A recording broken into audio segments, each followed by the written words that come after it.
Gu Fan traverses into a fantastical realm, beginning with the formidable Xianxia, a physique that grows stronger by consuming resources. However, his family is too incompetent to detect his potential and sends him to a small auction house as a mere minor master. At a critical moment, the system awakens, binding him to the auction tenfold return system, where every item auctioned can yield exponential returns. Ding! The host auctions a first-tier gathering spirit pill, achieving a tenfold critical return of the Jiuxiao gathering spirit pill. Ding! The host auctions a first-tier cold iron sword, resulting in a 100-fold critical return of the Wunshin extinction sword. Ding! The host auctions a first-tier technique, gaining a 1,000-fold critical return of the Xianxia time and space secret classic. Ding! The host auctions. Chapter 1. The beginning with the Xianxia. In the Daqian dynasty, Guangyang City is a small town, albeit remote, yet bustling due to its proximity to the beast-filled Black Forest, attracting numerous merchants and mercenary groups. At this moment, outside a luxurious auction house within the city, a dilapidated carriage rattles and sways as it approaches. Inside, a pale-faced youth supports his forehead, sitting up and gazing around in bewilderment. I have crossed over. Gu Fan lowers his head, clad in a moon-white robe, with a jade pendant glimmering faintly at his waist, unmistakably the attire of an ancient nobleman.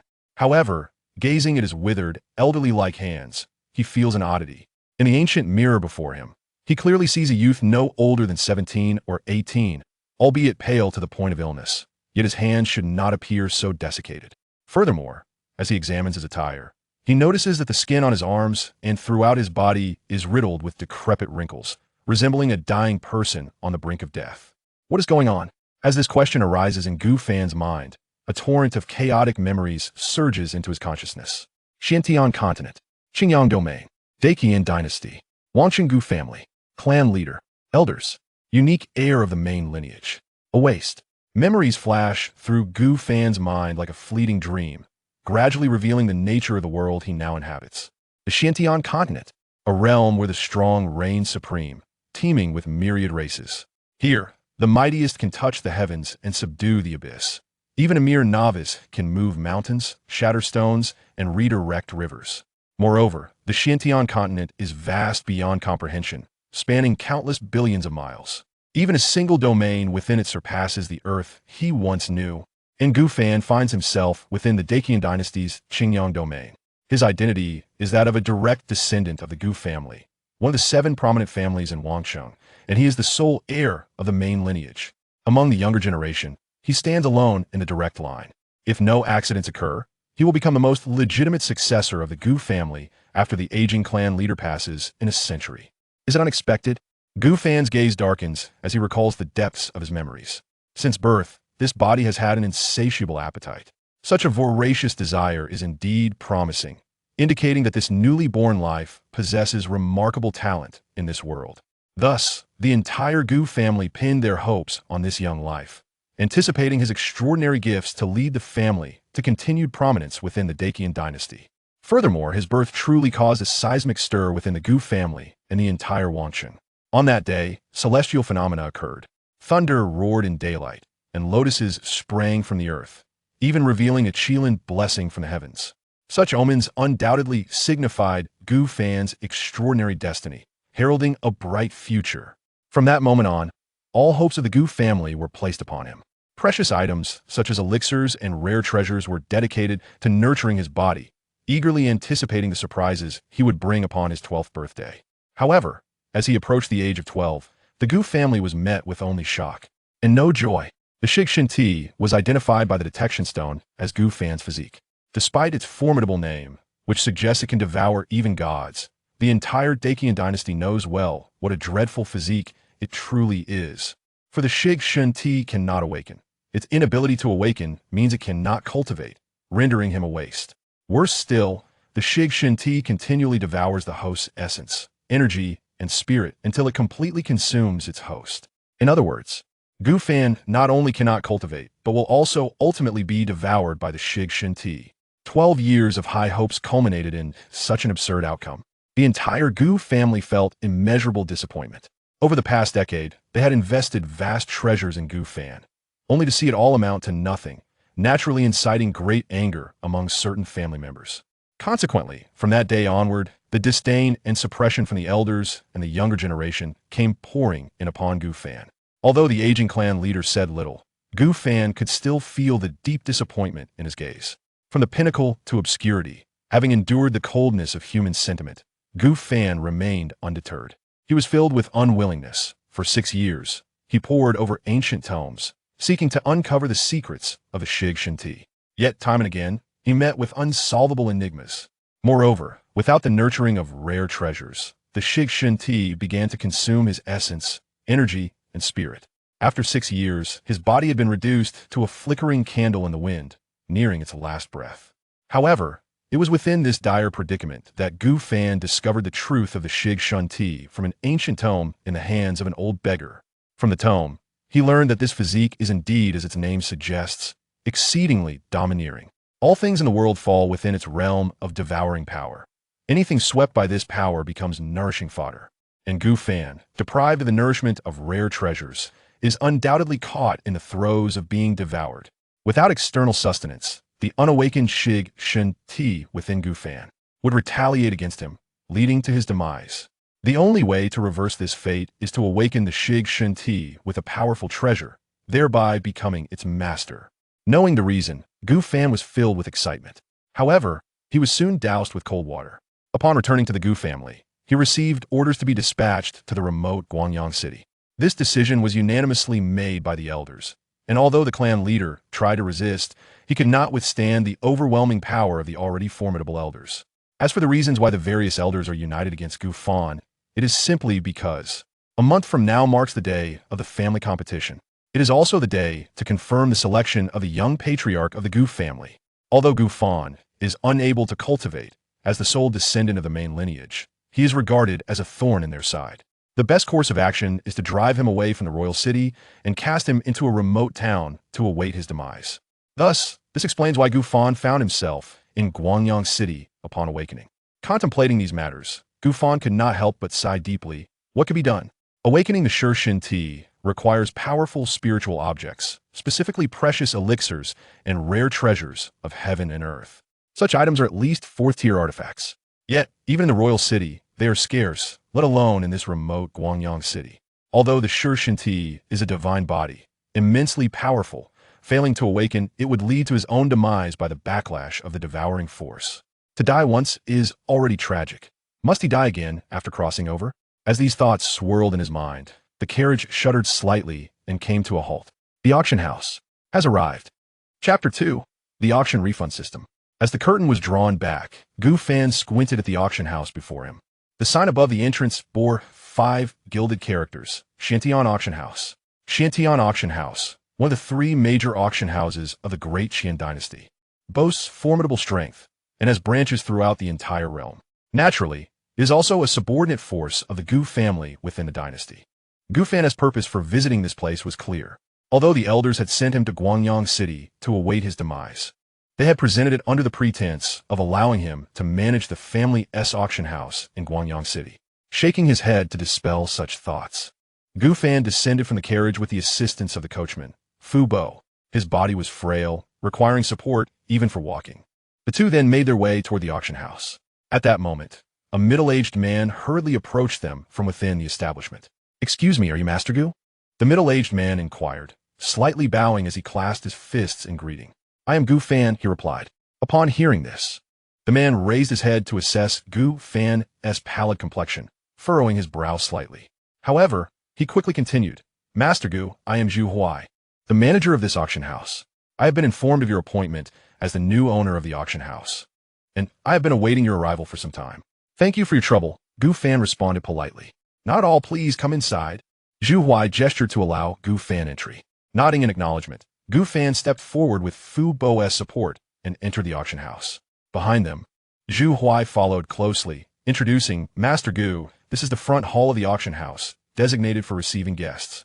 Beyond the grand doors lies the main hall where the auctions take place. Allow me to open the door for you." As he spoke, Zhu Huai moved ahead and pushed open the imposing carved dragon doors. However, as he turned back to look at Gu Fan, he noticed that Gu Fan had suddenly halted. A deep frown etched on his brow. This was because, at that moment, a cold, mechanical voice resonated in Gu Fan's mind. "Ding! System activation in progress. Ding. Auction refund system successfully activated. A system? A golden finger? Gu Fan was momentarily taken aback. Yet soon, the voice echoed again in his mind. Note, the auction refund system allows the host to receive a refund based on the value of items auctioned, multiplied by a certain factor, up to a maximum of 10,000 times. Note, this system can refund a maximum of 10 designated items per auction, once per day, with no cumulative multipliers. Note, as this is the host's first use of the system, a special reward of a 10,000-fold refund on the first auction item is granted. With 3 successive system notifications, Gu Fan quickly grasped the implications. The auction refund system, as its name suggests, would return to him even more precious treasures based on the multiplied value of the items he designated for auction. For instance, if the auction of the first-tier inferior cold iron sword is successful, the system will reward a multiplicative return of treasures. This multiplier is uncertain. It could be 100-fold, 1,000-fold, or even 10,000-fold. Regardless of the multiplier, it is an unearned bounty. The items auctioned in the marketplace are entrusted by others for sale, meaning this system returns even more precious treasures to Gu Fan based on the items others bring for auction. Moreover, there is a daily opportunity to designate 10 auction items. However, Gu Fan felt a twinge of disappointment upon realizing that the treasures returned by the system cannot be multiplied again for further returns. This effectively obstructs his path to soaring success. Otherwise, if he were to auction off the treasures returned each time, he quickly amassed 9th-tier extraordinary items. Setting aside this perilous thought, Gu Fan then focused on the final annotation from the system. A 10,000-fold return for designated auction items. Gu Fan couldn't help but breathe heavily. What kind of invaluable treasures would be returned at such a multiplier? Even mundane items would likely be at least 4th or 5th tier. Does this not imply that treasures capable of awakening the devouring God body are within reach? The devouring God body, a constitution that had previously felt like a death sentence, had once led Gu Fan to believe his days were numbered. However now, an intense desire surged within him. The devouring God body had tormented this vessel for years, yet its essence remains that of a divine body. A divine body? Gu Fan, having traversed from Earth, certainly comprehends the significance of this term. It signifies the pinnacle of physical constitutions, rare to find even once in 1,000,000 or 10,000,000 years. And that is what he possesses. Furthermore, he is now confident in his ability to awaken it, becoming the master of the devouring God body. For he carries with him a precious elixir gifted by the aged clan leader before his departure. A first-tier superior elixir, the 4 Symbols elixir. Ultimate 4 Symbols, boundless creation. This elixir, even among many first-tier potions, is among the most valuable. If returned at a 10,000-fold multiplier, what exquisite elixir might emerge? 5th tier or 6th tier? It is worth noting that even 4th-tier elixirs are exceedingly rare in the Great Qian dynasty. Such a precious item would undoubtedly suffice for awakening the devouring God body. However, all of this hinges on the successful holding of the auction. With this thought, Gu Fan swiftly calmed his racing heart and gazed ahead with bright, determined eyes at manager Zhu. Zhu Huai was still puzzled as to why the two had yet to move. Just as he was about to inquire, he noticed that the young master, who resembled a flickering candle in the wind, had suddenly revealed eyes as radiant as shining stars. In that moment, Zhu Huai instinctively felt a tremor in his heart. Zhu, how long until the auction at Xianxia auction house takes place? Gu Fan inquired, a smile blooming on his face. His eyes, akin to stars, flickered momentarily before reverting to a vacant gaze. Zhu Huai quickly composed himself and responded truthfully, young master. There are 23 days remaining until the next auction. 23 days? Indeed. Why such a lengthy interval? Gu Fan's brow furrowed deeply. He was uncertain if he could endure that long. Perhaps by then, his grave would have already accumulated considerable height. Young Master Gu, the auction occurs once a month due to the time required to gather the auction items. And just 7 days ago, Xianxia auction house held another auction. Is that so? Gu Fan mused briefly, but soon his expression hardened with resolve. 23 days is too long. I demand to witness the auction today. Today. But young master, no buts. What consequences could I, a member of the Gu family, possibly face? Gu Fan's words were exceedingly domineering.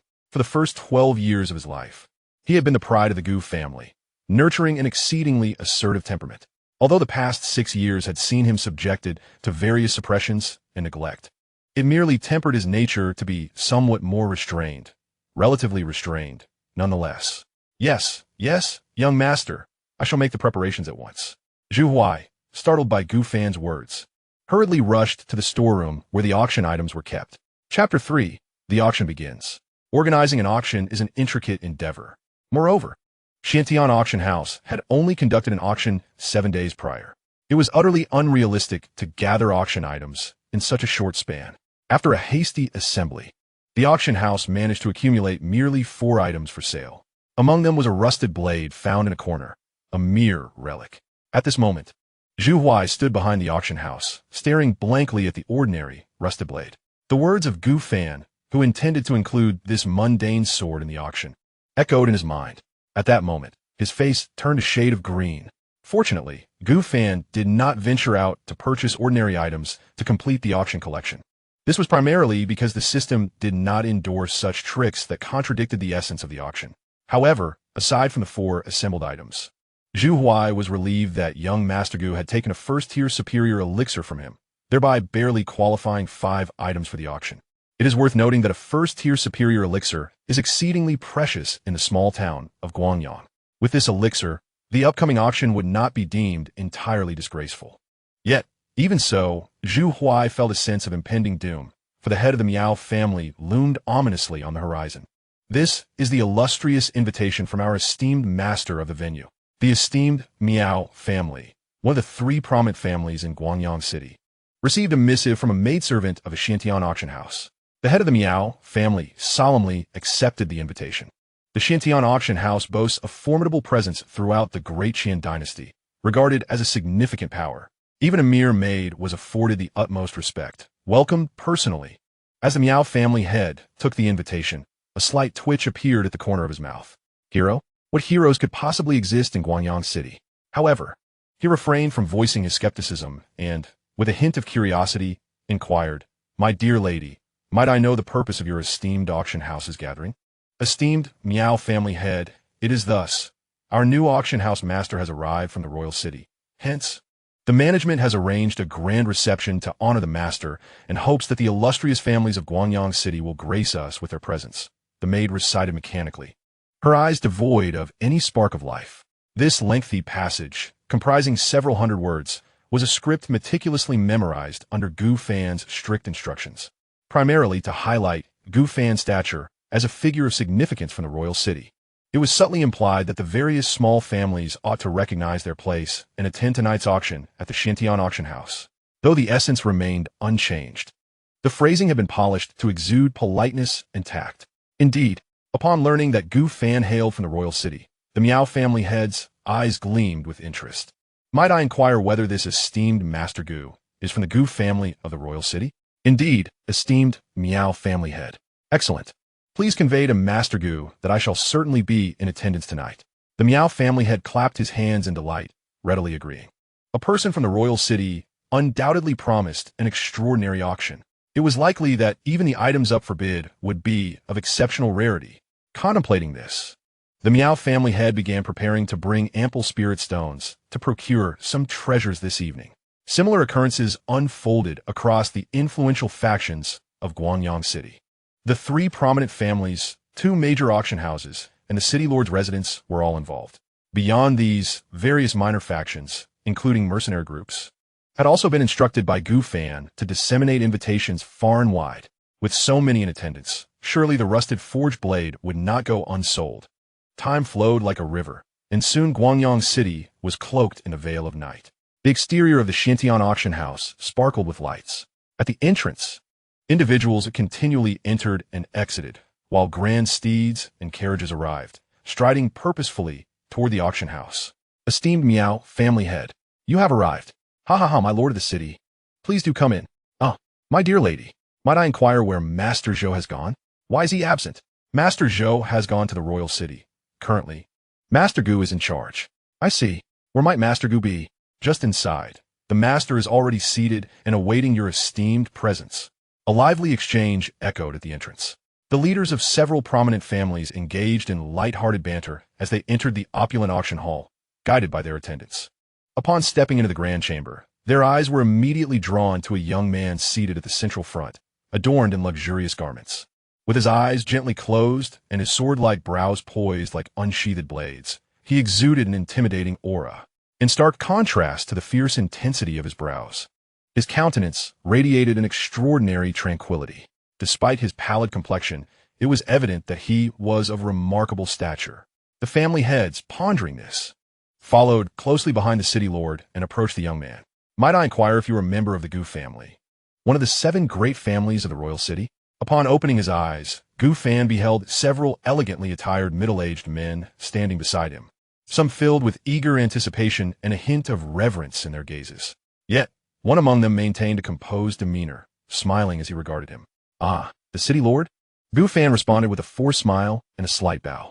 His polite gesture was perfunctory, and he quickly turned away, choosing not to engage further. This aloof demeanor caused the previously cheerful expressions of the others to falter momentarily. However, they soon resumed their eager glances at Gu Fan, recognizing that such a distant attitude was befitting of someone descending from the royal city. The prospect of gaining favor with him, even for a mere scrap of his attention, could elevate their families to new heights. Just as the family heads contemplated further attempts to ingratiate themselves, Zhu Huai, the bustling steward, finally arrived to oversee the proceedings. Throughout the afternoon, he had observed Gu Fan seated silently, his pallor suggesting that the new auctioneer harbored unspoken burdens. Thus, he promptly approached the assembly to extend pleasantries. After some effort, the family heads reluctantly withdrew their lingering gazes from Gu Fan and followed the attendant to their designated seats. In addition to these elite figures from Guangyang City, representatives from 2 other auction houses, various small families, mercenary groups, and curious onlookers gradually filled the hall, all awaiting the commencement of the auction. It was clear that on this night, the Xianxia auction house had attracted the most distinguished individuals from Guangyang City. Observing this scene from the shadows, Zhu Huai felt overwhelmed, nearly on the verge of tears. Should these illustrious figures discover that the items for auction were of inferior quality, would it not spell disaster for the reputation of the Xianxia auction house? Chapter 4. A Thousand-Fold Return, the Golden Elixir of Fortune. The Xianxia auction house buzzed with life, the hall teeming with a throng of people, amidst the occasional murmur of discussions regarding the upcoming auction. This event was indeed a rare spectacle in Guangyang City, as it brought together the city lord, key figures from 2 major auction houses, the 3 leading families, and representatives from 4 prominent mercenary groups. The individuals gathered here have done so primarily due to the invitation extended by Gu Fan. At this moment, Gu Fan occupies the foremost seat, observing the proceedings with evident satisfaction. He then turns to the somber-faced Zhu Huai behind him and gives a subtle nod. In response, Zhu Huai grits his teeth, his expression grave as he crushes a jade talisman. With a sharp crack, a graceful woman ascends a platform. As she makes her entrance, the audience gradually quiets, fully aware that this grand auction is about to commence. "Welcome to the Xianxia auction house," she begins, her voice melodious and reminiscent of a captivating enchantress.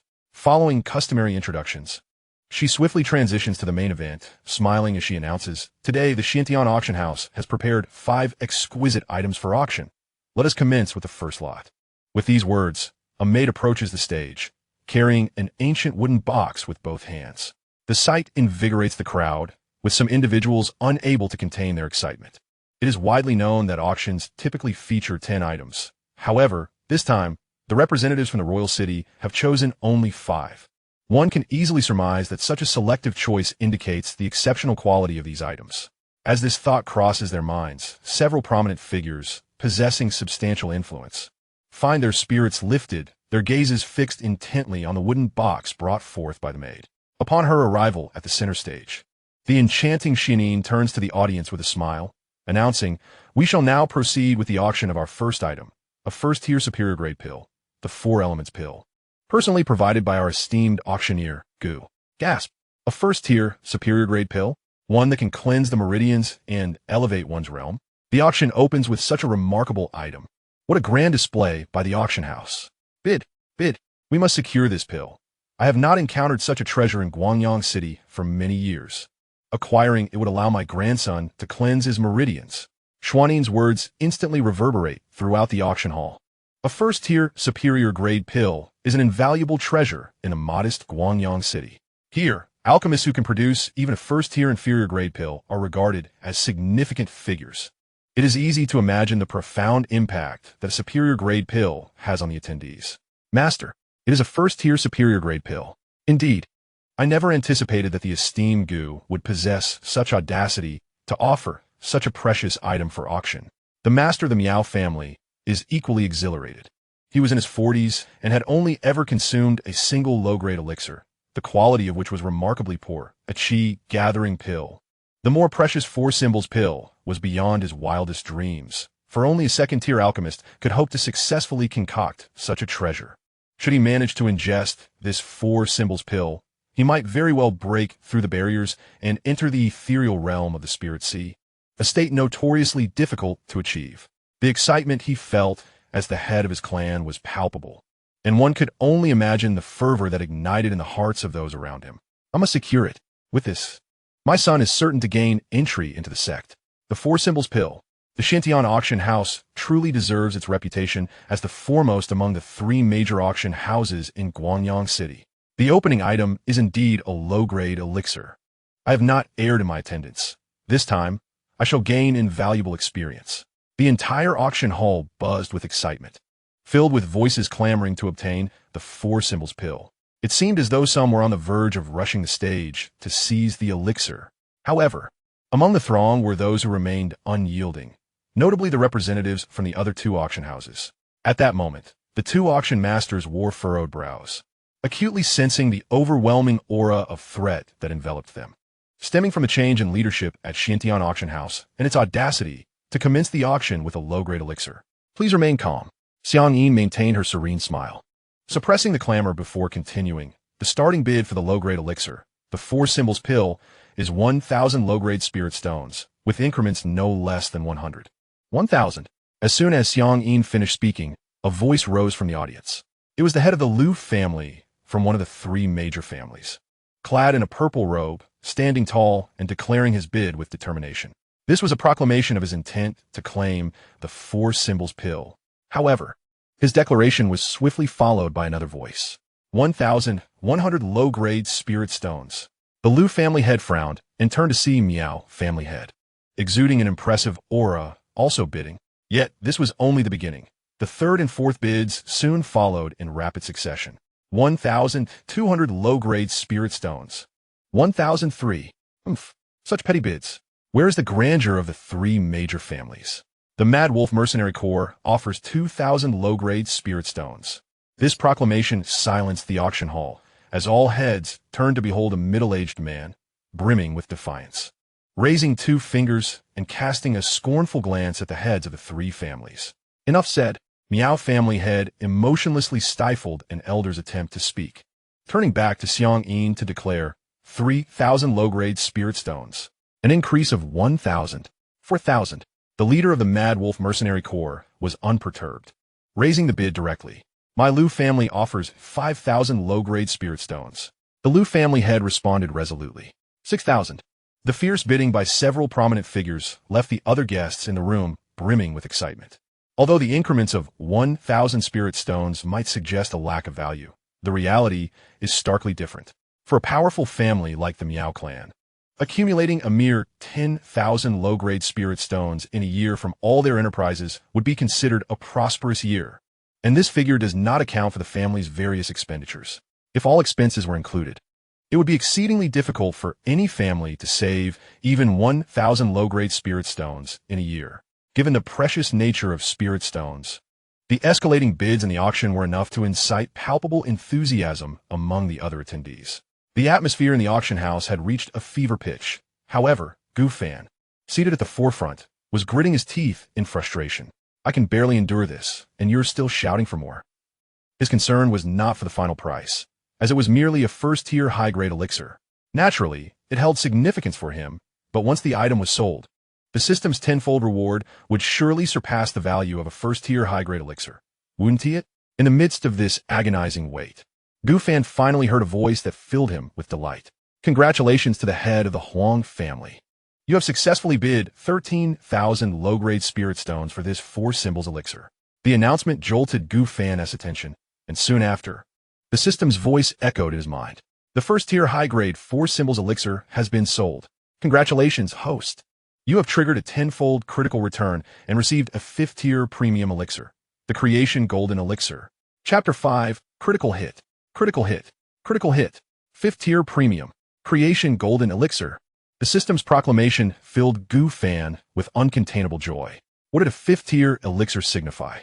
Even after 18 years in the royal city, he had never heard of such a grade of elixir. This indicated that, even in the royal city, such elixirs were exceedingly rare, perhaps even impossible to find. Moreover, this was a 5th-tier premium elixir, the Creation Golden Elixir, teetering on the edge of 6th-tier quality. And all of this was achieved through a single 1st-tier, high-grade, 4 symbols elixir. Focusing his mind, Gu Fan vividly saw a golden elixir swirling majestically before him. This was the Creation Golden Elixir. Just a glance made him feel rejuvenated, as if celestial nectar had descended upon his withered body, bringing unparalleled comfort. Furthermore, he sensed a profound greed emanating from within him, an intense desire to consume the Creation Golden Elixir. This only further solidified Gu Fan's confidence in his identity as a devouring god body. However, he realized that now was not the time to consume the Creation Golden Elixir. The awakening of his divine body would undoubtedly attract considerable attention. Thus, he decided to wait until the auction concluded before retreating to his secret chamber to awaken his devouring god body. While Gu Fan reveled in the joy of acquiring the Creation Golden Elixir, the auction's first item had reached its conclusion. At this moment, the head of the Huang family, one of the 3 prominent clans, was filled with a sense of accomplishment. With the acquisition of the 4 symbols pill, he felt a renewed confidence in his ability to enter the Spirit Sea realm. This success was largely attributed to his usual frugality, which enabled him to triumph over others by securing the pill at the price of 13,000 low-grade spirit stones. In stark contrast to his elation, the expressions of the other bidders were far less favorable. Wealth. Wealth. It all boiled down to wealth. It was their lack of financial resources that allowed the head of the Huang family to seize this opportunity. Had they possessed sufficient funds, would they have allowed him to snatch it away? Master, there is no need to be upset. The first item sold at the Xianxia auction house is so precious. The subsequent 4 items will undoubtedly be even more valuable. With our capabilities, acquiring at least one should pose no problem. Indeed, the auctioneer's demeanor remains unchanged even now. In my opinion, the most precious treasures are likely reserved for the end. Let him bask in his moment of triumph for now. A hushed discussion erupted among the members of the Miao family, and similar murmurs could be heard from other factions as well. They believed that the true competition would only commence later. With this thought in mind, the eagerly anticipated auction of the second item began. The next item was an anonymous guest's offering, a low-grade inner core of a 1st-tier demon beast, specifically that of a yellow tiger. The starting bid was set at 10 low-grade spirit stones, with each subsequent bid requiring an increase of no less than 1 low-grade spirit stone. Although Xiang Yin's voice remained melodious, some astute listeners detected a hint of awkwardness in her tone. However, to everyone's surprise, as soon as she finished speaking, the bidding commenced instantly. 11 low-grade spirit stones. The head of the Miao family initially bid with great confidence, but as he continued, he cast a perplexed glance at the stage. His expression seemed to question, a 1st-tier low-grade demon beast's inner core? In response to his bewilderment, Xiang Yin stiffly nodded. A wave of astonishment swept through the auction house. Is this a mistake? A 1st-tier low-grade demon beast's inner core? Did I mishear? Just moments ago, we were discussing a 1st-tier high-grade pill. How did we suddenly transition to a 1st-tier low-grade demon beast's inner core? No, it cannot be a misunderstanding. Perhaps there is some hidden significance. The room buzzed with speculation, and everyone regarded Xiang Yin with skepticism, particularly the prominent figures, who believed that those descending from the royal city would not toy with them in such a manner. The most plausible explanation must be that there was indeed some hidden intrigue. With this in mind, the bidding became lively once more. I bid 200 spirit stones. 201. I shall join the fray. Haha, I bid 300. Ultimately, the 1st-tier yellow tiger inner core was secured by the head of the Miao family for the price of 3,000 low-grade spirit stones. Master, we have succeeded. Let's not make a fuss. The head of the Miao family maintained a calm facade, though he was inwardly brimming with excitement. However, why did he perceive Xiang Ying's expression as so peculiar? The gaze directed at her resembled that of someone looking at a fool. Congratulations to the head of the Miao family for acquiring this 1st-tier inferior quality inner core of the yellow tiger for 3,000 spirit stones. Shortly after Xianxia's awkward proclamation, the maid on stage, holding the yellow tiger's inner core, proceeded to unveil the box. Inside lay the most unremarkable inner core of a yellow tiger, ordinary and utterly unremarkable. This was the immediate impression shared by all present. The head of the Miao family, his eyes wide with astonishment, quickly discerned that this was merely a common yellow tiger inner core. Even if he encountered an actual yellow tiger, it would simply tuck its tail and flee at the slightest provocation. But this was unexpected. May I inquire, Miss Xiang, is this truly just a yellow tiger inner core? Unable to contain himself, the head of the Miao family rose to ask. Indeed, head Miao, it is merely a yellow tiger inner core. Xianxia replied with an awkward nod. At this exchange, the venue erupted in jeers. Even the other two auction house proprietors could not suppress their laughter. Was this it? They had anticipated a grand spectacle from the Xuanyi auction house, only to discover it was nothing but a damp squib. Oof. In response to the ridicule, the head of the Miao family snorted disdainfully and returned to his seat, expressionless. He had genuinely embarrassed himself this time. Tomorrow, the entire city would likely echo with tales of his folly. He had purchased an inner core valued at no more than 10 inferior spirit stones for the outrageous price of 3,000. What a fool. Amidst the cacophony, Gu Fan's mind resonated with the system's voice. The auction for the first-tier inferior quality yellow tiger inner core has been successful. Congratulations, host, for triggering a 20-fold critical return, obtaining a second-tier inferior quality violent tiger inner core. Now, let us proceed to auction the third item. Xianxia's voice continued. First-tier inferior quality Qingyu flower. Starting bid, 10 inferior spirit stones, with each increment no less than 1 inferior spirit stone. Upon her words, an eerie silence enveloped the auction house. The Qingyu flower, a first-tier inferior quality treasure, possessed the ability to invigorate the mind, proving useful in the cultivation of martial skills. However, despite its status as a treasure, who would venture to the auction house to bid on such a thing? Wouldn't it be simpler to gather a handful on the streets for 100 inferior spirit stones? Within this strange atmosphere, the Qingyu flower ultimately sold for 10 inferior spirit stones to a customer. The auction for the first-tier inferior quality Qingyu flower has concluded. Congratulations, host, for triggering a 20-fold critical return, obtaining a second-tier inferior quality treasure, the Qingyu wonder flower. At that moment, Gu Fan's mind once again echoed with exhilarating news. Chapter 6. Silent Wealth Accumulation. Listening to the system's voice, Gu Fan couldn't help but smile. The fervent bidding for a first-tier superior elixir had stirred excitement. How many would scramble for the second-tier treasure he had just returned? To his knowledge, that second-tier inner core of the violent wonder tiger could elevate a peak body-refining practitioner into the coveted spiritual sea realm. Among those present were the heads of the 3 prominent families, all at the pinnacle of body refinement. However, Gu Fan had no intention of putting these treasures up for auction. They were as essential to him as they were to these influential figures. Yet, as he listened to the murmurs of discontent around him, Gu Fan furrowed his brow. The consecutive auctions of 2 first-tier inferior items had already begun to test the patience of many. By the time the ordinary 100 refinements blade was brought forth, it would surely offend some. Master of the auction. At that moment, Zhu Huai had quietly approached Gu Fan, urgency lacing his voice. We cannot continue like this. The reputation of a Xiantian auction house is on the verge of ruin, though he refrained from saying it outright. Gu Fan could detect the subtle reproach in Zhu Huai's tone. Indeed, aside from the surprising first-tier, superior, 4-symbol elixir at the start, the subsequent items were nothing but commonplace wares. With such offerings, the long-standing reputation of the Xiantian auction house was at risk of being tarnished by Gu Fan, the little ancestor.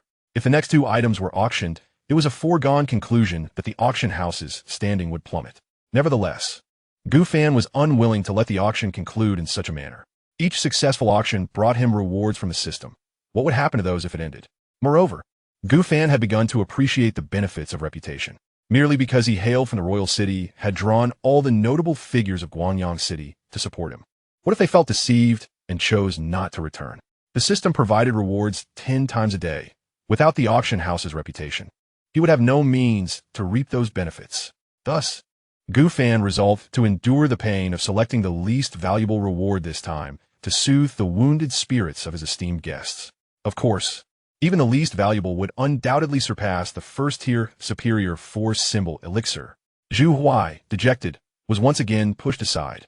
He had just earnestly attempted to persuade Gu Fan, but the latter had resolutely refused. Naturally, the auction would continue. However, Zhu Huai, now burdened with a sense of impending doom, realized that the auction house's reputation would collapse, and someone from the royal city would inevitably bear the consequences. Gu Fan, being from the royal city, would be safe. But Zhu Huai knew he would not be so fortunate. As despair washed over him, he surveyed the auction house filled with disapproving murmurs. Now, we shall commence the auction for the fourth item. The starting bid for the first tier inferior spirit fruit is set at 100 inferior spirit stones, with each subsequent bid required to increase by no less than 1 inferior spirit stone. Xiang Yin's voice resonated from a stage, in contrast to her previous awkwardness. A hint of confidence now accompanied her words. The spirit fruit is indeed a remarkable item, capable of enhancing one's cultivation. This is particularly beneficial for the younger generation, making its value significantly pronounced. Consequently, shortly after Xiang Yin concluded her announcement, a smattering of bids echoed within the auction hall. After a brief interval, congratulations are in order for the head of the Liu family, who has secured this first-tier inferior spirit fruit for 500 inferior spirit stones. The auction for the first-tier inferior spirit fruit has been successfully concluded, and congratulations to the host for receiving a 20-fold critical return, thereby obtaining a second-tier inferior spirit fruit of the spirit pattern jade. The spirit pattern jade fruit. Its efficacy is indeed substantial. It is well known that as one's cultivation level rises, the difficulty of advancement intensifies. This spirit pattern jade fruit possesses the remarkable ability to assist cultivators at the Spirit Sea realm in breaking through a minor level. If it can facilitate a Spirit Sea cultivator's breakthrough, one can only imagine the benefits it would provide to a peak body refining practitioner, enabling them to step into the Spirit Sea. Gazing at the translucent spirit pattern jade fruit, Gu Fan pondered whether he should present this treasure for auction. The auction for the fourth item has concluded. However, the atmosphere in the hall was one of utter ennui. Aside from the 4-symbol pill, which had somewhat stirred their emotions, the subsequent 3 items were deemed a mere waste of their time. Of course, had it not been for the presence of the esteemed Gu Fan, many would have already taken their leave in disdain. Nevertheless, even so, some resolved never to return to the Xianxia auction house again. In their eyes, the striking Gu Fan was nothing more than a dandy from the royal city. Perhaps he had fallen into disgrace due to some misdeed in the royal city, leading his family to send him to the modest Guangyang city for refuge. One must ask, what merit does a dandy, incapable of stirring significant waves, possess that warrants the attention of such distinguished individuals? As various factions entertained their disparate thoughts, the auction for the 5th item commenced. Xiang Yin too sensed the peculiar atmosphere in the auction hall. She forced a gentle smile and, with great effort, announced now, "We present our 5th item, an ordinary 100 refined blade, with a starting bid of 1 inferior spirit stone." Upon her words, the entire audience fell into a state of astonishment. They stared blankly at Xiang Yin on the stage, struggling to comprehend. Yet, soon after, exclamations of shock erupted throughout the hall. 100 refined blade? Why is this mundane weapon being auctioned? I could pierce a large hole with just a finger. Has the auction house made a mistake? The climax item is merely an ordinary 100 refined blade. Is the Xianxia auction house truly in decline?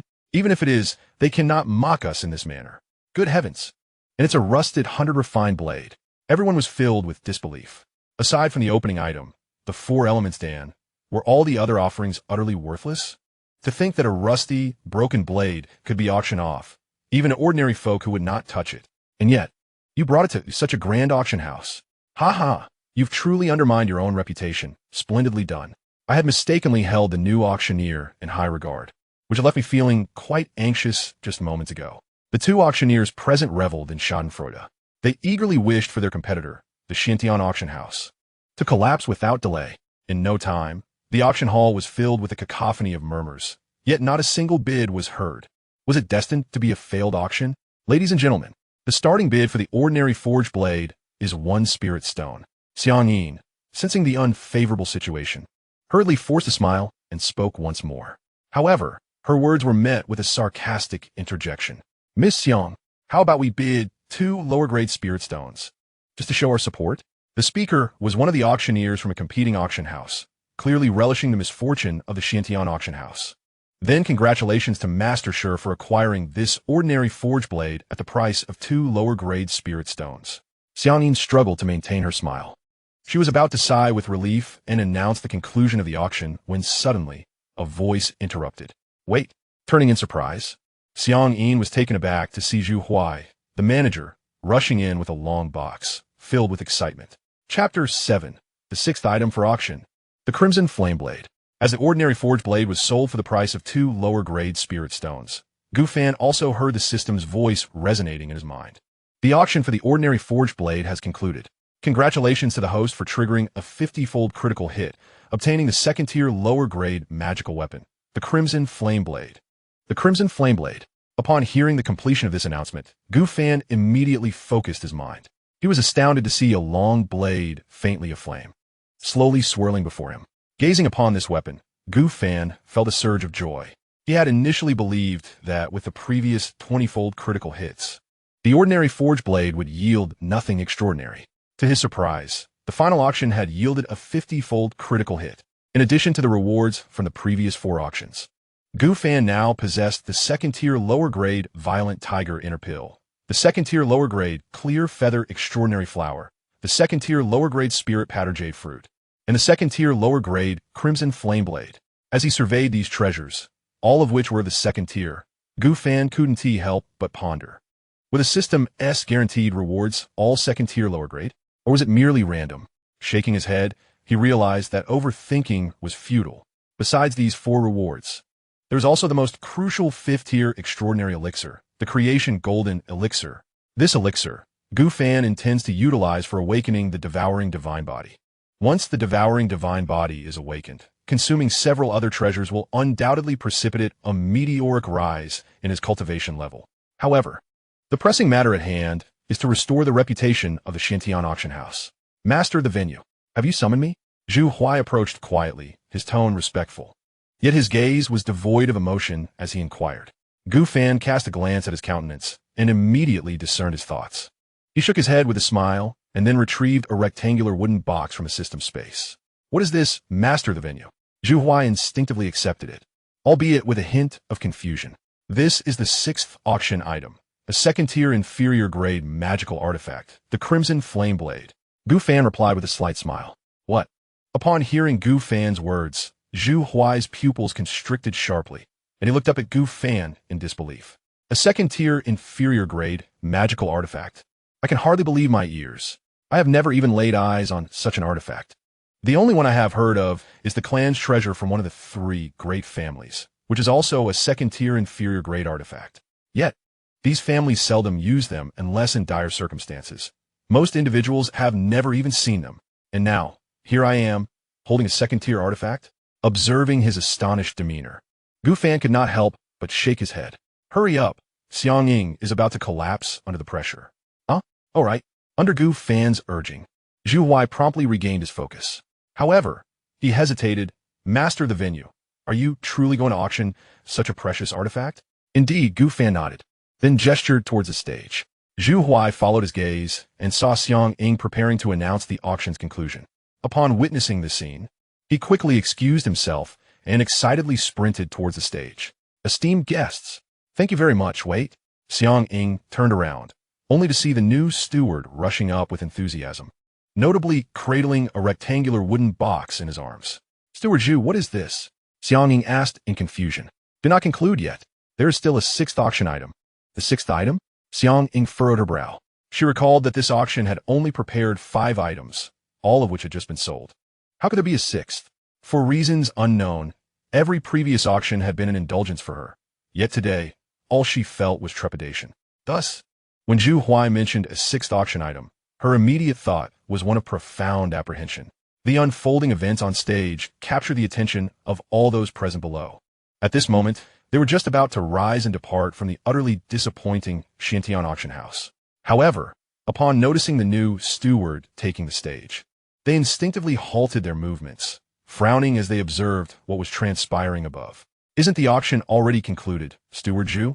Xianxia whispered. This is the 6th item presented by the master of the venue. The mention of the master of the venue brightened Xianxin's eyes, for she recalled that the 4 elements Dan, which had stirred fervent bidding among all, was indeed taken from her by the master. Sure enough, the subsequent words from Zhu Huai left her exhilarated, even causing her breath to quicken. This is the Crimson Flameblade, a second-tier inferior magical artifact. Zhu Huai handed the wooden box he had been holding to a nearby maid, offering an encouraging glance towards Xianxia before hastily descending the stage. Meanwhile, Xianxia and the maid gazed greedily at the rectangular box, which contained a second-tier inferior magical artifact. Xianxia's breath quickened. Fortunately, after years of tempering her mind, she composed herself with a few deep breaths and turned to present the most radiant smile of the evening to the crowd below, who were all frowning in confusion. Now, esteemed guests, the next item to be auctioned is the grand finale of this event. Another auction? I thought there were only 5 items. What's happening? Has an item been added last minute? Grand finale? It can't possibly be another mundane item like the 100 Refinements blade. Ugh, this is wasting my time. The crowd in the hall began to grumble. Even the prominent figures instinctively furrowed their brows, looking displeased at Xianxia on stage. Amidst these murmurs, Xianxia's voice continued to resonate throughout the hall.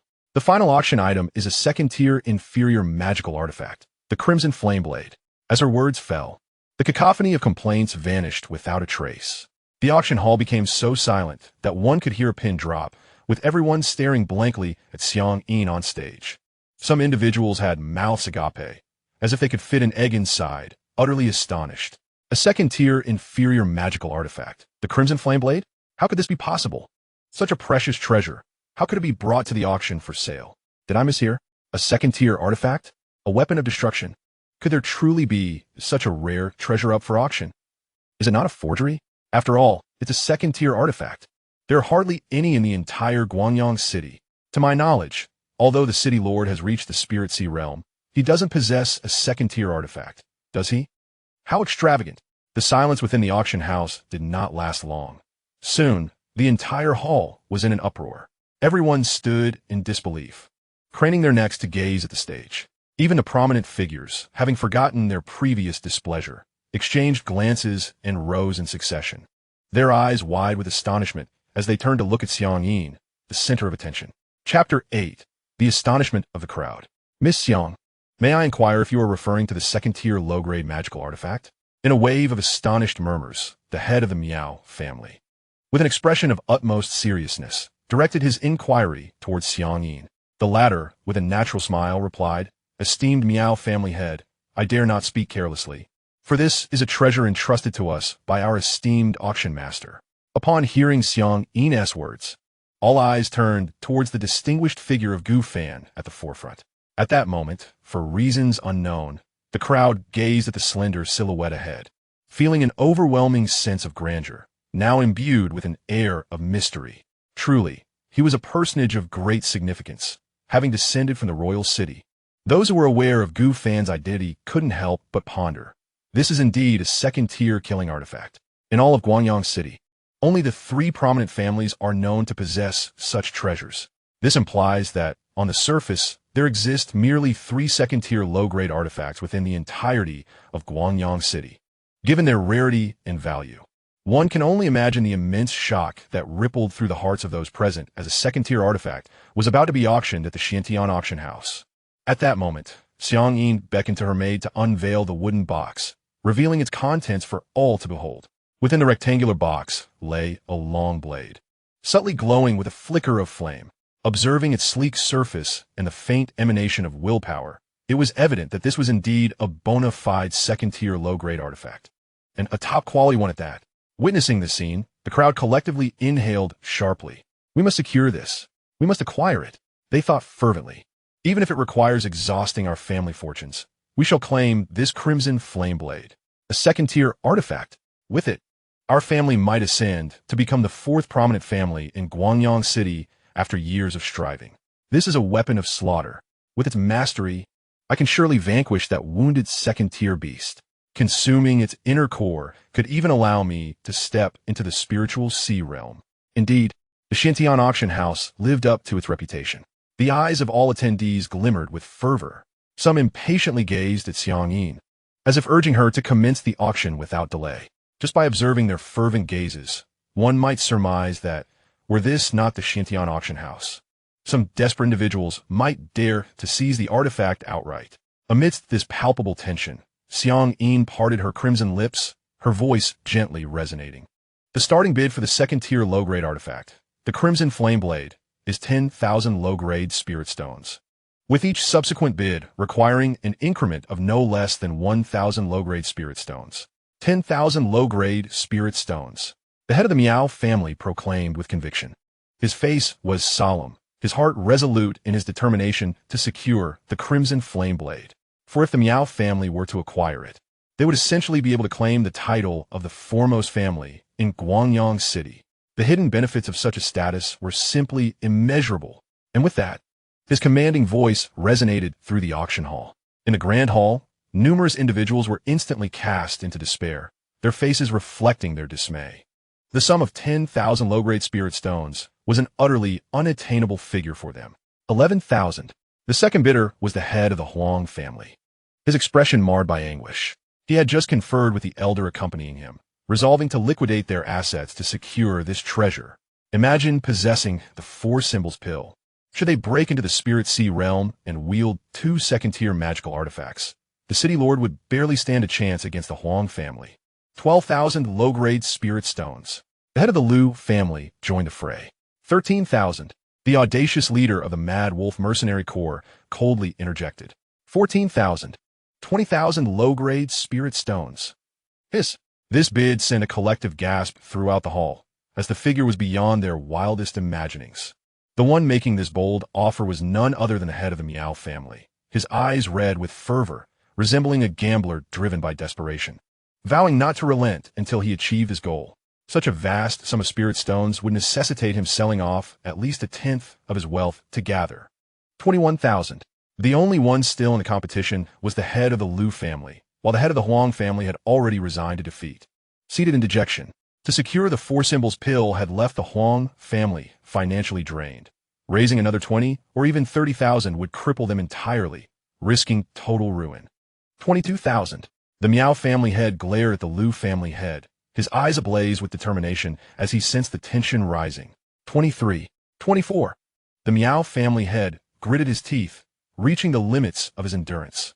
Just then, a calm voice suddenly broke through the tension. "Gentlemen, the Crimson Flame Blade has ignited my interest immensely," proclaimed the City Lord of Guangyang. "I bid 30,000 spirit stones." A wave of astonishment swept through the hall, the previously simmering atmosphere igniting into fervent excitement. Everyone was unable to contain their enthusiasm, exclaiming in unison, "The City Lord has entered the fray. 30,000 spirit stones. In all my years in Guangyang City, I have never witnessed a transaction of such magnitude. This is a second-tier magical artifact. It has not been auctioned in at least a century. Indeed, the Xianxia auction house lives up to its reputation as the premier auction venue in Guangyang City." "You are mistaken. The most enigmatic figure remains the auctioneer. Let us not forget, both the Four Symbols Pill and the second-tier magical artifact were offered by him. Indeed, I have heard whispers that he is a personage of great significance from the royal city." Whispers of awe and admiration filled the air, marveling at the grandeur of the occasion. However, the expressions of the heads of the other 2 auction houses turned as dark as soot. They had previously jested about the Xianxia auction house, but now, to their dismay, it had begun auctioning second-tier magical artifacts, leaving them far behind. Yet, despite their reluctance, there was nothing they could do about it. The second-tier treasures are utterly unattainable. The master of the venue is truly wise and formidable.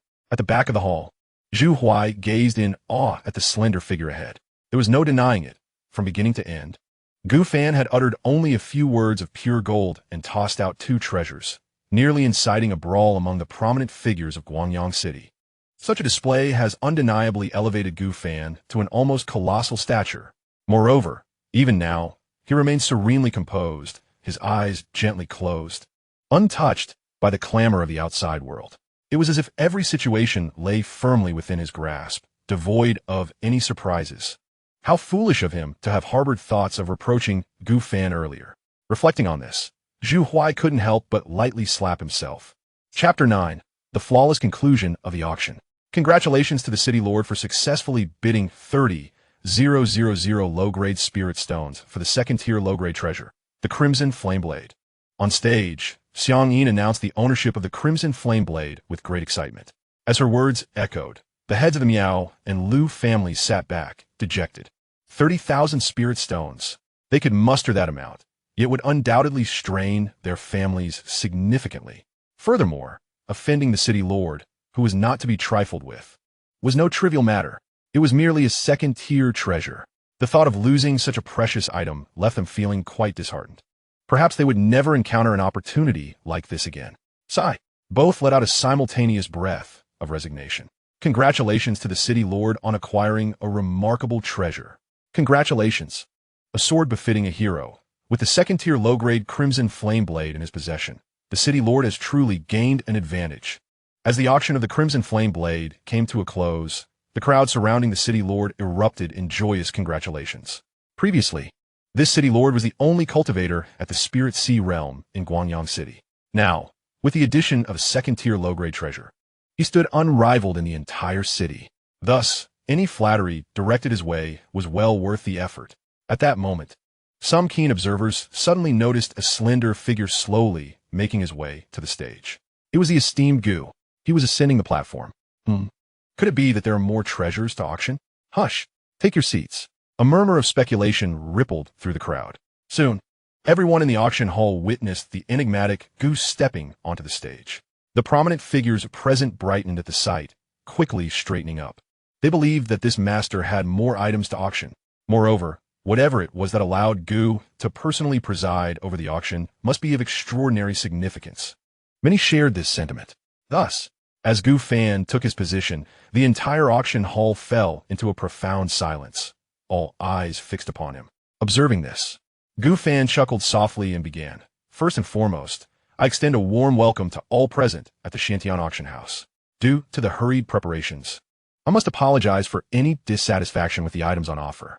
He inclined slightly, demonstrating proper etiquette. Such humility is unwarranted, esteemed auctioneer. If even second-tier treasures fail to meet our expectations, would we not be deemed overly ambitious? Upon seeing Gu Fan bow, the city lord's expression shifted, and he quickly rose to gesture dismissively. Despite being the lord of Guangyang City, he could not bear the thought of a scion of the Gu family bowing to him. This display astonished many unacquainted with Gu Fan's status. They had never seen the pride of Guangyang City exhibit such reverence towards anyone, and a hint of awe intermingled with their surprise. Nevertheless, a sense of disappointment lingered among the majority, for Gu Fan's words made it clear that the auction was nearing its conclusion, with no further items to be presented. The prospect of witnessing such a grand auction again seemed bleak, and it was widely believed that treasures as exquisite as second-tier artifacts would seldom grace the Xianxia auction house. Many speculated that Gu Fan only reluctantly presented the second-tier treasure because the event's atmosphere was lacking. Otherwise, why would he have introduced an additional item at the last moment? With these thoughts in mind, several prominent figures exchanged regretful glances and shook their heads. Please, City Lord, take a seat, Gu Fan urged with a gentle smile. Once the Lord settled, Gu Fan surveyed the room and solemnly announced a new rule for the auction house. Esteemed guests, henceforth, the commission for items sold at the Guangyang City Xianxia auction house will be revised from the previous 5 to a mere 1 commission. In the realm of the 3 major auction houses, it was customary for them to retain 5 of the final sale price as commission, representing a significant source of revenue. For instance, the Xianxia auction house derived 70% of its income from commissions alone. One could only imagine the considerable decline in revenue resulting from this adjustment. It could even lead to financial deficits. However, the advantages were evident. Proximate to the Black Forest, mercenary groups and adventurers who unearthed treasures within its depths often opted to auction their finds when they had no personal use for them or needed funds. With the Xianxia auction house's reduced commission, whom would they choose? Compared to the 5 charged by the other 2 major auction houses, the allure of the Xianxia auction house was undeniable. Gu Fan aimed to attract an abundance of exquisite items, for his system allowed him to select treasures for return 10 times a day. If it were like before, where only 4 or 5 items could be gathered in a week, he incurs significant losses. Only by auctioning 10 items daily can Gu Fan ensure a profit. As for concerns about items flooding the market in such a short time, Gu Fan intends to utilize the rewards from critical hits to demonstrate to the people of Guangyang City what true wealth entails. When Gu Fan's words echoed throughout the auction hall, a palpable astonishment gripped everyone present. A mere 1% commission? If they were to auction their treasures at the Xianxia auction house, wouldn't their earnings surpass those of the other 2 major auction houses by 4%? Do not underestimate this detail. If the value is 1,000 spirit stones, they would only receive 950 at other auction houses. Yet, at Xianxia, they would secure 990. 40 lower-grade spirit stones are sufficient to afford a single voyage to the royal city. Among the audience, the leaders of several mercenary groups appeared particularly elated. They spent over half the year in the Black Forest, so it is easy to imagine the amount of treasures they would acquire. The cumulative value of these treasures is incalculable. If Xianxia Auction House only charges a 1% commission, they would undoubtedly choose Xianxia. Gu Master, are your words truly sincere? One member from the Mad Wolf mercenary group immediately stood and inquired. Indeed, they are sincere. Excellent. The leader of the Mad Wolf laughed heartily and took his seat again. No one is foolish. They will naturally choose the place that offers greater profits. However, where there is joy, there is also discontent. The expressions of the masters from the two major auction houses darkened considerably. One of them, losing composure, stood up and exclaimed, "Gu Master, what you're doing is unacceptable. If you reduce your commission to 1%, how will our two major auction houses survive?" In response to this challenge, Gu Fan shrugged nonchalantly and replied, "In business, ruthless competition is essential. If you are dissatisfied, you may also adapt." Adapt? The two were nearly driven to madness by Gu Fan's audacity.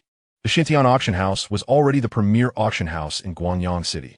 They could only settle for second or third place. Now, with the audacious reduction of the commission to 1%, how could they possibly survive? Madman, a lunatic, 1% commission, so minimal. I shall see how long the Xianxia Auction House can endure. There is no need for your concern. Gu Fan smiled slightly, then addressed the entirety of the hall once more. By the way, everyone, the auction schedule for the Xianxia Auction House has also changed. From now on, we shall hold an auction every day. As for the items for sale, rest assured, you shall not be disappointed. With these words, the crowd within the auction house was once again left in stunned silence. Chapter 10. The Awakening of the Devouring God Body. Do you think the master of the Xianxia Auction House has gone mad? An auction every day. Where will he find the treasures? He is still too young. Having just arrived in Guangyang City, he has already stirred up such a commotion. I believe he is merely a young master seeking to hone his skills, aiming to manage the auction house effectively. However, with his approach, even an abundance of treasures will be squandered. I have never witnessed an auction house that auctions off its own possessions. Just wait and see. It won't be long before that esteemed auctioneer is compelled to revert to the original rules. Outside the Xianxia auction house, a throng of figures emerged, engaging in hushed discussions. Although Gu Fan's final remarks left them momentarily stunned, clarity soon returned, revealing that behind those rules lay a young master from a family eager to make a name for themselves. Inside a luxurious carriage by the roadside, several prominent figures of Guangyang City instructed their driver to head home. Yet, their gazes toward the Xianxia auction house were laden with unspoken intrigue. An auction every day? Will it disappoint them? I am curious to see what tricks he can conjure. The two auction house proprietors exchanged cold laughter. Inside the auction venue, the shadows had dissipated. At that moment, Gu Fan, preparing to return to the secret chamber to awaken his divine body, was halted by Zhu Huai. "Master auctioneer, you have acted unwisely." Zhu Huai exclaimed, his face flushed. Previously, he had managed to maintain his composure, but this time he could no longer contain himself. Adjusting the commission to 1 would indeed lead the auction house to financial ruin. While this might entice more individuals to bring their treasures for auction, it would ultimately be a losing venture. Even if the Xianxia auction house is well established, it cannot withstand the reckless behavior of this young master. Moreover, with an auction every day, where would so many treasures come from in this small Guangyang city?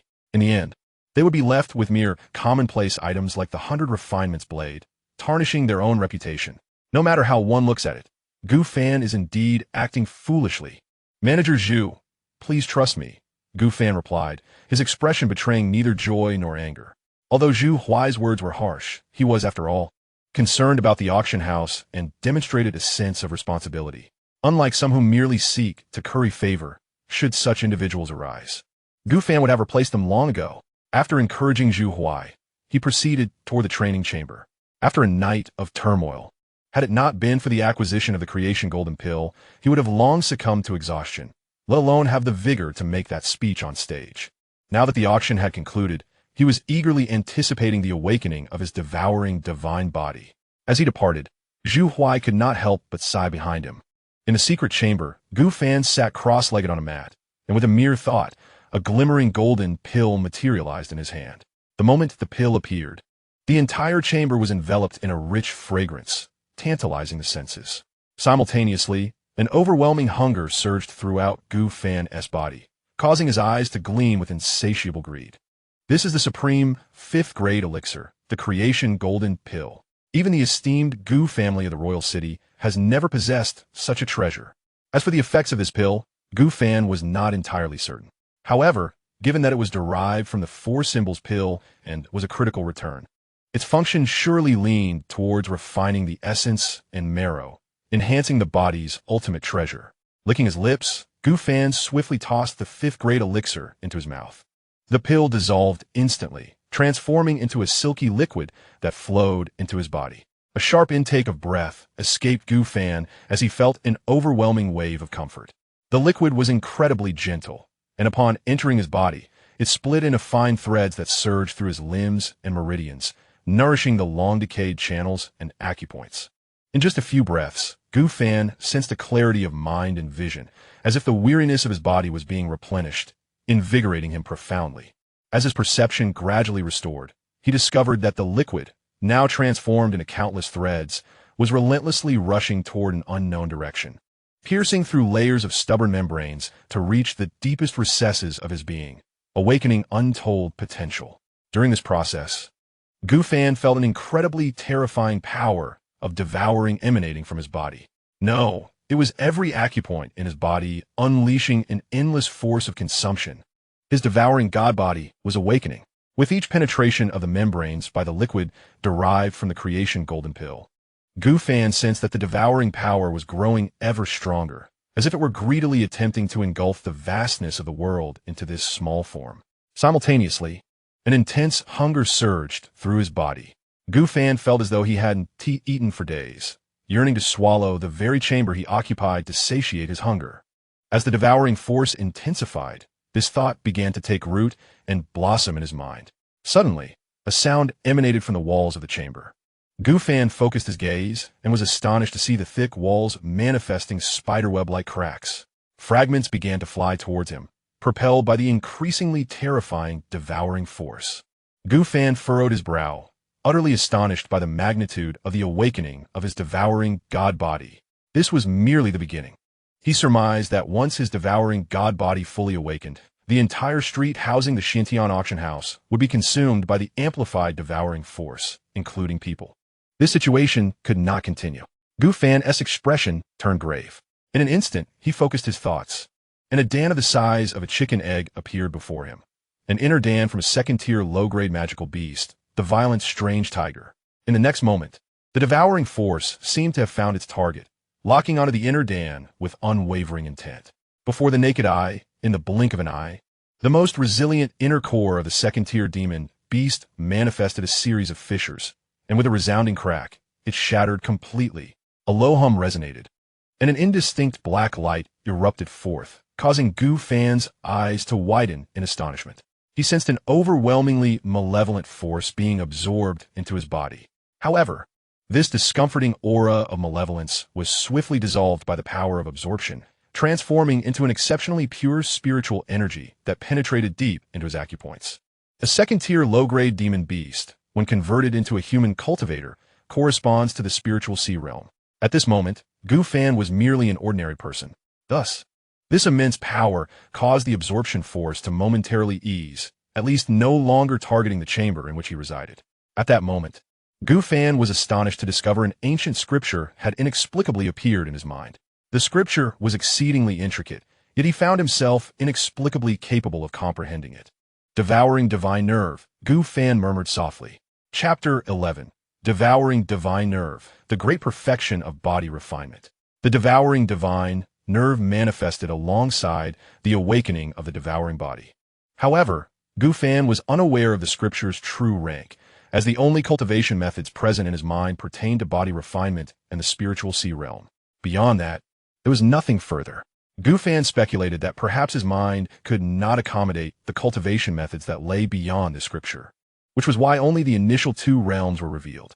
He believed that once he reached the spiritual sea realm, the subsequent scriptures would unveil themselves. With this thought, Gu Fan instinctively began to operate the devouring divine nerve.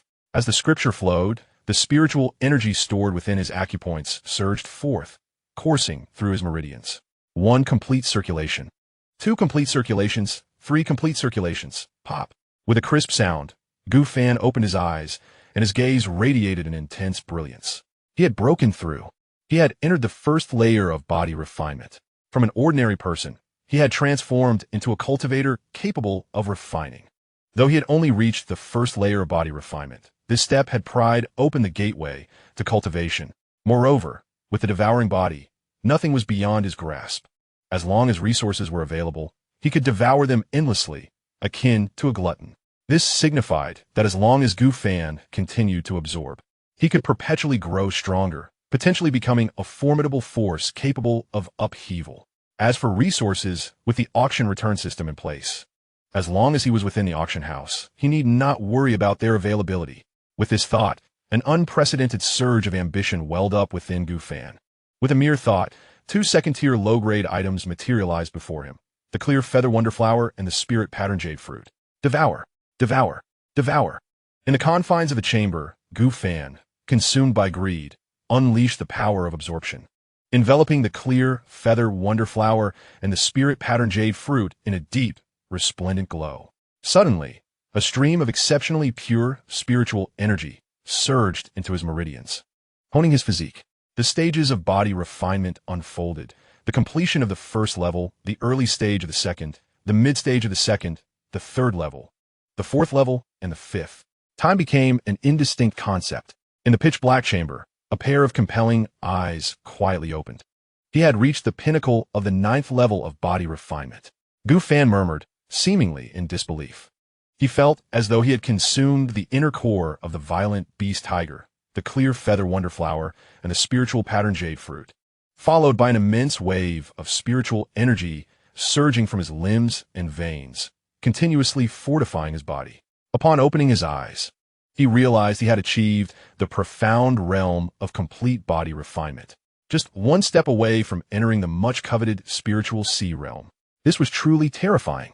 The heads of the 3 major families had spent 4 to 5 decades in their cultivation journeys to reach this stage, while he had arrived at the same level simply by consuming resources, without any side effects. It was believed that, should the resources be sufficient, Gu Fan could further break into the spiritual sea realm, becoming the 2nd greatest spiritual sea cultivator in Guangyang City. The devouring god body was indeed extraordinarily fearsome.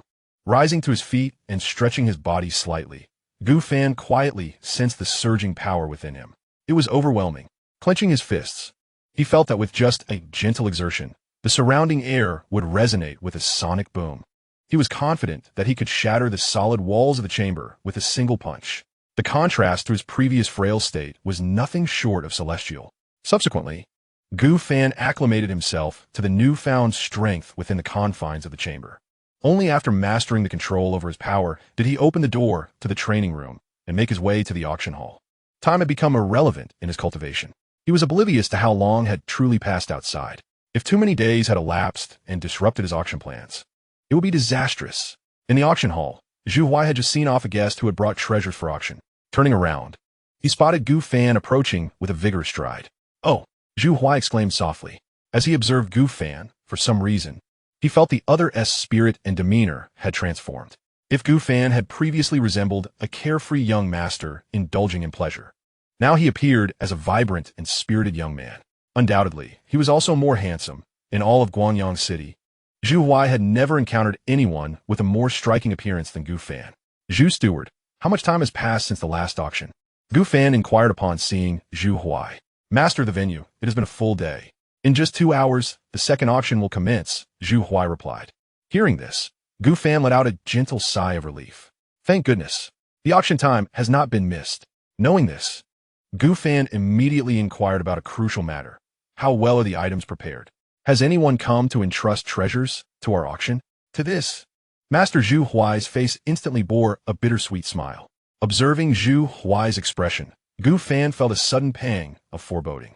Could it be that, even with the commission reduced to 1, those individuals still opted not to choose the Xianxia auction house?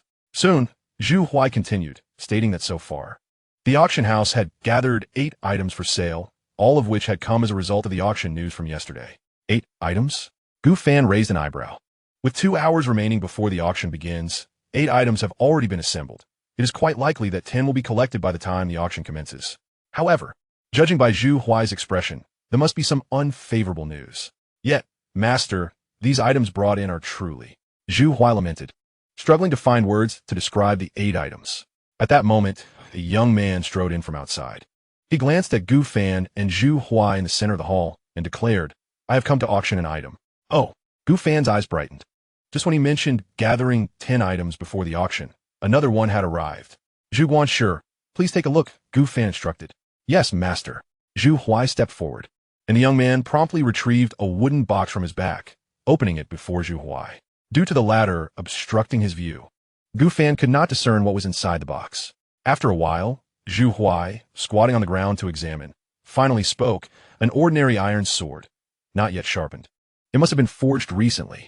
He gazed at the young man with a look of dismay, incredulous that such a commonplace iron sword would be brought to the premier auction house of Guangyang City.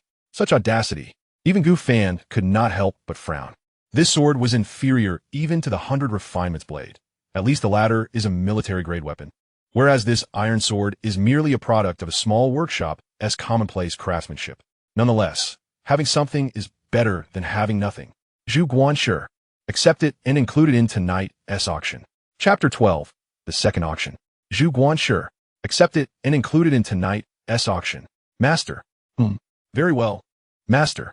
Zhu Huai lowered his head, feeling aggrieved, and turned to close the wooden box.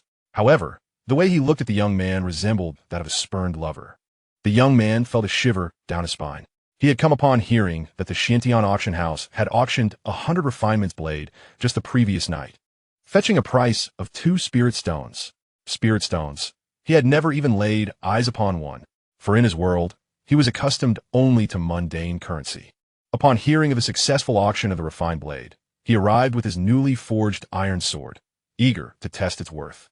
To his astonishment, it was indeed accepted. Shortly thereafter, he was escorted by a maid to a private room for some formalities. Following this, Gu Fan accompanied Zhu Huai to the chamber where the auction items were stored. In this spacious room, fortified with various protective measures, Gu Fan encountered the 8 prepared items for sale. It soon became clear to him why Zhu Huai wore a sorrowful expression. A cursory glance revealed that most of these auction items were merely mundane objects. Among them was even the red fruit he had often indulged in as a snack. This commonplace fruit, celebrated for its delectable flesh, was widely known throughout the great Qian dynasty. Master of the venue, this simply cannot be. Zhu Huai was on the verge of tears. No one could fathom the despair in his heart. The largest auction house in Guangyang City resorting to selling trivial items was nothing short of a farce. Gu Fan found himself unable to console him and feigned an expression of solemnity, although he too felt a twinge of disappointment regarding the items. What could one expect from small town? Having something was certainly better than nothing. At the very least, his system would still reward him as long as the items did not go unsold, which he deemed a victory. However, Gu Fan was left pondering. Zhu, why are all the items brought today so commonplace? Logically, the previous night's auction at the Xianxia auction house, featuring second-tier magical treasures, should have garnered significant attention in Guangyang City.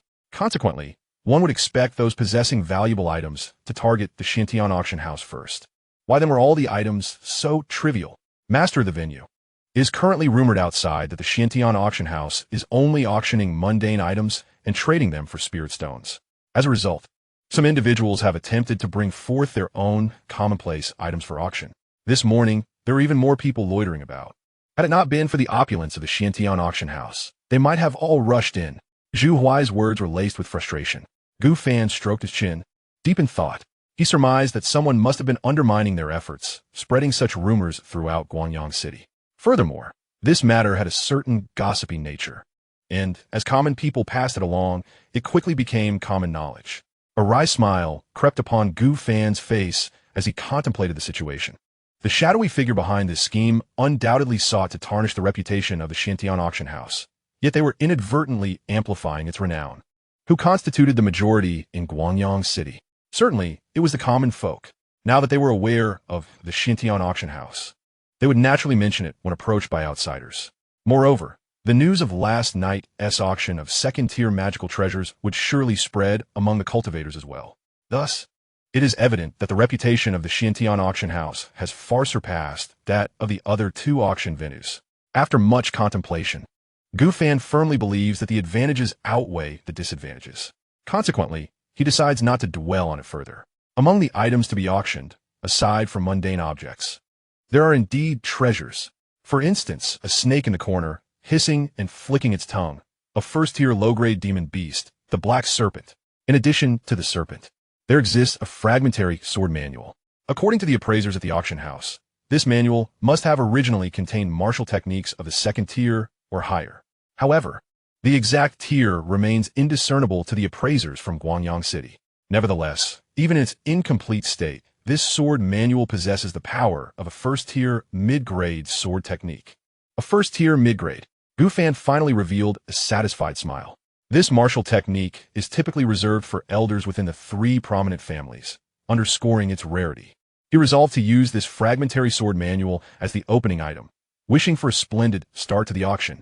Yes, esteemed host, Zhu Huai replied feebly. As night enveloped the sky like ink, the second auction at Xianxia auction house commenced as scheduled. Outside, a throng of people surged forward, continually entering the auction house. As the crowd thinned, the prominent figures for various factions in Guangyang City arrived leisurely.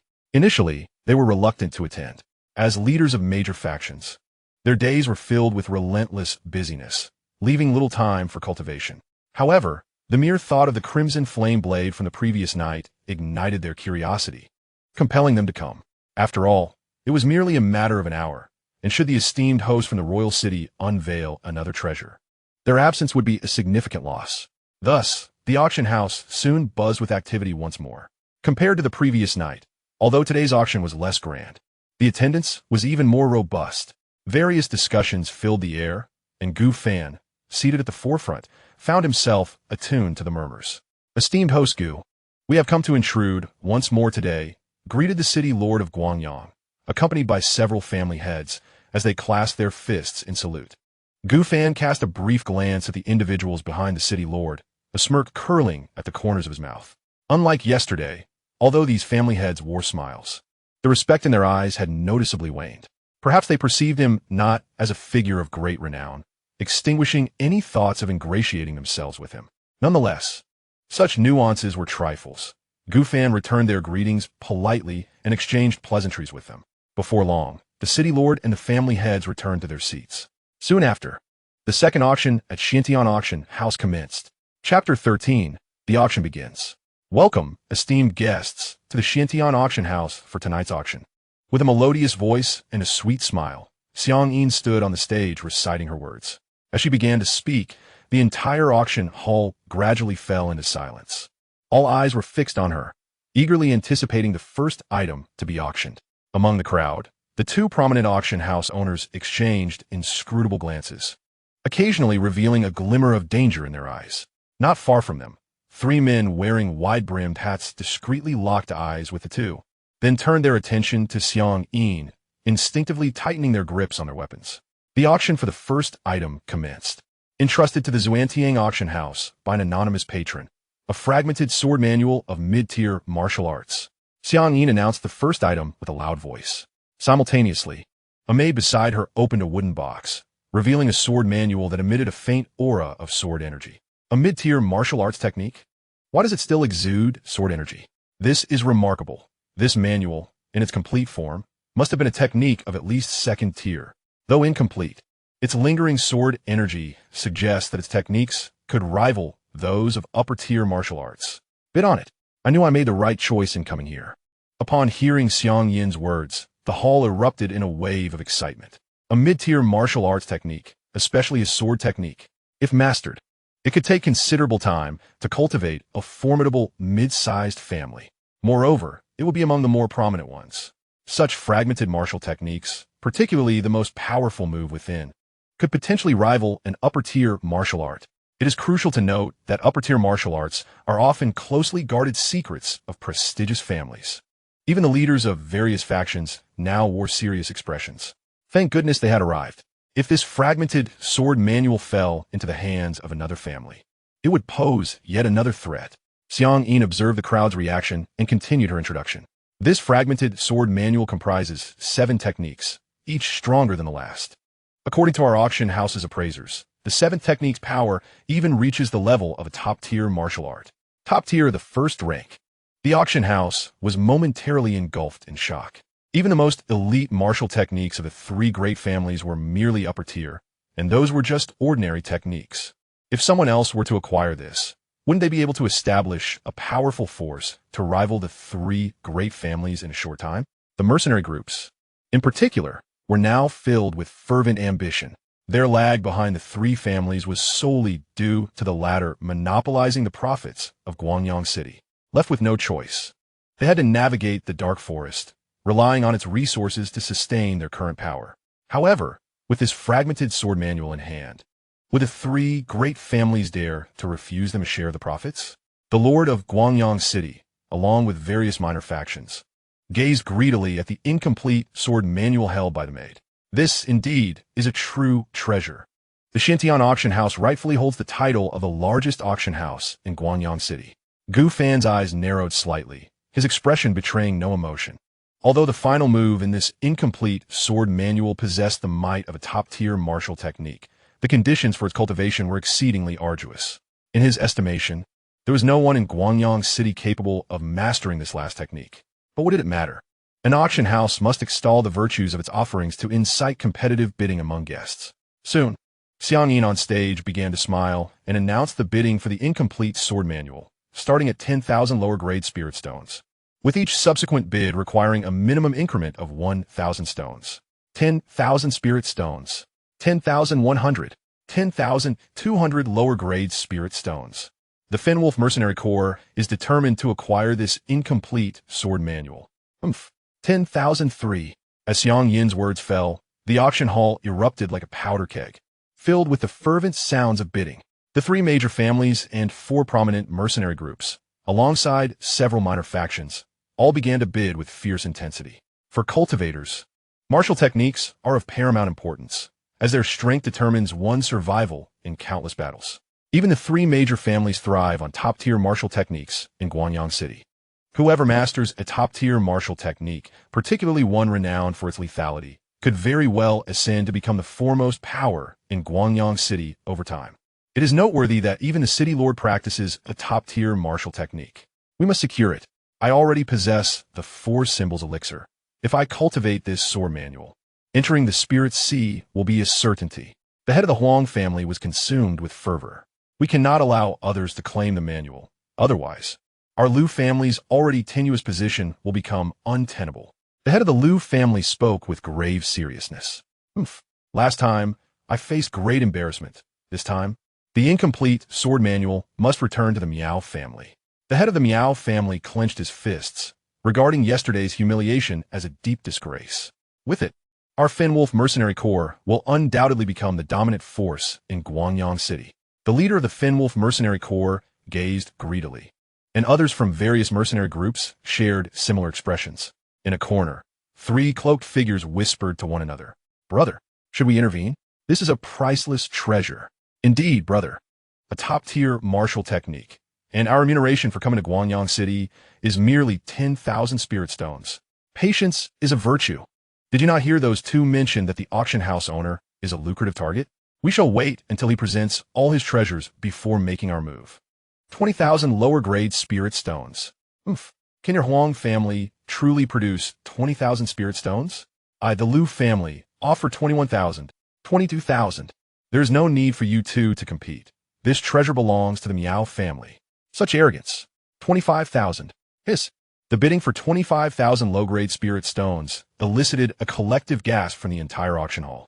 It is noteworthy that a second-tier magical weapon, the Crimson Flame Blade, is valued at merely 30,000 spirit stones. This incomplete sword manual, at its essence, is only a first-tier, mid-grade martial technique. Who possesses such audacity? All eyes turned towards the source of the voice, revealing the wild wolf leader, who defiantly lowered his bidding paddle. It was he who had just called out the price. Wild wolf, do you truly have such an abundance of spirit stones? exclaimed the head of the Miao family, exasperated. The sheer amount of spirit stones had caused his heart to bleed. How could a mercenary group, inferior to the three great families, possibly amass such wealth? Miao family head, I, Wild Wolf, do not possess the vast resources of your esteemed household. 25,000 is but a trifling sum, he replied with grandiosity, making everyone realize for the first time that even mercenary groups could be so affluent.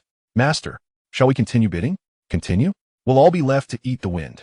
The Miao family head slumped back down, his expression grim. If a martial technique comparable to a top-tier first-grade skill were to fall into the hands of the ruthless mercenary group, chaos would surely ensue in Guanyang City. 25,000 spirit stones. First call. 25,000 spirit stones. Second call. Xianxia, beaming with delight, struck the hammer twice. Below, silence enveloped the crowd. The three great families wore grim expressions. Such an amount of spirit stones surpassed their limits. To bid further would cripple their family's vitality, resulting in far more detriment than benefit in the short run. As for the city lord, having just secured the Crimson Flame Blade, he lacked the means to compete for this incomplete sword manual. Thus, after a brief pause, Xianxia brought down the hammer for the third time. Congratulations to the Wild Wolf leader for securing this incomplete sword manual with a bid of 25,000 low-grade spirit stones. Simultaneously, a voice resonated in Gu Fan's mind. Chapter 14. The Radiant Moon Sword Manual. The auction of the incomplete first-tier, mid-grade martial technique has been successful. Congratulations to the host for triggering a 1,000-fold critical return. Obtaining the third-tier supreme sword technique, the Radiant Moon Sword Manual. The system's voice echoed within Gu Fan's mind, causing his expression to freeze in disbelief. A 1,000-fold critical return? A third-tier supreme sword technique? Surely he must have misheard. He had triggered a 1,000-fold return? The previous auctions had yielded only dozens of times in critical returns, leading Gu Fan to expect a similar outcome this time. Yet, unexpectedly, he had directly received a 1,000-fold return in the form of a third-tier supreme sword technique. It is essential to note that, to Gu Fan's knowledge, even within the royal city of the Gu family, such martial techniques were non-existent. As a direct descendant of the main lineage, he was privy to many family matters. For instance, the current patriarch of the Gu family was practicing a third-tier upper-grade martial technique. If even he was at such a level, the younger generation fared far worse, with most possessing only first-tier or low-grade second-tier techniques. In the remote city of Guanyang, he astonishingly acquired the top-tier third-level sword technique, the Haoyue Sword Manual, which even the esteemed Gu family of the royal city could not claim. What delighted Gu Fan even more was that he had obtained it through his fair maiden. The incomplete sword technique had been entrusted to the auction house by another, and he had merely utilized someone else's treasure to win over his beloved. With this thought, Gu Fan couldn't help but grin, as Gu Fan reveled in the joy brought by the Haoyue Sword Manual. The hall of the auction house was abuzz with congratulatory voices celebrating the Mad Wolf's guild leader for securing the incomplete sword technique. Congratulations, guild leader the Mad Wolves, on acquiring a treasure. Congratulations. Its power rivals that of a top-tier, first-level sword technique. Brother Mad Wolf, it won't be long before the name of your esteemed mercenary guild spreads throughout Guanyang. The surrounding crowd expressed their envy. Even members of other prominent mercenary guilds looked on with admiration at the Mad Wolf's guild leader. The incomplete sword manual was indeed a second-tier martial skill. Regrettably, they lacked the strength of the Mad Wolf mercenary guild and could only watch enviously as he claimed this martial art. Amid the numerous congratulations, the Mad Wolf's guild leader wore a broad smile. A sword technique with power akin to a top-tier, first-level martial skill was truly unique in Guanyang. Once he perfected the incomplete manual, his prowess would surely stand out among the many body refinement practitioners in Guanyang. However, it was likely that other factions were harboring similar thoughts and might resort to underhanded tactics against him. Caution was paramount. A flicker of contemplation crossed the Mad Wolf's guild leader's defiant visage.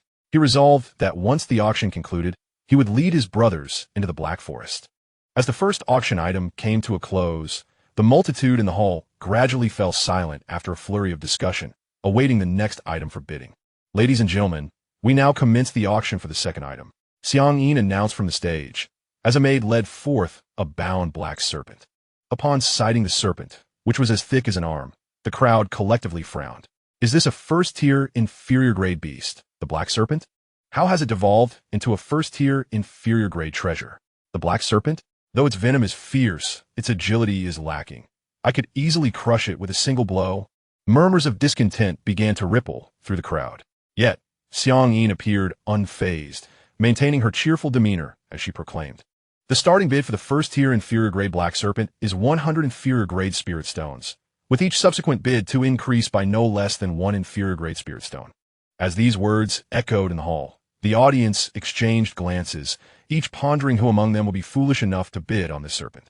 Such a creature could be procured for merely a few dozen spirit stones in the marketplace outside. Yet, the auction house set the starting bid at 100.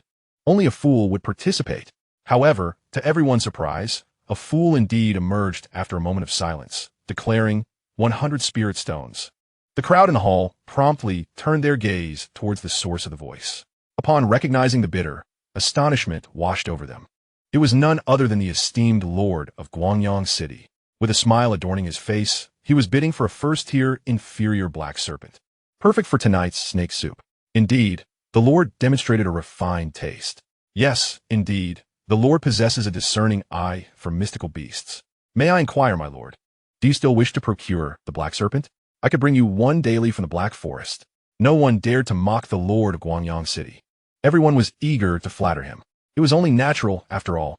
The lord was a practitioner of the spirit sea realm. Using a first-tier black serpent for snake soup was entirely reasonable, was it not? As someone began to bid, Xianxin's face immediately brightened with genuine joy. The lord bids 100 inferior spirit stones. Are there any other bidders? 100 spirit stones, going once. 100 spirit stones, going twice. Third and final call. Congratulations to the lord for acquiring this first-tier inferior mystical beast, the black serpent, for 100 inferior spirit stones.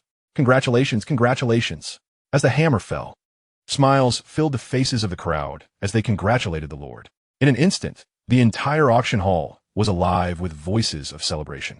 However, at that moment, Xianxia on the stage felt a wave of anxiety wash over her. If a first-tier inferior mystical beast elicited such complaints, what would happen when the mundane items were presented? It was worth noting that the remaining 8 items for sale were all ordinary objects. She simply could not comprehend why the lord insisted on holding an auction every day without fail. Gripping her communication artifact, she felt her palms drenched with sweat. As time passed, the crowd gradually fell silent, turning their attention back to Xianxia on stage. However, most were no longer hopeful about the forthcoming items. Much like the previous auction, aside from the opening item, the 4 elements pill, the subsequent 4 items were all common first-tier inferior treasures. It seemed unlikely that anything unexpected would occur this time as well. Next, we shall proceed with the auction of the 3rd item, the ordinary red milk fruit. The starting bid is 1 inferior spirit stone. Each subsequent bid must be no less than 1 inferior spirit stone. What? Upon hearing the auctioned item, a guest still clutching a red milk fruit exclaimed in disbelief. As others began to process the information, they too stared blankly at Xianxia. An ordinary red milk fruit? Have I misheard? This fruit, I distinctly remember purchasing earlier this morning at the trading post for a small sum. 1 spirit stone? This is sheer extortion. It is utterly insane. A cacophony of noise erupted. Just yesterday, they had felt that the Xianxia auction house had fallen to a lowly state by auctioning mundane items, such as the 100 refinements blade. But now, upon hearing about the auction of the red milk fruit, they felt the Xianxia auction house was shattering all their previous expectations. At least the 100 refinements blade was a military-grade weapon of good quality. However, the red milk fruit is indeed a commonplace item that can be purchased with mere mundane coins. Chapter 15. Feeling deceived. The masters of the 2 major auction houses could not help but laugh aloud at this moment. Another mundane item? The Xianxia auction house is practically courting disaster. In their 2 prestigious auction houses, when has there ever been an auction item that was not of at least mid-grade first-tier quality? Even the least valuable items are of lower first-tier quality. Yet, the Xianxia auction house, in this auction, has offered only a single mid-grade first-tier sword technique. Although this incomplete sword technique could indeed be deemed a top-tier first-tier technique when compared as fellow auctioneers, they were well aware of the auction house's tendencies. Nevertheless, this was perhaps for the best. Having an oblivious Gu fan as the auctioneer was certainly preferable to the return of the previous cunning old master. At this moment, the 2 were already anticipating how long it would take this newcomer from the royal city to bring the Xianxia auction house to its knees. A single low-grade spirit stone is all that is needed to acquire this delectable red milk fruit. On the stage, seeing no bids, Xianxia maintained a smile, striving to keep the atmosphere light. However, her words were met with a chorus of boos from the audience. They could easily procure a handful of these with mundane coins. So why waste precious spirit stones? Witnessing this, Xianxia felt a twinge of despair. Just as she was about to announce the fruit's failure to sell, a voice filled with unexpected delight rang out. One low-grade spirit stone. It was a bid. Xianxia turned to see the head of the Miao family raising his bidding paddle. He had also noticed her gaze and promptly smiled and nodded at Xianxia before directing his attention to Gu Fan at the front. Coincidentally, Gu Fan also turned to look at him. The two locked eyes, and the Miao family had instantly displayed a very sincere smile. Gu Fan nodded slightly in return, acknowledging him. He was indeed quite surprised. He had anticipated that the red milk fruit would go unsold, yet the Miao family head had chosen to bid on it.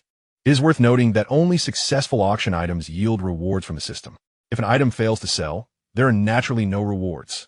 Fortunately, at a crucial moment, the Miao family head played the role of a benefactor. At this moment, those in the hall who noticed the Miao family's actions suddenly came to a realization. It turned out that the Miao family head was bidding on the red milk fruit in order to curry favor with Gu Fan, the newcomer from the royal city. After all, this auctioneer hailed from the royal city, and the potential benefits behind him were substantial. The Miao family head had used a single spirit stone to establish a cordial rapport with him. Upon contemplating this, some individuals felt a pang of regret. Just one spirit stone could have garnered the auctioneer's attention. How could they have overlooked such a trivial opportunity? They felt they had missed out on a significant gain. Congratulations to the head of the Miao family for acquiring the red milk fruit with a low-grade spirit stone. Xianxia promptly struck the gavel and continued, announcing the fourth item for auction, a common iron sword entrusted to the Xianxia auction house by an anonymous patron. A hushed silence enveloped the auction hall. As all eyes remained fixed on Xianxia, their expressions devoid of emotion. At this moment, they harbored grave doubts as to whether this auction house was treating them as fools. The red milk fruit was one thing, but now they were presented with an ordinary iron sword. What purpose could this serve for them, the cultivators, aside from mundane tasks?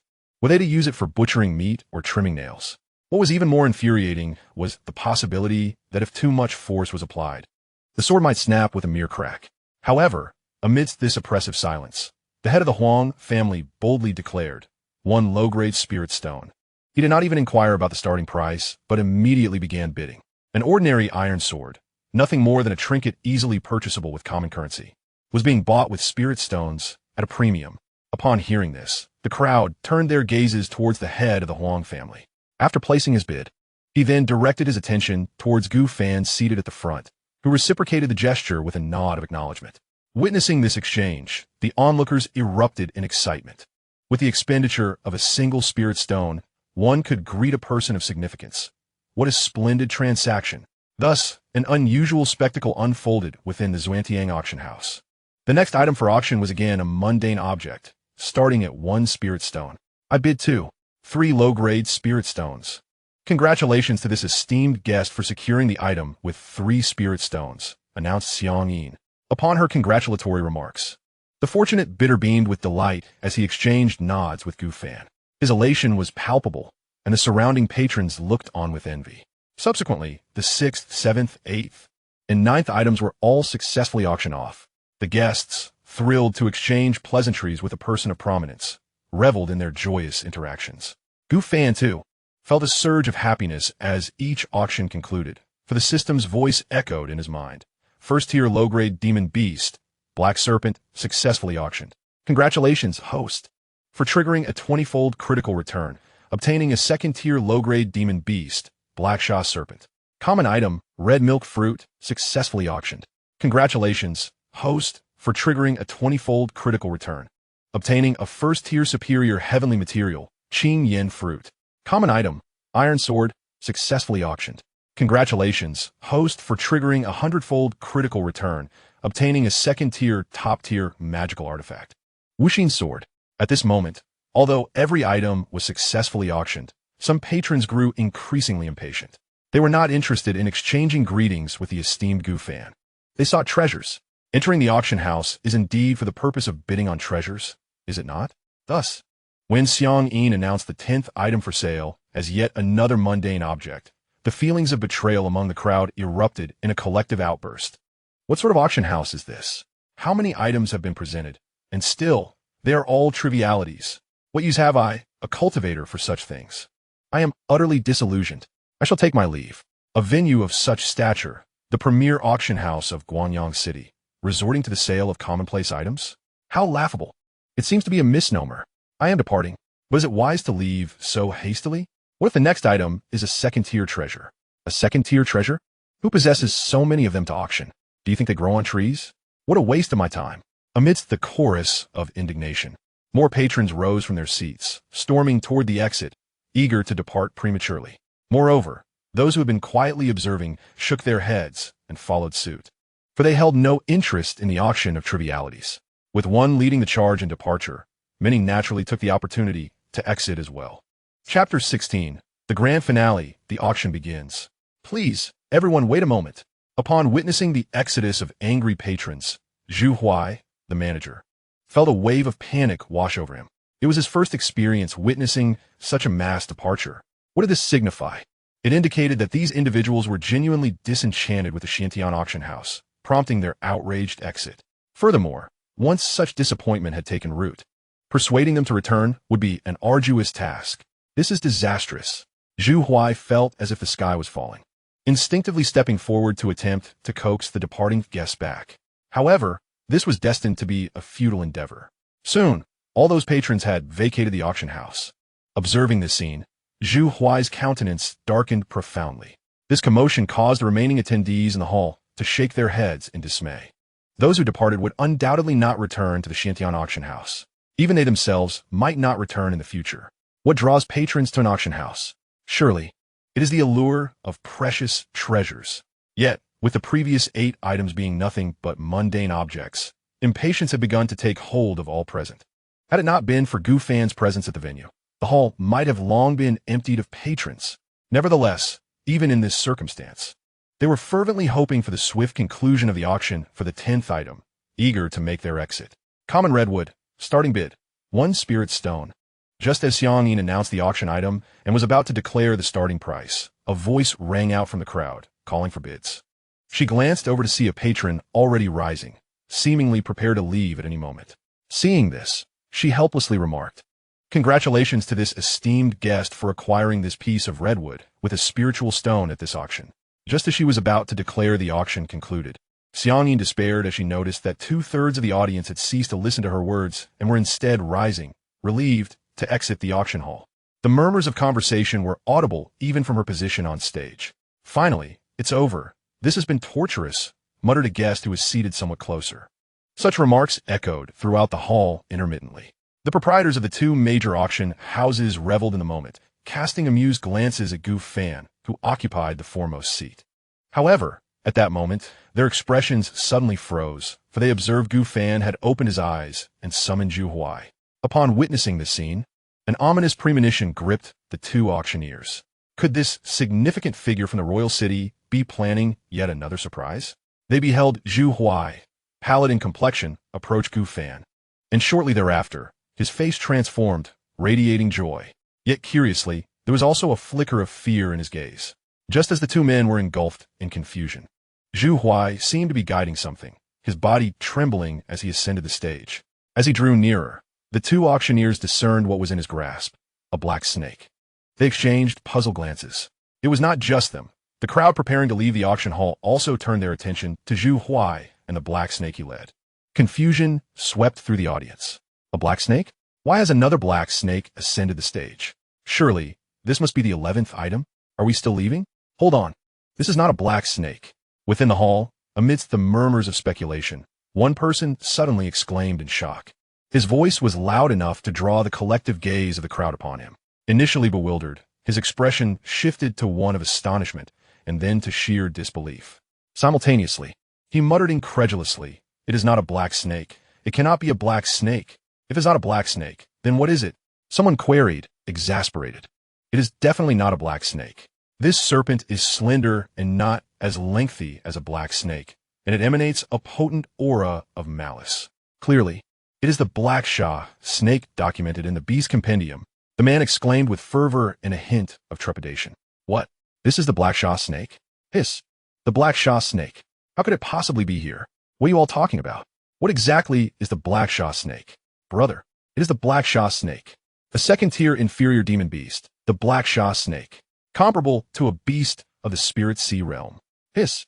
The Spirit Sea realm. Upon the utterance of these words, the crowd within the auction hall was rendered utterly astonished.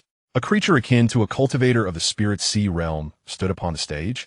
No wonder the steward, Zhu, appeared so visibly shaken and pale.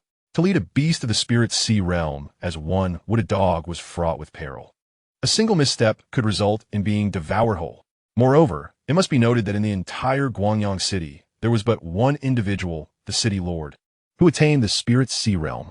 This implies that, in the absence of the city lord, this black fiend serpent could wreak havoc throughout Guangyang city. And now, such a fearsome creature was to be auctioned off at the Xianxia auction house. Were they in a dream, or was this auction house truly extravagant? Such thoughts coursed through the minds of all present. Steward Zhu, meanwhile, was momentarily taken aback as he observed Zhu Huai approaching, his gaze drawn to the slender black serpent the latter led.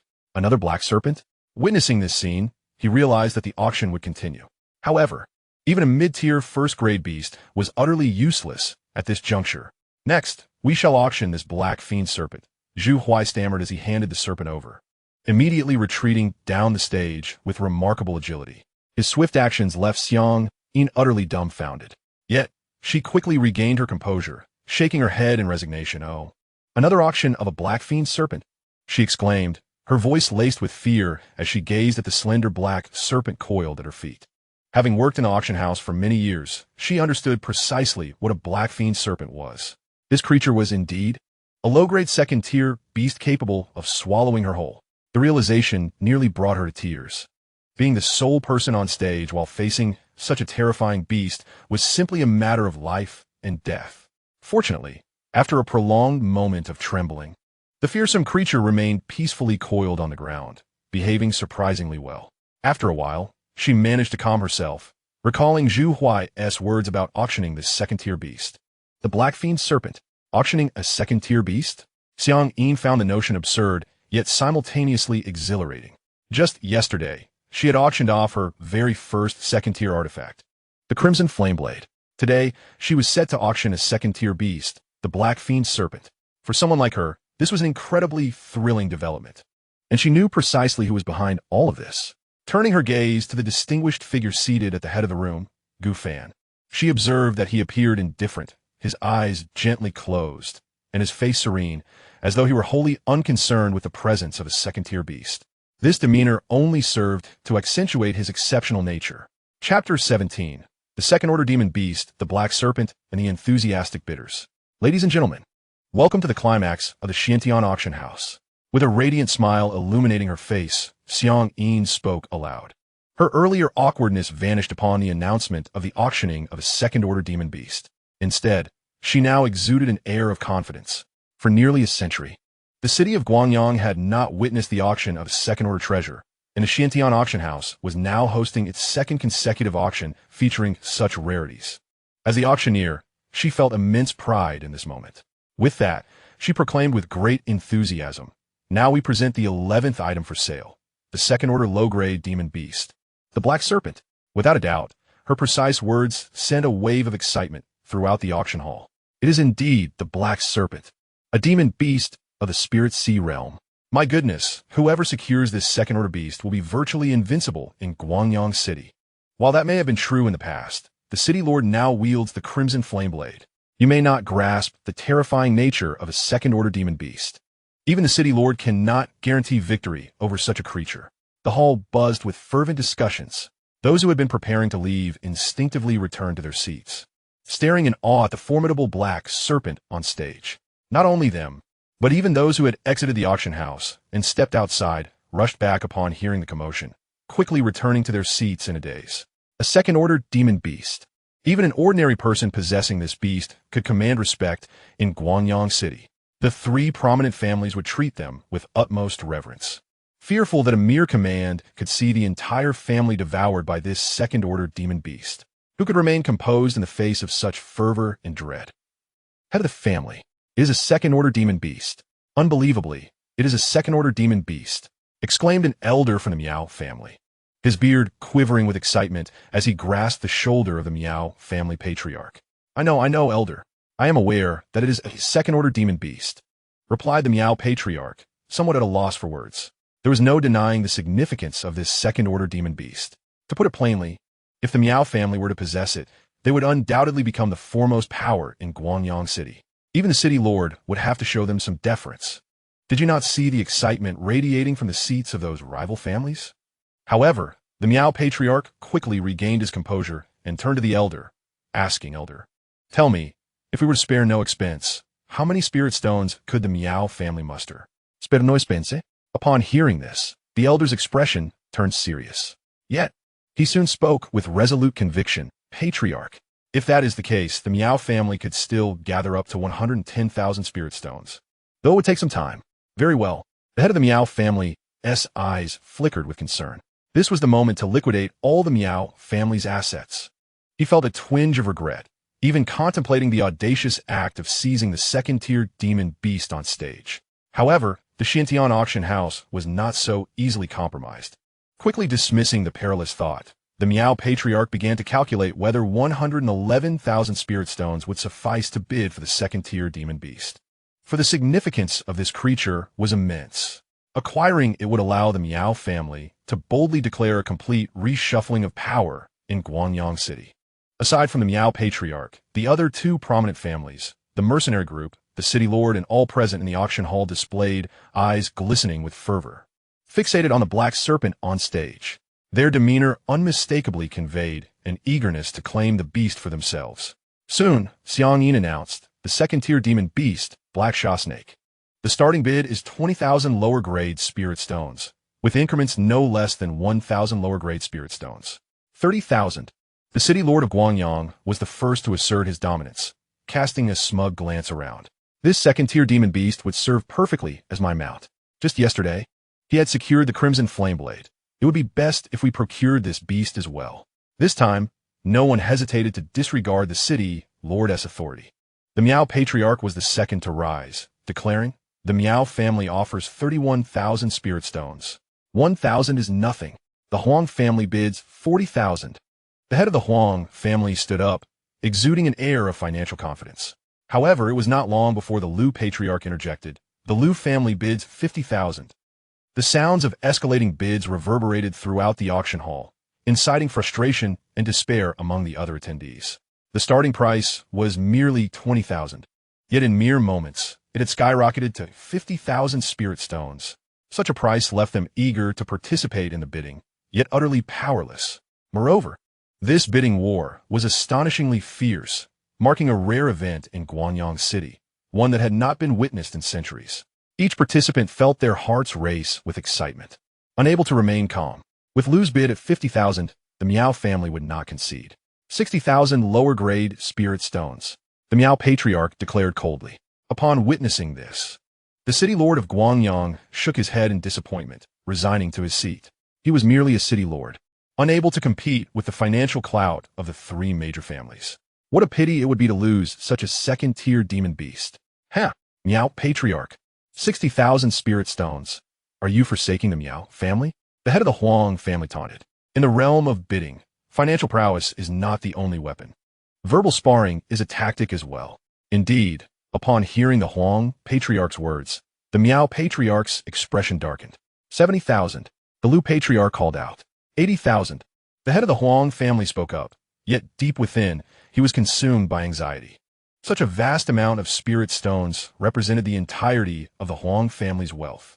Were they truly to let this black serpent slip away? 90,000. As this figure resonated, the head of the Huang family turned ashen. At that moment, the escalating bidding voices from the Xianxia auction house echoed, causing the expressions of the two auction house owners to darken. 90,000 inferior spirit stones. This price was nearly equivalent to the total revenue generated by their auction house over an entire year. And yet, the Xianxia auction house achieved it in a single event. Not to mention, this figure did not account for the transaction volume from the previous night's auction. It was utterly terrifying. The two men's gazes shifted towards Gu Fan, realizing that all this chaos stemmed from this young man. Contemplating this, they could not help but grit their teeth, yearning for the days of their former auction master. However, they soon exchanged glances filled with unspoken meaning, simultaneously directing their attention to the three cloaked figures in the corner. In that instant, a derisive and audacious laugh reverberated through the auction hall, akin to a powder keg ready to explode. Ha ha ha! I extend my gratitude to all for the generous gifts to my brothers and me. We shall graciously accept this black serpent. Chapter 18. The Terrifying Second-Order Demon Beast. Ha ha ha! I extend my gratitude to all for the generous gifts to my brothers and me. We shall graciously accept this black serpent. An audacious voice rang throughout the auction house. In an instant, every eye in the hall turned towards the source of the sound. There, in the corner, three figures clad in black and wearing hats brazenly pushed aside those in their way, striding confidently forward. Their demeanor, coupled with their prior words, unmistakably revealed their sinister intent. They intended to rob. Robbery in the Xianxia auction house. How could it be that such a prominent force within the Dacian dynasty could attract such audacity from foolish individuals? It was unfathomable. Countless spectators were rendered speechless, gazing at the trio in a dazed manner. However, for the head of the Miao family, who was poised to secure the black serpent, the presence of these three cloaked figures was utterly detestable. With the second-order demon beast nearly within reach, their emergence at this moment was akin to a slap in the face to the Miao family. Reluctantly, he darkened his expression and coldly addressed the trio. Who are these arrogant ruffians? How dare you disturb the peace in Guangyang City? As his words fell, the three cloaked figures turned their gazes towards him, subsequently breaking into smiles. My friend, I advise you to refrain from meddling in affairs that do not concern you. One of them spoke languidly, and, simultaneously, an overwhelming aura erupted from all three. Boom! The air rippled. An invisible tempest emanated from the trio, causing those caught unawares to shield their eyes and retreat in alarm. Their expressions filled with terror. The Spirit Sea realm. Spirit Sea cultivators. Three of them. As they felt the overwhelming power within the gusts, the countenances of all present darkened. When had three unknown cultivators of the Spirit Sea realm appeared in Guangyang City. Among them, the head of the Miao family bore the most distressing expression. Not only had he just offended the trio with his words, but they were also intent on seizing the second-tier demon beast, the Black Serpent, which was rightfully his. The most troubling aspect was that he was not a match for these three. As these thoughts raced through his mind, the three cloaked figures paid no heed to the Miao family head, swiftly approaching the high platform with eyes greedily fixed upon the hissing Black Serpent. One of them turned to glance at the city lord nearby, smiling as he spoke. My lord, we shall take our leave after acquiring the auction items. However, should you choose to meddle, my brothers and I might just pay Guangyang City another visit. This was a blatant threat to the city lord. Within the auction hall, the city lord was the only cultivator of the Spirit Sea realm, posing a significant threat to them. The words spoken were a clear warning. Should he interfere, they would unleash chaos throughout Guangyang City. Conversely, if the city lord turned a blind eye, they would depart after seizing their prize. As the lord of Guangyang City, if the city were to suffer damage, he would surely face dire consequences. Indeed, upon hearing those words, the city lord's expression darkened. Against three Spirit Sea cultivators, even armed with the Crimson Flame Blade, he had little confidence in overcoming them. Noticing the city lord's troubled demeanor, the trio of cloaked figures chuckled, preparing to leap onto the high platform and effortlessly claim the coveted second-tier demon beast. With the city lord intimidated into inaction, would the Black Serpent truly be seized from under their noses? Outrageous! This treasure of Guangyang City was about to be brazenly taken away in broad daylight. Was there no law? Alas, we should be grateful that these three Spirit Sea cultivators have chosen not to slaughter us all. We have narrowly escaped with our lives. What the auctioneer? Would he simply watch as the treasure was stolen?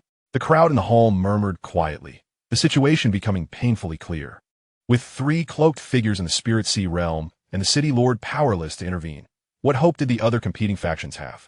It seemed inevitable that this precious second-tier demon beast, the Black Serpent, would fall into their hands. Surely, the auctioneer must also be at a loss in this matter. Just as the three cloaked figures leaped onto the high platform, greedily advancing towards the Black Serpent, a voice suddenly rang out in the hushed auction hall. Do you three truly intend to seize the treasures of the Xianxia auction house? The familiar voice resonated through the hall. Instantly, all eyes turned towards the auctioneer. There he sat, a slender figure occupying the foremost seat, his starry eyes now wide open, gazing with a smile at the trio on stage. His words stirred a wave of uncertainty among the gathered crowd. They feared that Gu Fan's actions might provoke the three, endangering everyone and leading to a massacre within the auction house. It is crucial to note that, apart from the city lord, no one possessed the strength to oppose the three powerful figures at the Spirit Sea realm. Amidst this palpable tension, the trio of hooded figures halted and turned around. This time, they no longer exuded the earlier nonchalance. Instead, their faces were grave as they regarded Gu Fan. "Are you truly prepared to confront us, Gu Auctioneer?" Their words left the audience in shock. Just moments ago, these three had been threatening the city lord with impunity, yet here they were, suddenly cautious before Gu Fan. With a slight smile, Gu Fan remained calm, expressing that there was no need for hostility. He merely wished to advise the trio that the treasures of the Xianxia auction house were not easily acquired. "Umph." The three hooded figures scoffed. "Indeed, the treasures are not easily taken, but we have our own backing." Thus, dismissing Gu Fan's warning, they turned towards the black serpent. At that moment, a sharp hiss echoed through the hall, startling all present. The small black serpent, no thicker than a finger, suddenly became enveloped in a dense aura of malevolence.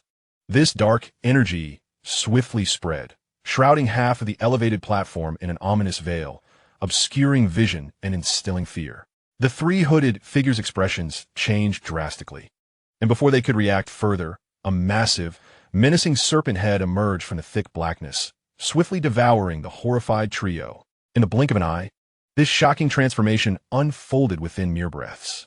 As the serpent's head engulfed the three figures, the hall erupted in gasps of disbelief. The guests, a sea of startled faces, were left in utter astonishment at the sight of the serpent's head, which was nearly the size of half the platform. A chorus of sharp intakes of breath filled the air, reverberating throughout the auction house. Chapter 19.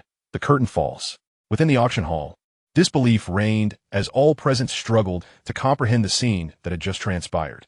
Three cultivators at the Spirit Sea realm, each equivalent in stature to the city lord of Guangyang, had been dramatically dispatched by a single, fearsome serpent head in the span of mere moments. At this moment, they were undoubtedly aware. The menacing serpent head was, in fact, the second-tier inferior demon beast, the Black Sha snake, that was up for auction. Yet, how could this beast possess such terrifying strength? Even the city lord gazed at the swirling, malevolent energy, unable to regain his composure. He realized that he, too, would likely be unable to withstand a single strike.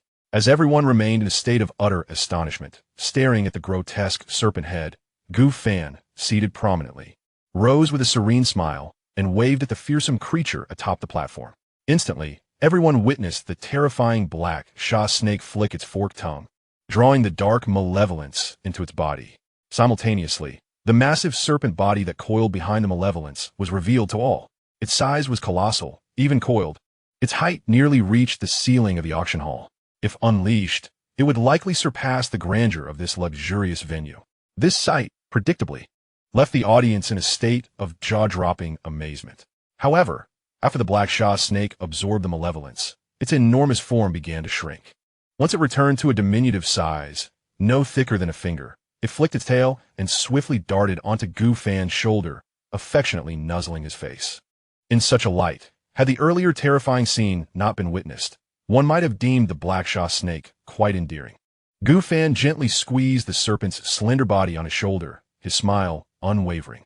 Though the Black Sha snake was classified as a second-tier inferior demon beast, upon closer inspection, it was indeed a creature of the third level of the Spirit Sea realm. With such formidable strength, how could the three individuals of the first level of the Spirit Sea contend with it? Moreover, Gu Fan had warned them that the treasures of the Xianxia auction house were perilous to claim. To pursue them would surely lead to one's demise. "Go," Gu Fan commanded, patting the serpent's body. The Black Sha snake reluctantly swayed its tail.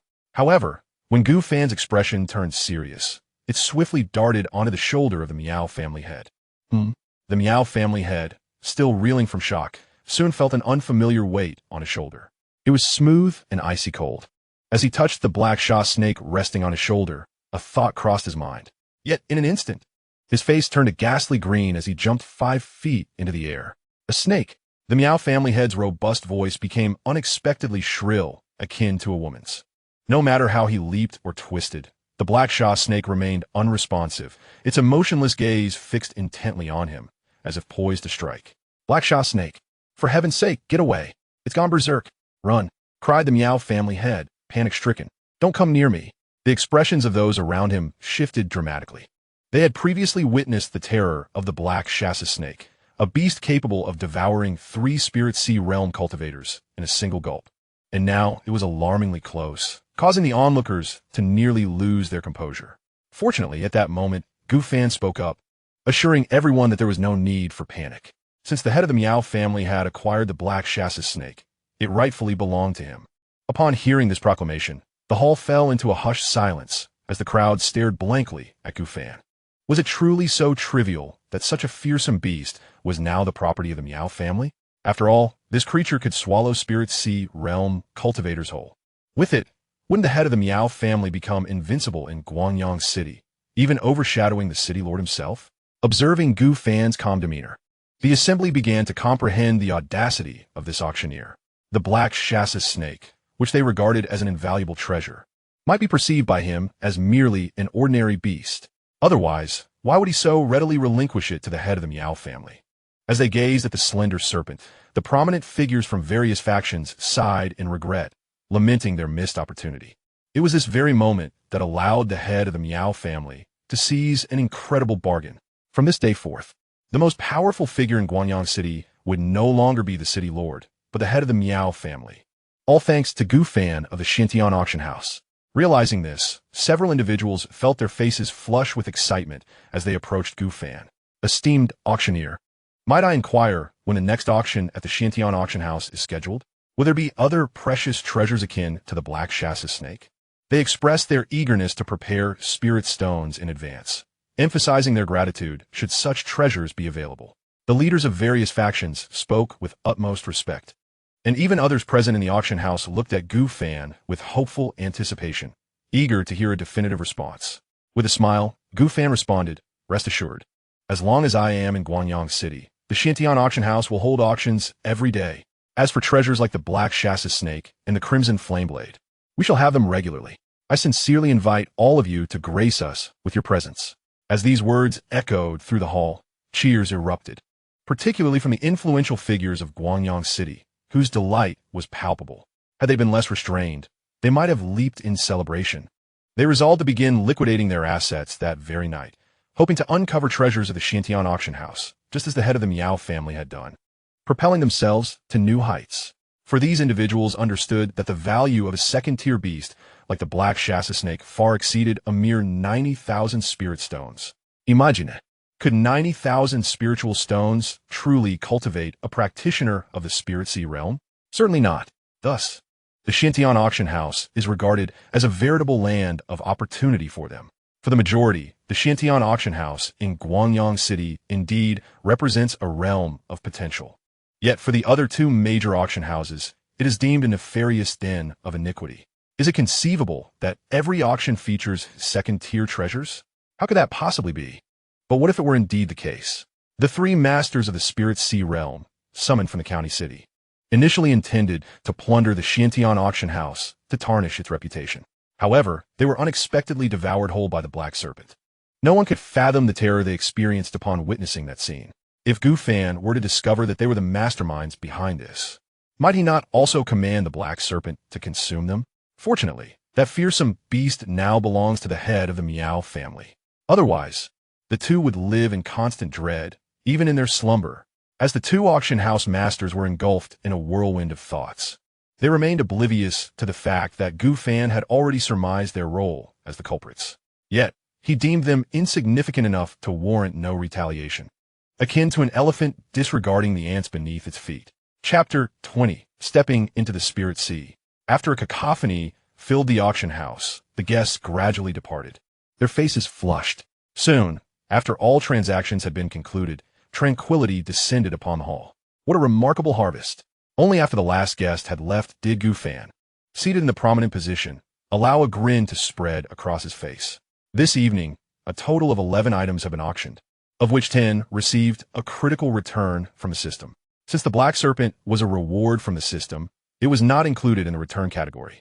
Apart from the auction Black Serpent, there were still 9 critical return rewards within the system space. 2 upper-tier first-grade treasures, 5 lower-tier second-grade treasures, 1 premium second-grade treasure, and 1 premium third-grade sword technique. Gazing upon these rewards, Gu Fan felt a surge of excitement and swiftly entered the secret chamber. He was prepared to step into the spirit sea. Within the cultivation chamber, Gu Fan sat cross-legged on the mat. With a mere thought, luminous orbs began to manifest before him, radiating a gentle glow.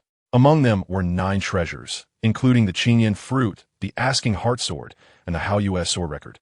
His gaze settled upon the Haoyue sword record. The piercing sword energy pricked at his skin, yet instead of frowning, Gu Fan felt a surge of joy. The sharper the sword energy, the more potent the sword technique.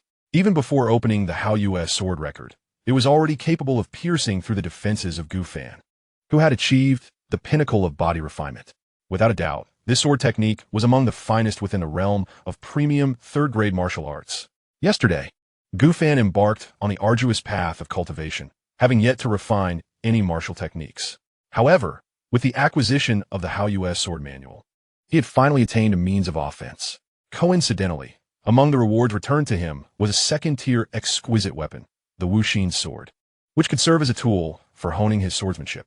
Contemplating this, Gu Fan promptly stored the Haoyue sword technique and the Wuxin sword within the confines of the system space, subsequently directing his gaze towards the remaining 7 rewards.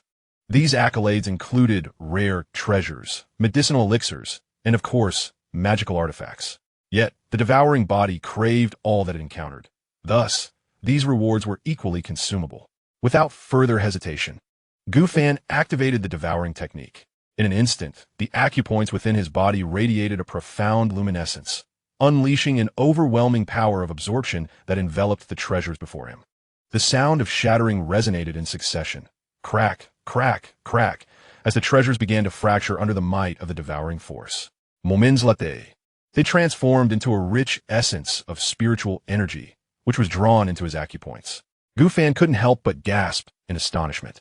The spiritual energy contained within the 7 treasures was immense, and as it surged into his acupoints, he felt a sensation of swelling within his body. Nevertheless, as the energy continuously coursed through his meridians, completing cycles of the great circulation, he gradually acclimated to this newfound sensation.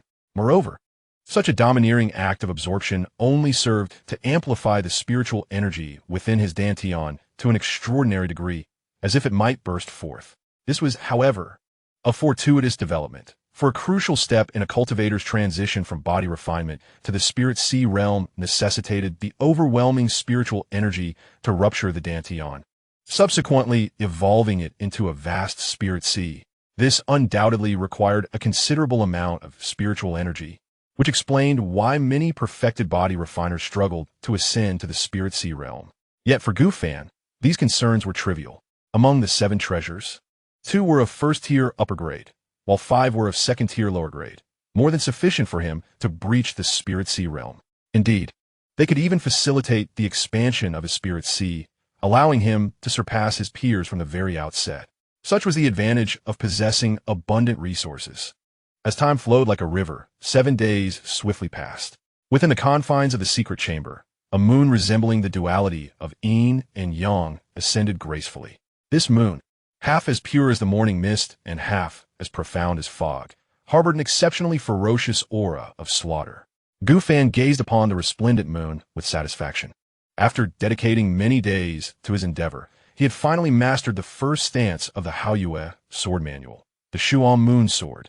The Haoyue sword manual comprised 9 sword techniques, the first of which, the Shuan Moon sword, not only embodied an incredibly terrifying power of slaughter, but also possessed formidable defensive capabilities. Furthermore, it was exceedingly challenging to master. Even with the awakening of his devouring body and unparalleled innate talent, it took Gu Fan 7 arduous days to comprehend the duality of yin and yang contained within. Even so, Gu Fan remained unaware of its true power. Within this secret chamber, merely revealing the sword of the new moon caused the surrounding walls to tremble violently, as if they might collapse at any moment. Thus, the only option was to find a moment of leisure to practice in an open space to ascertain its capabilities. Furthermore, 7 days prior, Gu Fan had successfully entered the Spirit Sea. His Spirit Sea, having absorbed an immense quantity of spiritual energy, had reached a staggering extent of 365 miles. To Gu Fan's knowledge, even the patriarch of the Gu family had only managed to reach a mere 8 miles when he first entered the Spirit Sea. The disparity between 8 miles and 365 miles is akin to the difference between a firefly and the bright moon, utterly incomparable. This serves to indirectly illustrate the extraordinary talent possessed by Gu Fan. In addition to Gu Fan's ascension into the Spirit Sea, the Xianxia auction house continued to hold 6 auctions over the past week. Each auction attracted prominent figures from Guangyang City, and even strangers from the Black Forest hurried to attend upon hearing the news. Due to the growing renown of the auction house, the number of items auctioned remained consistently at 10 each day, allowing Gu Fan to receive 10 rewards from the system daily. Although most of these items were mundane, each reward from the system was a first or second tier treasure, leaving Gu Fan quite satisfied. Naturally, the guests attending the auctions were equally pleased, as the grand finale of each event featured the 11th item, a second tier treasure. Thus, it was a joyous occasion for all. However, Gu Fan felt a slight dissatisfaction regarding the gradual pace of his cultivation. Despite consuming treasures daily to enhance his realm, after 6 instances of absorption, he had only managed to progress from the initial stage of the first layer of the Spirit Sea to the perfected stage of the second layer. This was not only due to the vastness of his Spirit Sea requiring an enormous amount of spiritual energy, but also because second-tier low-grade treasures no longer had a significant impact on him, or rather, their effect had diminished compared to before. The devouring God body allowed him to consume treasures limitlessly to grow stronger, naturally intensifying Gu Fan's desire for even more powerful treasures to devour. However, more precious treasures are rare and elusive, and Gu Fan could only hope that tonight's auction would feature 1 or 2 valuable items. With this thought in mind, he opened the door to the cultivation chamber and stepped outside. Chapter 21. The Vortex of the Black Forest. Rewind time to an hour ago. In the Black Forest, before a foul-smelling cave, a battle was unfolding. Clang! The sound of a sword being drawn echoed as a young man clad in a white outfit, adorned with a shattered star emblem on his chest, unsheathed his long sword and charged forward with determination. A colossal bear, radiating a luminous white aura, let out a furious roar and charged towards the young man with all its might. In an instant, the two collided, sending the youth staggering backward, a trickle of blood escaping the corner of his mouth. Damn beast! He cursed, but soon thereafter, a sardonic smile crept upon his lips. Though his insides were injured, he managed to carve a grievous gash across the bear's neck. The wounded giant, seemingly incensed by the injury, had its eyes turned blood-red as it lunged at the young man once more. Yet mere moments later, this first-tier perfected beast succumbed to the shattered vitality within. Collapsing to the ground, the youth expelled a breath of foul air and, using the hilt of his sword for support, stepped cautiously into the foul-smelling cave ahead. Inside the dimly lit cavern, he soon spotted the treasure, the Spirit Heart Lotus, guarded by the beast. The Spirit Heart Lotus, a second-tier low-grade celestial treasure, possessed the remarkable ability to enhance one's aptitude, comprehension, and deepen one's realm. It was the very object of his quest. Spirit Heart Lotus, at last, I have found you. He gasped, his breath growing heavy, yet he quickly resumed a vigilant scan of his surroundings. Before embarking, his master had warned him of the dangers lurking within the Black Forest, where murder and theft were commonplace, and even trivial disputes could result in deadly confrontations. Thus, after ensuring no one was nearby, he advanced to pluck the precious plant. However, at that moment, a brazen voice echoed from behind him. Spirit Heart Lotus. This treasure belongs to the Mad Wolf mercenary group. As the words fell, the youth spun around to face the speaker, none other than the leader of the Mad Wolf, flanked by over 100 mercenaries encircling the cave. Upon witnessing this scene, the young man's countenance shifted, a sense of foreboding washing over him. Indeed, the Mad Wolf leader then sneered, I've guarded this beast for 2 days, only to have you interrupt my efforts. How do you intend to compensate me? I am a disciple of the 7th elder of the Shattered Star sect. You, a mere mercenary group, dare demand compensation from me? Have you eaten the heart of a bear and gained courage? Despite being surrounded, the youth maintained an upright posture and replied coldly. The Shattered Star sect was a formidable power within the Great Qian dynasty, filled with formidable warriors, and, as a disciple of the 7th elder, the youth was undoubtedly a paragon of youthful brilliance. The Mad Wolf leader's expression shifted momentarily, but quickly turned to resolve as he brandished a 3-foot-long sword, launching an attack on the young man. Simultaneously, a chilling command rang out, "Kill him." With that, the 100-strong mercenary band drew their weapons and charged at the youth with ferocity. In the Black Forest, might makes right. Those who are weak yet clutch treasures must meet their demise. Soon, under the relentless assault of the Berserk Wolf leader and over 100 martial cultivators, the already wounded youth could withstand only a few breaths before succumbing to a brutal beating. The sword that ended his life was wielded by the Berserk Wolf leader himself.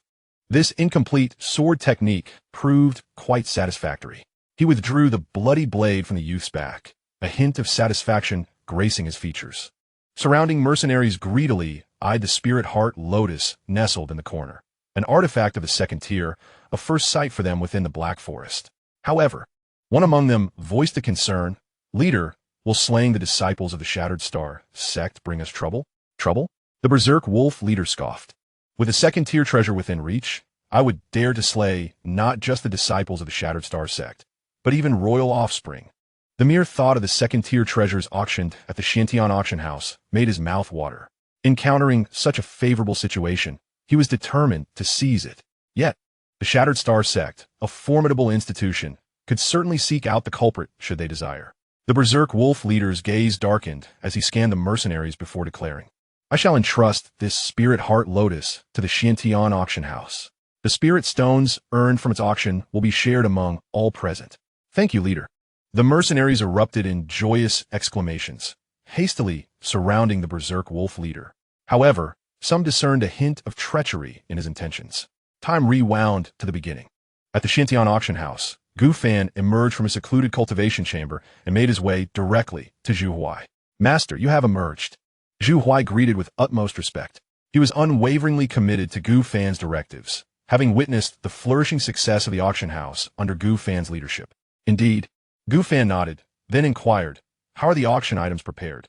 Are there any treasures?" "None," Zhu Huai sighed, shaking his head, "as always, merely mundane items." At this, Gu Fan felt a tinge of disappointment. Just then, a boisterous voice echoed from outside. "Manager Zhu, I, the Berserk Wolf leader, have come to auction treasures." The Berserk Wolf leader? Gu Fan and Zhu Huai exchanged glances before hastily opening the door to investigate. There stood a maid with her head bowed, while the Berserk Wolf leader surveyed the hall with an air of audacity. Upon spotting the two men who had emerged, the mercenary leader approached with a raised brow. "Manager Gu, it feels as though ages have passed since we last met." His tone bore a trace of respect, for he had spent a week in the Black Forest, and the most vivid memory was of the black serpent devouring 3-spirit sea realm cultivators in one gulp. Gu Fan nodded silently. Observing this, Zhu Huai promptly inquired, "Chief of the Mad Wolf Brigade, may I ask what treasure you intend to auction? This is not a place for idle chatter. Please step inside." Sensing the gravity of the moment, Zhu Huai ushered the man into a private chamber. Within the dimly lit room, the three men settled together. The chief of the Mad Wolf Brigade wasted no time. He retrieved a jade box from his storage ring and opened it. In an instant, a refreshing fragrance filled the entire chamber. "Is this the second-tier inferior grade spiritual heart lotus?" Zhu Huai exclaimed in astonishment, having been in charge for several days. He was well prepared and instantly recognized the treasure. Indeed, it was the spiritual heart lotus. The chief of the Mad Wolf Brigade cast a glance at Zhu Huai and Gu Fan. The former was visibly agitated, his eyes wide with disbelief, while the latter maintained an expression of serene composure. This stark contrast doused the chief's fleeting sense of pride with a cold reality check. A second-tier treasure? Gu Fan had previously produced 8 such items. "Are you planning to auction it at the Xianxia auction house?" Gu Fan finally spoke, although his demeanor remained calm. A tempest brewed within him. A second-tier treasure, if auctioned at the Xianxia auction house, what kind of rewards could the system possibly return? Perhaps a third tier? The mere thought of such a treasure ignited a profound hunger within Gu Fan. Chapter 22. The Auction. In response to Gu Fan's inquiry, the chief of the Mad Wolf Brigade's lips curled slightly, not answering immediately, but instead posing a probing question. "Master Gu, if I entrust this treasure to the Xianxia auction house, can your establishment provide me with protection?" "Protection?" Gu Fan replied succinctly. The chief's eyes sparkled with intent. The Shattered Star sect was a formidable power within the great Qian dynasty. Since the young man was a disciple of an elder, his status must be significant. Surely, it would not be long before they sent someone to investigate, possibly even uncovering the cause of the young man's death. As the perpetrator behind the disciples' demise, he would undoubtedly face the wrath of the Shattered Star sect. It was for this reason he sought to ascertain whether the Xianxia auction house could indeed offer him sanctuary.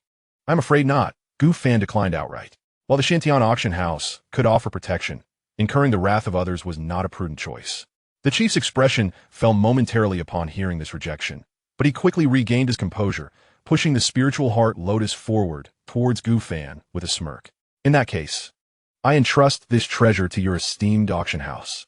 I assure you, I shall not disappoint the chief of the Mad Wolf Brigade. Gu Fan smiled in return. As night fell, the stars twinkled brightly over Guangyang City, its streets aglow with vibrant lights. However, when viewed from above, one might observe that the bustling street outside the Xianxia auction house in the northern part of the city is far more vibrant than other locations. Behold the exquisite night stargrass. Everyone, come and take a look. Savor the finest delicacies of the royal city. Those who have yet to visit the royal city must come and taste. Treasure Blade, a family heirloom. Do not be deceived by its ordinary appearance. This is a fifth-tier treasure. A diverse throng of individuals converges here, primarily drawn by the now-renowned Xianxia auction house. Following several successful auctions, the reputation of the Xianxia auction house in Guangyang City has spread far and wide. Even various nearby sects have heard rumors of relics being unearthed in the vicinity, leading to the circulation of numerous second-tier treasures. Unsurprisingly, this news has attracted even more people to Guangyang City. At the entrance of the Xianxia auction house, the head of the Miao family, clad in a blue robe, gracefully disembarks from his carriage and strides towards the auction house. As he passes by, the surrounding crowd respectfully parts, casting wary glances at the slender serpent coiled upon his shoulder. This black serpent, known as the Black Sha serpent, has gained considerable notoriety. Who does not know that this seemingly small creature devoured 3 formidable experts of the Spirit Sea realm in a single bite? It has propelled the Miao family head to the pinnacle of power in Guangyang City overnight. Such an opportunity has arisen due to the Xianxia auction house and its esteemed manager. Moreover, the auction house has successfully held 8 consecutive events, each featuring second-tier treasures being auctioned off. Tonight marks the 9th occasion. Why should this second-tier treasure not belong to him? With this thought, the crowd eagerly makes its way through the grand entrance of the auction house. Inside the hall, the aisles are teeming with people. Each guest who enters must first greet the esteemed Gu Fan, seated at the head of the table, before proceeding to their seats. There is no other option. Although the Miao family head stands as the foremost expert in Guangyang City, it is Gu Fan, the manager of the Xianxia auction house, who holds the greatest prestige. Each second-tier treasure is auctioned at his discretion. How could anyone not show him the utmost respect? At this moment, the Miao family head approaches Gu Fan, causing the surrounding throng to momentarily part. This exemplifies the Miao family head's formidable reputation. In his presence, no one dares to offend. Yet even so, the Miao family head addresses Gu Fan with great deference. Esteemed manager, how have you been of late? Gu Fan smiles and regards the Miao family head. He understands the latter's profound respect stems from the Black Sha serpent's inclination to heed Gu Fan's will.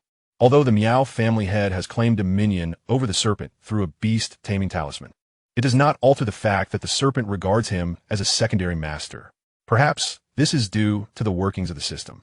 However, since the black serpent now belongs to the Miao family, Gu Fan naturally refrained from interjecting.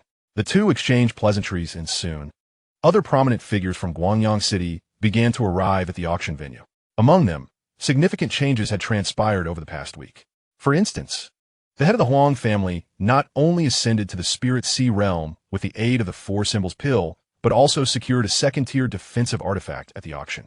Although he still fell short compared to the head of the Miao family, he had certainly become a noteworthy figure within Guangyang City. Regrettably, the Liu family had slipped from the ranks of the 3 major families, while another individual, who successfully entered the Spirit Sea through bidding at the auction, emerged as one of the new triumvirate. The Xianxia auction house served as a land of opportunity for the various factions in Guangyang City. Some individuals soared to success by seizing the chance presented by the auction, while others, unable to grasp the opportunity, faced gradual elimination. Time passed swiftly, and the auction hall gradually fell into a hush. Soon, the 9th auction of the Xianxia auction house commenced. Welcome to this auction. I am the auctioneer, Xianxia. With remarkable confidence, Xianxia surveyed the bustling hall while cheerfully introducing the event. As her words echoed, the audience erupted in applause. With whispers about marrying Xianxia reaching her ears, a slight flush crept onto her cheeks, and after the hall quieted somewhat, she regained her composure and proceeded directly to the matter at hand. The first item for auction is a jug of clear spring water sourced from the Black Forest. Entrusted to the Xianxia auction house by an anonymous patron, a chorus of disapproving murmurs arose from the audience. Despite the cacophony of dissent, no visible displeasure marred their expressions. After 8 previous auctions, they had learned that the true treasures were reserved for the grand finale, and the initial items were primarily intended to warm up the crowd. However, this auction was unprecedented in scale, and some guests from afar were unaware of the underlying dynamics, prompting them to voice their dissatisfaction. Spring water? From the Black Forest? This can be auctioned? Is the Xianxia auction house not the foremost auction house in Guanyang City? What is the meaning of this? Are we being deceived? We came here for second-tier artifacts, not this mere bathwater. Their grievances were overheard by other patrons in the auction house, who responded with derisive laughter. Deceived? If you feel cheated, you are free to leave. They mocked. I recall that in previous auctions, some left prematurely only to return in embarrassment later. Let them go. If they depart, the competition may become less fierce. Indeed. Chapter 23. Preparing to leave Guanyang City. Upon hearing the derisive laughter of those around, the visitors from afar furrowed their brows. The remarks they overheard suggested a palpable desire for their departure. Was there some hidden agenda at play? No one is a fool. Given the renowned reputation of the Xianxia auction house, it must surely possess genuine treasures. With this thought lingering, they ceased their chatter and quietly observed the proceedings. As expected, the spring water source from the Black Forest was bid upon by a patron for 5 spirit stones, igniting an atmosphere of unparalleled excitement within the hall. Such a spectacle left the newcomers utterly bewildered. Common spring water was abundant throughout the Black Forest, and one could only surmise that these waters had been sullied countless times by the filthy bodies of the forest beasts. How could this incite such fervent bidding from the citizens of Guanyang City? Did they truly savor such fare? They pondered with perplexed expressions. However, the subsequent scene within the auction house left them astounded. The second item for auction, another commonplace item, was met with an equally fervent bidding war among the assembled cultivators. Within mere moments it was claimed. Then came the 3rd, 4th, 5th, and even 9th items, all of which were snatched up by the gullible townsfolk of Guanyang City, who appeared overjoyed, as if they had struck an incredible bargain. This display was enough to instill a sense of dread in the onlookers. Yet despite this, they could not suppress their anger at feeling mocked. Rumors had circulated that the Xianxia auction house had acquired a relic from the Black Forest, teeming with treasures, and that the auction was held daily to disperse these riches. They had journeyed from distant lands in search of these coveted items. But what was this farcical scene before them? All they saw were mundane objects.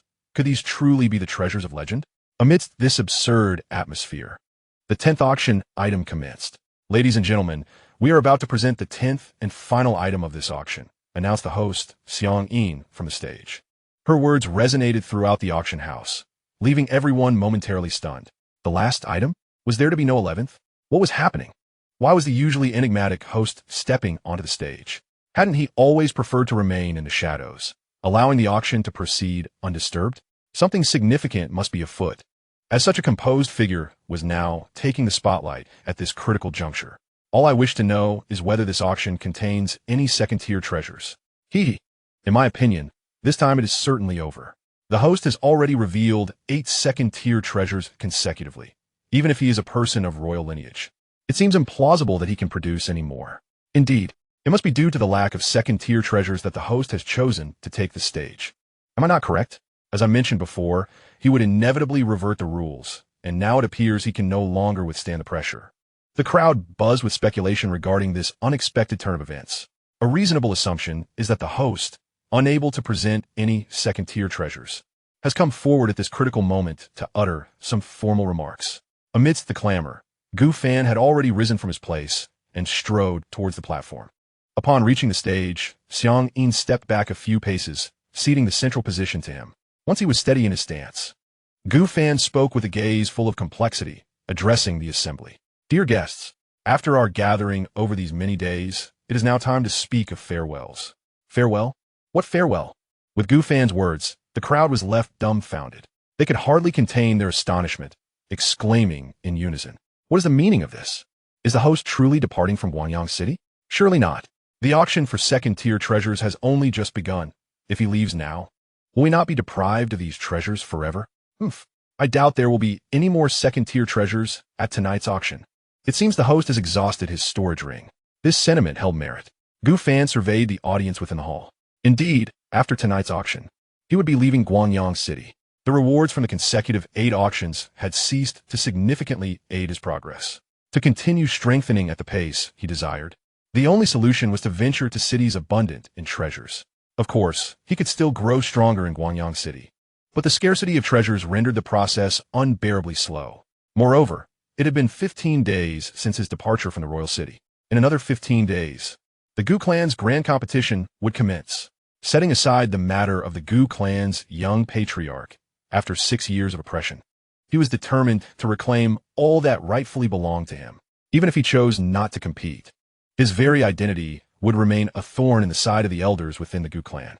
Thus, the urgency to grow stronger was palpable. With this thought in mind, Gu Fan continued, "From this evening onward, the auction rules at Xianxia Auction House will revert from daily to monthly auctions, and the commission rate will return to 5. I apologize for any inconvenience this may cause." The decision to revert the auction house's rules was one made out of necessity. Although this would undoubtedly displease some, the overall impact would be minimal. Furthermore, after 9 consecutive days of auctions, the reputation of Xianxia Auction House had soared, and it was now undoubtedly the premier auction house in Guanyang City. Even if Gu Fan were to depart, the auction house would thrive on its newfound renown. Reverted. Has it? I knew it. The masters of the 2 prominent auction houses could not help but erupt in a hearty laughter. Their joy so profound that tears streamed from their eyes. Their elation was palpable. First, the formidable Gu Fan was departing, and next, the Xianxia auction house reverted to its former regulations. This announcement undoubtedly alleviated some of the oppressive gloom that had shrouded the 2 auction houses. However, the words that followed soon darkened their expressions.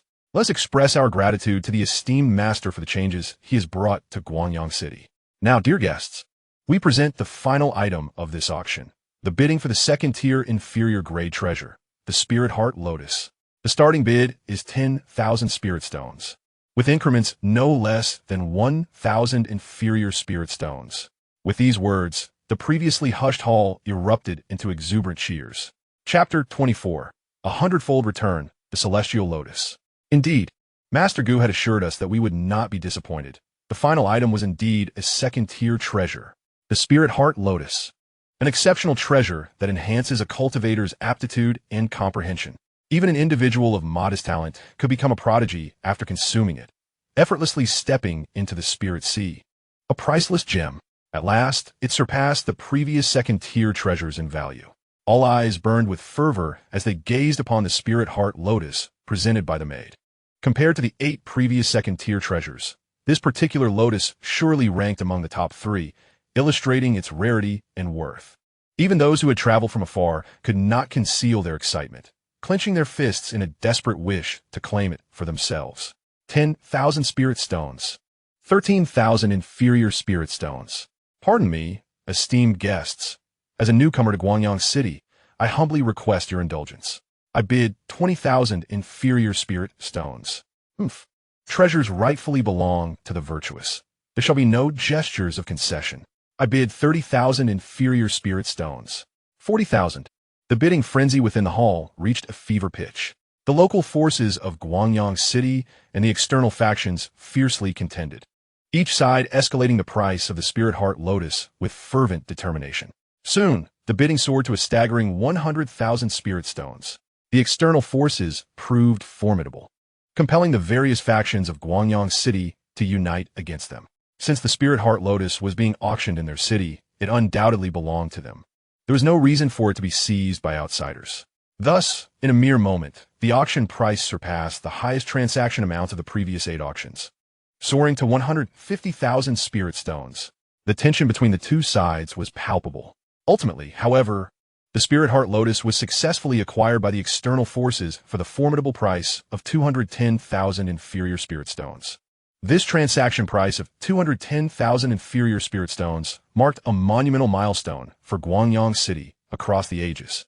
In response, The various factions of Guanyang City could only feel a profound sense of regret.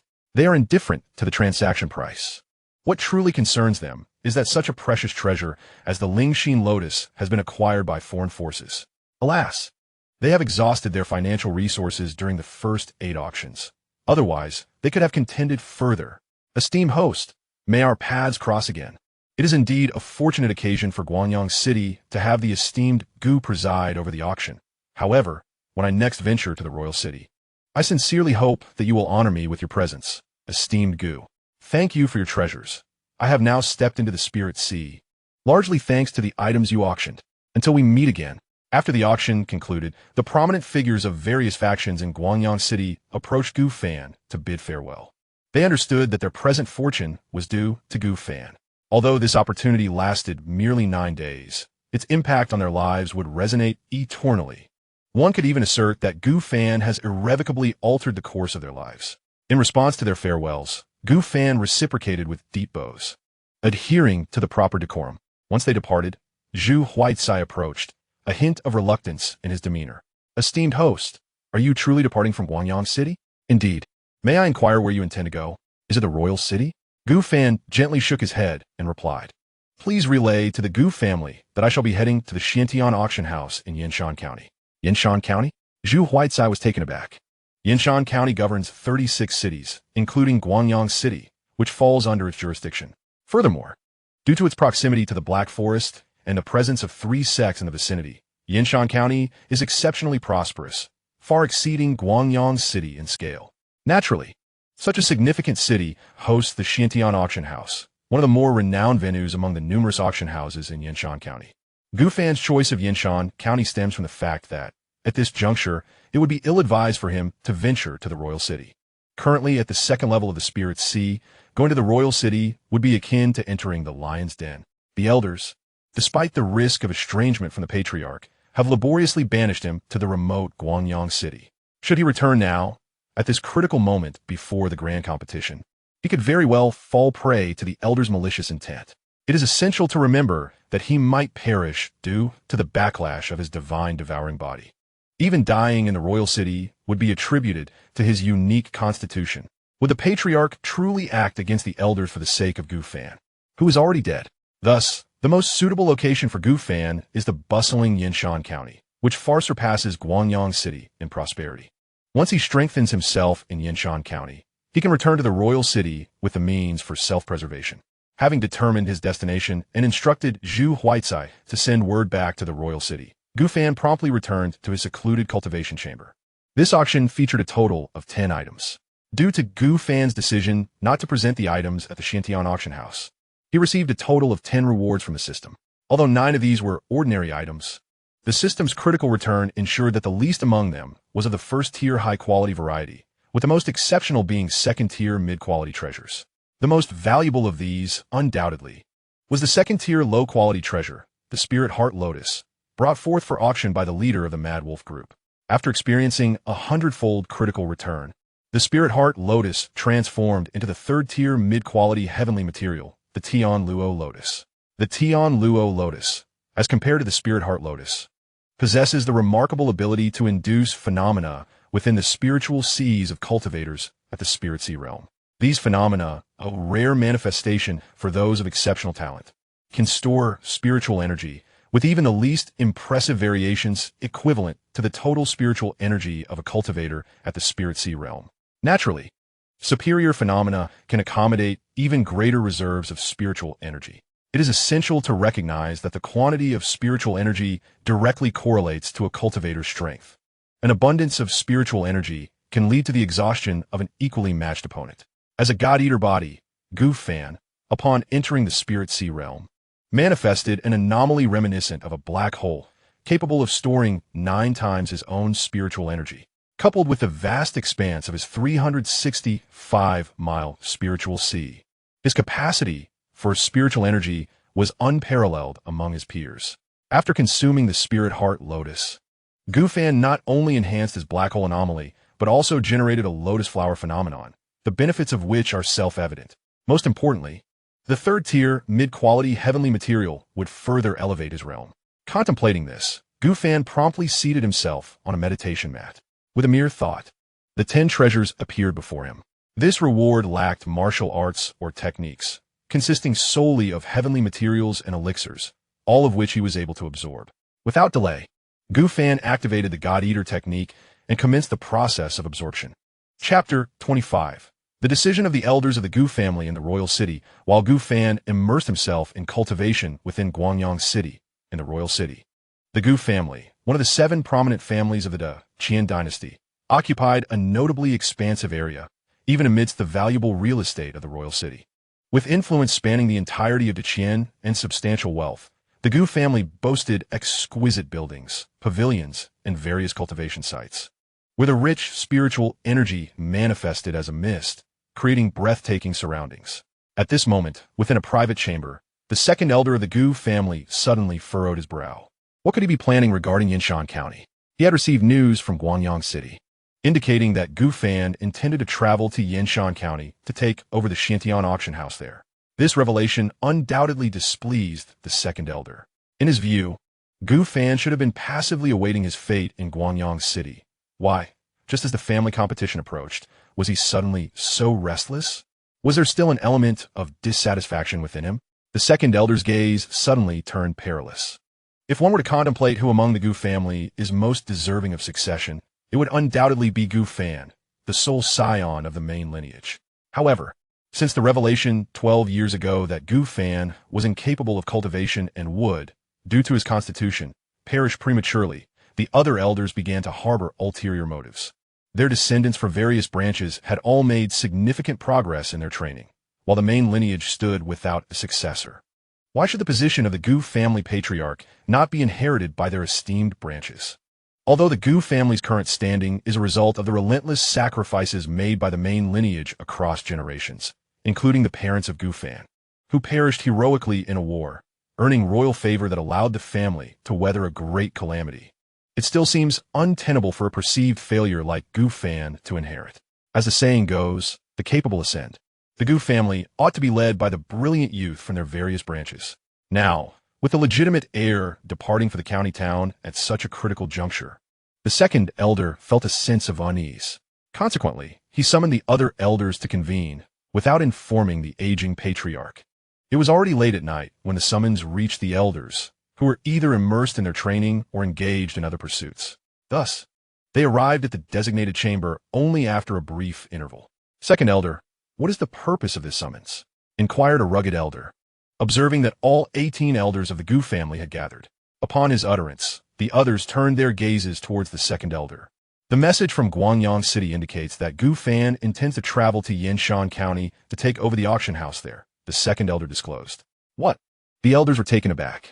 Had it not been rumored that he was on the brink of death? How could he still muster the strength to venture to the county town? Surely, it was merely a last-ditch effort before the family competition. How brazen. Even if he were permitted to go to the county town, one could hardly guarantee he wouldn't perish en route. The elders began to voice their opinions, with even the most esteemed elder scoffing derisively.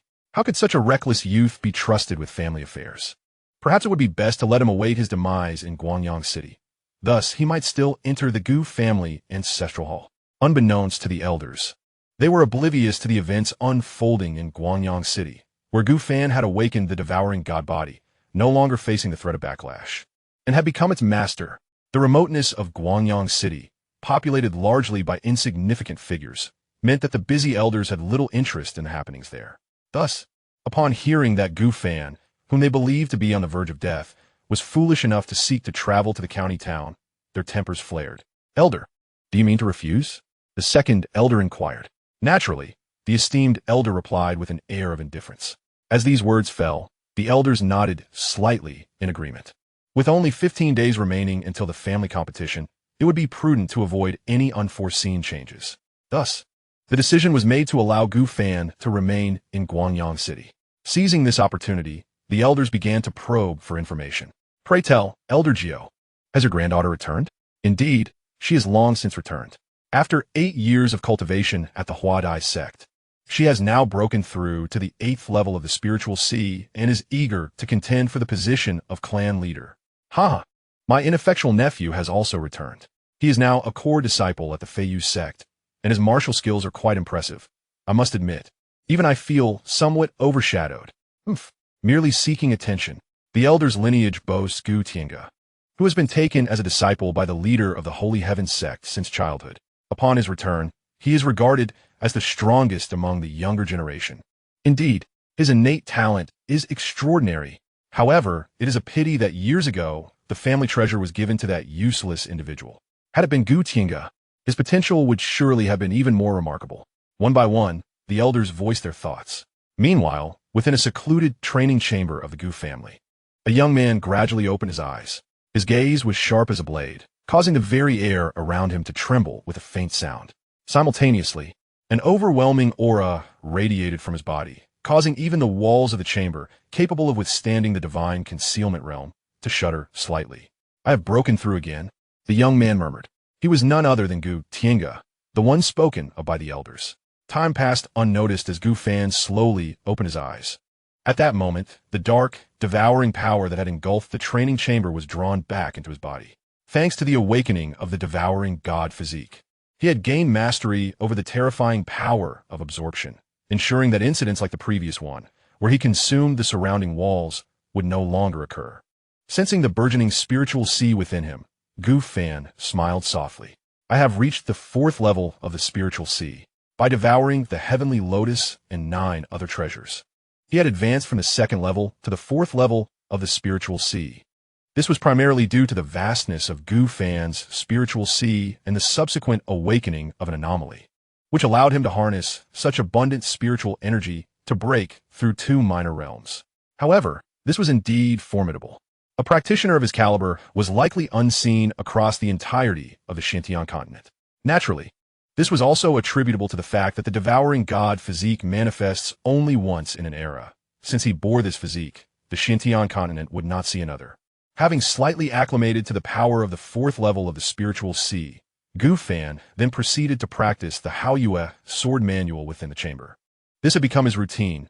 Besides devouring, he diligently practiced this top-tier sword technique daily. After several hours of refining the Haoyue sword manual, Gu Fan sheathed the Wuxin sword and pushed open the door to the training chamber. He was now prepared to journey to Yanshan County City. Chapter 26. Journey to the County City. Upon exiting the secluded training chamber, Gu Fan encountered Zhu Huai in the Grand Hall. The moment Zhu Huai beheld Gu Fan's emergence, a flicker of unease crossed his countenance. However, after a brief hesitation, he stepped forward and spoke in a hushed tone. "My lord, news from the royal city has arrived." "Oh." Gu Fan raised an eyebrow, inquiring further, "What does it say?" Zhu Huai hesitated, casting a glance at Gu Fan's composed demeanor before finally revealing. "The royal city has conveyed but a single word." "What word?" Gu Fan pressed. "Refusal," Zhu Huai replied, indicating that the royal city had dismissed Gu Fan's proposal to oversee the Xiantian auction house in Yanshan County. At this revelation, Gu Fan's eyes grew cold. He quickly surmised who had issued this command: the 18 elders. For had it been relayed through the clan leader, the message would not have been so curt. Nevertheless, even if the elders had rejected him, did Gu Fan intend to obediently await orders? If he could not take charge of the auction house in Yanshan County, he would establish one of his own. With the tenfold return system at his disposal, no auction house in this realm could rival him. Contemplating this, Gu Fan declared, "In that case, send word back to the royal city, requesting them to dispatch another auctioneer to Guangyang City." With that, he turned and began to gather his belongings. Initially, Zhu Huai assumed Gu Fan had resigned himself to the decision, but soon he realized the shift in Gu Fan's demeanor, his face paling as he exclaimed, "My lord, this is an order from the royal city." "An absurd order," Gu Fan retorted, his figure swiftly rounding a corner, vanishing from Zhu Huai's sight. Sighing deeply, Zhu Huai could only watch in resignation. Outside the gates of Guangyang City, atop a dilapidated cart, Gu Fan stood at the pinnacle, hands clasped behind his back, gazing serenely at the city walls. This city was the starting point of his journey in the Xiantian continent and the inception of his transformation. Though he had spent merely 10 days here, those days had seen him evolve from an ordinary individual, powerless and unremarkable, into a cultivator of the 4th tier of the spiritual sea. The path had been fraught with challenges. As Gu Fan reminisced, he noticed several clan leaders, accompanied by familiar faces, approaching under the guidance of the city lord. "Gu, the auctioneer," the city lord called out, breaking Gu Fan's train of thought. Lowering his gaze, Gufan was met with smiles from a gathering of individuals, including the heads of the Miao and Huang clans, as well as the Lu clan's leader, who had now fallen to a mid-sized family. How fares everyone? Gufan responded with a clasped fist and a smile. Haha, how could you leave Guangyang City without informing us, Gu? We would have come to bid you farewell. The Lu clan leader remarked jovially. Indeed, Master Gu, you are the benefactor of Huang Sheng, and I feel a sense of guilt for not seeing you off. Gufan's lips twitched slightly. See off? This phrase sounded rather peculiar. Nevertheless, he soon donned a smile and clasped his fists, expressing gratitude to all for their concern. However, fate will ensure our paths cross again, and I must embark on my journey now. May you all take care. With that, he leaped into the carriage, and the driver, Fu Bo, promptly tugged at the reins, causing the dilapidated cart to sway and move forward. As they watched the cart depart, the onlookers couldn't help but sigh softly. Even the city lord couldn't refrain from murmuring, "This parting may lead to a difficult reunion."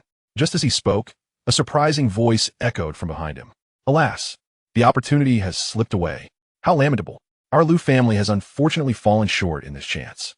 If only Master Gu could linger a few more days and hold a few more auctions, our Lu family might have soared. Opportunity. Why did you not wait a few more days? My family has liquidated its assets only to witness your departure. At this moment, in Wang City, within the Gu residence, did that young man abandon the auction house to head to Yinshan County? In the grand hall, the elder of the Gu family set aside his affairs, furrowing his brow as he addressed the second elder. Indeed, he even sent word back, requesting that we dispatch another master to take over the auction house in Guangyang City. What is his intention? The elder's frown deepened. Since Gu Fan had been denied the opportunity to oversee the auction house in Yinshan County, the local master would surely disregard him. In such a case, what purpose does his journey serve? The elder was utterly perplexed. Could it be that there are individuals in Yinshan County who wish to assist him? At that moment, the second elder, with a shadowed countenance, spoke. If that is the case, then someone is likely attempting to exploit this opportunity against the Gu family, and Gu Fan is merely a pawn in their scheme. We must remain vigilant regarding this matter. The elder nodded thoughtfully, stroking his beard. However, they're destined to waste their efforts. I investigated Gu Fan's condition 15 days ago, and he cannot endure for long. Moreover, we must ensure absolute success in the upcoming family competition. Indeed, the second elder agreed. I shall instruct those in Yinshan County to give him a stern warning, urging him to return to Guangyang City and refrain from causing any further disturbances. The two conversed, their discussions revolving around Gu Fan's words. Not far away, Gu Chang'e, clad in a black robe, raised his head and inquired, "Esteemed elders, are you referring to that divine devourer?" Upon hearing this, the second elder turned, his eyes gleaming with intrigue, and nodded. Precisely, it is indeed that divine devourer. Oh. Gu Chang'e raised an eyebrow and replied, "That divine devourer is now but a mere cripple. Is he truly worthy of such considerable concern from the two esteemed elders?" Chang'e, the grand elder, gently reproached, and after his admonishment, he earnestly instructed that although he had become a mere shadow of his former self, he was nonetheless a person of the main lineage. It was imperative to expel him from the royal city. Only then could the clan leader willingly confer the position of the young clan leader upon you after the family competition in 15 days. Upon hearing this, Gu Chang'e nodded slightly, yet he did not seem overly concerned. Even if the God-Devouring Body were present in the royal city, he possessed the confidence that the clan leader would entrust the position of young clan leader to him. In this world, strength reigned supreme. By sheer coincidence, he was utterly confident that he was the strongest among the younger generation of the Gu family. In Yinshan County City, outside the city gates, a dilapidated horse-drawn carriage creaked as it approached slowly. Gu Fan lifted the curtain and immediately beheld the robust and powerful four characters, Yinshan County City, emblazoned upon the city wall. "Young Master Gu, we have arrived at Yinshan County City. Where shall we go next? Let us head to the Xianxia auction house." Understood. Chapter 27. A display of authority. Yinshan County City boasts a population exceeding 1 million. Furthermore, due to the proximity of 3 sects, the atmosphere for cultivation here is exceptionally rich.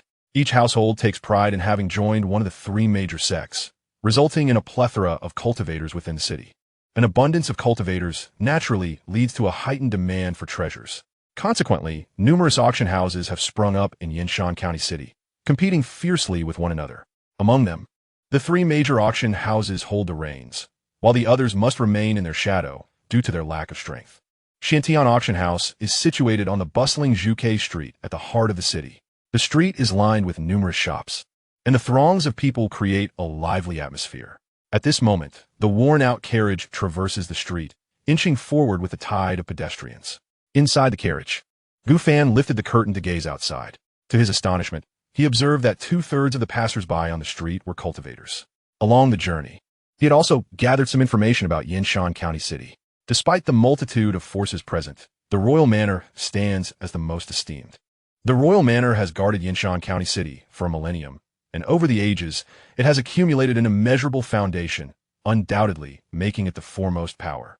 Following this, there are the 5 prominent families.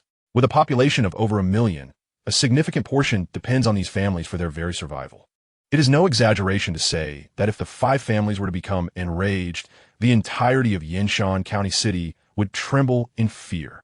This illustrates how deeply the influence of these families has permeated every aspect of Yinshan County City, wielding considerable power. Additionally, there exists a myriad of mercenary groups within the city.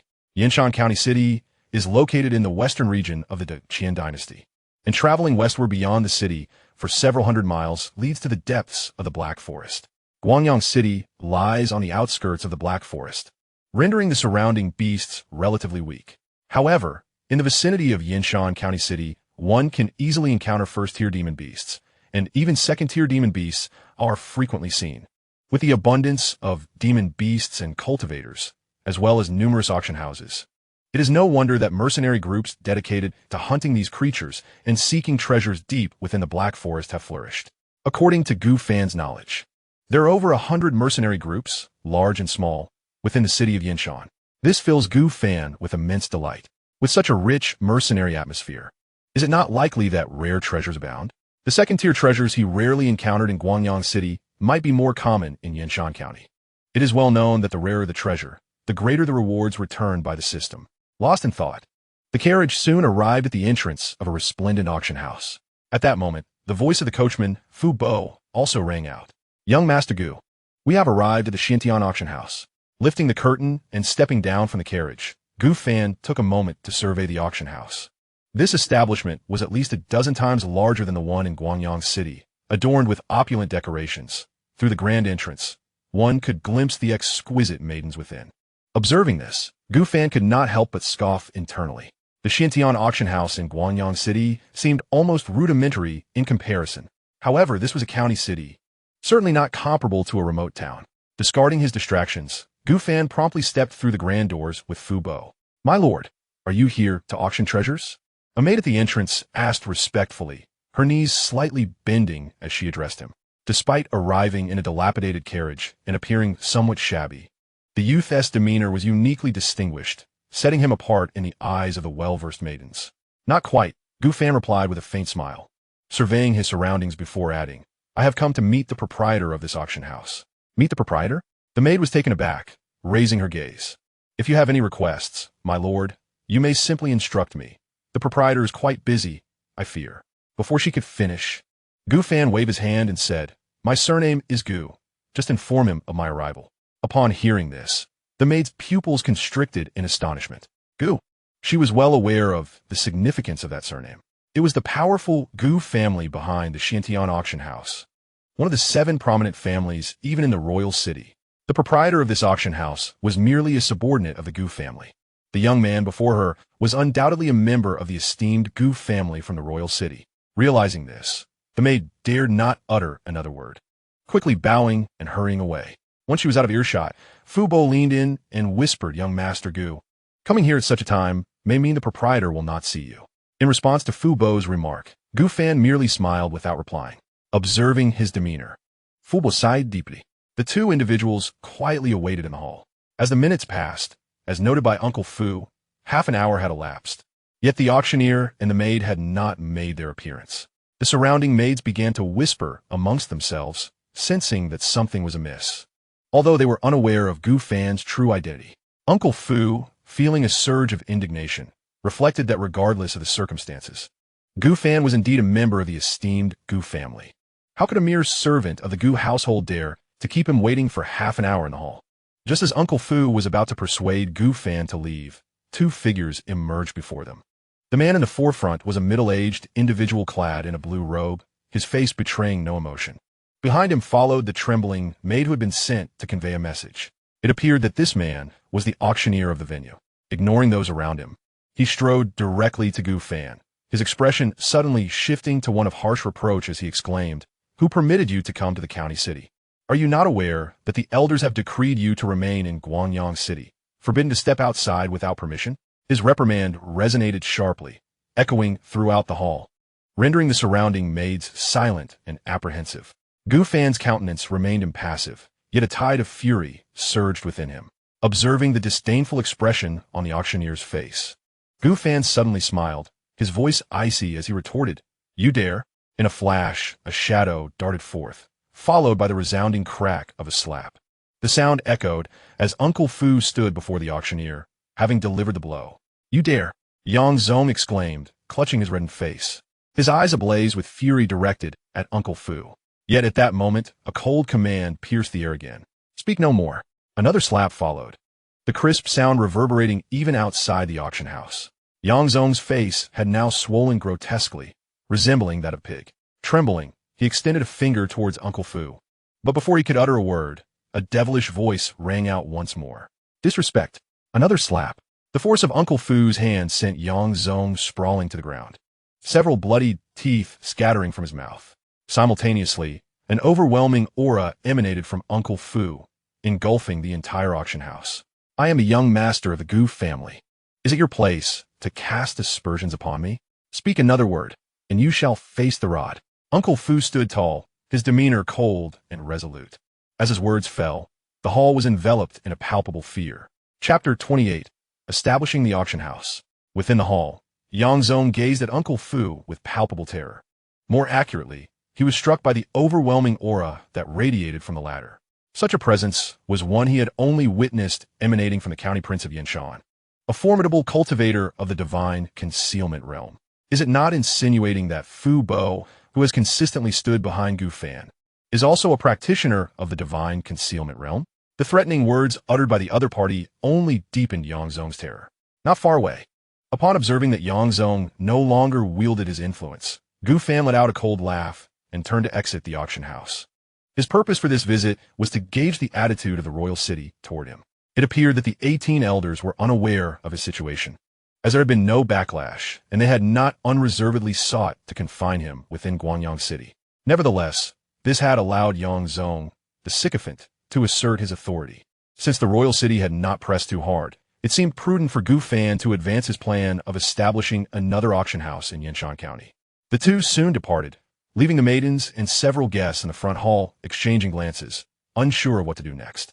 At that moment, Yang Zong gritted his teeth and rose, casting a venomous glare at the two figures who had exited the door. He then summoned an associate and commanded, "Follow them and see if they leave the county city." "Yes, young Master Gu, where shall we head next?" Fu Bo inquired, reverting to his slightly hunched posture. "Where to?" Gu Fan pondered within the carriage. Establishing another auction house, while seemingly straightforward, was fraught with challenges. The venue, decor, reputation, auction items, and so forth were all considerations. However, what primarily occupied Gu Fan's thoughts was the matter of spirit stones. Without funds, progress would be arduous, especially in the bustling Yanshan County. During his time in Guanyang City, Gu Fan had auctioned 8 second-tier treasures and a 4-symbols pill.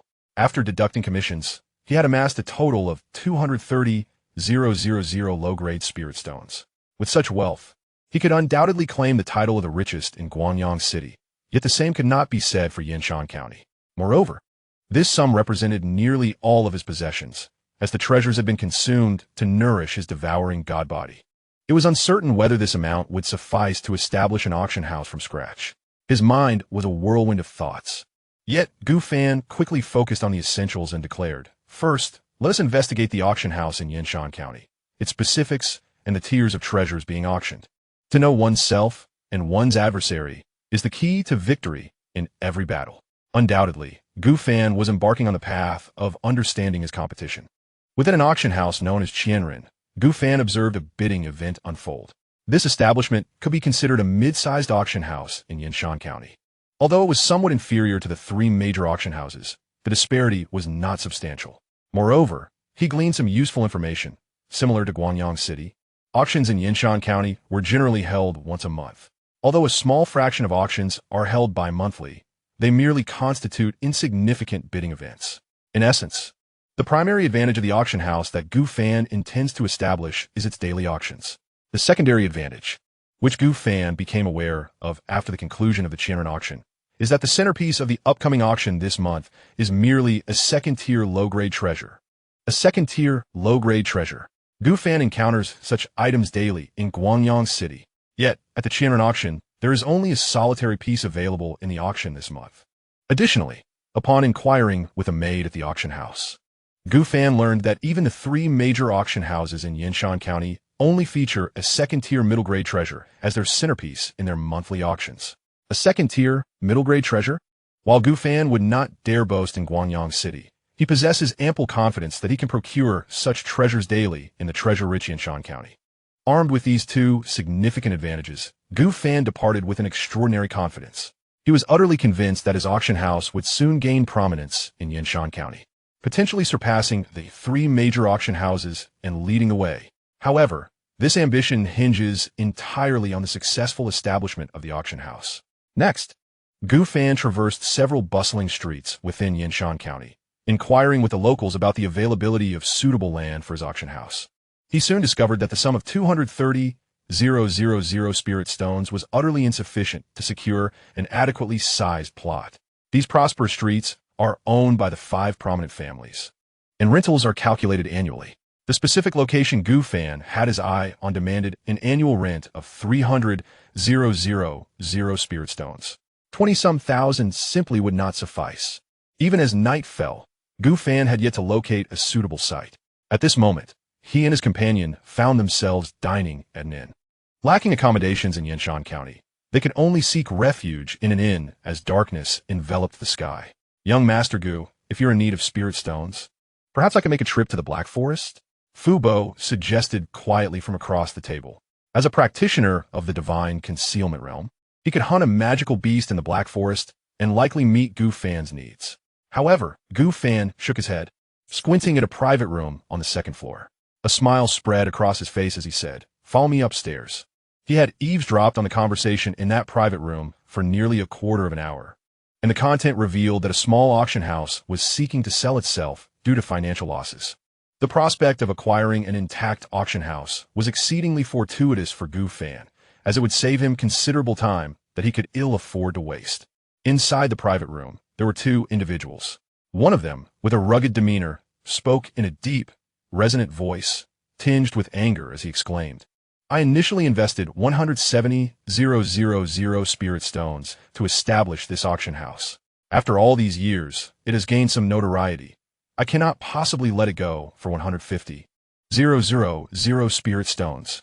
Brother Yin, I must say, in my estimation, your auction house is worth no more than 150,000.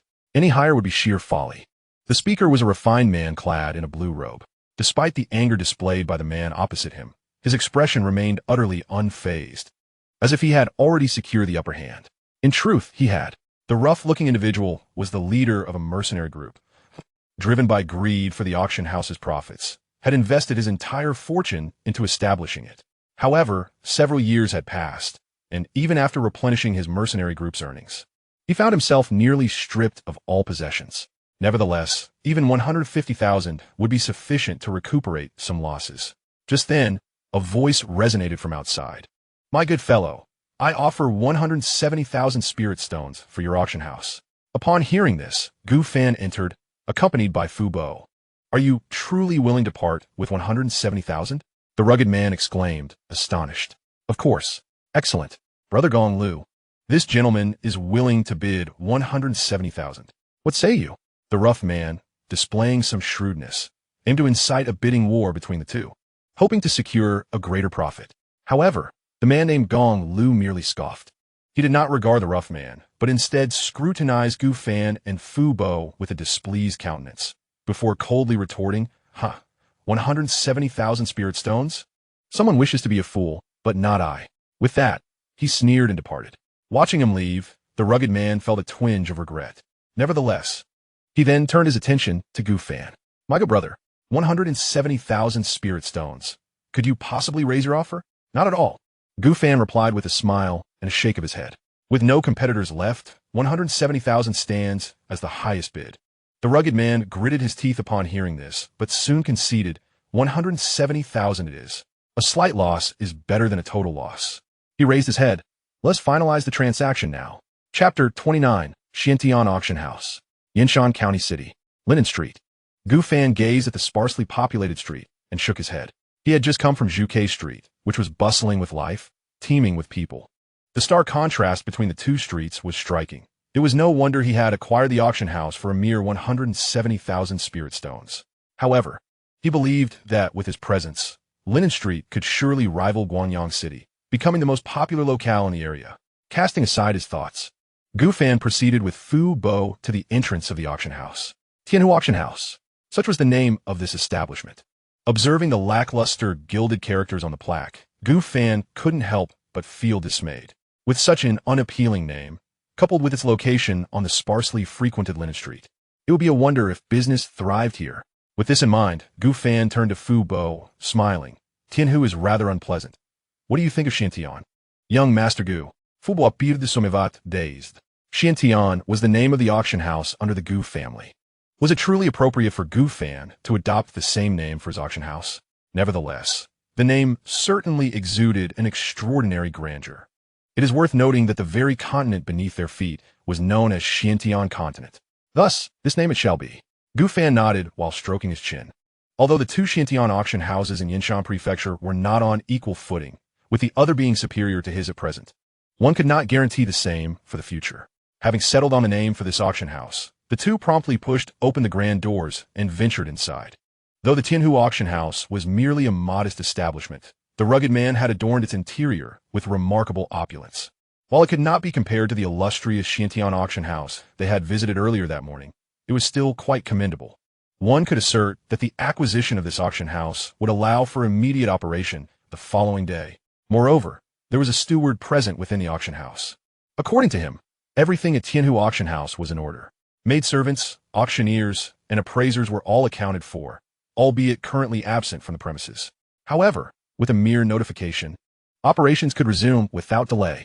As the saying goes, two flowers bloom, each displaying its own beauty.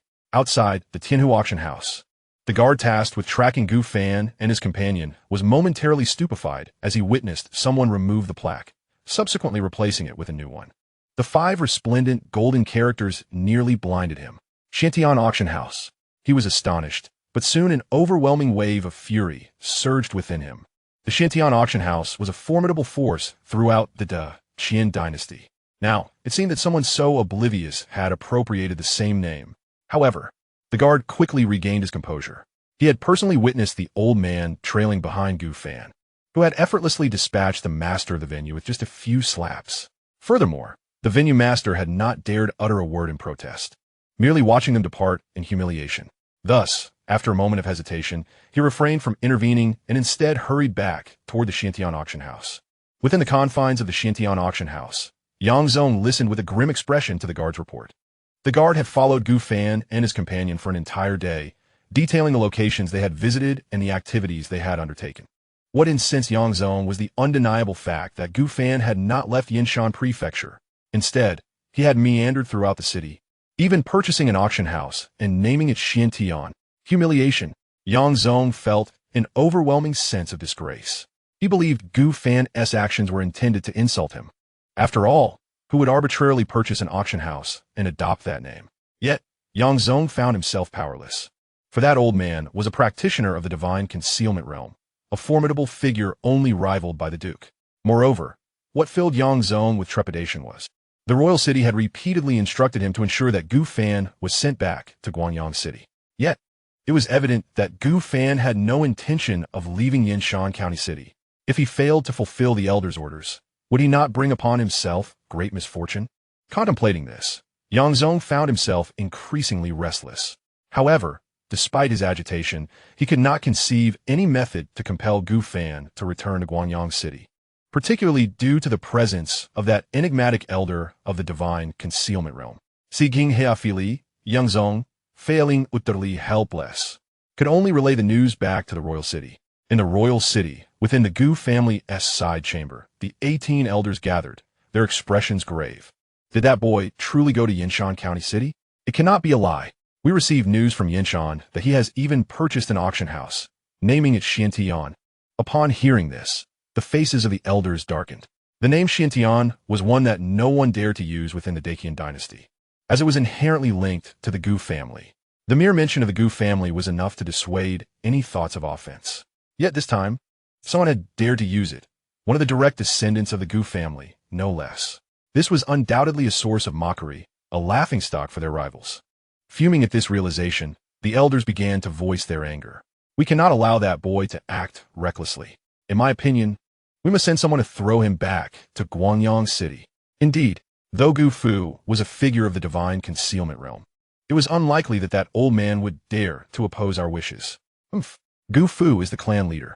Even a single strand of hair can affect the entire body.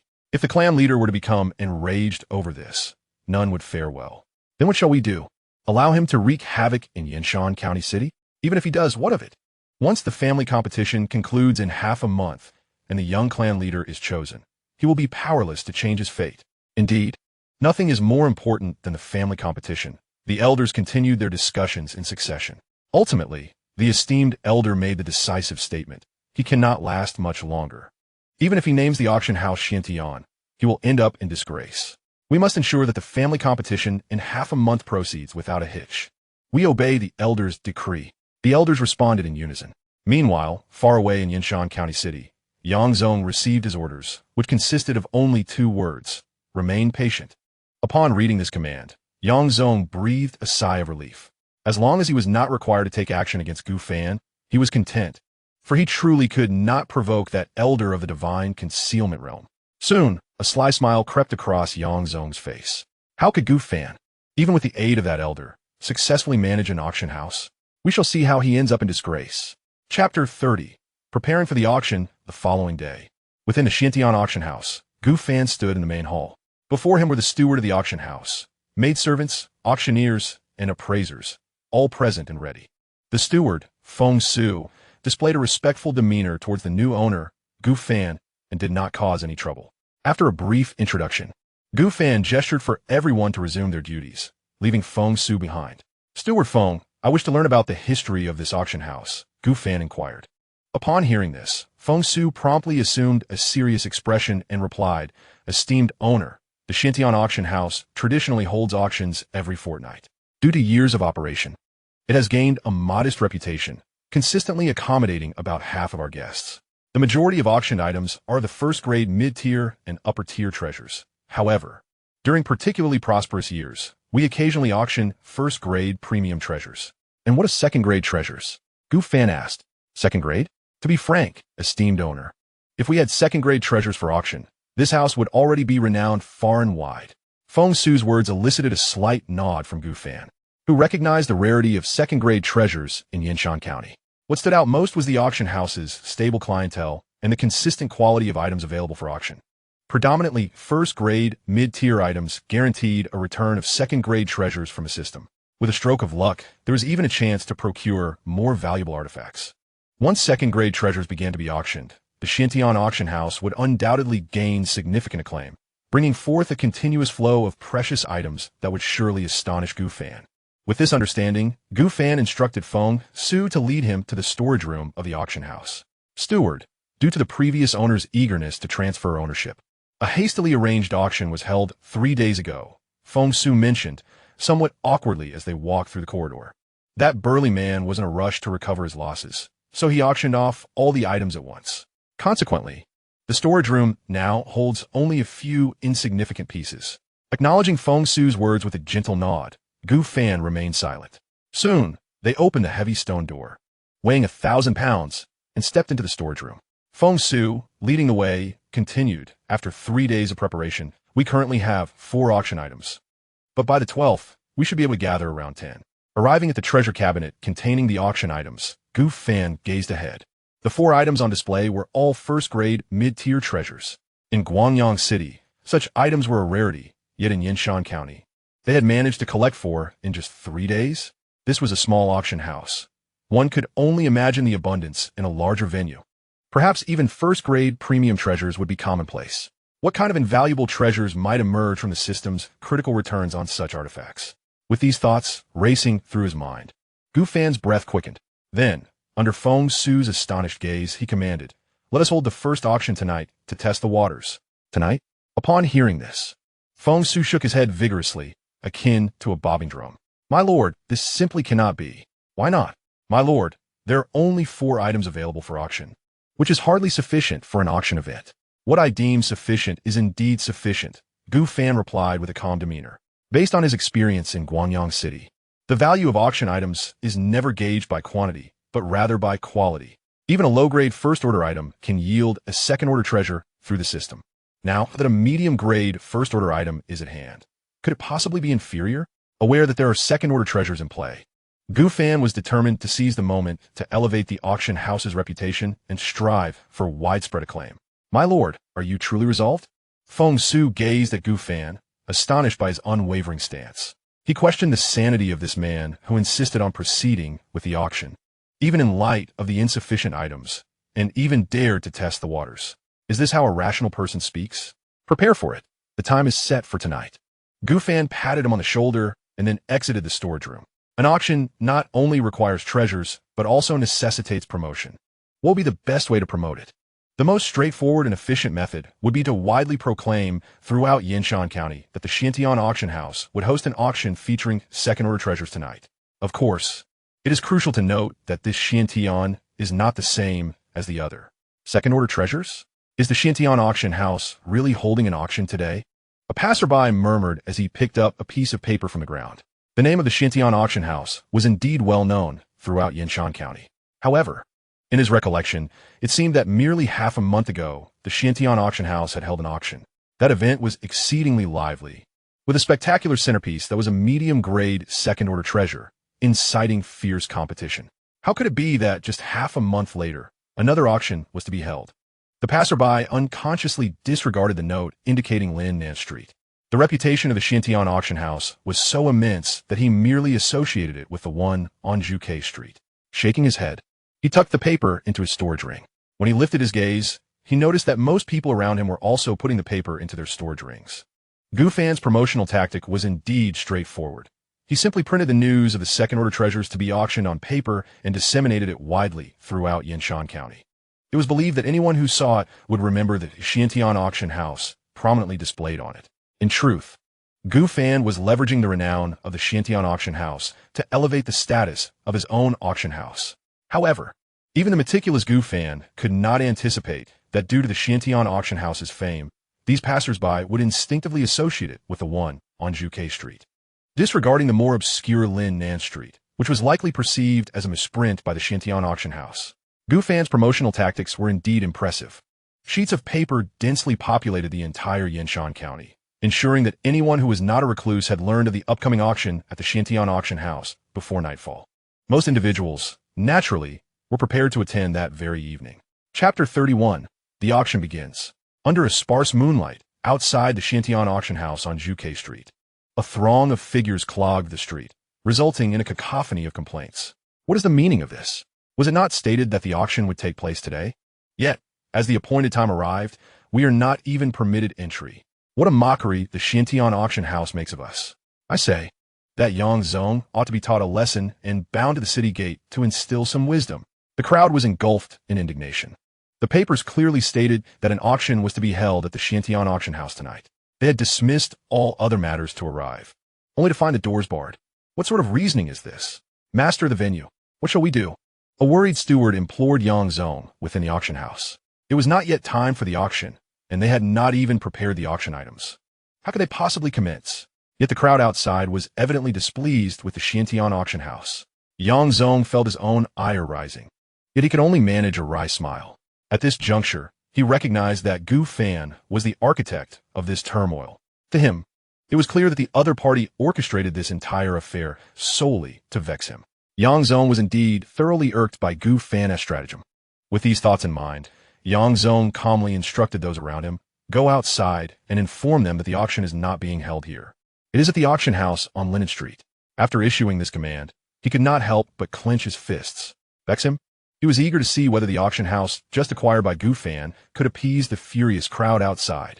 After some fierce guards conveyed this message, the gathering on Zhuke Street gradually dispersed following their complaints. Most among them, incensed by the Xianxia auction house's mockery, retreated homeward in frustration. However, a small faction among them pulled out their papers anew and headed toward Linen Street. Second-tier treasures? They were indeed a rarity, coveted by many. Linen Street, Xianxia auction house. At this moment, 2/3 of the hall was already filled with guests.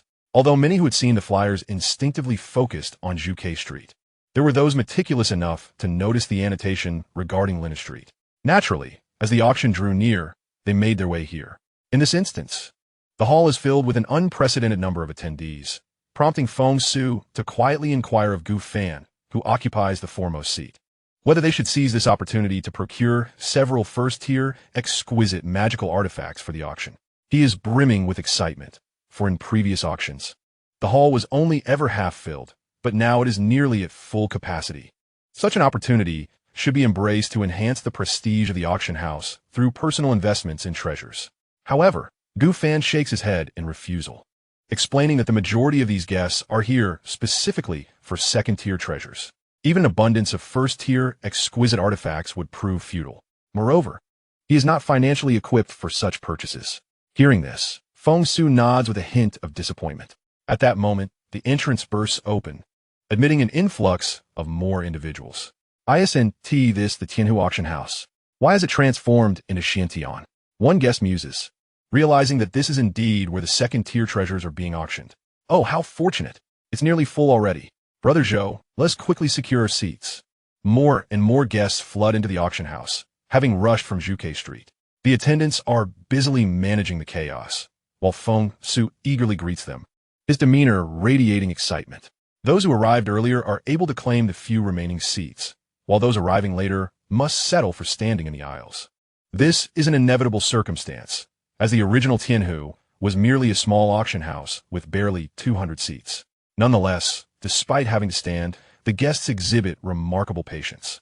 For the allure of second-tier treasures, they would endure any discomfort without uttering a word. At the back of the hall, Feng Su's face glows with vitality. The bustling atmosphere of the auction house marks a pinnacle in his life, all thanks to Gu Fan. Yet, amidst his exhilaration, a cloud of anxiety looms over him. He understands that these attendees are drawn here for second-tier treasures, but he is acutely aware that this is merely a ruse orchestrated by Gu Fan. Second-tier treasures? They possess not even one, but merely 4 first-tier, medium-quality items for auction. With this realization, Feng Su's elation swiftly dissipates, replaced by a deluge of cold water washing over him. Within the auction hall, a sea of people nearly fills the entire space. Their discussions predominantly centered around the anticipated second-tier treasures. In this fervent atmosphere, the auctioneer steps onto the elevated stage, calling for silence. Allow me to introduce myself. I am Bu Yi, the auctioneer responsible for today's proceedings. Bu Yi is a youthful maiden of 18, her countenance pure and enchanting, exuding a charm that envelopes those around her like a gentle spring breeze. As her words fell, the cacophony of noises within the auction hall gradually subsided. For this auction, the Xiantian auction house had prepared 5 items for sale. The first item was introduced as a graceful maid ascended the high platform, presenting herself to the audience below. She then proceeded to open the wooden box she held, revealing its contents to the crowd. With a sweet smile, Bu Yi announced, "The first auction item is a first-grade mid-tier martial skill, the Great Buddha Palm. The starting bid is 1,000 low-grade spirit stones, with increments of no less than 100 low-grade spirit stones. Let the bidding commence." A first-grade mid-tier martial skill. Upon hearing the announcement from the stage, the attendees below promptly began to call out their bids. 1,000 low-grade spirit stones. 1,001. 1,200. The sporadic calls echoed throughout the room. Though some in the audience frowned at the proceedings, they refrained from voicing their discontent. A first-grade mid-tier martial skill as the opening item was indeed within reason. Ultimately, the Great Buddha Palm was claimed by a patron standing in the aisle for 4,000 low-grade spirit stones. At that moment, the voice of the system resonated within Gu Fan's mind. The first-grade mid-tier martial skill has been successfully auctioned. Congratulations, host, for triggering a 1,000-fold critical return. resulting in the acquisition of the third-grade supreme martial skill, the Diamond Demonic Palm. Chapter 32, Diamond Demonic Palm. The system's voice echoed in Gu Fan's mind once more, and a look of ecstatic joy spread across his face. 1,000-fold critical return, a third-grade supreme martial skill. In Guangyang City, he had attended 7 consecutive auctions without attaining such a remarkable multiplier. He had begun to doubt the rarity of such opportunities in the future. Yet, unexpectedly, during his very first visit to Yinshan County, he had achieved a 1,000-fold return. If he had foreseen this, he would have surely brought forth a second-grade treasure for auction. Feeling a tinge of regret, Gu Fan quickly composed himself, his expression returning to a calm facade as he continued to observe the unfolding auction. Congratulations to the patron for acquiring the Great Buddha Palm. Next, we present the second auction item, a first-grade, mid-tier magical artifact, the Flying Feather Sword. Bu Yi continued to introduce the next item, while the maid showcased the Flying Feather Sword from within the rectangular wooden box to the audience below. The sword's blade appeared exceptionally sleek, radiating a subtle sharpness. This indicated that the Flying Feather Sword was amongst the highest quality of first-grade, mid-tier magical artifacts. However, upon witnessing this, the patrons below frowned and murmured among themselves. Another first-grade, mid-tier item? We had hoped for something of greater value following the first item, but it seems we are still presented with a first-grade mid-tier again. Do you think the rumors of second-grade treasures at this auction are mere fabrications? Can such a small auction house genuinely possess second-grade treasures? It is difficult to articulate.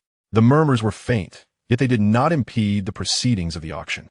Bu Yi then sweetly announced from the stage, a first-tier mid-grade Feiyu sword, with an opening bid of 2,000 low-grade spirit stones, with increments no less than 100 low-grade spirit stones. Let the bidding commence. 2,000 low-grade spirit stones. This is indeed a fine sword. I wonder if it can be wielded against demon beasts. I bid 3,000, 4,000. The calls for bids followed closely. However, most spectators observed the scene with indifference. At the rear of the hall, Feng Su could not help but break into a sweat. He had discerned that the bidders for both auction items were regulars from previous auctions. Meanwhile, the newcomers remained silent, even beginning to question the auction house's credibility. Just moments ago, he had overheard a guest nearby express doubts about the absence of second-tier treasures at this auction. This revelation startled him greatly. For, as the guest had pointed out, there were indeed no second-tier treasures available. Moreover, judging by the demeanor of these individuals, they were not to be trifled with. What if they discovered they had been deceived? Would they not smash this auction house to pieces? And as the steward, would he not face their wrath, or worse, be taken into the dark forest to be silenced? A myriad of dangerous thoughts swirled through his mind, causing beads of sweat to form on his forehead. 7,000 low-grade spirit stones, first call. 7,000 low-grade spirit stones, second call. 7,000 low-grade spirit stones, third call. Congratulations to this esteemed guest for winning the bid for the first-tier mid-grade Feiyu sword. Undeterred by the somber atmosphere below, Bu Yi announced with a radiant smile. She then continued, next we present the third item of this auction, a first-tier mid-grade. Before she could complete her sentence, a sudden wave of inquiries erupted throughout the hall. May I ask, Miss Bu, does this auction indeed feature any second-tier treasures? The speaker was a young man clad in white, his face strikingly handsome, with a jade pendant adorning his waist. Those with keen eyes gasped upon recognizing him. A member of the Yin family, one of the 5 prominent families, the Yin family. It seemed this young man was one of their own, and he had graced this venue with his presence. I know him. He is Yin Zai, the 7th son of the Yin family patriarch. He has come to the auction, perhaps to celebrate his father's birthday. The arrival of a scion from the Yin family sent ripples of astonishment through the crowd. Yet, their gazes quickly shifted back to Bu Yi on stage. Indeed, they too were eager to ascertain whether any second-tier treasures were present. However, Bu Yi's countenance paled at the young man's inquiry. As a responsible auctioneer, she always scrutinized the auction items prior to presenting them. This time, there was no doubt that Bu Yi only saw 4 items, while Gu Fan had mentioned that there were 5 auction items, with the last being a second-tier treasure. Consequently, Bu Yi approached Gu Fan with head invidious. He, of course, spoke with utmost confidence, asserting that the treasure was too precious to be placed in the hands of others. Upon hearing this response, Bu Yi immediately realized that the second-tier treasure did not exist. She was taken aback to discover that such a charming and handsome individual as Gu Fan was, in fact, a person who relished in deceit. Disappointment washed over her. Yet, for the sake of the spirit stones, she chose to remain at the auction house to preside over the event. Now, faced with the probing questions from the son of the Yin family, Bu Yi found her mind utterly blank. Who would dare conspire in lies alongside Gu Fan to deceive the Yin family? However, if she spoke the truth, which auction house would retain someone as foolish as her? Bu Yi felt despondent, entangled in this dilemma, when suddenly Gu Fan, seated at the head of the table, rose with an air of composure and turned his gaze towards Yin Zai. "I am a master of this auction house," he declared, addressing the entire assembly with a serene smile. "Rest assured, the piece de resistance of this auction will undoubtedly satisfy everyone. Should my words prove untrue, you may dispose of me as you see fit." As his words echoed, a stir swept through the auction hall. The master of the auction house, personally vouching for the existence of a second-tier treasure. Could it possibly be a fabrication? Otherwise, he would never be able to remain in Yinshan County. Upon hearing this, Yin Zai fixed his keen gaze upon Gu Fan. However, he soon smiled. "If the master guarantees it, I shall indeed believe him. But if you deceive me, do you think you can withstand my wrath?" Gu Fan chuckled in response. "My dear Yin, there is no one in this world who can withstand my words." "Very well." Yin Zai nodded and took his seat. Yet he was convinced that if Gu Fan dared to deceive him, the latter would not see the light of another day. The exchange between Gu Fan and Yin Zai effectively quelled the underlying restlessness in the auction hall. Witnessing this, Bu Yi quickly steadied her composure and sweetly announced, "Next, we shall proceed with the third auction item, the mid-grade first-tier pill, small recovery pill. The starting bid is 3,000 low-grade spirit stones, with each subsequent bid requiring a minimum increase of 100 low-grade spirit stones.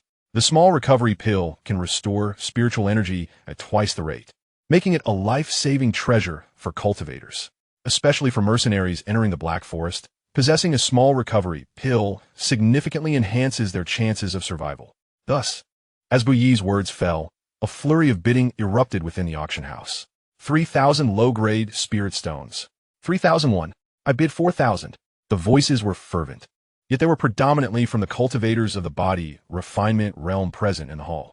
The minor returning pill proves to be effective for those in the body refinement stage, yet its impact on the spirit C stage is rather negligible. Soon, this minor returning pill was ultimately auctioned off for 6,000 low-grade spirit stones, claimed by a mercenary. Following this, the auctioneer, Bu Yi, swiftly announced the fourth item for bidding, which was of the first tier, medium grade.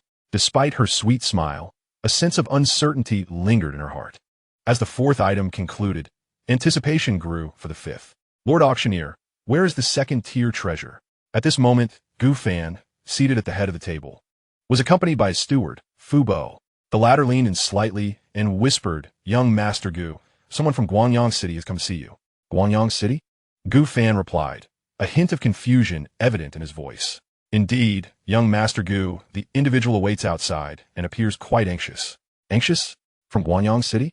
Gu Fan nodded subtly and proceeded toward the entrance with Fu Bo. However, as he made his exit, all eyes in the auction hall turned toward him. Why is the auctioneer leaving just before the final item? Is he attempting to flee? Surely not. He has invested so much effort.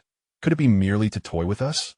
Guests exchanged puzzled glances, their attention fixated on Gu Fan and his companion. Just then, a middle-aged man obstructed their path, accompanied by a chilling voice that rang out. "What does the auctioneer think he is heading? Have you forgotten my previous words?" Yin Zai, seated in his place, cast a casual yet piercing gaze upon Gu Fan's neck, as if ready to unleash a deadly strike at any moment. Yet, amidst this tense atmosphere, the middle-aged man blocking their way, Yin Zai's guard, suddenly began to retreat in terror. He had positioned himself in front of Gu Fan and the elderly man, but the narrow passageway left them no room to pass. Observing the scene, many were astonished to see Gu Fan and the hunchbacked elder continue forward with unwavering steps, while the middle-aged guard stumbled back in fright. Upon reaching the end of the corridor, the guard collapsed, blood seeping from the corner of his mouth. Had one been able to glimpse within his body, they would discover that this formidable Spirit Sea Master had suffered internal injuries without any external assault, rendering him incapacitated for at least 10 days to half a month. This was merely the result of Fu Bo's overwhelming presence, which had forced the guard into such a dire state. Countless onlookers felt incredulous, while some began to harbor doubts. suspecting that Gu Fan and his companion had been responsible for the guard's current plight. It is essential to note that the middle-aged guard was no ordinary foe. Being a master of the Spirit Sea stage, Gu Fan turned around, his smile directed at the crowd. There are individuals seeking me outside. I kindly ask you all to focus on the auction and refrain from fixating on my presence. After uttering these words, he exited the auction hall. His statement undoubtedly caused a change in the expressions of those present. Gu Fan's words clearly acknowledged that the gruesome scene involving the middle-aged guard was indeed orchestrated by them. Without lifting a finger, they had caused the cultivator at the Spirit Sea realm to bleed from the corners of his mouth. What kind of formidable individuals could achieve such a feat? Countless faces paled at this realization. Meanwhile, Xianxia's expression was undoubtedly grim. The middle-aged man was his guard, a master of the third layer of the Spirit Sea realm. It is worth noting that even the patriarch of the Yin family, at the seventh layer of the Spirit Sea realm, could not inflict such injuries on his guard under similar circumstances. Simultaneously, outside the auction house, the master of the venue was approached by a somewhat familiar guard, who respectfully addressed Gu Fan. "You are Fengshan, the guard from the Xianxia auction house in Guangyang City?" "Indeed, that is I," Fengshan replied with a hint of surprise. "Well then, what brings you to Yinshan County to seek me?" "Master of the venue, individuals from the Shattered Star sect have arrived." "The Shattered Star sect?" "Yes." They inquired with Manager Zhu about whether the Spirit Heart Lotus was being auctioned at the Xianxia auction house, and also asked about your whereabouts. When Manager Zhu did not respond, he sent them away, but, judging by their demeanor, they appeared quite unwilling to leave. Fengshan's expression darkened as he spoke. Upon hearing this, Gu Fan furrowed his brow. If memory served him correctly, the Shattered Star sect was one of the 3 sects surrounding Yinshan County. Furthermore, the Spirit Heart Lotus seemed to have been entrusted to him for auction by the leader of the Mad Wolf Brigade, who had also inquired about the possibility of providing protection for him. Did it mean that the Mad Wolf Brigade had provoked the Shattered Star sect in their quest for this treasure? Contemplating these matters, Gu Fan quickly set aside further thoughts. The auction of treasures was merely a customary trade. Should the Shattered Star sect seek to confront him over this, he held no fear. After receiving the news, Gu Fan instructed Uncle Fu to take Fengshan to rest, and they would return to Guangyang City at dawn the next day. Subsequently, he stepped back into the auction hall. Inside the main hall, the atmosphere was notably tense. Although the 4th item for auction was a mid-tier martial skill of the 1st rank, the majority of the attendees were not preoccupied with it. Their focus lay on the 2nd-tier treasures. The departure of the master of the venue at this moment was evidently suspicious, suggesting he harbored ulterior motives and wished to flee. Had they not been uncertain of Gu Fan's true abilities, they would have chased him down, eager to exact violent retribution, with some even contemplating taking his life. Nonetheless, despite this tension, most individuals still harbored great expectations for the auction to feature 2nd-tier treasures. Although this hope was exceedingly faint, at least it provided a glimmer of anticipation. Did it not? Amidst this peculiar atmosphere, the 4th auction item came to a close. Gu Fan also stepped into the auction hall. In his mind, 3 distinct sounds had echoed thus far. The auction of the 1st-tier, mid-grade Feiyu sword was successful. Congratulations to the host for triggering a 100-fold critical return, thus acquiring a 3rd-tier, low-grade Qianquan sword. The auction of the 1st-tier, mid-grade Xiao Huandan was successful. Congratulations to the host for triggering a 50-fold critical return, thus obtaining a 2nd-tier, premium Dawandan. The auction of the 1st-tier, mid-grade item was successful. Congratulations to the host for triggering a 50-fold critical return, thus acquiring the 2nd-tier. Exquisite martial technique, the 18 Tiger Subduing Hands. Chapter 34. The Grand Finale, 2nd-tier Premium. 3rd-tier Premium, the Diamond Demon Slaying Palm. 3rd-tier, low-grade Qianquan Sword. 2nd-tier, Premium Dawandan. 2nd-tier, Premium 18 Tiger Subduing Hands. These constitute the rewards from the 4 auction items that triggered critical returns. In Guangyang City, most of the system's returns were treasures of 1st-tier, upper grade, or 2nd-tier, low grade. However, in Yinshan County City, the returns began at a minimum of 2nd-tier, premium treasures. The disparity was stark. If the treasures auctioned in the future increased in grade, the rewards would undoubtedly rise as well. Gu Fan felt a surge of excitement. He understood that the paramount task at hand was to elevate the reputation of the auction house.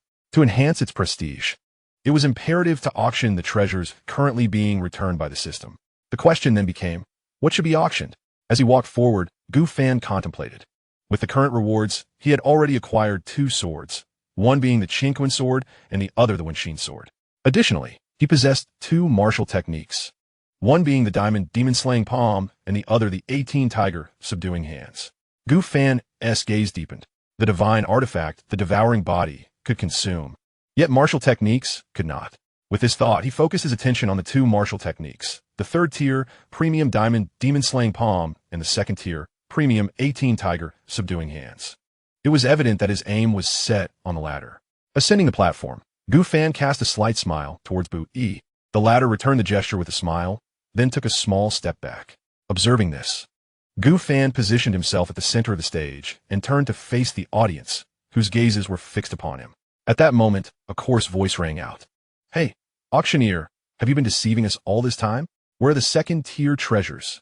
Gu Fan glanced at the speaker and smiled. "Dear guest, please remain calm. Due to the immense value of the treasures, they have been kept securely in my possession." Upon finishing his words, Gu Fan produced an ancient wooden box from the system space. He scanned the room and noticed that all present were wide-eyed, their gazes unwaveringly glued to him. Without further ado, he swiftly opened the ancient wooden box.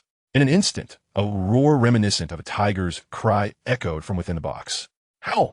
A thunderous roar of a tiger reverberated through the grand hall, catching everyone off guard and sending chills down their spines. This sound possessed an otherworldly power that seemed to penetrate the very soul, instilling a profound sense of dread. Even the practitioners at the Spirit Sea realm turned pale, visibly shaken. Just moments ago, they had an ephemeral glimpse of a tiger, colossal as a mountain, exuding an aura of ferocity that immobilized them, lest they disturb its presence. Yet this fearsome beast was effortlessly subdued by a golden hand that seized it with a single, commanding grasp. With this, the illusion dissipated, leaving the onlookers gasping for breath. This vision was visible only to them. The body refinement practitioners in the hall could merely sense the menace in the tiger's roar, grasping nothing beyond that due to their inferior cultivation. However, a lack of cultivation did not equate to a lack of vision. As they recovered from the shock of the roar, their eyes transformed into pools of crimson, reflecting their insatiable greed. Why?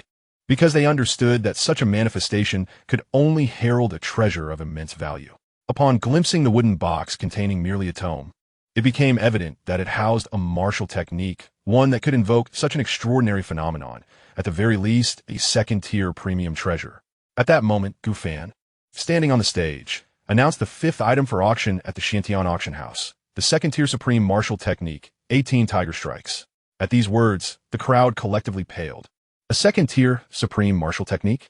All who heard those 6 words appeared utterly stunned, their expressions vacant as they stared at Gu Fan on stage. How precious was a second-tier supreme martial technique in the Yinshan County city? The 5 great families had their fingers in every pie of the county, wielding immense power. Yet, even the most elite martial techniques within these families barely reached the level of second-tier premium. Even the county's prince practiced martial techniques bestowed by the royal family, all of which were second-tier supreme. Without royal favor, a county prince would have no right to possess such techniques. If this was true for them, one could only imagine the situation for all other factions in Yinshan County. Thus, the notion that such a narrow auction house would feature a second-tier supreme martial technique was utterly staggering. The crowd nearly lost their senses. However, after a moment of astonishment, the auction house erupted like a powder keg, descending into a frenzy. Second-tier supreme. Second-tier supreme. Who could have imagined that in my lifetime I would witness such a martial technique? Truly, my life is not in vain. Indeed, a second-tier supreme martial technique. The authenticity of that tiger's roar is undeniable. Unbelievable. The 3 major auction houses have yet to auction off such a martial technique, the highest being only second-tier mid-grade.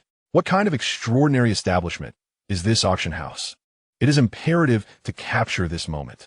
With it, my father will undoubtedly come to appreciate me, and perhaps even the esteemed position of a Yin family leader may be within my grasp. Is it possible to seize it, given the previous auctioneer's prowess? It seems rather unlikely. How frustrating. Just 3 days ago, I exhausted my family's wealth, and now, upon encountering this treasure, I can only afford a fleeting glance. Alas! Chaotic voices echoed throughout the hall. Even the most composed individual would find their countenance flushed with excitement in the presence of such a treasure. What is even more exhilarating is that within this auction house, no significant figures are present. The most prominent attendee is merely Yin Zai. the seventh son of the Yin family. This implies that perhaps they may have the opportunity to acquire a bargain. If one were to master a second-tier supreme martial technique, they could establish a vast enterprise within the expansive Qin dynasty. Such a treasure, who could possibly resist? Observing the atmosphere in the audience growing increasingly fervent, Gu Fan promptly closed the wooden box and handed it to his companion, Bu Yi. At that moment, she stood there, mouth agape in disbelief. However, once the box was in her possession, she was swiftly brought back to reality. Upon seeing the second-tier supreme martial technique in her hands, the innocent auctioneer nearly dropped the box in shock. Calm yourself. Gu Fan's soothing voice reached her ears. Upon hearing this, Bu Yi instinctively tightened her grip on the box and looked up. There stood Gu Fan with a serene smile, addressing her. This 18 tiger strike shall be entrusted to you for auction. An auction? Naturally, it is an auction. Gu Fan nodded with a smile, offering her an encouraging glance before turning to descend the stage. Bu Yi, witnessing this, couldn't help but tremble with anticipation. To auction a second-tier supreme martial technique? If granted this honor, undoubtedly, Bu Yi would soon gain fame throughout Yin Mountain County. And it is Gu Fan who has bestowed this upon her. Chapter 35, Frenzy. The auction house was alive with fervor.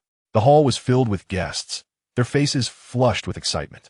After a moment of astonishment, they began to shout in unison towards the stage. Miss Bu, when will the auction commence? Can it be expedited? Indeed, we can hardly contain our eagerness. If you delay any further, I might lose my grip on my blade. Seal the doors. No one else must enter or exit. The crowd was restless, eagerly voicing their impatience.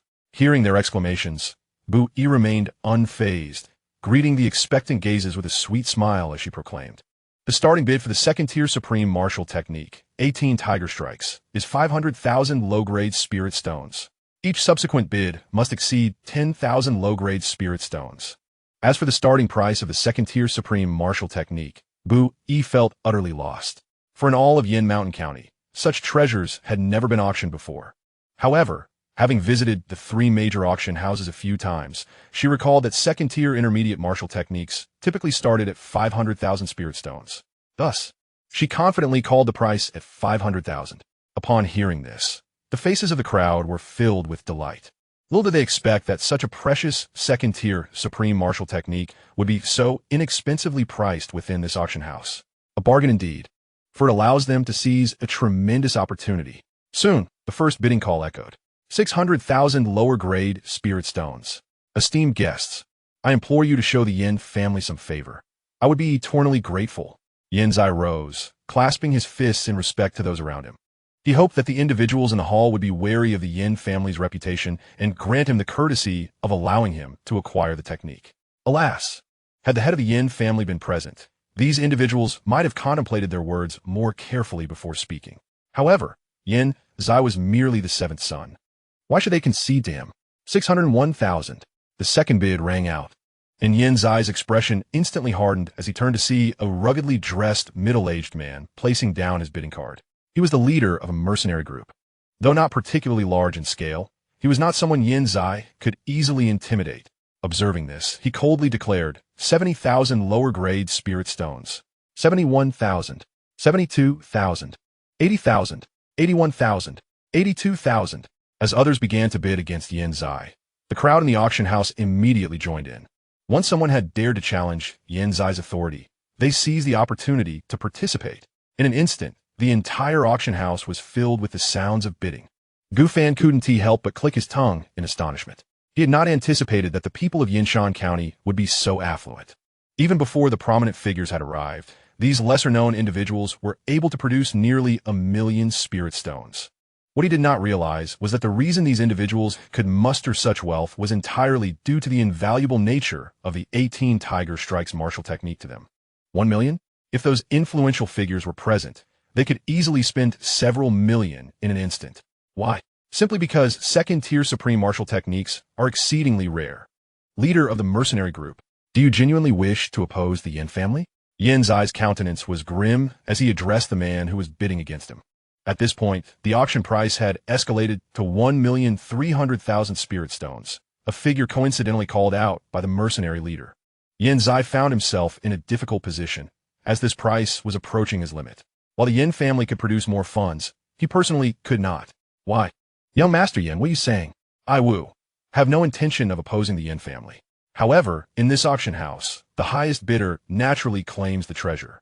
Do you intend to pressure others through your influence? The mercenary leader replied leisurely.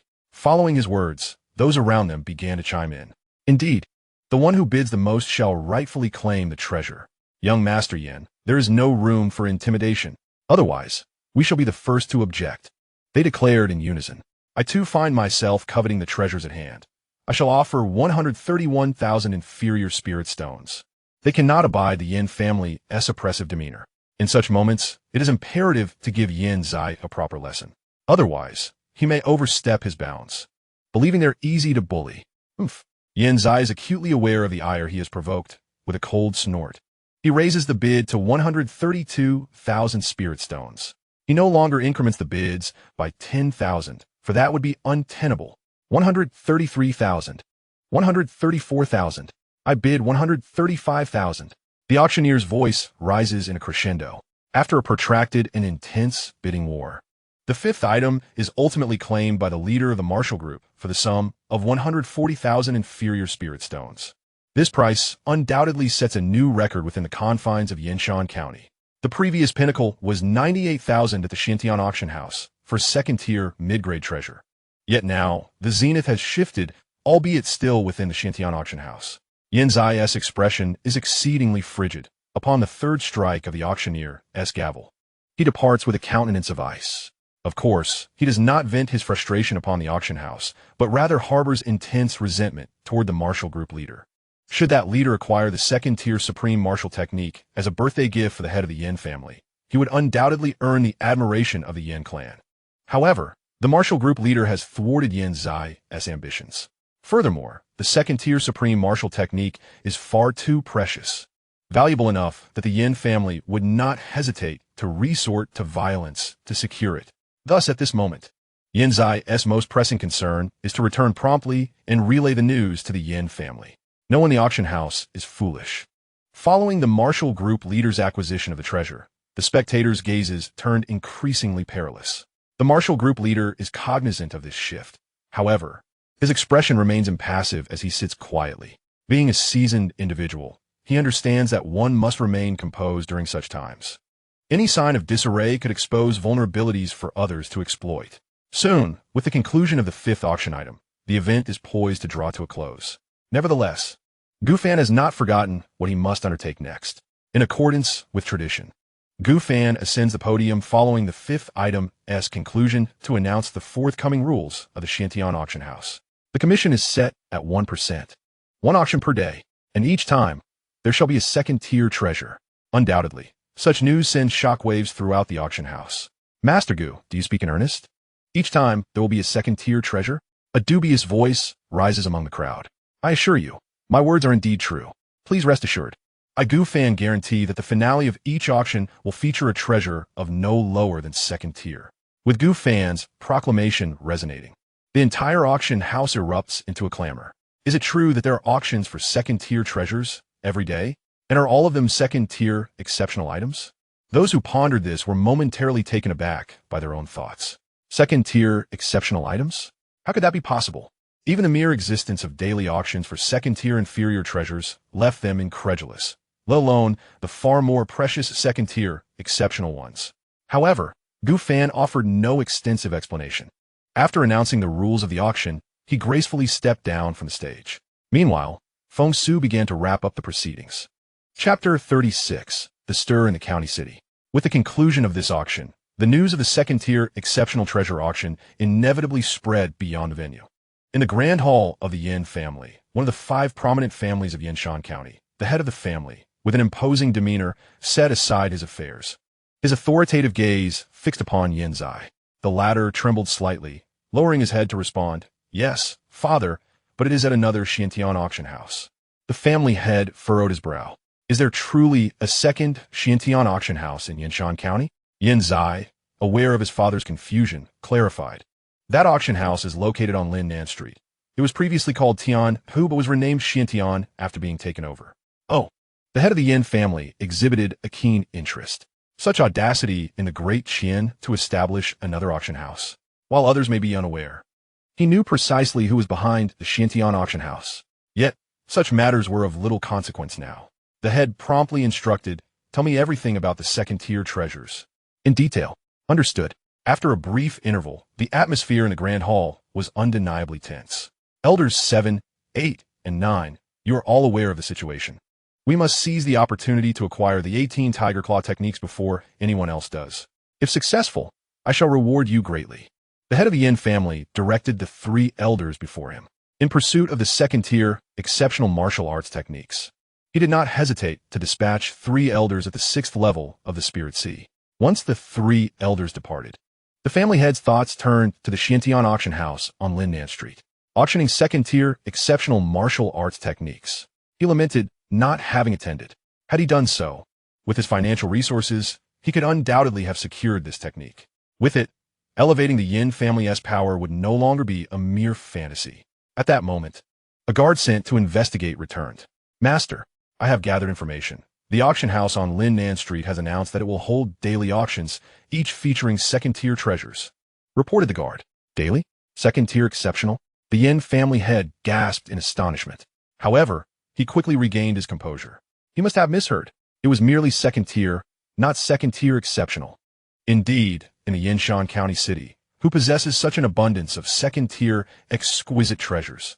If anyone did, they would have long ascended to the foremost power in Yinshan County, perhaps even surpassing the royal manor. After pondering this, the head of the Yin family bore a perplexed expression. He contemplated whether he should venture there tomorrow to ascertain the truth of the matter. Aside from the Yin family, the other 4 prominent clans also received the news. Their response mirrored that of the Yin family, as they dispatched individuals to seize the 18 hands of the tiger. Furthermore, they all took note of the Xiantian auction house on Linnan Street, growing increasingly curious about the entity capable of auctioning second-tier martial arts skills. Amid this atmosphere of intrigue, each family deliberated whether it would be prudent to investigate the matter personally. The allure of second-tier exquisite martial arts warranted their attention, compelling them to prioritize this over domestic affairs. Upon receiving the news, it was only natural that the royal manor, as the foremost authority in Yinshan County, also took note. The royal prince, a practitioner of the divine storage realm, personally inquired into the matter. Upon learning the details, he merely instructed someone to investigate the following day. This was not due to a lack of interest in the second-tier exquisite martial arts. On the contrary, he was quite invested, or he would not have made inquiries. However, he understood the rarity of such treasures. It would not be an exaggeration to assert that in Yinshan County, no one could consistently produce 2 such items. Not even the royal manor could achieve this, let alone a modest auction house. As the commotion continued to spread, various factions, both large and small, throughout Yinshan County received the news. This included numerous mercenary groups. They were not only astonished by the auctioning of second-tier exquisite martial arts at the auction house, but also surprised that the commission taken by that house was a mere one. Moreover, with daily auctions, this would significantly reduce their time spent recovering losses. It was truly considerate of the auction house to cater to those engaged in mercenary trades. However, despite their astonishment, the various mercenary groups would not recklessly entrust their treasures to this new auction house. The 3 major auction houses were deemed more reliable, and the long-standing cooperative relationships they had established could not be discarded so easily. Nevertheless, there were mercenary groups pleased with these new terms, who, without hesitation, hastened to Linnan Street, eager to test the waters of collaboration. If the mercenary groups were satisfied, the major auction houses were decidedly displeased. Even if 3 principal auction houses held their auctions only once a month, what audacity did this small auction house possess to conduct daily auctions? Was it merely because of that second-tier exquisite martial arts skill? Although the revelation had indeed left them astounded and even led to unprecedented trading volumes in Yinshan County, the 3 major auction houses could not guarantee the availability of second-tier treasures every day. Confusion, disdain, scoffing, and incredulity filled the air among the various auction houses. Among them, Yang Zong, the proprietor of the Xiantian auction house on Juke Street, found himself in the most profound state of bewilderment. Who am I? Where am I? What has transpired? In the auction house of Gufan, it was not only vexing that they used his name, but also astonishing that, just when he believed he would face disgrace, They brazenly auctioned a second-tier supreme martial skill. The volume of transactions for their auction items even surpassed his own. This was indeed the most absurd occurrence. Yang Zong felt utterly overwhelmed, to the point of disbelief. Reluctantly, he sent a message back to the royal city, suspecting that Gu Fan had auctioned the martial skills of the Gu family. In the royal city, within the Gu family's side hall, all 18 elders were gathered, their expressions grave. They had been summoned by the second elder in an exceptionally serious tone. What on earth has happened? The second elder inquired with a hint of anger. A message from Yinshan County states that boy has auctioned our Gu family's martial skills. What? Auction our Gu family's martial skills? How dare he?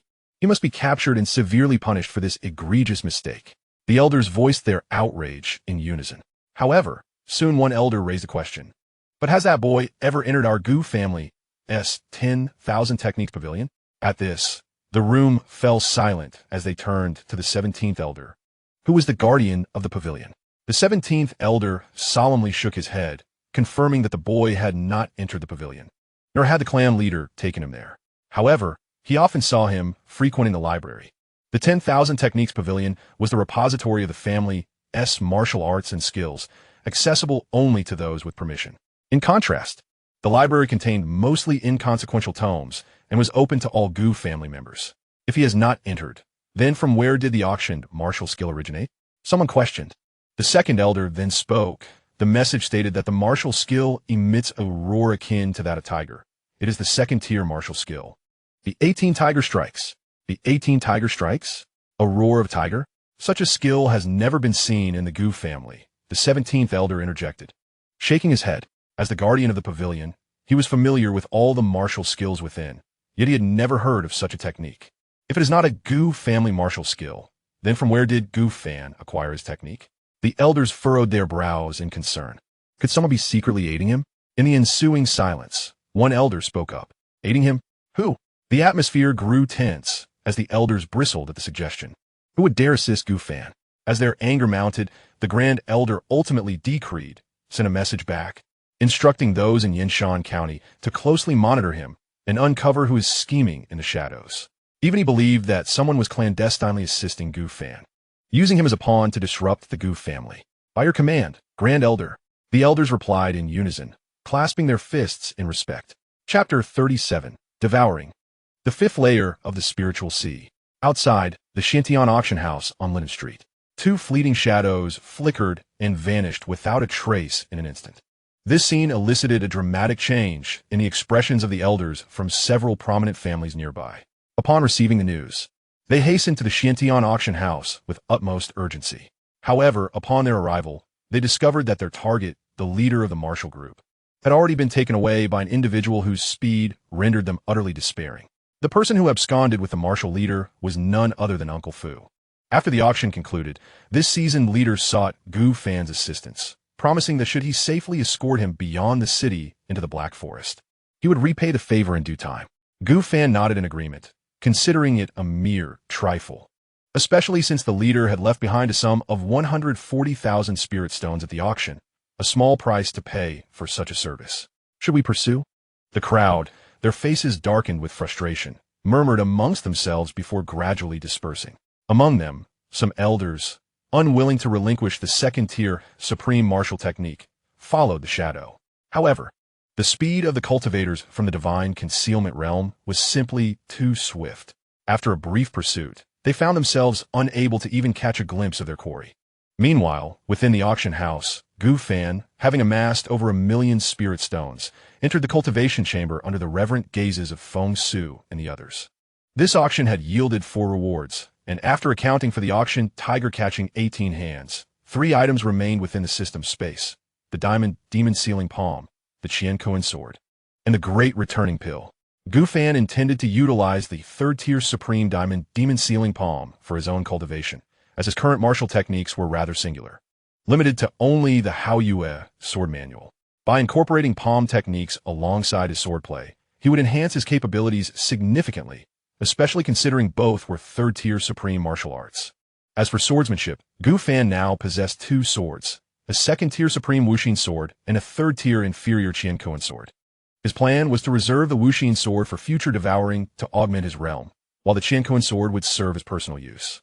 Consequently, the only items available for him to devour would be the Wuxin sword and the Great Returning Pill, both second-tier supreme treasures, which, with his cultivation at the 4th level of the Spirit Sea, would undoubtedly enable him to break through once more. Contemplating this, Gu Fan focused his thoughts, and before him materialized 2 glowing orbs of light. Simultaneously, a consuming force surged from his acupoints, enveloping the entire chamber. The process of devouring commenced. In the blink of an eye, the day had turned. As dawn broke, the Xianxia auction house on Linnan Street welcomed a new day. Within the cultivation chamber, a golden palm print, infused with an overwhelming aura of suppression, was absorbed into Gu Fan's being. The diamond demon-sealing palm, Gu Fan murmured. This martial technique was unlike the Haoyue sword manual.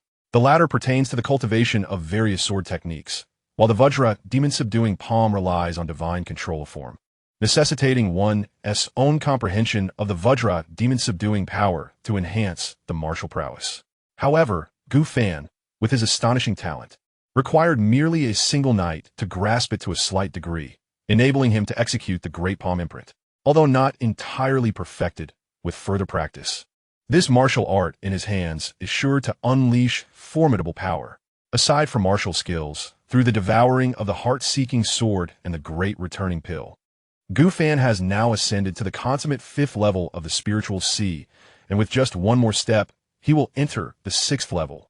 Such progress is nothing short of extraordinary. Consequently, Gu Fan looks forward with great anticipation to tonight's auction. The news of the auction featuring second-tier supreme martial skills must have spread throughout the entire Yinshan County city overnight. Moreover, the associated rules should have been widely disseminated as well. These rules carry the risk of offending numerous auction houses.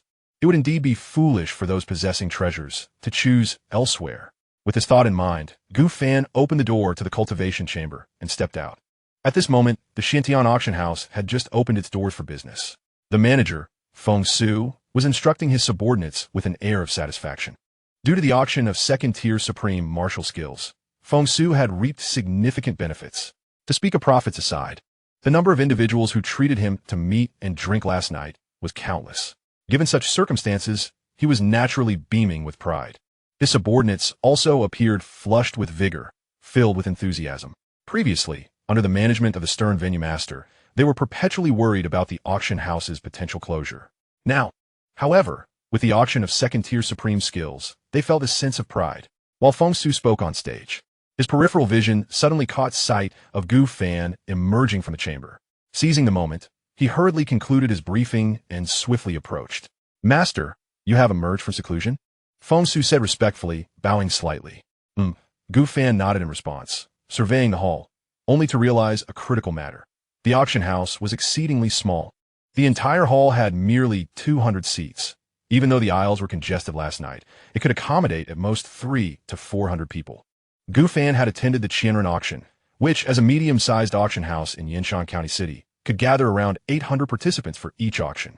The 3 major auction houses likely filled at least 1,000 seats at their monthly auctions. The Xianxia auction house undoubtedly boasts significant renown. Without a doubt, tonight's auction will attract even more eager attendees. Gu Fan estimated that at least several thousand people would flock to Linnan Street this evening due to the rumors of the second-tier supreme martial skills.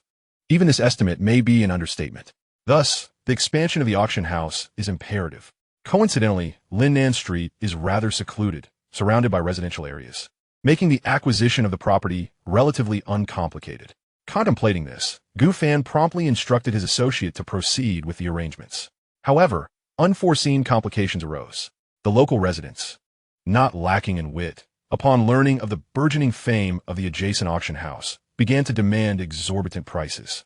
Regardless of Feng Su's attempts to reason with them, they remained steadfast in their insistence on payment in spirit stones. Faced with no alternative, Gu Fan resorted to utilizing 200,000 low-grade spirit stones from the previous auction to facilitate the purchase. This resolved the issue of the auction house's space. After renovations, the hall would likely accommodate approximately 3,000 seats, sufficient for the needs of the auction that evening. 3,000, undoubtedly, should the auction attract such a multitude. This venue would certainly become the premier auction house of Yinshan County, and it was still dawn, with ample time remaining before the auction commenced. The entire establishment would undoubtedly be transformed. Chapter 38. The Arrival of Major Forces. As night fell and stars twinkled, the lights began to illuminate.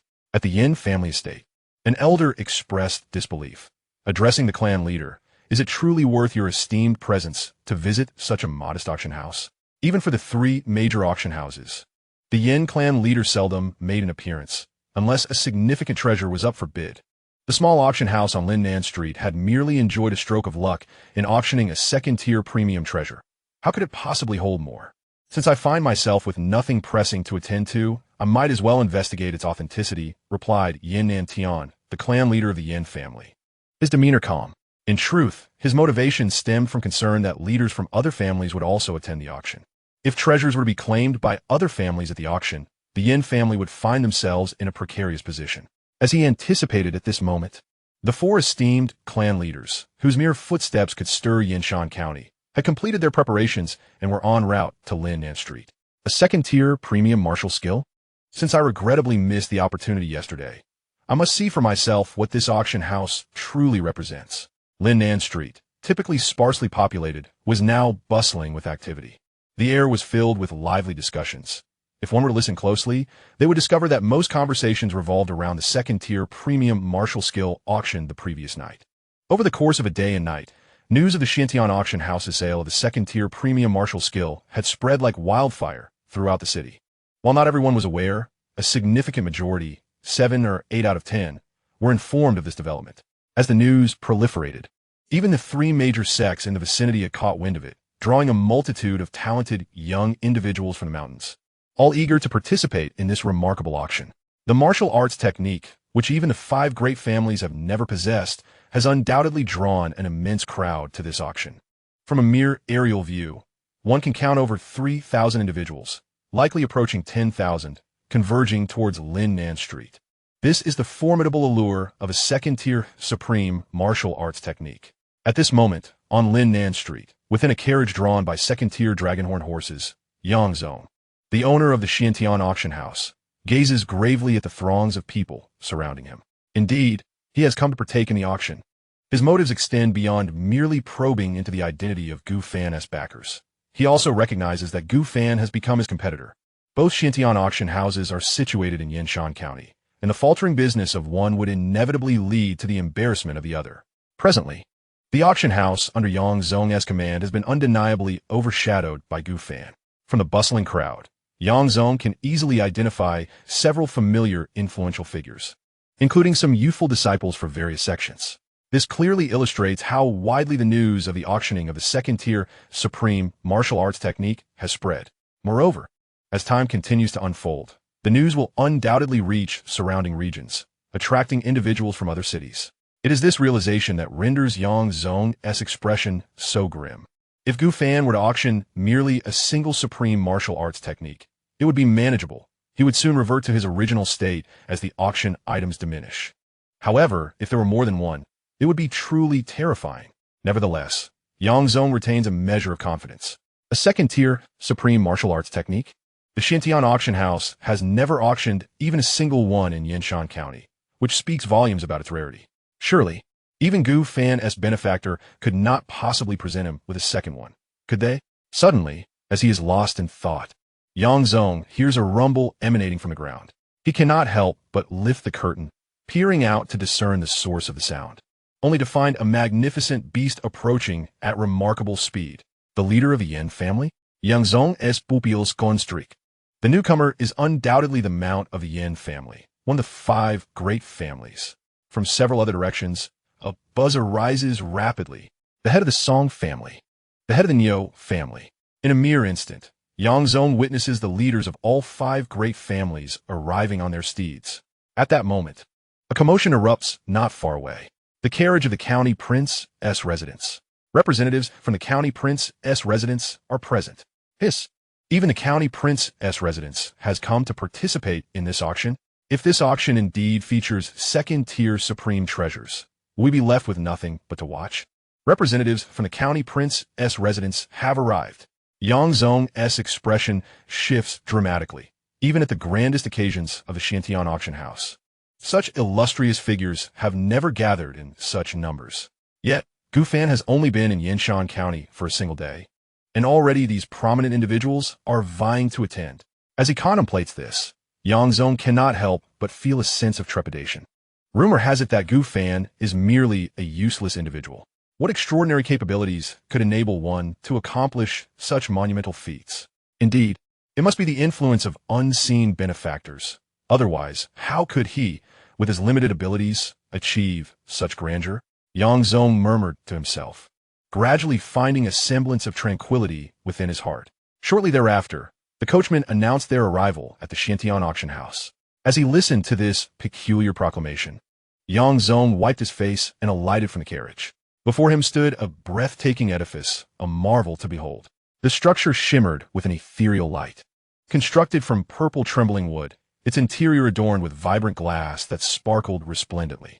This sight presented a scene of regal purple hues, magnificently splendid.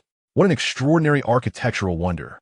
Surrounding him, a chorus of admiration erupted, particularly among the young maidens, their eyes gleaming with excitement and their cheeks tinged with a rosy hue. However, Yang Zong's focus diverged from the superficial beauty of the building. While undeniably striking, he discerned that this auction house was vastly expansive, several times larger than the Xiantian auction house on Zhuke Street. This was primarily due to the remote location of Linen Street, where land was relatively inexpensive, allowing Gu Fan to procure it for merely a few 100,000 spirit stones. In contrast, Zhuke Street, situated in the heart of the city, commanded exorbitant prices, making even the Gu family reluctant to invest heavily in expanding their auction house. Thus, Gu Fan's Xiantian auction house now stood as the largest in Yinshan County. Not only did it surpass competitors in size, but its interior decor was also uniquely exquisite, rivaling that of the other three major auction houses, and perhaps even surpassing them. Gu Fan had also constructed pavilions and gardens within, where a gentle mist enveloped the serene beauty of the surroundings. Such a landscape was undoubtedly unparalleled in Yinshan County. Of course, the expenditure for such grandeur was tantamount to that of a top-grade second-tier treasure, amounting to over 1 million spirit stones. However, the returns were exceedingly promising. At this moment, guests arriving at the auction house were exploring and marveling at their surroundings, exchanging exclamations of awe. This was the most opulent auction house they had ever encountered. Should this auction not disappoint, they would undoubtedly become regular patrons. All flash without substance. Yang Zong scoffed from a corner.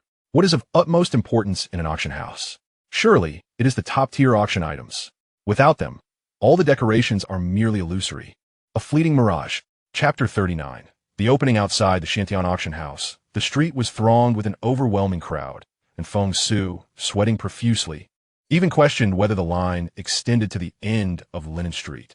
Since nightfall enveloped the city, Feng Su had been preoccupied with the seating arrangements within the main hall alongside the maidens. Following the expansion, the hall now boasted a total of 3,000 seats, with an additional 100 private rooms on the second floor. Altogether, it could accommodate approximately 3,200 individuals. However, in his leisure time, Feng Su glanced at the throngs of people, only to be engulfed by a sense of despair upon realizing the inadequacy of space. Presently, over 2,000 individuals had already taken their seats in the hall. Yet, outside on the street, there were at least 10,000 more. The cacophony so overwhelming that one might believe the entire city had gathered. Nevertheless, Feng Su was aware that most of these individuals would not gain entry into the auction house, even if the aisles and gardens were entirely filled. The auction venue could accommodate no more than 5,000 to 6,000 attendees. Any additional influx was simply untenable. What then could be done? With so many unable to enter, he pondered the potential for public outrage should the situation deteriorate. Amidst his anxious busyness, he curiously noted that, as the number of attendees reached its peak within the auction hall, no such uproar materialized. The crowd, upon learning of the full capacity, remained remarkably docile, offering only mild complaints while eagerly watching the proceedings from outside. They appeared to hope that someone would emerge from within, allowing them the opportunity to enter. How peculiar! Feng Su was thoroughly bewildered. Unbeknownst to him, above the auction hall, an elderly man with a hunched back was surveying the scene with a commanding presence. Inside the auction hall, illuminated by soft lights, 5,200 guests murmured amongst themselves, their gazes fixated on the young man seated at the front. From the moment they entered, their curiosity was piqued by his presence. In the private rooms, The heads of the 5 prominent families and representatives from the royal court also turned their attention towards Gufan. Their purpose for attending extended beyond mere participation in the auction. They were eager to gauge the true nature of the event. The second-tier supreme martial arts techniques were only known to be auctioned at the Xianxia auction house. Yet, they had mobilized considerable resources in hopes of identifying the individual responsible for presenting these techniques for sale. Despite their efforts, they remained oblivious to the identity of that person. Amidst these myriad thoughts, the second auction at the Xianxia auction house commenced as scheduled. On the elevated platform, the auctioneer, Bu Yi, gracefully ascended the stage. Her youthful countenance, adorned with a refreshing smile, radiated warmth. However, in the next moment, she slightly stumbled, nearly losing her balance before managing to steady herself, her cheeks tinged with embarrassment. Bu Yi felt a wave of anxiety wash over her. In past auctions, she had faced only a handful of minor figures. Today, however, she stood before the foremost powers of Yanshan County and a total of 5,200 attendees. Such grandeur would make anyone feel apprehensive. Fortunately, the audience refrained from murmuring about her awkwardness. After composing herself and smoothing her hair to alleviate the embarrassment, she stood at the center of the stage and proclaimed, "Welcome, everyone, to the Xianxia auction house for tonight's auction.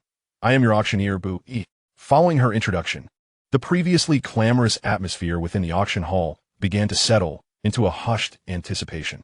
A multitude of eyes converged upon Bu Yi, eagerly awaiting her words. Confronted by the intense scrutiny from the audience, Bu Yi continued, "In this auction, the Xianxia auction house has prepared a total of 11 items for bidding. Let us commence with the first item." Her voice resonated in the hall. A maid gingerly approached the stage, cradling a wooden box. Below, Gufan's gaze flickered. During the preparation for this auction, which spanned merely a day, over 30 treasures had been appraised. As he had anticipated, news of the auction had attracted an influx of mercenary groups wishing to sell their valuables.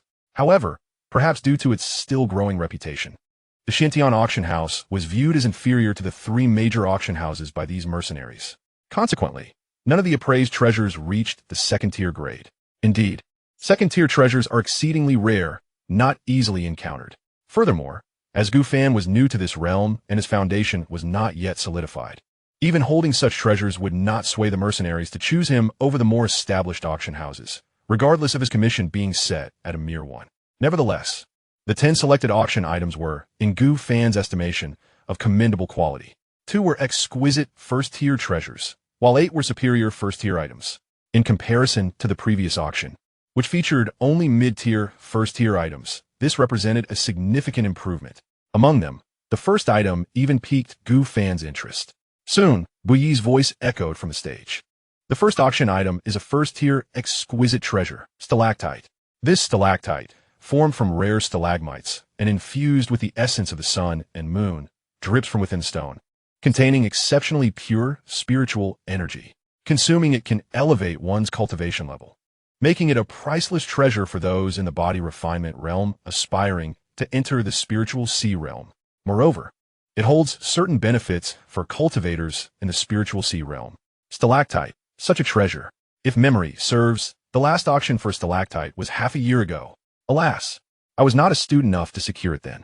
My current venture beyond the sect was to seek the stalactite. Little did I expect to encounter it here at the auction. It seems this treasure is fated to be mine. Ladies and gentlemen, the starting bid for the stalactite is 10,000 low-grade spirit stones, with each subsequent bid increasing by no less than 1,000 low-grade spirit stones. In response to the enthusiastic voices from the audience, Bu Yi promptly capitalized on the moment to announce. Instantly, the bidding intensified. 10,000 low-grade spirit stones. 10,100. This stalactite shall be mine. 10,200. Within the hall, 5,200 individuals fervently raised their bids for the very first item. The spiritual sea realm is not easily crossed. Relying solely on the absorption of spiritual energy would require an immeasurable amount of time. Should a transcendent treasure capable of entering the spirit sea realm emerge within a mere 3 to 5 days, there exists a considerable likelihood of breaking into the coveted spirit sea. Such a formidable threshold. Naturally, even in the city of Yanshan, there are not many cultivators of the spirit sea realm. The majority are still practitioners of the body refinement realm. Hence, a treasure like the stalactite, which can shatter barriers, has undoubtedly stirred their deepest desires. I offer 20,000 low-grade spirit stones. Esteemed guests, I am a disciple of the Water Mirrors sect, on the verge of entering the Spirit Sea realm. Should you grant me this treasure, I shall not forget your kindness. You wish to breach the Spirit Sea? Humph. I shall raise my offer to 30,000. What is the point of such petty squabbling? I bid 50,000. Who dares to raise another call? Chapter 40. The Auction House in Tumult. The auction house reverberated with fervent bidding. However, in the private chambers on the second floor, numerous significant figures wore frowns. In the second chamber, a prominent elder lamented, "Patriarch, such a rudimentary item. Our Yin family's merchant fleet has surely procured countless from the Black Forest." Xianxia, the most accomplished member of the Yin family, at the pinnacle of the 7th level of the Spirit Sea, was but a step away from the 8th level. At such a critical juncture, attending an auction of this scale seemed utterly irrational. It is known that at the 3 major auction houses, half of the items auctioned are of second-tier quality. Even so, the Patriarch seldom attends. What merit does this auction house possess? At this moment, Xianxia wore a stoic expression, regretting his hasty decision. Even though patriarchs from the 4 great families were present, what treasures could be found at such an auction? First-tier exceptional items? These are merely suitable for the younger generation of the Yin family, and hold little significance. To mobilize such resources would be better spent in cultivation. Achieving the 8th level of the Spirit Sea would prove far more beneficial than any treasure. Of course, should there genuinely be second-tier exceptional treasures, the matter would be different. But are there? The patriarch of the Yin family felt a pang of doubt. The dignitaries in the private chambers also shared his concern. As leading figures of their respective factions, their time was exceedingly precious. To squander it at this auction was a miscalculation, or perhaps a folly clouded by greed. With this realization, several individuals began to prepare to depart. 50,000 spirit stones going once, 50,000 spirit stones going twice, 50,000 spirit stones going thrice. Congratulations to this esteemed guest for acquiring the stalactite with 50,000 low-grade spirit stones. On stage, Bui announced the conclusion of the first auction item. Simultaneously, a voice resonated within Gu Fan's mind. The first-tier exceptional stalactite has been successfully auctioned. Congratulations, host, for triggering a 100-fold critical return, acquiring a 3rd-tier medium-quality century stalactite. As the words fell, Gu Fan noticed a droplet shimmering with a pearlescent glow materializing in the system space. A century stalactite, the exquisite stalactite, having dripped down and absorbed the essence of the sun and moon over a century, possesses a value that far surpasses that of ordinary stalactites. Even a single drop of it holds astonishing potential, capable of allowing Gu Fan to transcend a minor realm. This does not even account for the miraculous effects of the century-old stalactite in cleansing the tendons and marrow, enhancing comprehension, and other extraordinary benefits. Indeed, the more precious the treasure, the greater the rewards returned by the system. With such thoughts, Gu Fan found himself eagerly anticipating the forthcoming auction items. Next came the second item of the auction, the first-grade premium heavenly material and earthly treasure, the white bone flower. The white bone flower? A treasure used to enhance the innate qualities of young infants? Such a remarkable item that elevates the qualifications of practitioners after their birth. If my newly born child were to consume this, their future potential would undoubtedly soar to greater heights. It is quite commendable, although not overwhelmingly surprising. Possessing such a treasure makes the journey worthwhile. Practitioners' qualifications are categorized into innate and acquired. Innate refers to the qualities one is born with, while acquired pertains to the enhancement of such qualities through consuming heavenly materials and earthly treasures. Such treasures are among the most precious in existence. Thus, when this item was put up for auction, a wave of astonishment swept through the venue. Even the hundreds of private rooms on the second floor became alert, their occupants paying keen attention. Qualifications determined the upper limits of a practitioner, and any treasure capable of enhancing those limits is indeed extraordinary. Without a doubt, the white bone flower is such a treasure.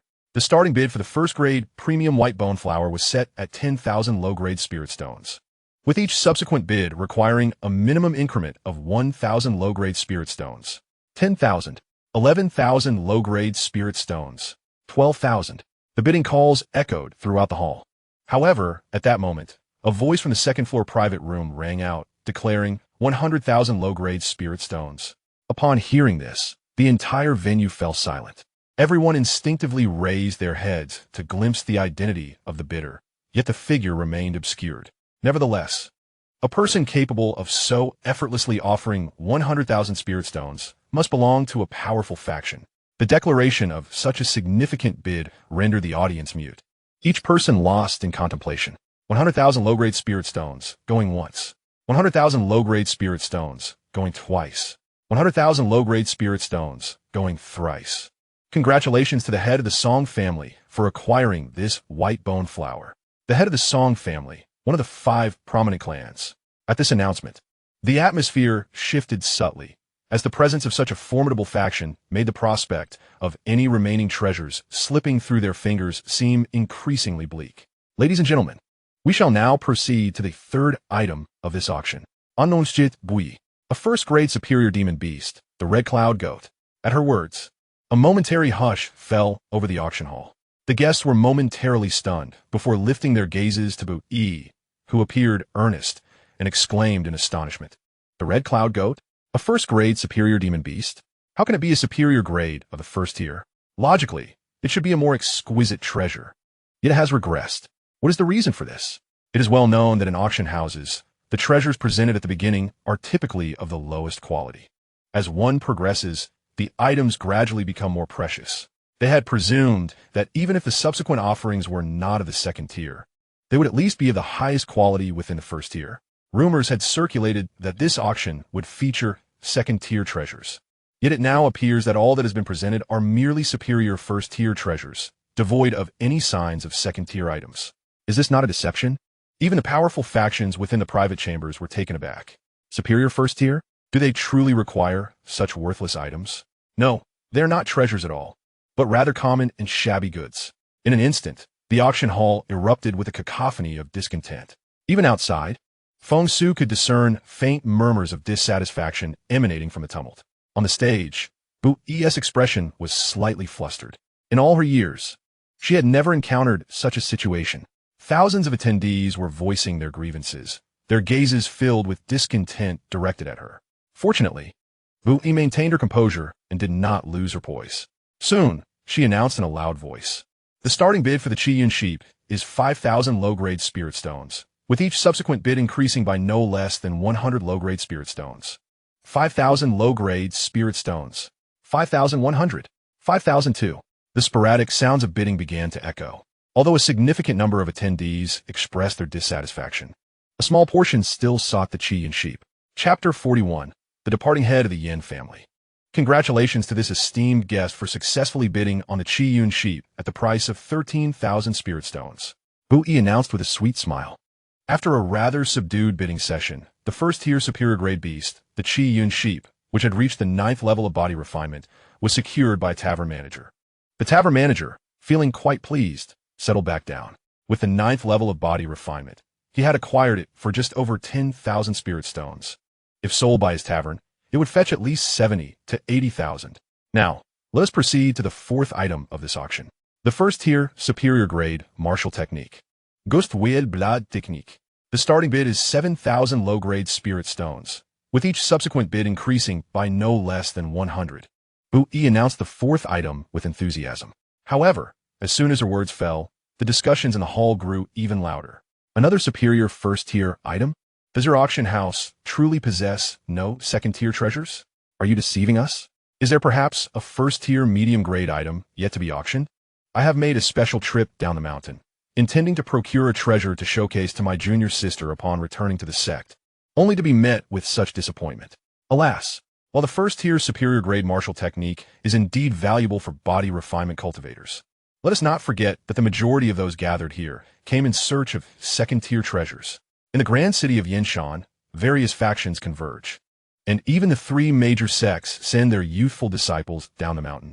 With such lofty expectations, how could the situation have devolved into this? This prestigious auction should feature more exquisite treasures. Instead, it pales in comparison to some of the local gem shops. Just as disappointment reached its zenith among the crowd, a voice suddenly resonated. Master Yin, Master Yin. Upon hearing this, everyone in the hall turned their gaze, and there stood the imposing figure of Yin Nantian, the head of the Yin family, descending from the second floor, making his way toward the exit of the auction house. He intended to leave. At this sight, the crowd's eyes widened in astonishment. Not only Xianxia, but also numerous significant figures from the second-floor private rooms came down, heading outside. The head of the Blowing Snow Academy was among them. She too was departing. The head of the Nyo family left as well, along with the leaders of the 5 great families, except for the head of the Song family. It appeared that their departure was due to the lack of valuable items at the auction. However, a few elders remained, for this auction had previously featured second-tier, exceptional martial techniques. The exit of these dignitaries sent ripples through the entire auction house. Originally, the congregation of so many elite forces had captivated many, leaving them in awe of the grandeur of the Xianxia auction house. Yet now, witnessing the exodus, the perception of this auction house diminished to that of an ordinary venue, ultimately falling short of the 3 major auction houses. With such thoughts, the auction continued. Congratulations to this esteemed guest for acquiring the first-tier superior ghost wheel blade technique for the sum of 10,000 low-grade spirit stones. Bui announced with an unruffled demeanor on stage. Although she remained composed, the departure of so many notable figures unsettled her mind. Nonetheless, the auction proceeded unabated. Meanwhile, on the first floor, Gu Fan listened intently to the system's voice, his eyes gently closed. The first-tier exceptional heavenly material, the white bone flower, has been successfully auctioned. Congratulations, host, for triggering an 80-fold critical hit, returning a third-tier low-grade white bone questioning flower.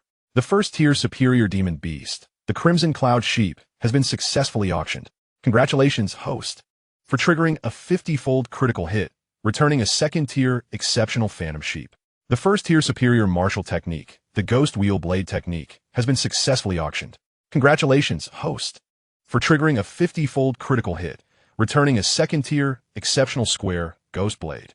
At this point, Gu Fan System Space had accumulated a century-old stalactite, the white bone questioning flower, the phantom sheep, and the square Ghost Blade. 2 pieces of heavenly materials, 1 demon beast, and 1 martial technique. The departure of Master Yin and the others did not affect Gu Fan in the slightest. He had no intention of chasing after them to inform them of the second-tier treasures available at the auction. For him, such matters were inconsequential. It is of utmost importance that the auction items do not go unsold. The rewards returned by the system are contingent upon this. Subsequently, the auction of second-tier treasures serves to elevate the prestige of the auction house. Beyond this, all else is mere triviality. With this thought, the auction of the 5th item commenced. Time flowed swiftly. The second auction at the Xianxia auction house had now reached its 10th item. The departure of the head of the Yin family and others acted as a trigger for a domino effect, as first-tier mid-grade treasures were auctioned off one after another. The disappointment among the guests grew increasingly palpable. Naturally, those guests utterly disillusioned with the auction items began to follow in the footsteps of the Yin family head. Leaving the auction house, as it stands, even with the hall capable of accommodating 3,000 people, only 2/3 remained. In the private rooms, what was once a bustling space now lay largely vacant, with only a few select rooms still occupied by silent patrons. In the Tianzi number 5 private room, an elder addressed the head of the Song family, stating, "Master, it appears there will truly be no auction of second-tier exquisite treasures this time." Currently, among the 5 family heads, only the head of the Song family remained at the auction. This was primarily because the elder before him had shared with him over drinks the previous night that there would indeed be second-tier exquisite treasures up for auction. Furthermore, although the Song family held a prestigious position as one of the 5 great families, it ranked last, and its strength paled in comparison to the other 4 families. Thus, the Song family was exceedingly eager to acquire a prized treasure, striving to avoid being ousted from the ranks of the 5 great families. Did Manager Feng truly utter such words? The head of the Song family persisted. He indeed did, though he was reeking of alcohol at the time, and I cannot ascertain how credible his claims are. The elder hesitated to respond. Then let's wait a little longer. The Song family still harbored hopes for the auction of a second-tier exquisite treasure. Meanwhile, in the Tianzi number 2 private room, an elder of the Yin family, left behind by Yin Nantian, frowned and complained, "Why is this not over yet? I was quite reluctant to come here, had it not been for Yin Nanshan's insistence. I would have preferred to cultivate within the clan. Of course, if the 3 major auction houses had proclaimed the auction of second-tier exquisite treasures, that would be a different matter altogether." With this thought, the Yin elder sighed deeply and closed his eyes, sinking back into his cultivation. At that moment, on the high platform, Bu Yi announced with a smile. Congratulations to this esteemed guest for securing the 10th item of this auction. Next, we shall present the piece de resistance. As her words echoed, at the same time, Gu Fan opened his eyes and rose, stepping toward the high platform. Witnessing this scene, the previously raucous hall fell into an almost palpable silence, where one could hear a pin drop. Some attendees recalled that the second-tier exquisite treasure from the previous night was indeed in Gu Fan's possession. And now, as he ascended the high platform once more, one could not help but wonder. Everyone was captivated, their eyes fixed unblinkingly on the figure ascending the high platform. Chapter 42, The Grand Finale. The Four Directions, Ghostblade. As Gu Fan stepped onto the platform, he had already decided on the treasures to be auctioned. A total of 10 items were successfully auctioned, and the system subsequently rewarded him with 10 items. Among these, there were 7 second-tier exceptional treasures, 1 third-tier inferior treasure, and 1 third-tier medium treasure. Naturally, Gu Fan opted to auction the second-tier exceptional treasures. Most of these treasures were heavenly materials, earthly treasures, and magical artifacts, with only one being a martial technique. The second-tier exceptional martial technique, the Four Directions Ghostblade. Heavenly materials, earthly treasures, and magical artifacts could all be devoured as nourishment. But martial techniques could not. The former contained abundant spiritual energy. Consuming them could elevate one's realm. However, martial techniques lacked spiritual energy, rendering them utterly ineffective when consumed. Moreover, since Gu Fan practiced swordsmanship, the blade technique held no utility for him. Thus, the Four Directions Ghostblade, being a burden, would be auctioned off for spirit stones. Bu Yi watched as Gu Fan approached, a flicker of surprise illuminating her pale face. The incessant murmur of complaints in the hall had been tormenting her state of mind. But seeing Gu Fan take the stage instilled in her a sense of assurance. As Gu Fan drew near, she quickly stepped back to clear the center position. Observing this, Gu Fan offered her a faint smile before turning to the audience, 2/3 of whom were present. He was met with a sea of wide, eager eyes, brimming with anticipation. Without further ado, Gu Fan retrieved a wooden box from the system space. As he opened it, he declared for this auction the 11th item, the grand finale. Just as he finished speaking, the box was fully opened, and a chilling black mist emanated from within, enveloping the entire box. Accompanying this dark aura was a cacophony of ghostly wails and the distinct clanging of blades that suddenly echoed throughout the hall. As the scene unfolded, gasps of astonishment erupted in the hall. An extraordinary phenomenon. Another treasured artifact. It rivaled the manifestation of the 18 tiger hands, perhaps even surpassing it. This was undeniably a treasure more potent than the 18 tiger hands. The ghostly cries and the resonant blade sounds were phenomena unheard of, leaving them to ponder the nature of such a treasure. It was likely nearing the third-tier treasure status. The imagination could scarcely fathom it. Indeed, I had predicted there would be a treasured artifact at this auction. Ha ha! With those distinguished figures departed, who among the remaining 3,000 guests could contend with me in bidding? This treasure, the remaining guests in the hall were utterly astounded, yet profoundly delighted. They had not come in vain. This auction truly featured a second-tier exceptional treasure. Yesterday, a regrettable opportunity slipped away. Today, it must be seized. Moreover, those prominent figures have now departed. The clan leader, truly an exceptional second-tier treasure. In the elegant chamber number 5, the elder gazed at the artifact emanating dark energy from the high platform and couldn't help but gasp in astonishment, addressing the head of the Song clan. Indeed, you have achieved a monumental feat, third elder. The head of the Song clan's face was illuminated with joy. He was the only one among the 5 clan leaders present. In terms of financial prowess, who could rival him? However, he was still left pondering what that second-tier treasure could possibly be. Meanwhile, Gu Fan also proclaimed loudly from the platform, the piece de resistance, the second-tier supreme martial technique, the Four Directions Ghostblade, martial technique, blade art, clan leader. It is a lethal style of swordsmanship. Who? The Song clan leader remained silent in response to the third elder's fervent words, his eyes reddening with intensity. A second-tier supreme martial technique? The Song clan's ancestral technique was merely of second-tier upper grade. Snap! While they had all departed, he must swiftly secure it. Not only in the Song clan's elegant chamber, but the other chambers with their guardians also displayed shocked expressions, utterly astounded. Could it be that a second-tier supreme martial technique was truly on the auction block? Yet, the heads of their respective families had all vacated. Clan leader, Hurry back. The auction for the second-tier Supreme Martial Technique has commenced. In Elegant Chamber number 2, the Elder of the Yin clan wore a grim expression, gripping the sound transmission jade talisman tightly. He fervently hoped for a response from the head of the Yin clan, for the auction does not wait for anyone. Every fleeting moment is exceedingly precious. Amidst this torment, the Elder of the Yin clan grew increasingly anxious as the announcement rang out. The second-tier Supreme Martial Technique. The Four Directions Ghost Blade starts at a base price of 500,000 low-grade spirit stones, with each subsequent bid requiring a minimum increase of 1,000 low-grade spirit stones. That cursed starting bid. The Elder of the Yin clan's expression twisted further, the veins in his hand standing out as he clutched the jade talisman. 1 million low-grade spirit stones. This was the first bid. The Elder's expression changed drastically. He recognized that voice. It was the head of the Song clan. Simultaneously, within the hall, upon hearing the voice from the Elegant Chamber, the crowd's expressions shifted. Jumping from 500,000 to 1 million was a clear indication of a resolute intent to secure this martial technique. However, soon after, someone in the hall gritted their teeth and declared, 110,000 spirit stones.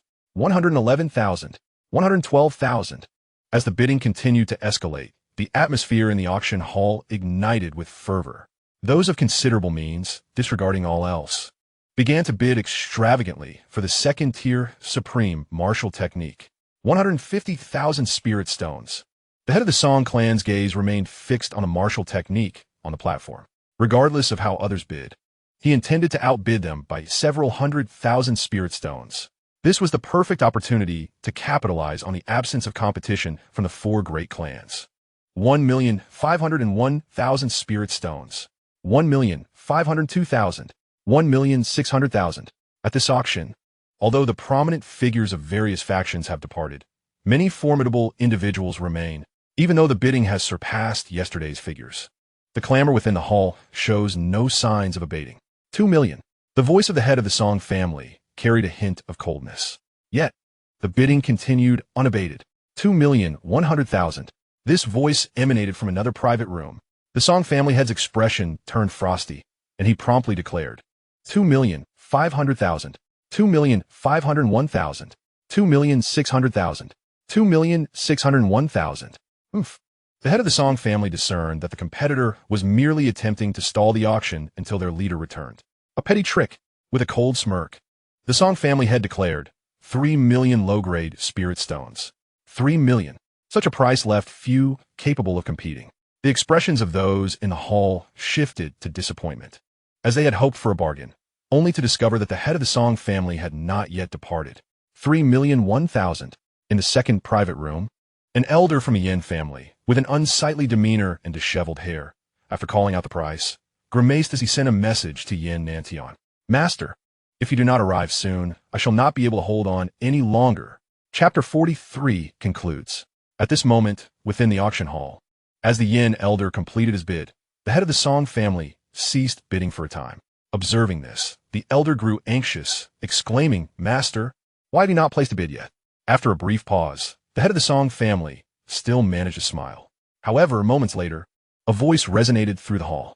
Elder Yin, your bidding price does not comply with the auction house regulations. Bu Yi, standing on the elevated platform, spoke with some trepidation. Upon hearing this, the auction hall fell into an uneasy silence. Not in accordance with the regulations. This was a euphemistic way of saying he didn't possess such wealth. His bid was invalid. Why? The Yin elder, fixated on Xianxia, was momentarily taken aback by the words. According to the auction house's knowledge, you do not possess such a sum of spirit stones. Nonsense. Can my Yin family not produce 3 million spirit stones? Although the Yin family could, elder, you do not have the authority to access such a vast sum. After Bu Yi's words, she then loudly proclaimed from the platform. The Song family head bids 3 million spirit stones for the first time. Damn it. The Yin elder muttered angrily. You little girl? I am an elder of the Yin family. Do you know the consequences of offending my family? Upon hearing this, Bu Yi's face turned pale. However, as the Yin elder finished speaking, a mocking voice interjected. Oh, I wonder, what are the consequences of offending the Yin family, dear elder? The speaker was none other than Gu Fan. At this moment, he sat at the forefront, slightly raising an eyebrow as he cast a glance towards the Elegant Chamber number 2. Oof. Youngster, to speak candidly, if you obstruct the affairs of the Yin family, your humble auction house shall face the consequences. Enough. The elder of the Yin family had intended to issue a stern threat to Gu Fan, but was abruptly interrupted by a commanding voice. The head of the Song family, visibly displeased, declared, Yin Wu, this is not a place for you to act recklessly. The words of the Song family head silenced the chamber instantly. Observing this, he continued, Miss Bu, please proceed. After a verbal skirmish, the exchange concluded under the authority of the Song family head. In truth, the elder of the Yin family had indulged in excessive chatter merely to buy time. The astute Song family head discerned this immediately, and recognizing the delay intended to impede him, he retorted firmly. With the Song family head's decree, the auction for the 11th item resumed as scheduled. 3 million spirit stones, going twice. Bui announced loudly once more. This time, free from the elder's interference. The bidding remained silent for an extended period. Ultimately, Bui joyfully proclaimed, 3 million spirit stones, going thrice. Congratulations to the head of the Song family for securing this second-grade, exceptional martial technique, the Four Directions Ghost Blade. We've won it. Head of the family. We have secured it. The elder of the Song family was overwhelmed with excitement. It was impossible not to feel exhilarated. From this moment forth, the Song family will be the first among the 5 great families to possess a second-grade, exceptional martial technique. Given time, ascending to the status of the foremost family in Yinshan County City was not out of reach. Sighing lightly, the head of the Song family felt a wave of relief wash over him. He had ultimately succeeded. The Song family had languished at the bottom of the 5 great families for some time, with certain factions eyeing them covetously. Now, armed with the Four Directions Ghost Blade, he was confident in elevating the Song family's strength and potentially dethroning the Yin family from their top position among the great families. As the final auction item concluded, the attendees in the hall began to murmur among themselves. A second-grade, exceptional martial technique. What sort of extraordinary auction house was this? Why had they consecutively presented 2 such items? Unclear. Yet, there was uncertainty about whether there would be more in the next auction. If there were, I would exhaust my wealth to acquire it. What a pity that this time the head of the Song family claimed the first prize, alas. At that moment, Gu Fan ascended the stage once more, seizing the opportunity to reiterate the auction house's rules. A 1% commission, 1 auction per day. Tomorrow, there will also be second-grade treasures for sale. Without a doubt, these 3 pieces of news sent a ripple of excitement through the hall. Various mercenary groups rejoiced at the prospect of such a powerful auction house charging merely a 1% commission. At this moment, they had placed their utmost trust in the Xianxia auction house. In the Yinshan prefecture, who could possibly rival an auction house capable of selling second-tier supreme martial arts? Furthermore, the mere fact that their treasures could share the same auction with second-tier supreme artifacts was a source of immense pride for them. As for the others, they were elated at the prospect of yet another auction featuring second-tier supreme treasures tomorrow. Second-tier supreme, as long as it exists. Who would dare claim it would not be theirs? In an instant, the auction house erupted with jubilant cheers. Within the cultivation chamber, the second session of the Xiantian auction had concluded. Gu Fan instructed Feng Su, the beaming steward, to attend to the concluding matters before hastily entering the chamber. In this auction, not only had he returned 10 precious treasures, but he had also garnered 3 million low-grade spirit stones from the final bidding. Since the auction house belonged to him, there was naturally no commission to be taken. Setting aside thoughts of the spirit stones for the moment, Gu Fan concentrated his mind and gazed into the system space. A third-tier, mid-grade 100-year stalactite. A third-tier, low-grade, bone-winching flower. A second-tier supreme, phantom sheep. Aside from the 4-directional ghost blade that was auctioned, Gu Fan now possessed 9 treasures capable of devouring. However, his gaze was drawn to the ethereal phantom sheep. This second-tier supreme beast was at the pinnacle of the Spirit Sea realm, merely a step away from entering the Divine Vault realm. Moreover, due to its innate talent, those lacking profound cultivation would be utterly oblivious to its presence. Furthermore, a beast at the perfected Spirit Sea realm was stronger than the heads of the 5 great families. To consume such a creature felt like an utter waste. With this thought, Gu Fan resolved to utilize the phantom sheep as a steed. The only creature currently pulling his dilapidated cart was a mundane beast, slow in speed and causing delays in his travels. Contemplating this, Gu Fan concentrated his thoughts, and 8 resplendent orbs materialized before him. Heavenly materials, treasures, elixirs, and artifacts. How much would this enhance his cultivation? In the next moment, an overwhelming, devouring force erupted from his inner acupoints, enveloping the entire cultivation chamber. In an instant, darkness consumed the surroundings. Simultaneously, the sound of shattering resonated quietly within the chamber.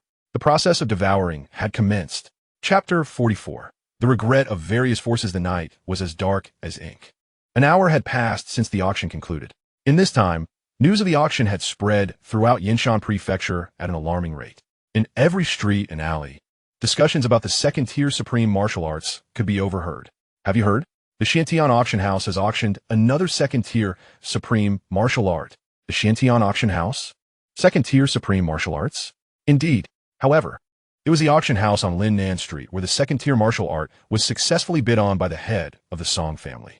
Alas, may I inquire, esteemed brother, is what you say indeed true? What is true? The matter of the Xianxia auction house auctioning a second-tier supreme martial art? Naturally, it is true. I was present at the scene where the crowd surged and the bidding voices crescendoed one after another. Upon hearing this man's words, several young disciples clad in sect robes nearby suddenly changed their expressions. They had departed the auction house early, intending to seek treasures elsewhere. Now, upon learning this news, they were filled with regret. Who would have thought that what they believed to be a deception from the Xianxia auction house would indeed culminate in the auctioning of a second-tier supreme martial art at the last moment? Since their departure from the auction hall, the treasures they sought in the various jewel shops of Yinshan County were all far less valuable. Thus, these disciples felt they had missed a significant opportunity. Aside from them, other major factions, including the president of the Blowing Snow Academy and the 4 prominent families, harbored immense resentment. After the commencement of the third auction, they had all departed one after another, some even vacating their private rooms, showing little interest in what would be auctioned. Yet, it was precisely due to this action that they missed a priceless treasure that the Song family acquired. Contemplating this, the various factions in Yinshan County were overwhelmed with regret. Meanwhile, at the residence of the Yin family, a series of piercing, shattering sounds echoed from within a hall. Elder Yin, trembling, stood in a corner, afraid to meet the furious gaze of Yin Nantian. Since the latter's departure from the auction house, he had returned directly to the clan, engrossed in frenzied cultivation, unaware of the message sent by Elder Yin, which led to the 4 Directions Ghost Blade being bid upon by the head of the Song family. Ultimately, it was only due to Elder Yan's unwillingness to accept this fate that he returned to the clan, startling the immersed Yin Nantian, and disclosed all that had transpired, prompting the latter to become informed. However, even with this knowledge, it was all too late. Yin Nantian's fury surged as he raged within the hall. Why did you not return to inform me? With a single strike, he shattered a dish, glaring at Elder Yin. Head of the family. I was the only one present at the auction house. Even if I had returned to the clan, I would not have made it in time. Even so, why did you not inform the auction house to delay for a moment? Head of the family. As Elder Yin spoke of the auction house, anger flickered across his face. I had informed them, yet the people there were exceedingly audacious, showing no respect for the Yin family. I believe they were clearly trying to curry favor with the head of the Song family. No respect? Currying favor with the Song family? Yin Nantian's expression suddenly turned cold. His heart brimmed with rage. If the second-tier supreme martial art fell into the hands of the Song family, and they were to cultivate it successfully, even if he were to break through to the 8th level of the Spirit Sea, he would not stand a chance against the head of the Song family. Moreover, what was even more critical was Yin Nantian devoted himself to the mastery of the blade, while the head of the Song family honed his skills with the sword. The precious jewel lay tarnished, igniting a fierce sense of unwillingness within him. At that moment, his heart brimmed with animosity towards the 5th elder of the Xianxia auction house. Yet he quietly transmitted a message. Patriarch, that auction house is a veritable treasure trove. Upon hearing this, Yin Nantian immediately turned to him. The 5th elder's eyes glimmered with avarice as he slowly continued. I have investigated. The 2 exquisite martial techniques at that auction house are not consigned by others, but are offered by them directly. Furthermore, that auctioneer has just arrived in Yinshan County. From where could such treasures originate? I suspect. The 5th elder's gaze turned enigmatic, prompting Yin Nantian to interject. You surmise he has encountered a fortuitous event, allowing him to obtain second-tier supreme martial techniques? Indeed, Patriarch, at the conclusion of the auction, That auctioneer even boasted of more treasures to be auctioned tomorrow. With these words, both men in the hall were instantaneously illuminated with excitement. Patriarch, perhaps. No. Xianxia resolutely shook his head. The Yin family was the foremost clan in Yinshan County, and they had been under the scrutiny of countless eyes. Should they resort to robbing the Xianxia auction house, they would certainly invite trouble upon themselves. Moreover, the name Xianxia auction house itself posed a challenge. That name was not to be trifled with, especially considering the auctioneer's surname was Gu. However, could it truly be that a descendant of the Gu family ventured to Yinshan County to establish a Xianxia auction house? Contemplating this, Xianxia sighed softly. We cannot act directly, but we can employ others to do our bidding. Patriarch, do you mean? Seek the serpent's den. They are already engaged in such enterprises, and if they take action at the auction, it would be wholly justified. Additionally, send the two elders alongside. Yes, Patriarch. The serpent's den was a band of outlaws rampant throughout the great Qin dynasty. They dared to plunder even the royal city, let alone Yinshan County. Meanwhile, outside Guangyang City, in the dark forest, a cry filled with despair rang out. In an instant, a man's head was severed by a single sword strike. As they gazed upon the unwillingly deceased man, the faces of those clad in the robes of the Star Fragment sect finally displayed a ripple of emotion. Seventh Elder. This is the last mercenary of the Mad Wolf mercenary group. With his death, only the leader of the Mad Wolf remains. The one responsible for the harm done to our junior disciple. An elderly man with hair as white as snow nodded coldly, then inquired, has Gu Fan been located? In response to the seventh elder, messages from the sect confirmed that Gu Fan has already arrived in Yinshan County. Yinshan County? Precisely. He has established a Xianxia auction house there. Then let us return and seek him out. Understood. As the words fell, over 100 disciples of the Star Fragment sect promptly embarked towards Yinshan County. Concurrently, within the shadowy and profound confines of a cultivation chamber, a gaze akin to the dawn's first light suddenly shone forth. I have reached the 8th layer of the spiritual sea. Gu Fan murmured softly. Chapter 45. The arrival of various mercenary groups. The 8th layer of the spiritual sea. After devouring 8 precious items, Gu Fan ascended from the 5th layer of the spiritual sea to the initial stage of the 8th layer. Among these, the century-old stalactite played a significant role. Just one drop allowed Gu Fan to break through a minor realm. Otherwise, he would have barely entered the 7th layer of the spiritual sea at this moment. With his realm now at the 8th layer, Gu Fan stands as the second most formidable expert in the city of Yinshan, surpassed only by the renowned Wang of Yinshan County, a master in the divine concealment realm. His strength is indeed unparalleled within the county. Furthermore, the third-tier supreme techniques he cultivates, the Radiant Moon Sword Manual and the Diamond Demonic Palm, are not to be underestimated. Upon this realization, Gu Fan rose from meditation mat and began to practice these 2 martial arts techniques. The crimson sun began its ascent in the sky. In the Xianxia auction house, the door to the training chamber swung open. In an instant, an extraordinarily sharp sword aura emanated from within. Fortunately, there were no bystanders nearby. Otherwise, such a piercing aura would undoubtedly have caused injuries. After a few breaths, the sword aura dissipated, and Gu Fan leisurely exited the chamber. In the main hall, aside from the busy maidservants, there was no sign of the steward, Feng Su. Observing this, Gu Fan inquired of a nearby blushing maid. Steward Feng has taken a leader from a mercenary group, who came to auction treasures, to a side chamber. Understanding the situation, Gu Fan smiled faintly, leaving the flustered maid behind as he set off to find Feng Su and the others. In the side chamber, Feng Su was warmly offering a cup of tea to a robust man before him. The latter was the leader of one of the top 10 mercenary groups in Yinshan County, a cultivator of the 6th layer of the spiritual sea. Steward Feng, I hope my early visit is not an inconvenience. The man, Ho Tu, inquired with a bright smile as he clasped his hands in greeting. Not at all, Leader Ho. You are a rare guest at our auction house.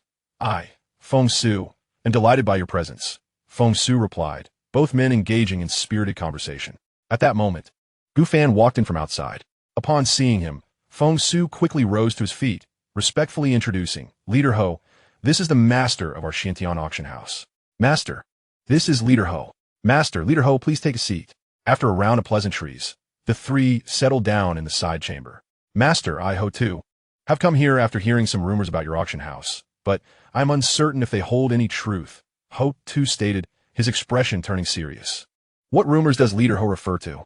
Commission, fees, daily auctions, and that your auction house will be selling second-tier supreme treasures tonight. Ho2's keen eyes fixed intently on Gu Fan, as if attempting to discern something from his countenance. In response, Gu Fan smiled gently. Indeed, those rumors are true. The second-tier extraordinary treasure is indeed genuine. Naturally, Ho2 exhaled heavily, then retrieved a rectangular jade box from his storage ring and placed it before the two men. The second-tier mid-grade treasure, the soul-chasing bow. Hiss. Feng Su's expression shifted dramatically, his eyes wide as he gazed at Ho2. A second-tier mid-grade treasure? Such items are typically the crowning jewels of the auctions held monthly at the three major auction houses. Yet here it is, presented in this small auction venue just 2 days prior. Feng Su was both astonished and delighted. Although two second-tier extraordinary treasures had already been auctioned, he had never before laid eyes on them, and now one was right before him. To speak frankly, this treasure was originally intended for the three major auction houses. But having heard the rumors surrounding your auction house, I, Ho2, naturally wished to collaborate with the esteemed host. Besides this soul-chasing bow, there is also a complementary second-tier low-grade martial technique, the soul-chasing arrow art. As Ho2 mentioned, within the jade box, aside from the soul-chasing bow, there exists a matching martial technique. Both the treasure and technique are part of a set, and their combined value could rival that of a second-tier upper-grade treasure. Such a treasure, my esteemed gentleman, do you find it satisfactory? Ho2 inquired with a smile. Satisfactory indeed. Feng Su nodded vigorously. Captain Ho2, may I ask if this treasure is to be entrusted to our auction house for sale? If the second-tier extraordinary treasure is genuine, it shall indeed be entrusted to you for auction. At this point, Ho2 chuckled, closed the jade box, and pushed it back toward himself. This gesture clearly indicated his mistrust of the Xianxia auction house, unless Captain Ho2 is forthright. At this moment, Gu Fan, who had remained silent, finally spoke. He smiled at Ho2 and then said, "Shall you come forth and greet Captain Ho2?" Upon hearing this, Ho2's expression instantly turned serious. However, after a moment of frowning, he did not see the second-tier extraordinary treasure he anticipated. Esteemed host? Ho2 inquired, perplexed. Yet, in an instant, he sensed a terrifying aura brewing behind him. His complexion paled, and Ho2 swiftly turned his head. To his astonishment, he saw a shadow slowly materializing. Moreover, as this shadow emerged, an overwhelmingly terrifying presence enveloped the side hall. This is the pinnacle of the spirit sea. Ho2's face changed dramatically as he exclaimed in horror. As his words fell, the shadow before him gradually solidified into a pitch-black sheep. This beast's fur resembled ethereal mist, and both its horns and pupils were entirely black, as if it could dissolve into fog and vanish from sight at any moment. Upon discerning the creature's full form, Ho2 was filled with trepidation. Yet he realized he did not know the name of this beast. As if sensing his bewilderment, Gu Fan leisurely introduced the second-tier perfect demon beast, the phantom sheep. Appears and vanishes without a trace. In the entire Qingyang domain, there exists but this solitary specimen. The phantom sheep is not merely rare in Qingyang domain. It is scarcely seen in most regions of the Xiantian continent. As for the reasons behind this rarity, Gu Fan chose not to elaborate further. Such a treasure. Ho2's complexion flushed crimson, and his eyes shimmered with avarice. Yet, after a brief moment, he could only manage a bitter smile. Greed? This creature is a spirit sea pinnacle demon beast. Slaying him would be effortlessly simple. Suppressing the thoughts racing through his mind, Ho2 respectfully remarked, "Esteemed host, in light of this, I shall entrust the soul-chasing bow and the soul-chasing archery technique to your esteemed auction house for sale." That sounds splendid. Gu Fan replied with a nod and a smile. What sort of treasures could a second-tier mid-grade soul-chasing bow paired with the soul-chasing archery technique yield? Gu Fan was uncertain, for this was his inaugural auction. Upon exiting seclusion, he had already procured an excellent auction item. As time passed, perhaps due to the soaring reputation of the Xiantian auction house, by the time nightfall descended, all 10 auction items had been meticulously prepared. Among them, there was one on par with a second-tier upper-grade soul-chasing bow and soul-chasing archery technique, 3 second-tier lower-grade treasures, and 6 first-tier premium treasures. These constituted the 10 auction items. While they may not rival the 3 major auction houses, they were not far behind. Moreover, Gu Fan's auction house operates a daily auction. Given such urgency, The ability to prepare these treasures speaks volumes about how the Xianxia auction house's fame has eclipsed that of the three major auction houses in Xianxia County, establishing it as the foremost. Chapter 46. A gathering from all corners.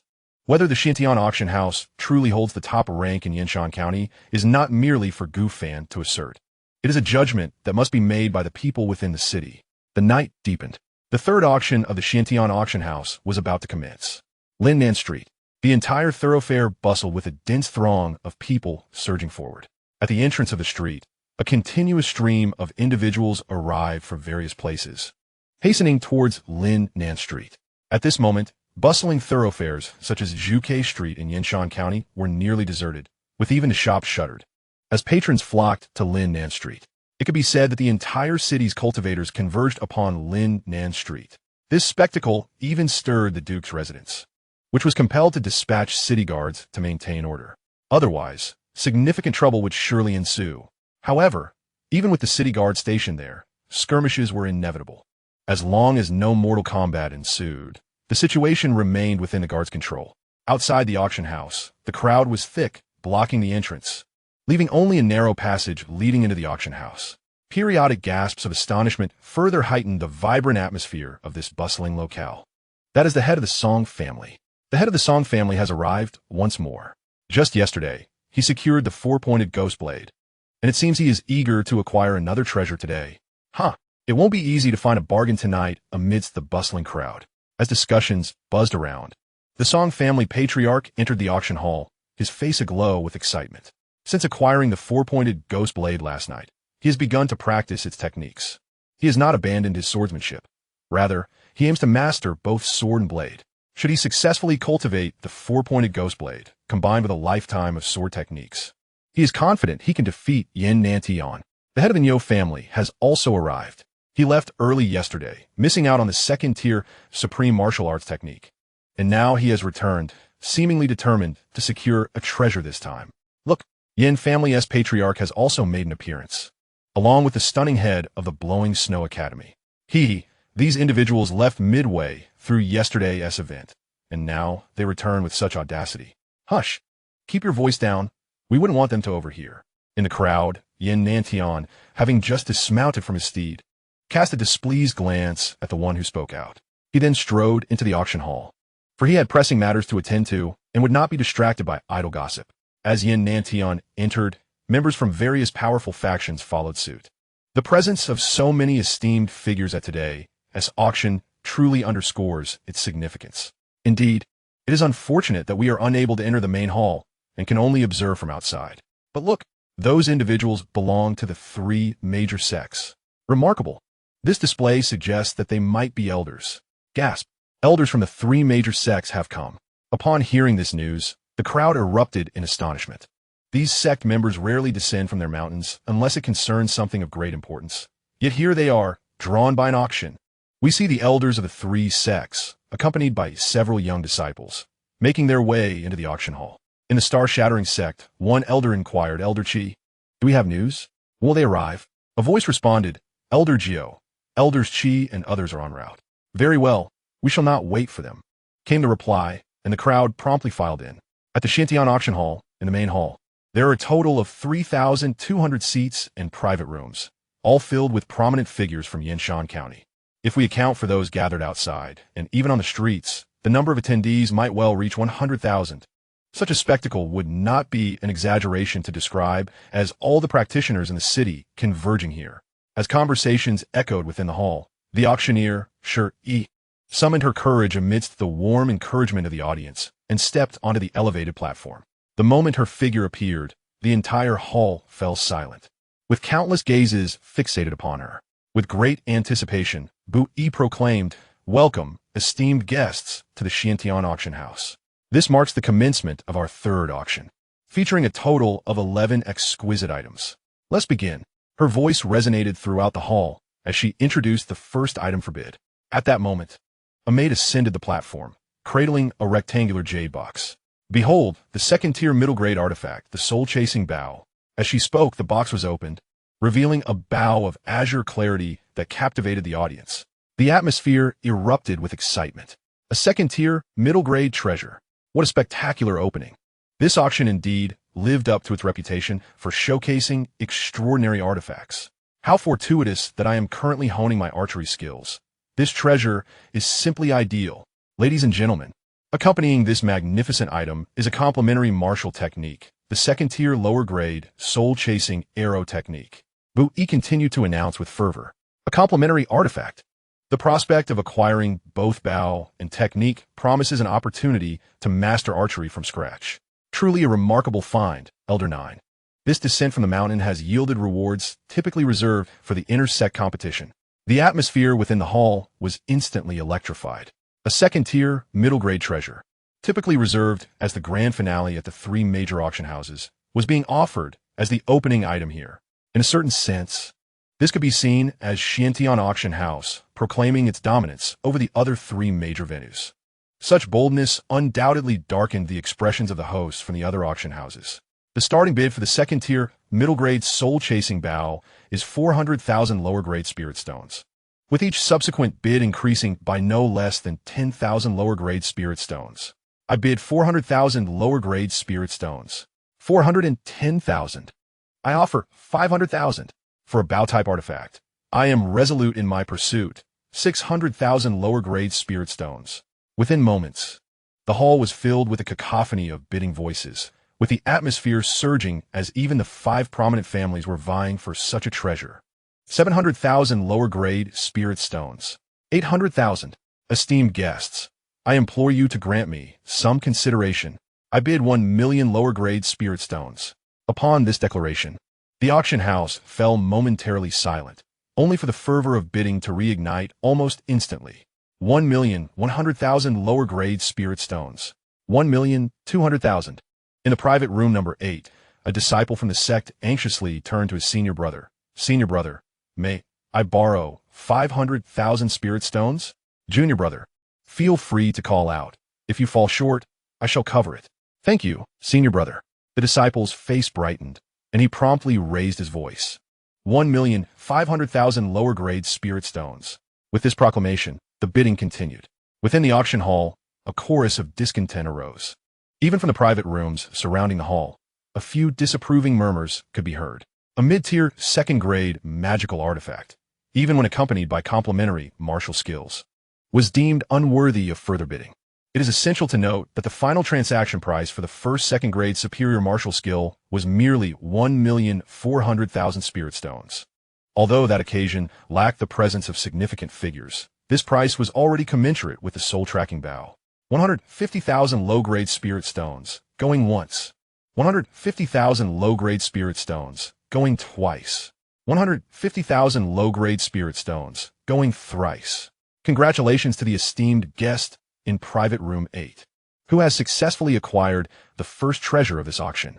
Simultaneously, within Gu Fan's mind, the successful auction of the mid-tier second-grade complementary artifact, the soul-tracking bow, triggered a 500-fold critical hit, resulting in the acquisition of the third-grade superior sun-chasing mysterious bow and the third-grade superior sun-chasing archery technique. Third-grade superior? The sun-chasing mysterious bow? The sun-chasing archery technique? Upon hearing the system's voice resonating in his mind, Gu Fan, though overjoyed, felt a momentary pause. Not only had he obtained the third-grade superior artifact, the sun-chasing mysterious bow, but he had also secured the third-grade superior martial skill, the sun-chasing archery technique. Aside from the initial 10,000-fold critical return of the creation golden elixir, this reward was unparalleled in its magnitude. Such a treasure, if consumed, would be somewhat wasteful. Contemplating this, Gu Fan set it aside for the moment and focused intently on the ongoing auction. The next item on the auction block was the second-grade, low-tier medicinal pill, the Spirit Revitalizing Pill. On stage, Bu Yi announced with a sweet smile, the Spirit Revitalizing Pill, a pill for replenishing spiritual energy during battle, is acceptable.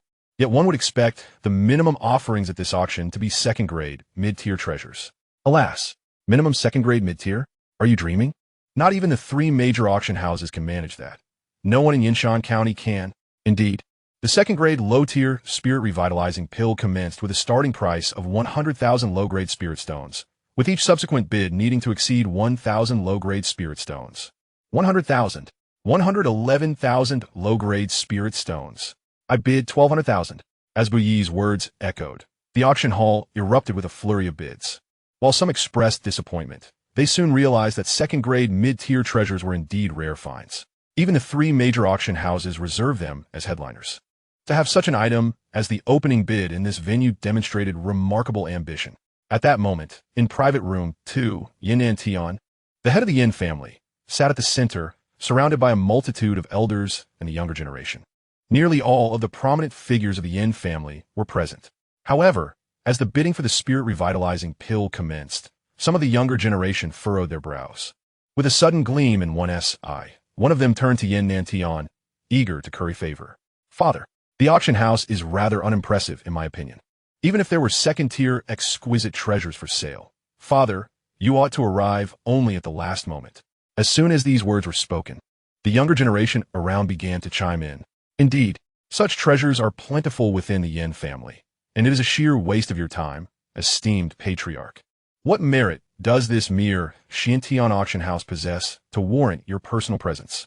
Listening to the remarks from the younger crowd, the elders furrowed their brows. Their purpose for coming was not to bid on treasures. At that moment, Xianxia's expression darkened as he turned to the few who had just spoken, roaring with indignation. "Nonsense! We are here to conduct our business. How dare you juniors presume to instruct us?" Upon hearing this, the younger generation trembled in fear, their faces pale with shock. They had intended to flatter Xianxia, who in the past would have laughed heartily at such attempts, leading to mutual joy. Yet this time, it seemed they had stirred a hornet's nest, provoking the typically benevolent patriarch into such fury. Xianxia was indeed furious. He had anticipated that summoning the individuals from the Serpent's Den would yield some benefits once the matter concluded. Little did he expect that upon learning of the situation, they would almost turn against the Yin family. The crux of the matter lay in Xianxia divulging all the secrets of the Xianxia auction house, igniting the greed of the Serpent's Den opportunities for second-tier, exquisite martial techniques. Naturally, the individuals from the Serpent's Den set their sights on the Xianxia auction house, unwilling to share any spoils with the Yin family. However, considering the Yin family's position as local overlords, they would allow the Yin family to act first and take whatever they could seize. Thus, the Yin family mobilized almost entirely. After reprimanding several members of the younger generation, Xianxia gazed down from above. In a corner, a dozen individuals with fierce expressions sat obediently, resembling guests. They were, in fact, the people from the Serpent's Den. "Wait for the opportune moment. Once they make their move, we shall act," Xianxia quietly conveyed to the surrounding elders. "Understood, patriarch. Congratulations to this esteemed guest for acquiring this spirit-replenishing pill for the price of 180,000 low-grade spirit stones.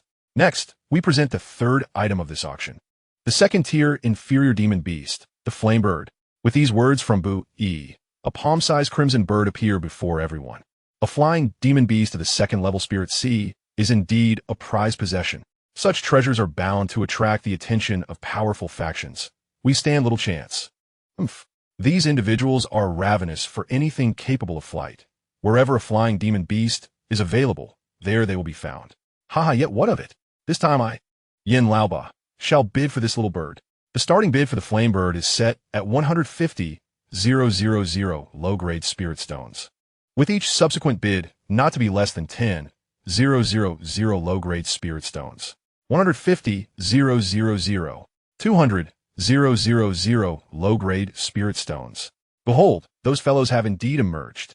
Yin Laoba bid a sum of 250,000 low-grade spirit stones. Yin Laoba, resembling a butcher, cast a sidelong glance at the crowd before calling out his bid. He chuckled. 260,000 low-grade spirit stones. 300,000, exclaimed a voice from the audience. "My good sir, the Tianhe Merchant Alliance is quite eager for the flame bird. Why not concede to us? Then you may have it." Upon hearing the mention of the Tianhe Merchant Alliance, the obstinate Yin Laoba felt a twinge of trepidation and ceased his bidding. "Then I thank you, good sir. The Tianhe Merchant Alliance offers 310,000 low-grade spirit stones. 310,000 for a second-tier demon beast. To be frank, such a price was somewhat inflated. However, the attendees were unfazed for over the years. The Tianhe Merchant Alliance had shown an insatiable appetite for flying demon beasts. Wherever such creatures were available, their presence was assured. 310,000 low-grade spirit stones, going once. 310,000 low-grade spirit stones, going twice. 310,000 low-grade spirit stones, going thrice. Congratulations to the Tianha Merchant Alliance on acquiring this flame bird.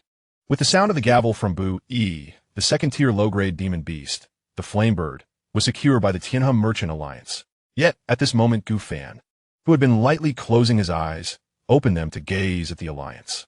If memory serves, this merchant alliance seems to be affiliated with royal power. Chapter 48, An Uproar. After a brief assessment of the situation, Gu Fan promptly withdrew his gaze and focused on the system space. The auction of the second-tier low-grade replenishing elixir has been successfully completed. Congratulations to the host for triggering a 50-fold critical hit, returning a second-tier exquisite blue field jade for alchemy. The auction of the second-tier low-grade demon beast, the flame bird, has been successfully completed. Congratulations to the host for triggering a 100-fold critical hit, returning a third-tier low-grade golden feather eagle. Following the successful auction of 3 items, Gu Fan had reclaimed the sun-chasing Xianbao, blue field jade for alchemy, and the golden feather eagle. Among these, the most gratifying acquisition for Gu Fan was undoubtedly the third-tier low-grade golden feather eagle, for it is a demon beast of the perfected third stage of the divine concealment realm. One must understand that even the Prince of Yanxian County had only broken into the divine concealment realm 3 years prior. Given his talents, he had reached the pinnacle of his potential and would not ascend further. The golden feather eagle, without question, now stood as the foremost expert in Yanxian County. Even if Uncle Fu also possessed the third stage of the divine concealment realm, he would likely not match the innate prowess of the golden feather eagle. Thus, it can be said that Gu Fan had become nearly invincible in Yanxian County, unmatched by anyone. However, despite this achievement, Gu Fan remained unsatisfied. Thus far, only 3 out of the 10 auction items had been completed. With this thought in mind, he turned his attention back to the stage. Below was the 4th auction item of this event, a first-tier exquisite body-refining elixir. A body-refining elixir? First-tier exquisite? What is the meaning of this? Why has each auction item seemed to decline in quality? This is merely the 4th item, yet it is already classified as a first-tier good. By the 6th item, would it not simply be a mid-tier offering? According to your assertions, by the 8th item, it would indeed be a low-tier offering. Undoubtedly, as Bu Yi's words echoed through the auction hall, a wave of murmurs surged within the space. The grand hall and private rooms accommodated a total of 3,200 attendees, with over half being practitioners of the Spirit Sea realm. Essentially, all the prominent figures of Yanxian County were present. Would such distinguished individuals truly concern themselves with first-tier treasures? As the chatter intensified, Bu Yi remained unperturbed. Drawing from her experiences from the previous auctions, she was well prepared for this moment. She then proclaimed, "The first-tier Supreme Body Refinement Elixir starts at a bid of 20,000 low-grade spirit stones, with each subsequent bid requiring a minimum increase of 1,000 low-grade spirit stones. 20,000, 21,000 low-grade spirit stones. I bid 30,000. The bidding began in scattered calls. Although the body refinement elixir was of modest value, many younger participants were filled with excitement. Soon, this first-tier Supreme Elixir was sold for 40,000 low-grade spirit stones. The 5th item, 6th item, 7th item, time passed swiftly. Before long, the auction reached its 10th item. Tightening her grip on the amplification artifact, Bu Yi could not help but feel a tinge of fatigue. As the auction items transitioned from second-tier low-grade to first-tier Supreme, the incessant doubts from the audience gnawed at her composure. Had she not been seasoned by prior experiences, her voice might have trembled at this moment. Esteemed guests, the 10th item at the Xintian auction house is the first-tier Supreme Treasure, the Xian Spring Water.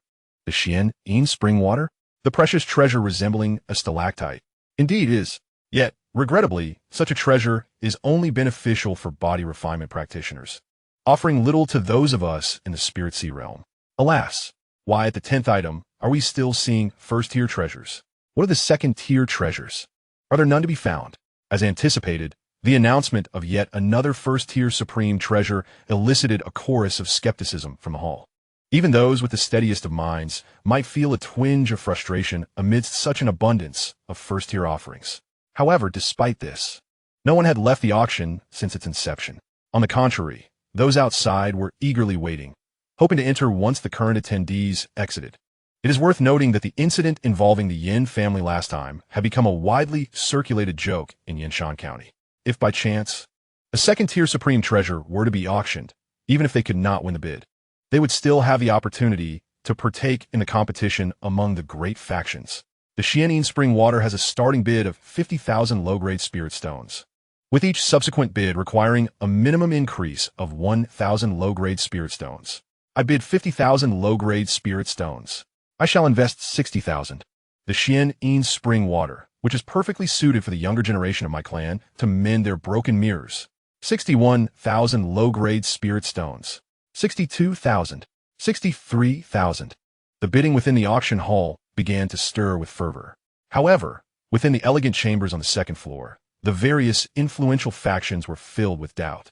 At this moment, in the Song family's chamber, a refined young man inquired with a hint of perplexity, "Father, is it true that this auction will feature a second-tier supreme treasure?" The head of the Song family could only smile wryly and shake his head in response to his son's question. Presently, this auction had already showcased 6 first-tier supreme treasures. Aside from the initial 3 that captured their attention, the subsequent items were merely scraps. For the major powers, first-tier treasures held little significance, as they possessed ample amounts through their own means or trade, rendering the need to attend the auction unnecessary. Thus, the bidding for these first-tier treasures had become exceedingly tedious for them.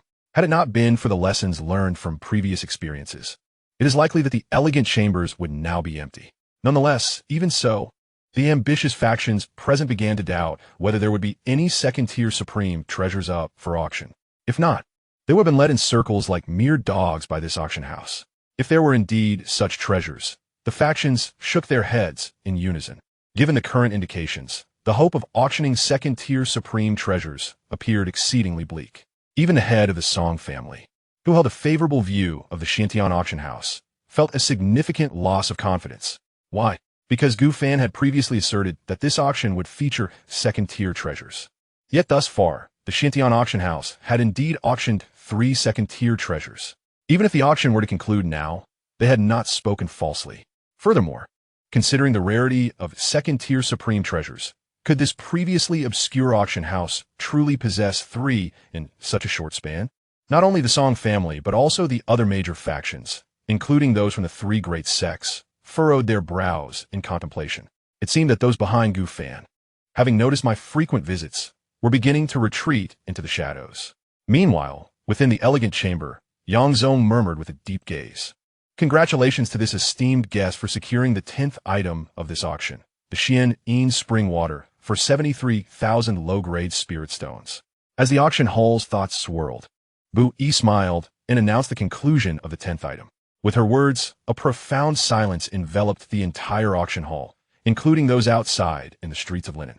Everyone understood that this auction comprised a total of 11 items. As the 10th auction item draws to a close, the anticipation surrounding the final piece, a potential second-tier extraordinary treasure, will soon be unveiled. In the midst of this suspense, over 3,000 spectators have fixed their gaze unwaveringly upon the foremost figure at the front. Concurrently, within Gu Fan's mind, the successful auction of a first-tier extraordinary treasure, the Xianxia Spring Water, has triggered a 60-fold critical return, yielding a second-tier extraordinary treasure, the Xianxia Spirit Water. Chapter 49, the finale, Xianxia Spirit Water. The Xianxia Spirit Water, a second-tier extraordinary treasure, is indeed a coveted gem. If the Xianxia Spring Water is regarded as the sacred elixir for those transitioning from the body refinement realm to the spirit sea realm, then the Xianxia Spirit Water serves as the revered essence for ascending from the spirit sea realm to the markedly more challenging divine concealment realm.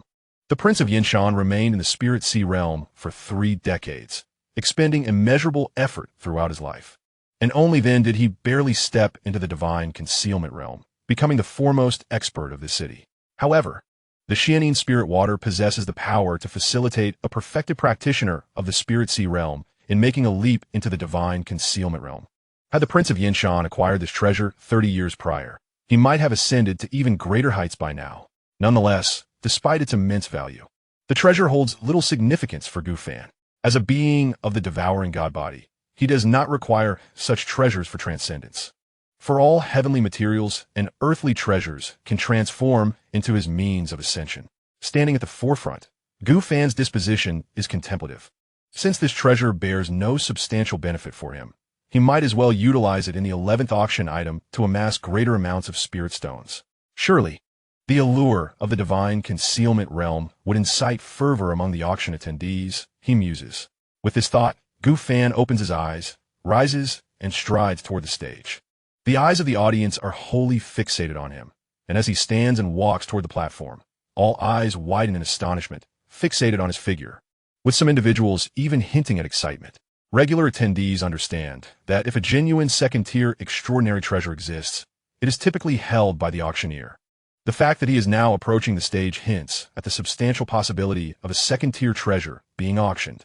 As this notion permeates the hall, the prominent figures in the elegant chambers suppress their emotions, refraining from uttering a word that might disrupt this moment, fearing that their thoughts are mere illusions. Soon, on the elevated platform, the enchanting Step-E steps back with a radiant smile, while Gu Fan takes his place at the center, facing the eager crowd. As he gazes upon the sea of expectant faces, an ancient wooden box materializes in his hands. Esteemed guests, the 11th item for auction is... Before he can finish his sentence, the wooden box opens to reveal a jade vial, identical to the one containing the recently auctioned Xianxia spring water. A delightful and fragrant aroma swiftly permeated the entire auction house, even enveloping the entirety of Lin Nan Street.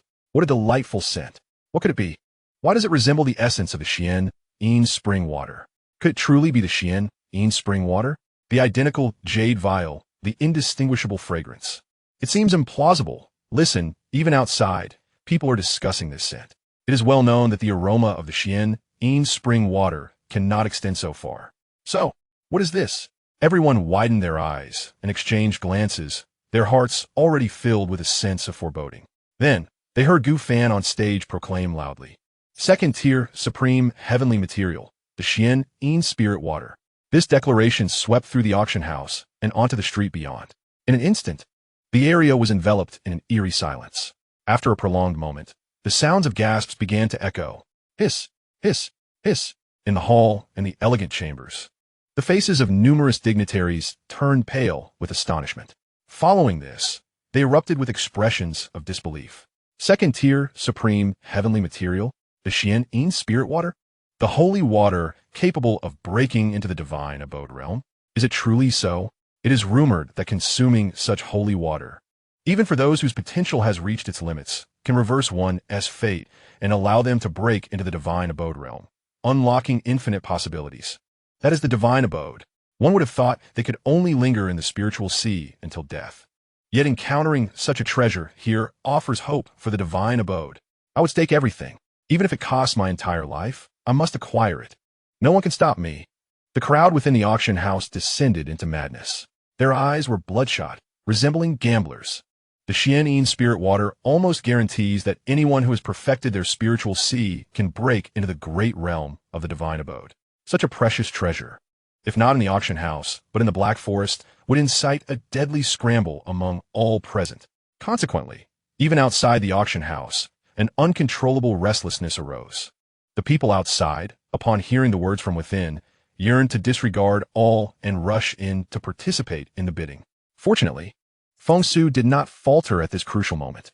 After much persuasion and agreeing to allow everyone to participate in the bidding, the atmosphere calmed slightly. Thus, nearly 100,000 individuals gathered for this auction. Of course, many among them were merely blinded by greed. Given their capabilities, most could only serve as spectators. Father, the Xianxia spirit water. If we acquire this, in 10 years, you will be the second cultivator of the divine abode realm in Yin Mountain County. In the elegant chamber number 5, a refined young man spoke excitedly to the head of the Song family. Upon hearing this, the Song family head could not help but display joy upon his face. However, he soon adopted a serious expression. The Xianxia spirit water is indeed a remarkable treasure. Whoever possesses it is essentially securing the future landscape of Yin Mountain County a decade hence. Such an honor places one almost on par with the esteemed Prince of Yanshan. Even if it required the sacrifice of one's entire fortune, it would be worth it, given the exceptional value of this treasure. It is only natural that the pressure during the auction would be considerable. The Song family has only recently expended 3 million. And coupled with their inherent weakness compared to the other four prominent families, their chances of success are rather slim. However, the head of the Song family possesses an indomitable spirit, willing to wager everything. Contemplating this, the patriarch who had just secured the Four Directions Ghost Blade allowed a fierce expression to emerge on his face, much like the elegant rooms of the Xianxia No. 5. Within the auction hall filled with numerous esteemed chambers, all powerful figures, despite their greed, felt the impending challenge. The Xianxia spiritual water is indeed too precious. The ensuing bidding will undoubtedly be fraught with peril and bloodshed. Nonetheless, within the Xianxia No. 2 chamber, the head of the Yin family felt remarkably at ease. He was aware of the events that would unfold. With the presence of the poisonous serpent den, no one would be able to secure this coveted treasure. And yet, the Yin family, nearly mobilizing their entire strength, still had the potential to snatch the Xianxia spiritual water. Their only concern was the individual in the Xianxia No. 1 chamber. At this moment, within the Xianxia No. 1 chamber, a voice declared, "I shall have this item." The first to arrive, and one who had never opened his eyes, the Prince of Yinshan suddenly spoke in response to the auctioned item. Beside him, the steward quickly bowed in respect, saying, "Yes, Your Highness, the Xianxia spiritual water is not only the sacred water for breaking the mirror, but it also enables cultivators in the divine hidden realm to elevate their levels." Chapter 50, 10 million. As the atmosphere in the auction hall grew increasingly fervent, a sweet voice from the solitary high platform echoed, "Esteemed guests, the second-tier supreme treasure, the Xianxia spiritual water, begins bidding at 500,000 low-grade spirit stones, with each subsequent bid requiring a minimum increase of 10,000 low-grade spirit stones." Such a proclamation was akin to the music of the heavens. In an instant, the cacophony in the auction hall vanished, replaced by a hushed silence of eager bids. "I bid 500,000 low-grade spirit stones. If you grant me a favor, I can persuade the sect master to convene a disciple recruitment conference in a few days." "A recruitment conference? Ha ha, esteemed elder, you may be overestimating the appeal of that. I bid 600,000 low-grade spirit stones. Only those lacking in talent would covet such an opportunity. For those of us aspiring to enter the divine hidden realm, do we truly care about this? 601,000 low-grade spirit stones. 602,000. 603,000. No one was concerned about the disciple recruitment conference of the three major sections. If the younger generation of their clans possessed talent, they would naturally be recruited by a sect. If they lacked talent, a recruitment conference would be of no consequence. Entering the divine hidden realm is the lifelong aspiration of countless cultivators. Now that the opportunity is within reach, how could a mere recruitment conference deter them? Such a notion is utterly fanciful. Suddenly, the entire auction house was filled with the resounding calls of bidding, not only within the venue, but even outside on the streets. The clamor echoed in waves. Such is the allure of the Xianxia spirit water. 1 million low-grade spirit stones. A voice cut through the multitude of sounds, plunging the hall into a momentary silence. This utterance originated from a distinguished private room, number 1, on the second floor. If my assumptions are correct, the speaker is none other than the steward of the Duke's residence. As the foremost power in Yinshan County, the Duke's residence naturally commands immense prestige throughout the city. Thus, their bid silenced the auction house momentarily. However, this tranquility was fleeting. "Steward Rome, I find myself utterly enamored by the Xianxia spirit water, so I must apologize. I'll bid 110 million low-grade spirit stones. Indeed, I too am captivated. 120 million low-grade spirit stones. 121 million. Ladies and gentlemen, the Duke is also quite fond of this, so I must apologize. The Duke's residence bids 200 million low-grade spirit stones." At this declaration, the hall fell into silence, with only the words of Steward Roan lingering in the air. The Duke is quite fond of it. Does this imply that the Duke is present in the private room? Contemplating this, everyone's expressions shifted dramatically. How long has it been since the Duke of Yinshan County graced the auction house with his presence? The sole master of the divine concealment realm in the county has actually descended upon this auction. What to do? If the Duke speaks, will further bidding incite his displeasure? Even if he were displeased, could one simply withdraw? After all, this is the Xianxia spirit water. Whispers of concern rippled through the crowd, their faces pale with trepidation. "I bid 210 million low-grade spirit stones." Suddenly, a voice broke forth.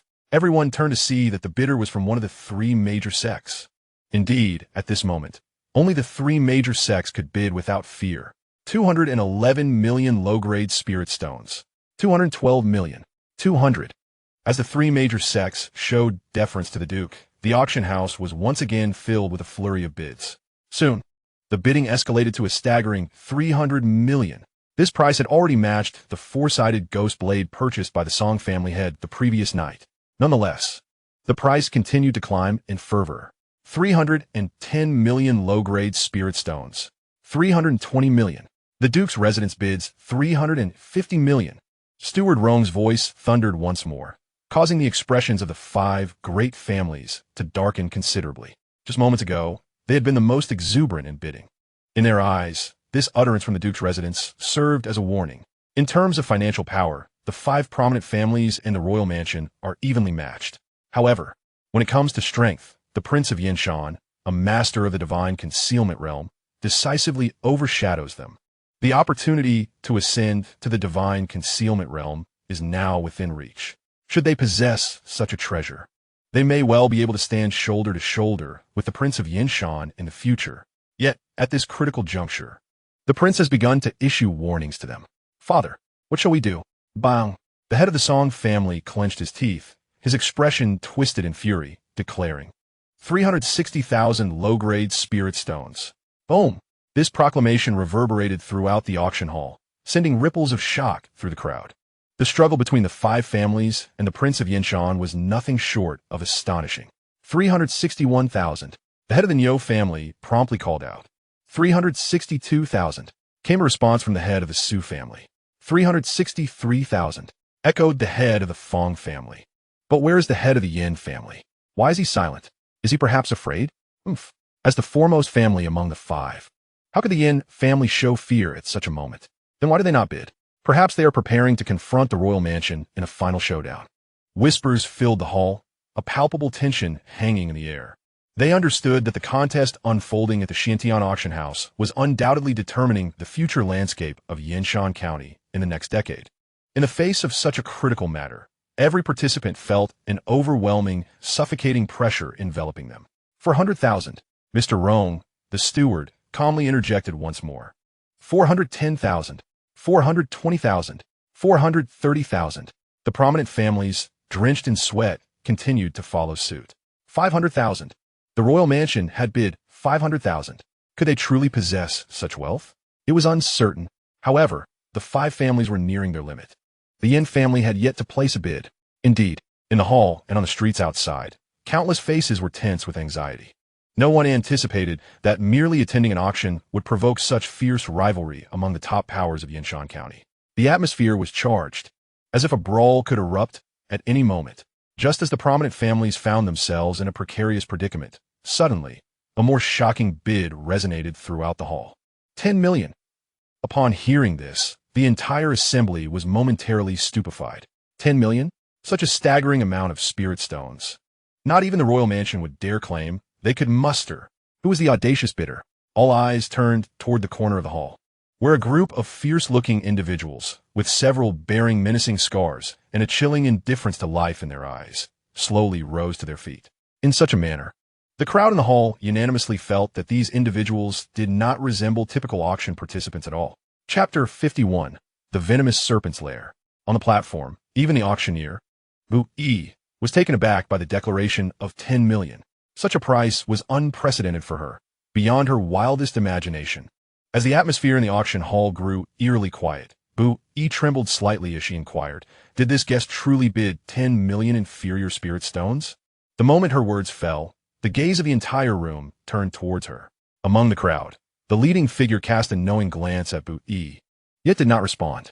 This demeanor undoubtedly suggested that the opponent was merely jesting. After glancing at Bu Yi, the foremost individual turned his attention to the private room on the second floor, stating, were it not for pressing matters, I would relish witnessing the spectacle of the five great families and the Duke of the county. It is indeed a rare sight. Upon hearing this proclamation, the audience in the auction hall was taken aback.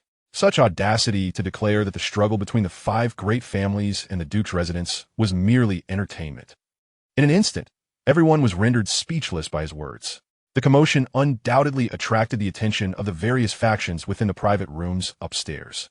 In room 5, the head of the Song family fixed his gaze intently on the stranger, and after a moment of hesitation, he finally posed the question, "May I inquire who this esteemed brother is?" As he spoke, their eyes locked in a fierce exchange, sharp and unyielding. "Who am I? Ha ha ha. I am Xianxia of the Serpent's Den." Xianxia? As the words left his lips, the crowd was momentarily stunned. Is it the Xianxia I am thinking of? Hush. Silence. Do not speak. Otherwise, your life may be at stake. The head of the Song family exclaimed in shock. "Xianxia? Are you the notorious leader of the Serpent's Den sought by the royal family?" Sought by the royal family? The Serpent's Den? Hiss. They are indeed a band of outlaws. Who are they? The Serpent's Den, a faction formed by powerful cultivators who have offended the royal family, engaging in murder and plunder without restraint. At times, they dare to seize the royal family's properties, even annihilating everyone in their path. Such terror. As some revealed the dark truths of the Serpent's Den, the entirety of the auction hall became aware of who stood before them. At this moment, a voice filled with trepidation emanated from the head of the Song family. "Xianxia, this is Xianxia County City, where even the Duke resides. I advise you not to act recklessly." "He, the Duke?" Xianxia replied mockingly. "He is struggling to protect himself. Do you think he has the capacity to intervene?" At this declaration, the expressions of the crowd shifted dramatically. The Duke himself is in peril? With this thought, Xianxia's gaze focused on room 1. Awakening his own divine abilities, channeling his spiritual energy for this very moment. Should he dare to act recklessly, not only would he falter midway, but he would also suffer severe repercussions, making recovery exceedingly difficult. In other words, at this moment, I alone am the divine concealment in Xianxia County City. As the words divine concealment echoed, a profound silence ensued. A formidable aura erupted from the opposing party, sweeping across the entire auction hall. Countless individuals turned pale, retreating in panic under the weight of his presence. At that moment, a calm voice resonated. "Xianxia, you have gone too far." Instantly, the overwhelming force in the auction house began to wane. In the hall, Xianxia gazed towards the VIP room number 1, although a smile graced his lips. A hint of gravity lingered in his eyes. "Prince, do you intend to obstruct me?" There was no response. After uttering his words, the prince fell silent. Observing this, Xianxia couldn't help but chuckle softly. "Very well. I shall not harm anyone here, but should anyone attempt to impede my endeavors, do not blame me for disregarding your princely stature." Despite the fact that the Yin Mountain Prince was awakening his divine powers, should he unleash his full potential, he could still make Xianxia regret his actions. Nonetheless, even in such a scenario, should anyone dare to thwart his quest for treasures, Xianxia would ensure their downfall here and now. The group of individuals lurking in the corner were indeed from the Serpent's Lair. The entire auction house fell into a hush, none daring to utter a word. With the atmosphere subdued, Xianxia shifted his gaze to the second VIP room. "Master Yin, when will you make your move if not now?" "What do you mean by that?" exclaimed the crowd, astonished. Could it be that Master Yin was also involved? Was the Yin family joining forces with the Serpent's Lair to seize treasures at the Xiantian auction? A collective gasp echoed through the crowd. For the Yin family was the foremost clan in Xianxia County, and such underhanded dealings were utterly shocking. Damn it! How dare he? In the VIP room, Xiantian was consumed by rage. He had initially planned to wait for the Serpent's Lair to act before creating chaos with some minor tricks, seizing the opportunity amidst the turmoil. Little did he anticipate that his involvement would be exposed at this juncture. How will the people of Xianxia County perceive the Yin family after this? What repercussions awaited him from the prince, who had awakened his divine abilities? His mind was a tempest of confusion, while an anxious elder beside him urged, "Master, what shall we do? What shall we do? Damn it, we must seize it." Xiantian gritted his teeth. This auction house housed second-tier exquisite treasures, not to mention the Xian spiritual water. Should he succeed in obtaining them, he would ascend to the rank of a great cultivator, and afterward, he could navigate any situation with ease. With his decision made, the windows of the second VIP room shattered, and the members of the Yin family poured forth. "Excellent, excellent. Master Yin is a man of ambition." Xianxia laughed heartily upon witnessing this. Xiantian approached him, his expression icy. "Indeed, the Yin family has joined the fray. The world is in decline.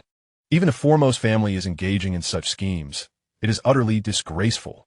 Alas, the auction house here is rather small, and with this robbery, one cannot help but wonder whether these desperate criminals might resort to murder. Master of the venue, what shall we do?" In a private room, The manager of the Xianxia auction house spoke with a hint of concern to Yang Zong. He was aware that the one about to be robbed was a descendant of the Gu family. If something were to go awry in Yinshan County, they would certainly face dire consequences. Yang Zong's gaze was profound. As one assigned by the elders to watch over Gu Fan, he understood the deep-seated conflict between them. The elders of the Gu family undoubtedly wished for Gu Fan's demise. So now, what should be done? Offending anyone would be unwise, especially the elders of the various branches. In the private room, Yang Zong sighed deeply. Chapter 52, The Shattered Stargate. Master Yin, please, you go ahead. Shigung smiled, undeterred by Yin Nanshan's cold demeanor. In his mind, the Yin family was merely a shield for his own ambitions.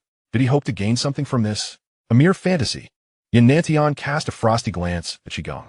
The visitors from the venomous snake cave included 1 at the divine concealment stage, 9 at the Spirit Sea 9th layer, along with several others in the Spirit Sea realm. Such power could easily sweep through Yinshan County. With these thoughts swirling in his mind, Yin Nanshan's gaze shifted to the stage, specifically to the Xian spirit water held by Bu Yi. Gradually, a greedy glint emerged in his eyes. With a light leap, he surged toward the stage with incredible speed. In the blink of an eye, he was about to ascend the high platform. However, at that moment, a shadow flickered and suddenly appeared before him. Simultaneously, Yin Nantian felt a palm strike his abdomen. The overwhelming force sent him flying backward until Shigung caught him, allowing him to stabilize. Yet upon landing, Yin Nanshan's expression darkened. He was a perfected practitioner of the Spirit Sea 7th layer. So who could have effortlessly sent him flying with a mere palm strike? As this realization dawned upon him, he lifted his gaze.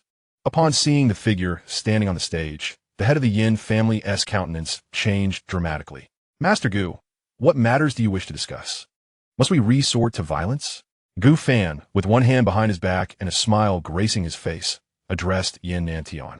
The palm strike that had sent him flying was indeed his doing. It's you. Yin Nantian's face turned ashen. He could hardly fathom that the one who had so easily dispatched him was merely a youth.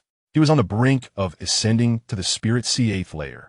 And yet Gu Fan had cast him aside with such ease. Was he not even stronger? How could this be possible? The most talented of his family juniors barely reached the Spirit Sea by the age of 20. Hiss! It was indeed Master Gu, who had just sent the head of the Yin family flying with a single strike. The master of the Yin family is undoubtedly a formidable expert at the 7th level of the Spirit Sea.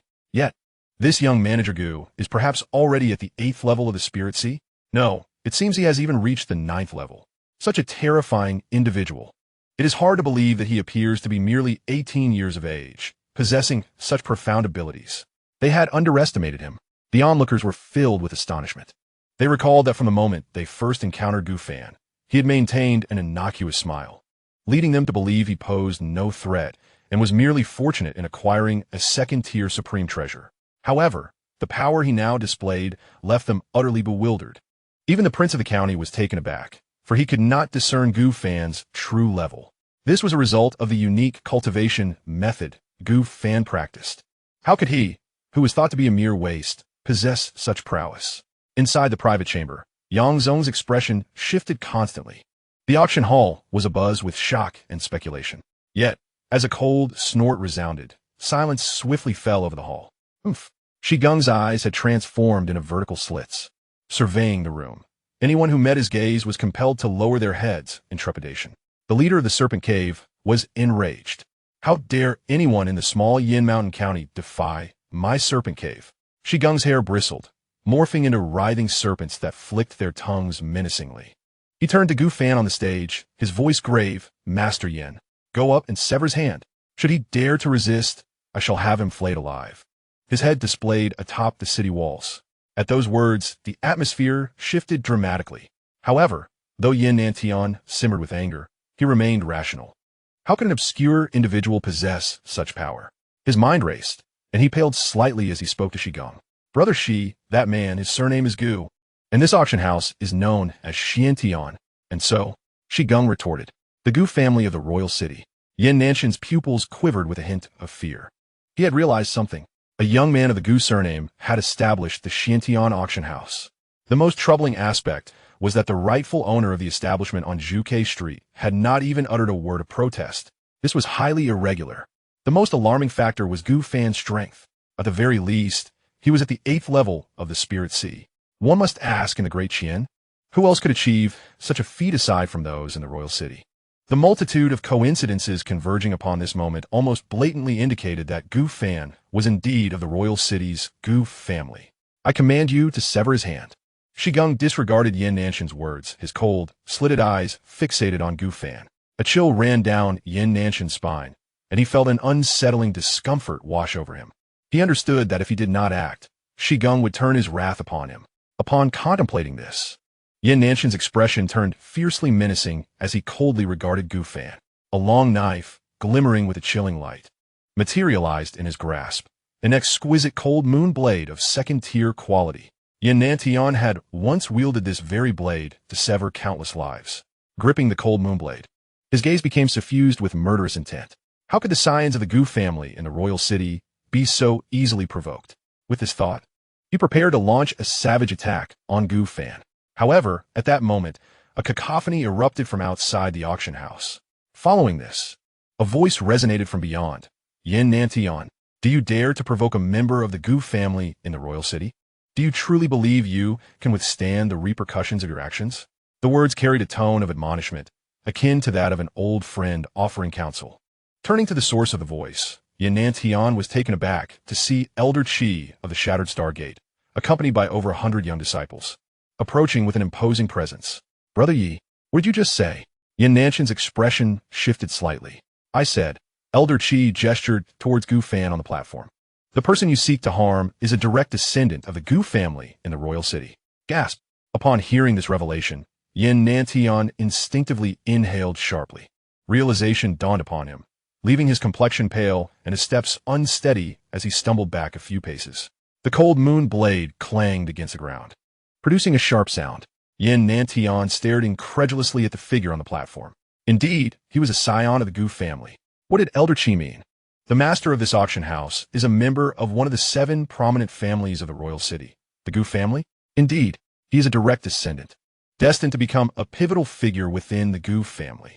Such a formidable lineage. How deceptive appearances can be. I have gravely underestimated him.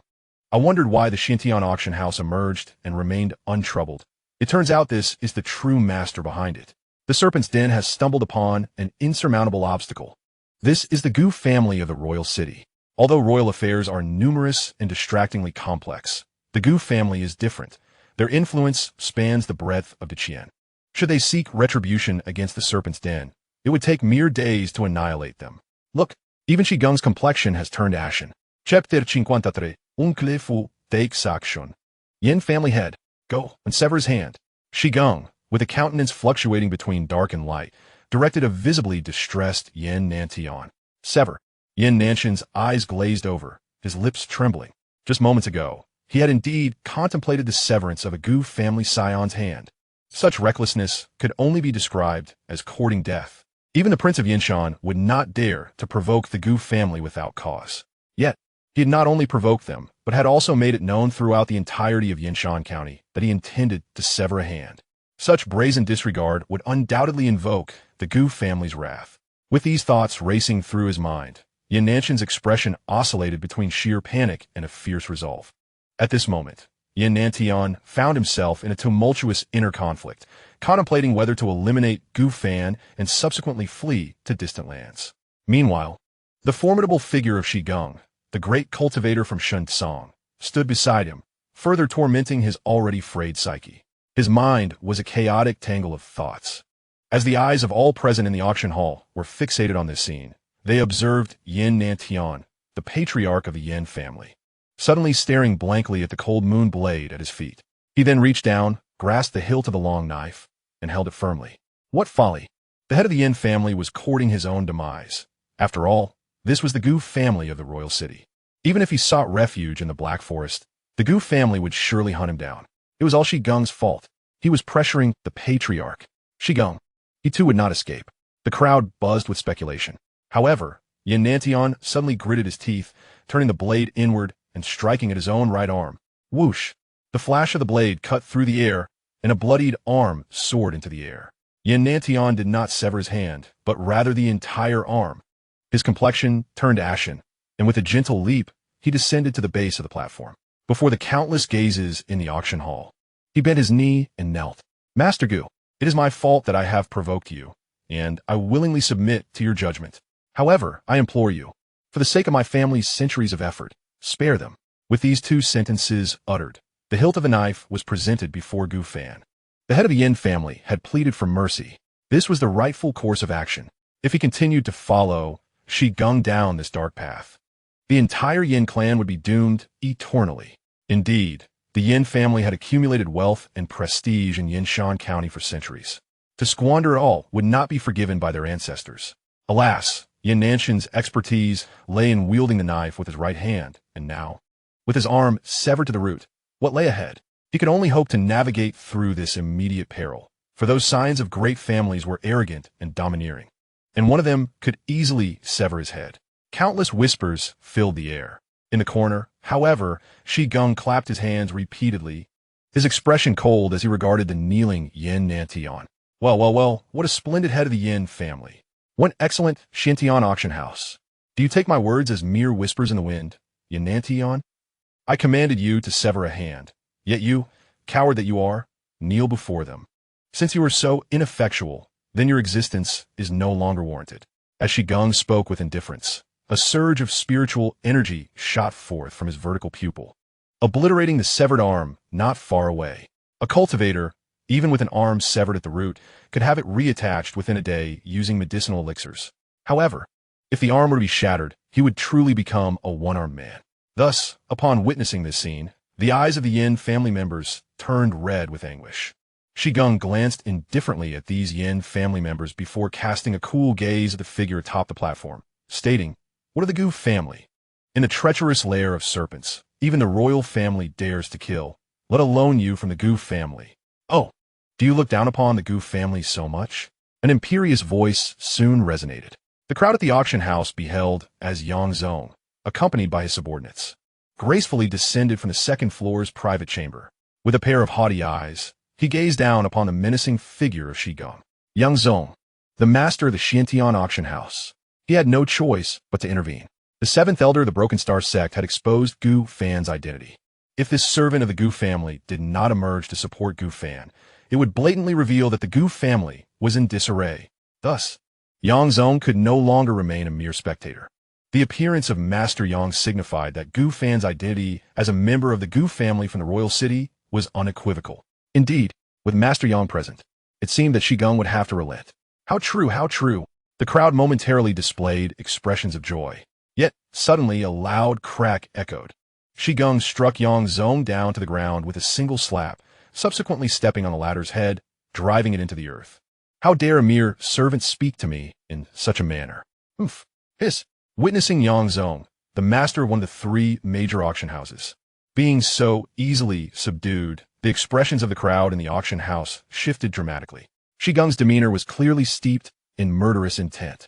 Would all present at the auction house fall victim to these bloodthirsty marauders? As panic surged through everyone's hearts, Gu Fan, weary of the clamor within the auction house, cast a faint glance at Shi Gung, who was preparing to charge the stage. He then commanded, "Uncle Fu, dispose of these flies disrupting the order of the auction house. I shall retreat to my cultivation. Do not disturb me unless it is urgent." Having spoken, he strode towards the training chamber at the back of the auction house. Now that the rewards from the system had been received, Gu Fan had no inclination to linger. However, upon witnessing Gu Fan's unexpected departure, the crowd within the auction house was left in a state of shock. For heaven's sake, there is a band of desperate rogues present, and you still have the leisure to cultivate. While they were all mere onlookers, filled with trepidation, why was Gu Fan, the one being threatened, so unfazed? Absurd. Utterly absurd. Does he intend to flee? Flee? This individual is a direct descendant of the Gu family from the royal city. Even if Shi Gung were given an ounce of courage, he would not dare to act. Did you hear what he just said? It seemed he called for someone named Uncle Fu. Indeed, I heard it quite clearly. That master instructed Uncle Fu to deal with some flies. Who is Uncle Fu? Who are the flies? Discussions erupted throughout the auction house, with the minds of all present swirling with this puzzlement. Who is Uncle Fu? And who are the flies? At that moment, a voice, steady yet unhurried, gradually resonated throughout the grand hall. Yes, young Master Gu had announced. A portion of the guests within the hall turned, astonished to behold an elderly figure clad in plain garments, slightly hunched, whose countenance suddenly transformed into one of grave solemnity. In an instant, even his stooped posture became as rigid and upright as a spear. His frigid gaze swept dismissively across the crowd from the serpent's den immediately. An overwhelming aura surged forth from his being, expanding outward with ferocity. "Is this the third heaven of divine concealment?" Snake Gung exclaimed in terror. Chapter 54 concluded. Signaling a crisis. The third heaven of divine concealment. Snake Gung's face was etched with fear and trepidation. The higher the realm, the more pronounced the disparities between each minor level. It is no exaggeration to assert that a practitioner of the third heaven could extinguish his life with the ease of crushing a chick. Yet, why did such a formidable figure appear in Yanshan County? What a terrifying presence. Who is this individual, surpassing even Snake Gung in strength? Could he be the esteemed Fu Bo mentioned by Master Gu? If memory serves correctly, he appears to be Master Gu's coachman, does he not? There could be no mistake. Hiss. The crowd in the auction house was equally struck with astonishment. The aura emanating from the newcomer was utterly fearsome. Merely being touched by a fraction of it enveloped them in the chilling threat of death. And this incredibly powerful practitioner was merely the coachman of Master Gu. The onlookers had no time to ponder further when they witnessed the previously brazen Snake Gung suddenly kneel before Fu Bo with a thud, panic-stricken as he implored, "Senior, I beg you, spare my life." As a fugitive sought by the royal family, Snake Gung had learned to be both pliant and resilient. Otherwise, he would have perished 1,000 times over. Therefore, despite the deep-seated hatred he harbored for Fu Bo, who obstructed his quest for treasure, he humbly knelt, pleading for mercy in order to preserve his life. However, Fu Bo paid no heed to Snake Gung, instead addressing the entire assembly with a frigid declaration. "Young Master Gu commands that all who disrupt the order of the auction shall meet their end." Within the Xintian auction house, a deep impression of 5 fingers still radiated residual power, casting an eerie silence over the hall and the entirety of Linen Street, as all were awestruck by Fu Bo's display of power. With but a single imprint of spiritual energy, the members of the Serpent's Den, regardless of their attempts at resistance, could not withstand the descending force, being reduced to mere ashes. Such a scene was enough to instill terror in the hearts of all present. And yet, this formidable individual was merely the coachman of Master Gu. At this moment, having demonstrated his might, Fu Bo adopted a smile reminiscent of Gu fans, addressing the crowd. "Esteemed guests, merely a few insignificant flies. Young Master Gu has tasked me with their resolution, and with this matter now settled, I kindly ask you to continue the auction without undue concern." With that, Fu Bo's gaze shifted towards the astounded Feng Su. The latter was suddenly jolted, and upon noticing Uncle Fu's gaze, he instantly comprehended the situation. He wiped his stiff face and forced out a smile that was more grotesque than a cry, hastily jogging forward, exclaiming, "Ah, everyone, please take your seats. It is merely a couple of flies. What we are about to auction is none other than the Xianxia spiritual water. Indeed, the Xianxia spiritual water, esteemed guests, is what we shall auction next." The 5 great families were indeed one step behind. Who would have thought that it would ultimately be the prince's manor that acquired it? Had the Yin family not intervened in the matter of the venomous snake cave, perhaps this Xianxia spiritual water would have been successfully bid on by the 5 great families. Speaking of the venomous snake cave, such a terrifying band of ruthless rogues had roamed for over a decade, only to ultimately fall in our Yin Mountain County. Who could blame them for provoking the wrong individuals? Indeed, the Gu family of the royal city is no laughing matter. Just look. A mere coachman from the Gu family annihilated everyone from the venomous snake cave. Alas, it is a pity for the head of the Yin family, who had exerted pressure in Yin Mountain County for so many years. Yet in the end, he provoked the coachman of the Gu family, leading to the downfall of the entire Yin family. Oof. His greed was his undoing.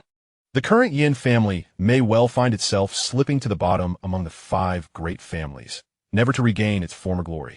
Outside the auction house, a myriad of individuals were engaged in discussions regarding the events that had transpired. It can be said that today, occurrences were rife with twists and turns, with the most shocking revelation being the identity of the auction house master, Gu Fan. Who would have anticipated that this master was indeed of the Gu family from the royal city? Had it not been for the hurried arrival of the 7th elder from the Shattered Stars sect, informing everyone of the situation, the bloodshed that occurred in Yin Mountain County might have escalated further. Meanwhile, within the side hall, Gu Fan sat with his eyes slightly closed. Before him sat the seventh elder of the Shattered Star sect. Gu Fan, do you truly refuse to disclose the whereabouts of the Mad Wolf leader? The seventh elder demanded. How do you expect me to inform you?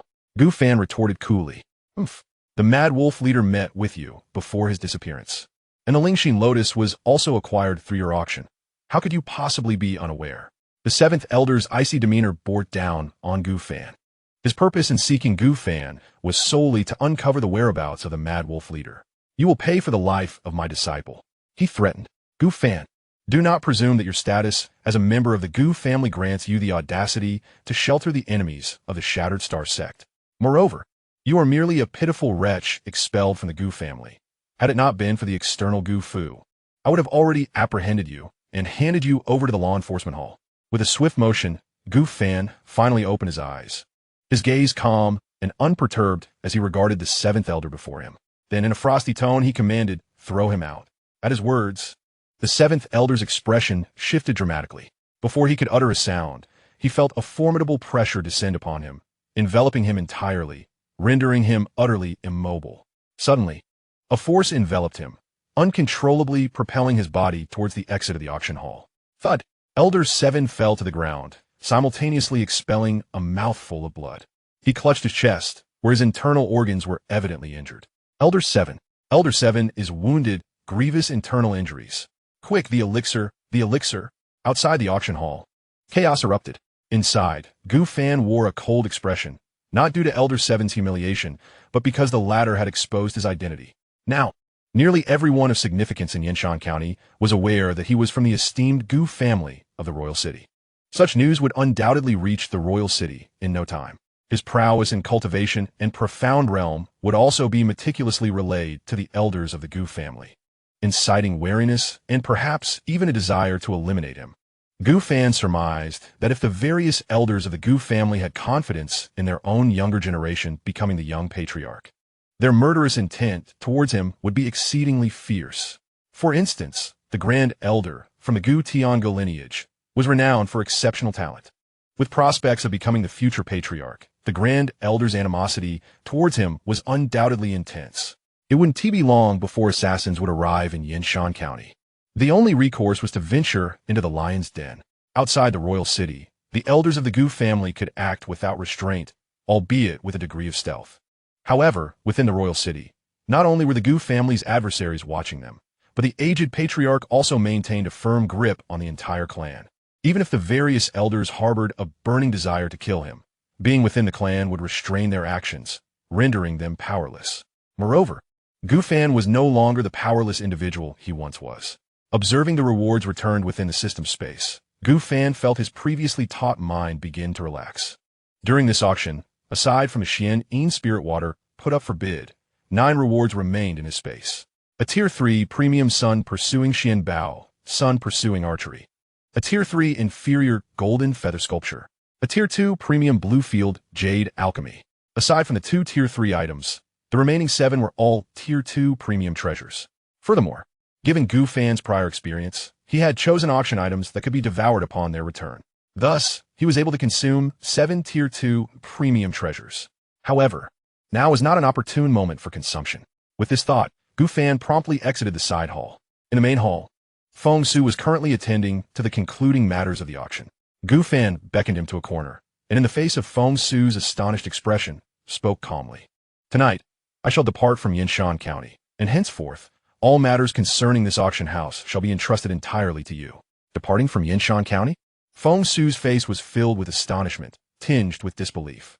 Indeed, Gu Fan retrieved a wooden box from the confines of his system space. Time is of the essence. Listen carefully. At tomorrow's auction, you shall revert the rules of this auction house. Whether it will be held bi-weekly or monthly is at your discretion. Within this wooden box lies a second-tier premium treasure, destined to be the centerpiece of tomorrow's event. As he handed the box to Feng Su, Gu Fan couldn't help but exhale a sigh. This auction house was built from the ground up by him, and in just a few days, it had become the premier auction venue in Yinshan County. Ultimately, he harbored deep sentiments for it and hoped for its continued prosperity. However, his contributions could only extend thus far. Furthermore, Gu Fan's actions were also a means of securing a fallback option, should he ever find himself in dire straits. This auction house could provide him with a glimmer of opportunity for resurgence. In any case, Gu Fan must leave, venturing towards a broader and more resplendent stage. Outside the city gates of Xianxia County, in midair, a colossal golden-feathered eagle, concealed within the ominous clouds, let out a piercing cry. With a powerful flap of its immense golden wings, it soared towards the dark forest. This time, Gu Fan did not intend to head directly east into the royal city. Rather, he would enter the dark forest, taking a wide detour to journey through the beast-infested woods before making his way to the royal city. Having cultivated to this point, Gu Fan had yet to engage in combat or experience true battle.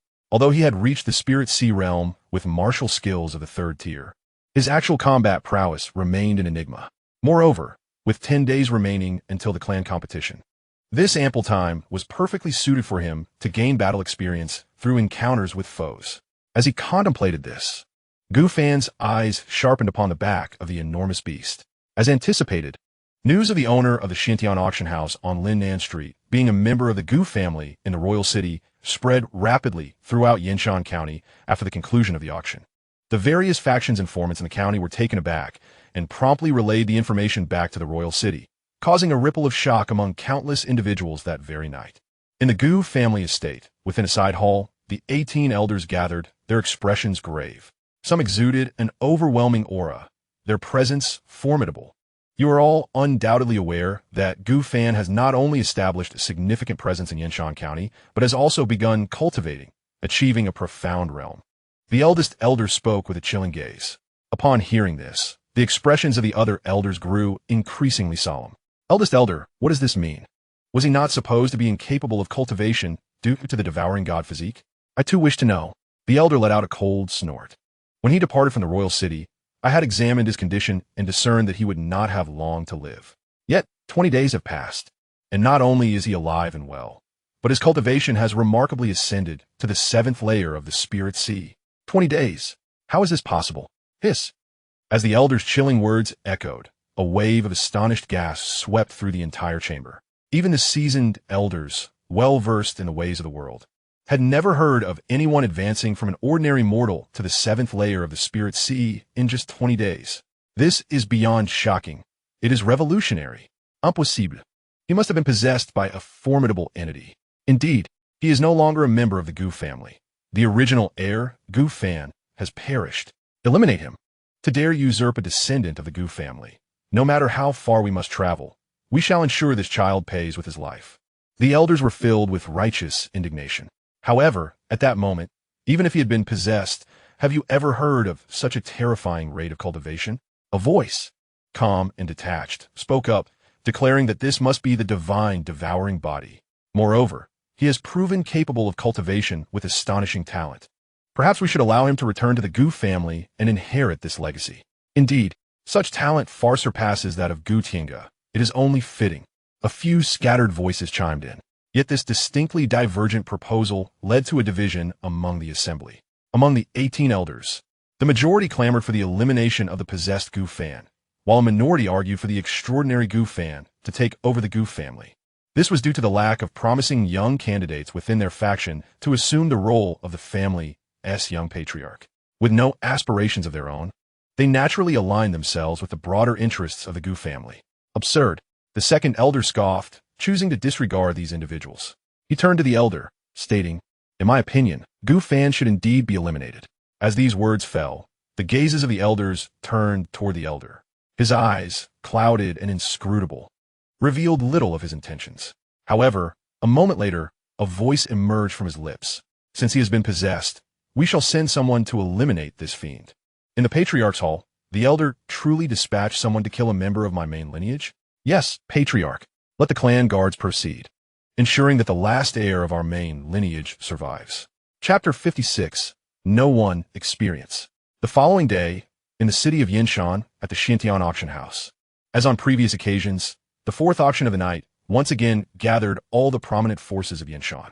People from other counties, having heard the news, hurriedly arrived. Linnan Street was once again packed to capacity. Gu Fan had fulfilled his initial promise. Yet the bustling atmosphere of Zhuke Street paled in comparison to that of Linnan Street. However, there was a slight regret. Within the Grand Hall, The various influential factions did not catch sight of that familiar figure at the forefront. The first position stood empty. After inquiring with the auctioneer, the various factions realized that the esteemed auctioneer had already departed for the royal city. This revelation left many feeling a sense of regret. Amidst this contemplation, the auction soon reached its climax. Ladies and gentlemen, the 11th item up for bid today is the extraordinary second-tier treasure, purple light sand. This purple light sand is a rare and precious material for forging magical artifacts, undoubtedly a treasure of the highest caliber. The atmosphere in the hall quickly became electrifying with excitement over the auction of such a remarkable item. Many had presumed that with Gu Fan's departure, the auction would no longer feature such treasures. However, to their surprise, it was indeed still available. Yet, just as the excitement in the auction hall reached its peak, a group of uninvited guests suddenly descended upon the scene. A tremendous, overwhelming aura swept through the entire auction venue, causing the faces of all present to shift dramatically. 7 formidable experts of the divine concealment realm had arrived. What on earth is happening? Is the venomous serpent den here to cause trouble? Foolishness.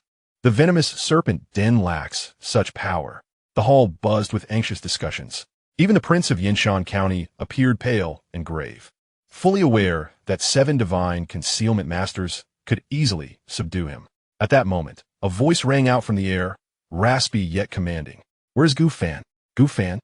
Upon hearing this name, the crowd fell into a stunned silence before quickly whispering among themselves. It seemed this name belonged to the auctioneer of this establishment.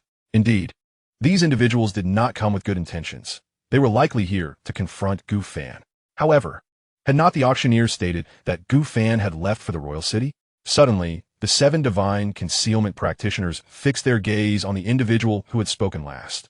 At the same time, their terrifying aura locked onto him. The man's face paled, cold sweat beading on his brow, rendering him unable to move. "You just said he went to the royal city?" "Yes, my lord." The auctioneer stated that Gu Fan had gone to the royal city. As the words left his mouth, before he could even exhale in relief, the oppressive aura of the divine concealment masters forced him to his knees, trembling uncontrollably. And that was not all. The 7 divine concealment practitioners seemed infuriated, their overwhelming presence intensifying to a terrifying degree, causing weaker individuals to cough up blood and turn pale. Fortunately, one of them finally opened his eyes and nodded toward the man in the center. "He is indeed not here. He must have departed." A cold, disdainful snort echoed through the hall. Moments later, the uninvited guests trembled and vanished from the air, leaving behind an aura of dread that many had never encountered in their lives. Such was the terror of the divine concealment masters. What kind of formidable entity had Gu Fan provoked to invoke such fear? Even the county prince was not exempt from this trepidation. At this moment, they could not help but wipe the sweat from their brows and murmured softly. The 7 cultivators of the divine concealment had not departed from the city of Yinshan after leaving the Xianxia auction house. They recklessly swept their consciousness throughout the city, suspecting that Gu Fan was hiding within its confines. Meanwhile, within the black forest, a piercing sound of the wind sliced through the air. Beneath an ancient tree, a slumbering beast suddenly trembled violently, and then went completely still, devoid of breath. This was a ground-rending lizard at the pinnacle of the spiritual sea realm, a creature deeply feared by cultivators, known as the demon of the forest. Such beasts possess the remarkable ability to conceal themselves within various environments, their innate talent allowing them to suppress their aura, making them nearly undetectable. Yet, this exceptionally skilled creature in the art of stealth had not only been discovered, but was also killed on the spot without any awareness of its impending doom. The lethal blow was delivered by a sharp weapon that pierced through the lizard's skull. At this moment, 10 miles away, the young Master Gu displayed astonishing talent, mastering archery within a single day. Uncle Fu gazed at Gu Fan, who stood upon a branch, realizing that it was he who had just shot the arrow that struck down the ground-rending lizard. Perched on the branch, Gu Fan flashed a slight grin, gripping the sun-chasing bough in one hand, with a quiver slung across his back. This configuration clearly indicated that he was diligently practicing the sun-chasing arrow technique. The art of archery is intricate, and had it not been for his remarkable comprehension, he would not have been able to grasp the essence so swiftly, stepping into the coveted realm of heart-based shooting that countless aspire to attain. When the heart is in tune, the arrow follows. It is indeed said that killing can be done without form. However, he was still merely a novice, barely capable of slaying beasts at the pinnacle of the spiritual sea realm. He was uncertain regarding defeating the divine concealment. Currently, his realm remained at the early stage of the 8th level of the spiritual sea. The treasures within the system's space still awaited him. Yet Gu Fan had not hastened to consume them. There was no rush, as there were still 10 days until the family competition. With this thought, Gu Fan gently leaped down from the giant tree branch, landing beside Uncle Fu. "Young master, are you truly intending to return to the royal city?" "Indeed," Gu Fan replied, glancing at Uncle Fu, who seemed to hesitate. "There must be an explanation. If the family competition selects a new clan leader, my status will undoubtedly be seen as a significant threat in their eyes, and they would wish to eliminate me without hesitation. Ultimately, it stems from the ill intentions of the elders of various branches. It is just right. I will go and extinguish these thoughts one by one. If I can suppress all the younger generations that the elders hold in high regard during the family competition, even if they harbor ulterior motives, they will have no choice but to bow their heads in the face of reality. Thus, Gu Fan no longer needs to furtively hide as he does now. He can leverage the power of the Gu family to expedite his ascent in strength. Otherwise, in the future, it would culminate in a rift between Gu Fan and the Gu family. Young Master Gu, if the elders of the various branches behave excessively upon our arrival at the royal city, I, Gu Fu, shall be the first to fall before you." "Ha!" Upon hearing these words, Gu Fan laughed heartily. How could be so cruel? The elders of each branch are not all fools. After a brief conversation, Gu Fan continued deeper into the Black Forest with Uncle Fu. This time, he sought not only to engage in more battles, but also to test the might of third-tier demon beasts. Chapter 57. Half-Step Divine Concealment. In the royal city, within the Gu family's side hall. What should we do? What should we truly do? In my opinion, if he intends to come to the royal city, let's ambush him outside the city gates. Utterly foolish. Do you genuinely believe the clan leader is unaware of our intentions? Even if the clan leader knows, currently, my influence as the 18th elder of the Gu family is far more substantial. Fool! Fool! The second elder trembled with rage as he pointed. Do you think he became clan leader by mere happenstance? He carved his path through bloodshed, even if he has not acted for many years. He is not someone we can easily offend. The elders erupted into chaos, stirred by the news that Gu Fan was already en route back to the royal city. The one who had been expelled from the royal city now dares to return? Why? The answer is abundantly clear. At the head of the assembly, the Grand Elder, though his eyes were closed, exuded an aura of chilling authority. After a lengthy pause, he opened his eyes and surveyed the entire side hall. Instantly, the clamor subsided. If he wishes to return, let him return. The Grand Elder spoke slowly, shadows flickering in his murky gaze. Return? The long journey must first allow one to survive the hands of the 7 formidable divine concealment cultivators. Under the Grand Elder's command, the 7 divine concealment practitioners confirmed that Gu Fan was not in Xianxia County and began to search the surrounding areas. One among them speculated that Gu Fan would act contrary to expectation and cowardly hide in Guangyang City, thus setting off in pursuit. The 7 pursued various directions, yet none ventured toward the Black Forest. This was due to the necessity of taking a detour to reach the royal city from the Black Forest, which required delving even deeper into its ominous depths. That place is one they dare not explore too deeply. Moreover, Gu Fan intended to reach the royal city within 10 days, a timeline far too hasty to be feasible. It was precisely this self-righteous decision that granted Gu Fan the tranquility to devote himself wholeheartedly to honing his combat prowess amidst the slaughter.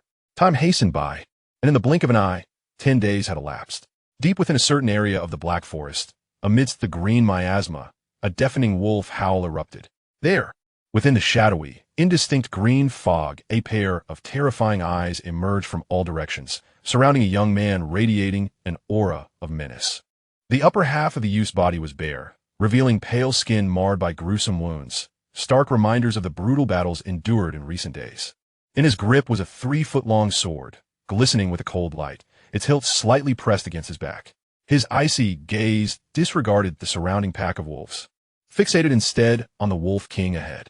The third-tier demon beast, the Xianxia Wolf King. In the context of cultivator realms, it corresponded to the second layer of the divine concealment stage.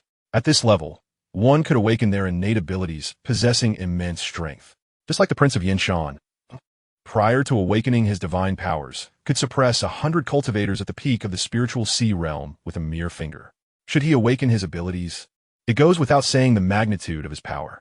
As far as Gu Fan was aware, within the entire Qin dynasty, no cultivator had ever succeeded in overcoming a divine concealment master while still in the spiritual sea realm.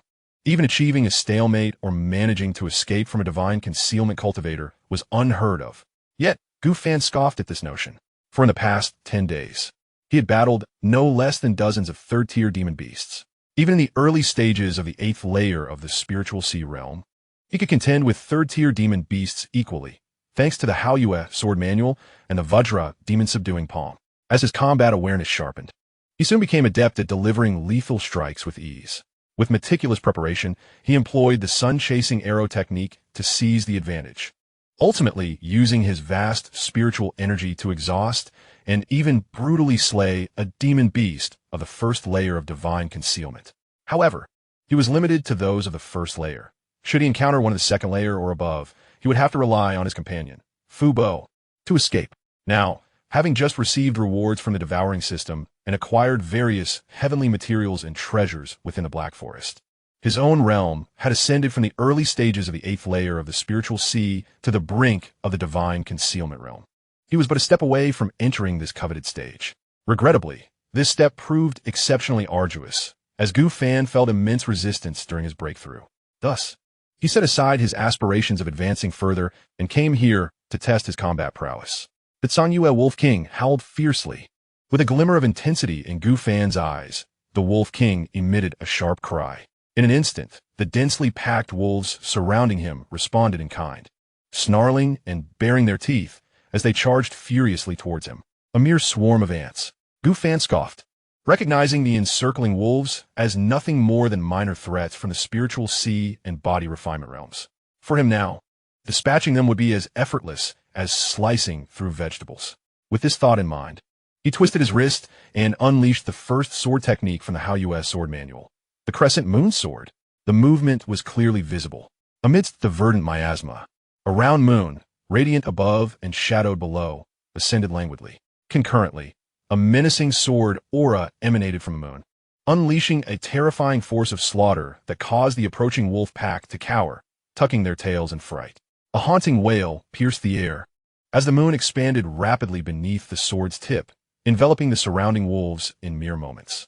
Subsequently, the frenzied sword energy surged forth, mercilessly claiming the lives of countless silver moon wolves within the lunar sphere. In but an instant, over 1,000 silver moon wolves have been reduced to severed limbs, their gruesome blood painting a horrific scene. Gu Fan's expression remained unchanged. The annihilation of such a vast pack was preferable to their assault on the city. He then directed his sword tip towards the gravely serious Wolf King before him, the blade humming softly. The Silver Moon Wolf King, imbued with intelligence, watched as its pack perished, its eyes turning a menacing crimson. In the next heartbeat, it transformed into a phantom, its limbs propelling it forward to stand before Gu Fan. A crescent moon glimmered with a pure white radiance upon its forehead, unleashing a blinding beam aimed directly at Gu Fan's neck. Divine ability. Gu Fan's countenance grew solemn. According to the Beast Compendium, the Silver Moon Wolf King's innate power was known as the Crescent Blade, a sharp edge capable of effortlessly piercing the profound defenses of beasts of the same realm. Such prowess commanded respect, and Gu Fan dared not underestimate it. With the second sword of the Celestial Moon Sword Manual, the Crescent Moon Sword, a crescent resembling an arched brow rose slowly from the celestial sword. Simultaneously, an immensely sharp sword aura locked onto the Silver Moon Wolf King ahead. Engage. Crescent Moon against Crescent Moon. Sword technique against divine ability. The clash resonated with a thunderous boom. A formidable shockwave erupted between the two forces. Gu Fan's expression shifted as he raised both hands to shield himself. Yet even then, he was forced back several paces, carving a shallow trench into the ground. Wiping the blood from the corner of his mouth, Gu Fan peered ahead and beheld the Silver Moon Wolf King, its body marred by jagged wounds inflicted by the sword aura. Though it struggled to remain standing, Gu Fan keenly sensed a flicker of weakness. Seizing the opportunity, Gu Fan reacted with remarkable swiftness, stepping forth to deliver a strike at the Silver Moon Wolf King. The diamond-suppressing demonic palm surged with overwhelming suppressive energy, A golden palm imprint coalesced mid-air, descending towards the beleaguered Silver Moon Wolf King.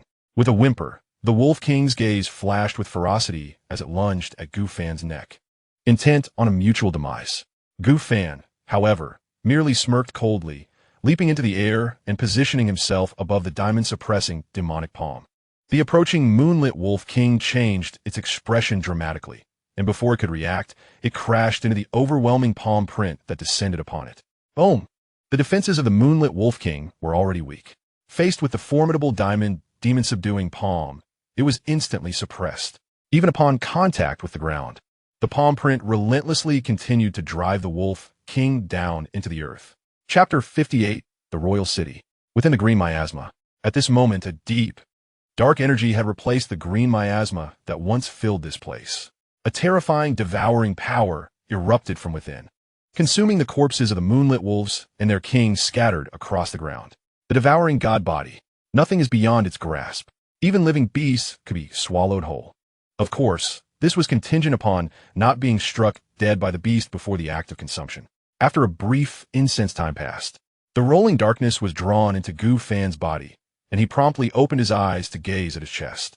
There, a slightly ajar black portal quietly closed as the devouring concluded, vanishing into his body.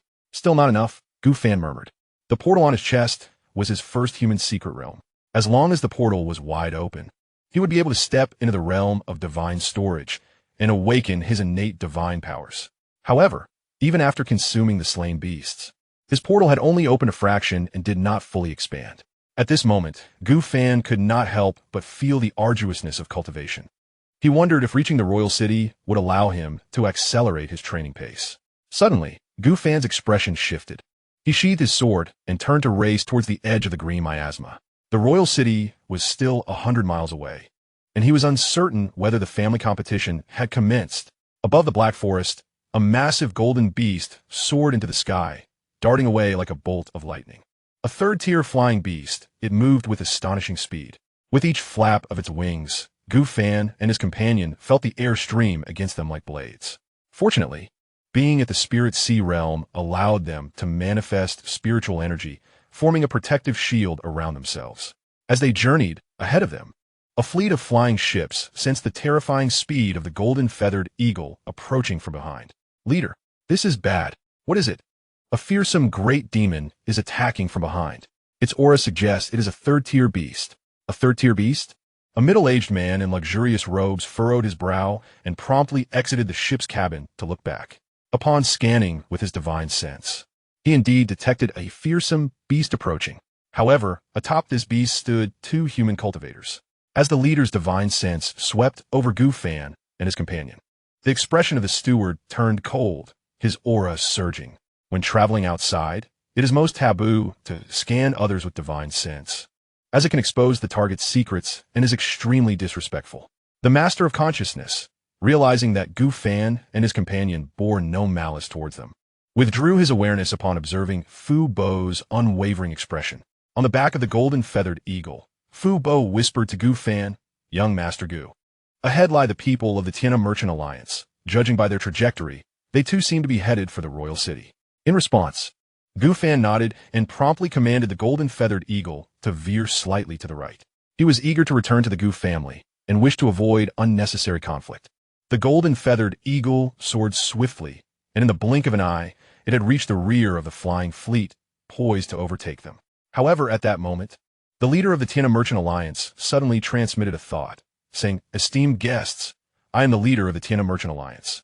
Might I inquire if you would consider selling this flying beast to our alliance? Rest assured, the compensation will be ample."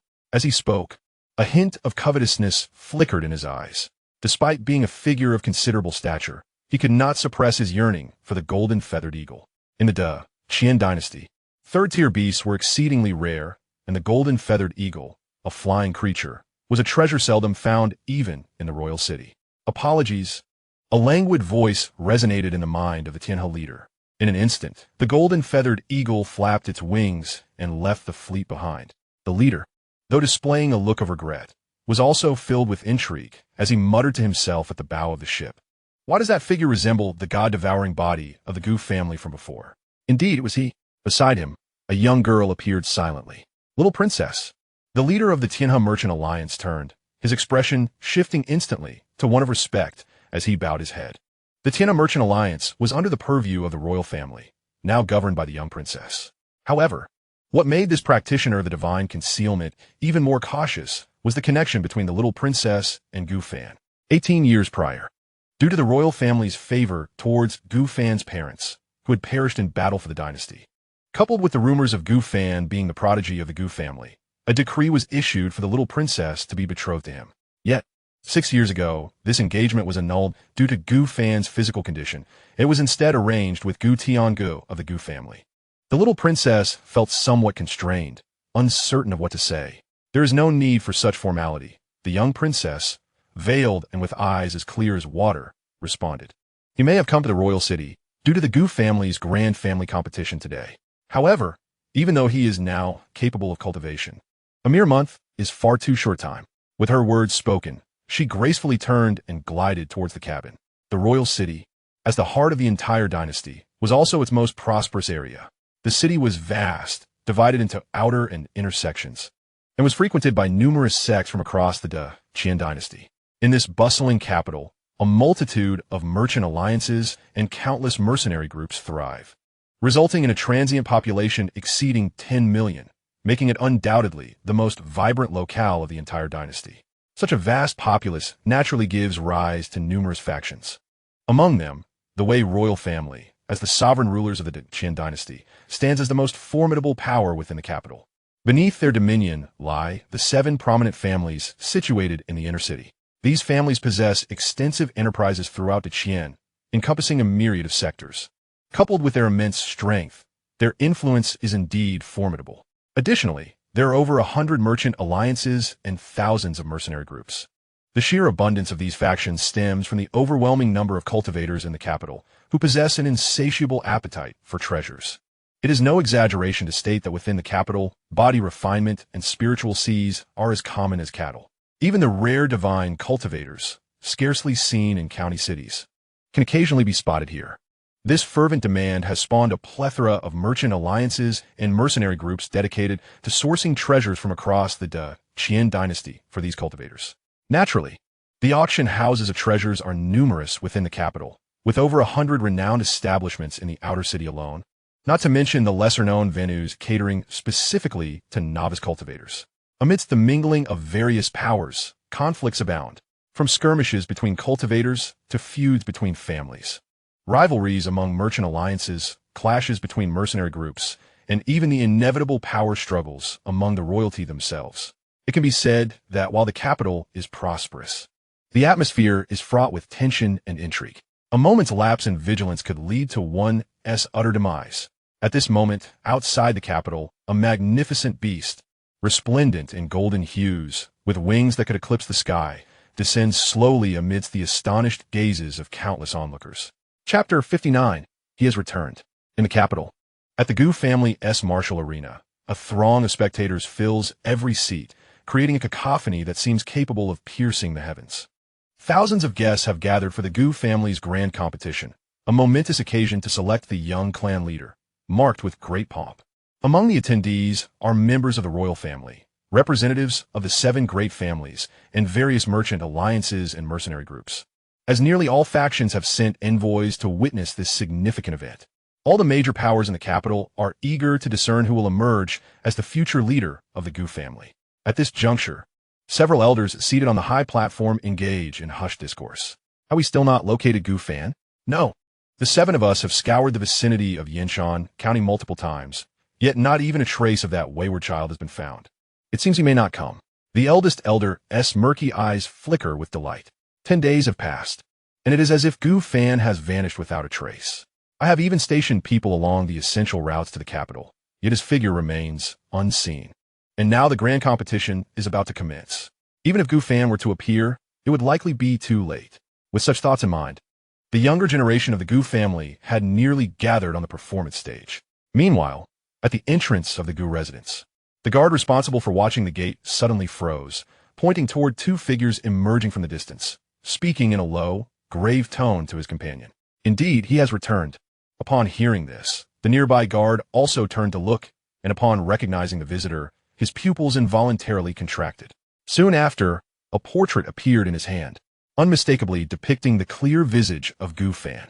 Days prior, the eldest elder had entrusted the Gu family guards with a crucial directive. Should Gu Fan return, they must prevent him from entering the Gu residence at all costs, even if it meant resorting to violence or even killing him. Furthermore, the guards belonged to the elder's jurisdiction. Therefore, upon seeing that familiar face, the guards at the entrance became alert. What should they do? Should they send word to the elders? Such trivial matters need not trouble the elders. The grand competition is of utmost importance, and the two of us can handle this matter ourselves, especially considering that this young Master Gu is but a useless individual. Thus, we shall simply incapacitate him and hand him over to the eldest elder. However, Gufu need not worry.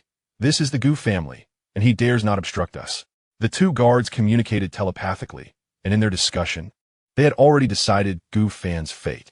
At that moment, Gu Fan and his companion, moving at great speed, arrived at the gate. Halt! One guard commanded coldly. This is the Gu family estate. Unauthorized entrance will be killed. As the word kill fell, the imposing aura of two guards at the peak of the Spirit Sea realm erupted with thunderous intensity.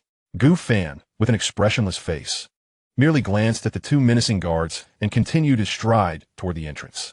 Audacious! Another guard's eyes flashed with malice, and he swiftly drew his long knife, preparing to strike. Yet, just then, a terrifying pressure suddenly descended upon the two guards. The weight of the third level of the divine concealment realm bore down like a mountain, causing their bones to tremble and rendering them immobile in an instant. Simultaneously, Gu Fan passed through the two guards without a hint of disturbance. Lifting his gaze, he beheld the plaque adorned with the gilded characters of Gu residence. In that moment, he could faintly sense a profound aura emanating from the words. After scrutinizing the two characters, Gu Fan suddenly smiled and stepped through the entrance. After a month's absence, he had returned once more. Behind him, Gu Fu's icy voice resonated at that moment. To rebel against authority is a crime deserving of death. Yudare, Gu Fu? A scream echoed in response. Gu Fu radiated an overwhelming aura of menace.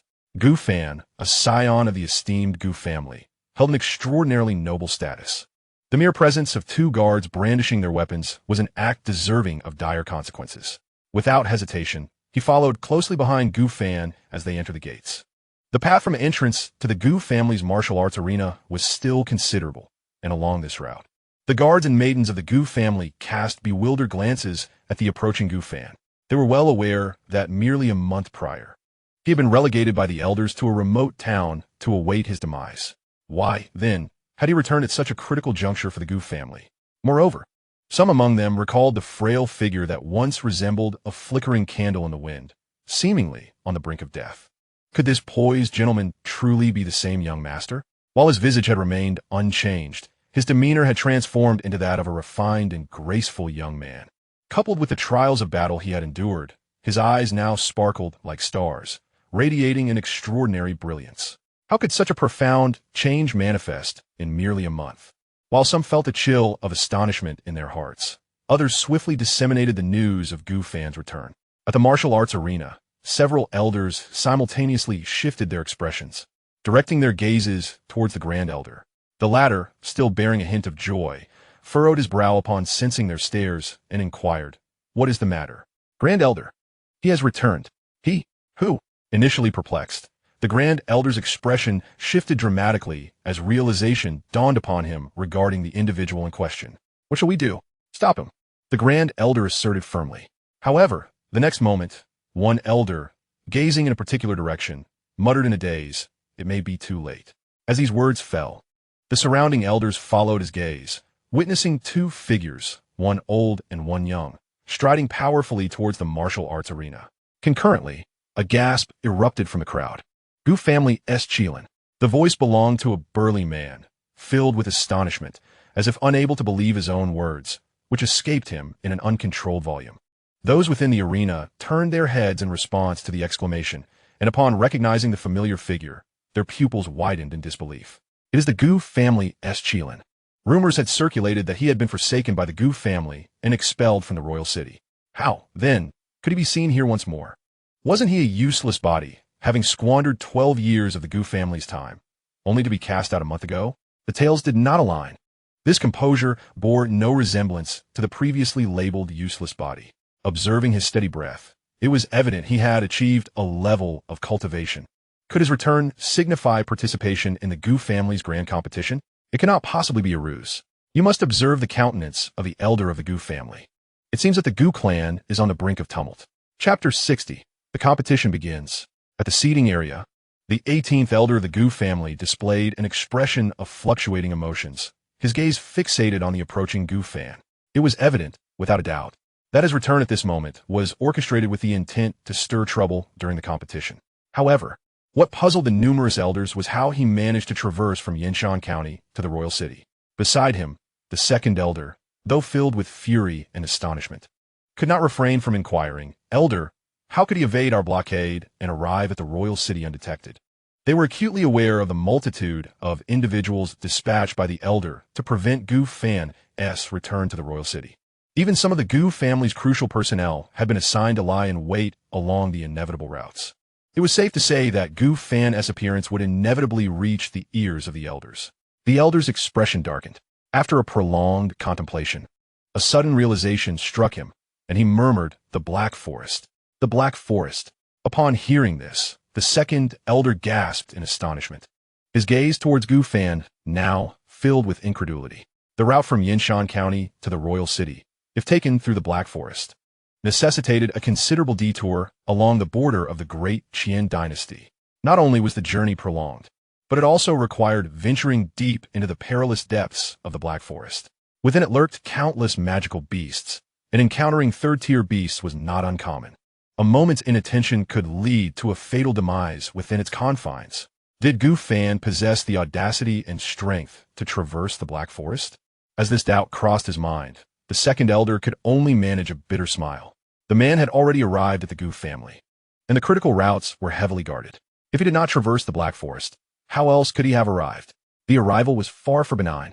The other elders, too, contemplated the treacherous journey Gu Fan must have undertaken, their expressions turning grave. Amidst the cacophony of discussions from the multitude of guests, and feeling the scrutinizing gazes of thousands, Gu Fan wore a smile as he approached the martial platform, casting his eyes upon the hundreds of talented youth of the Gu family. "So many of them. Are you all prepared to be subdued by my hand?" Gu Fan's smile was radiant, yet his words were imbued with an overwhelming dominance. On the platform, the 100 young participants of the competition initially furrowed their brows at the sight of this so-called waste returning at such a moment. Yet upon hearing Gu Fan's declaration, their eyes widened in disbelief. What did he just say? To subdue us with one hand? Absurd in the extreme, having been away for a month. Surely his mind had been rendered incapable. How could the guards allow him to enter and disrupt the Gu family competition? Such arrogance. The hundreds of young members of the Gu family erupted in indignation. Their words echoed with incredulity, questioning how a mere waste could dare to speak to them in such a manner. Why? On what grounds? Just then, the atmosphere thickened with tension. In the center of the martial platform, a young man clad in a black martial attire suddenly opened his piercing eyes, directing them towards Gu Fan. He scrutinized this former prodigy of the Gu family, and a slight smirk appeared on his lips as he uttered, "Arrogance," a mere 4 words that encapsulated his disdain. Gu Fan shifted his gaze to this individual and inquired, "Are you Gu Tiange?" Gu Tiange offered no response. He merely cast a final glance at Gu Fan before shutting his eyes once more, deeming it beneath him to speak. Gu Fan smiled faintly and nodded. "This is good. A strong temperament surely signifies considerable strength." He had spent the past 10 days honing his skills against demonic beasts, without ever engaging in sparring with fellow cultivators. Suddenly, as Gu Fan pondered, a booming voice erupted from the audience. Turning his head, he was met with the furious visage of the second elder, who stood in a fit of rage. "Second elder, why have you returned?" Gu Fan asked. The second elder retorted angrily, "Why have you returned?" Gu Fan chuckled. "Naturally, I have come back to participate in the clan competition. Do you truly believe I am unworthy of joining the Gu family's grand contest?" His words struck at the heart of the matter. As a direct descendant of the Gu family, to be barred from the competition would indeed reveal the elder's excessive ambition and tyranny. The second elder's face paled at the realization. With all the powers of the royal city gathered here, should this scandal spread, the Gu family elders would find it impossible to maintain a good reputation in the royal city again. "No one has barred your return," spoke the usually silent elder, who now interjected. His tone was calm, yet he added, "Your health is poor," to rush back to the clan and participate in the competition. The second elder is merely concerned for your well-being. For remember, on the martial platform, swords and blades show no mercy. Thank you for your concern, elder. Gu Fan replied with a smile. However, the elder's words were, in essence, a veiled threat. Nevertheless, the reality remained that the martial platform was indeed a place of peril. Gu Fan cast a sidelong glance at Gu Tiange.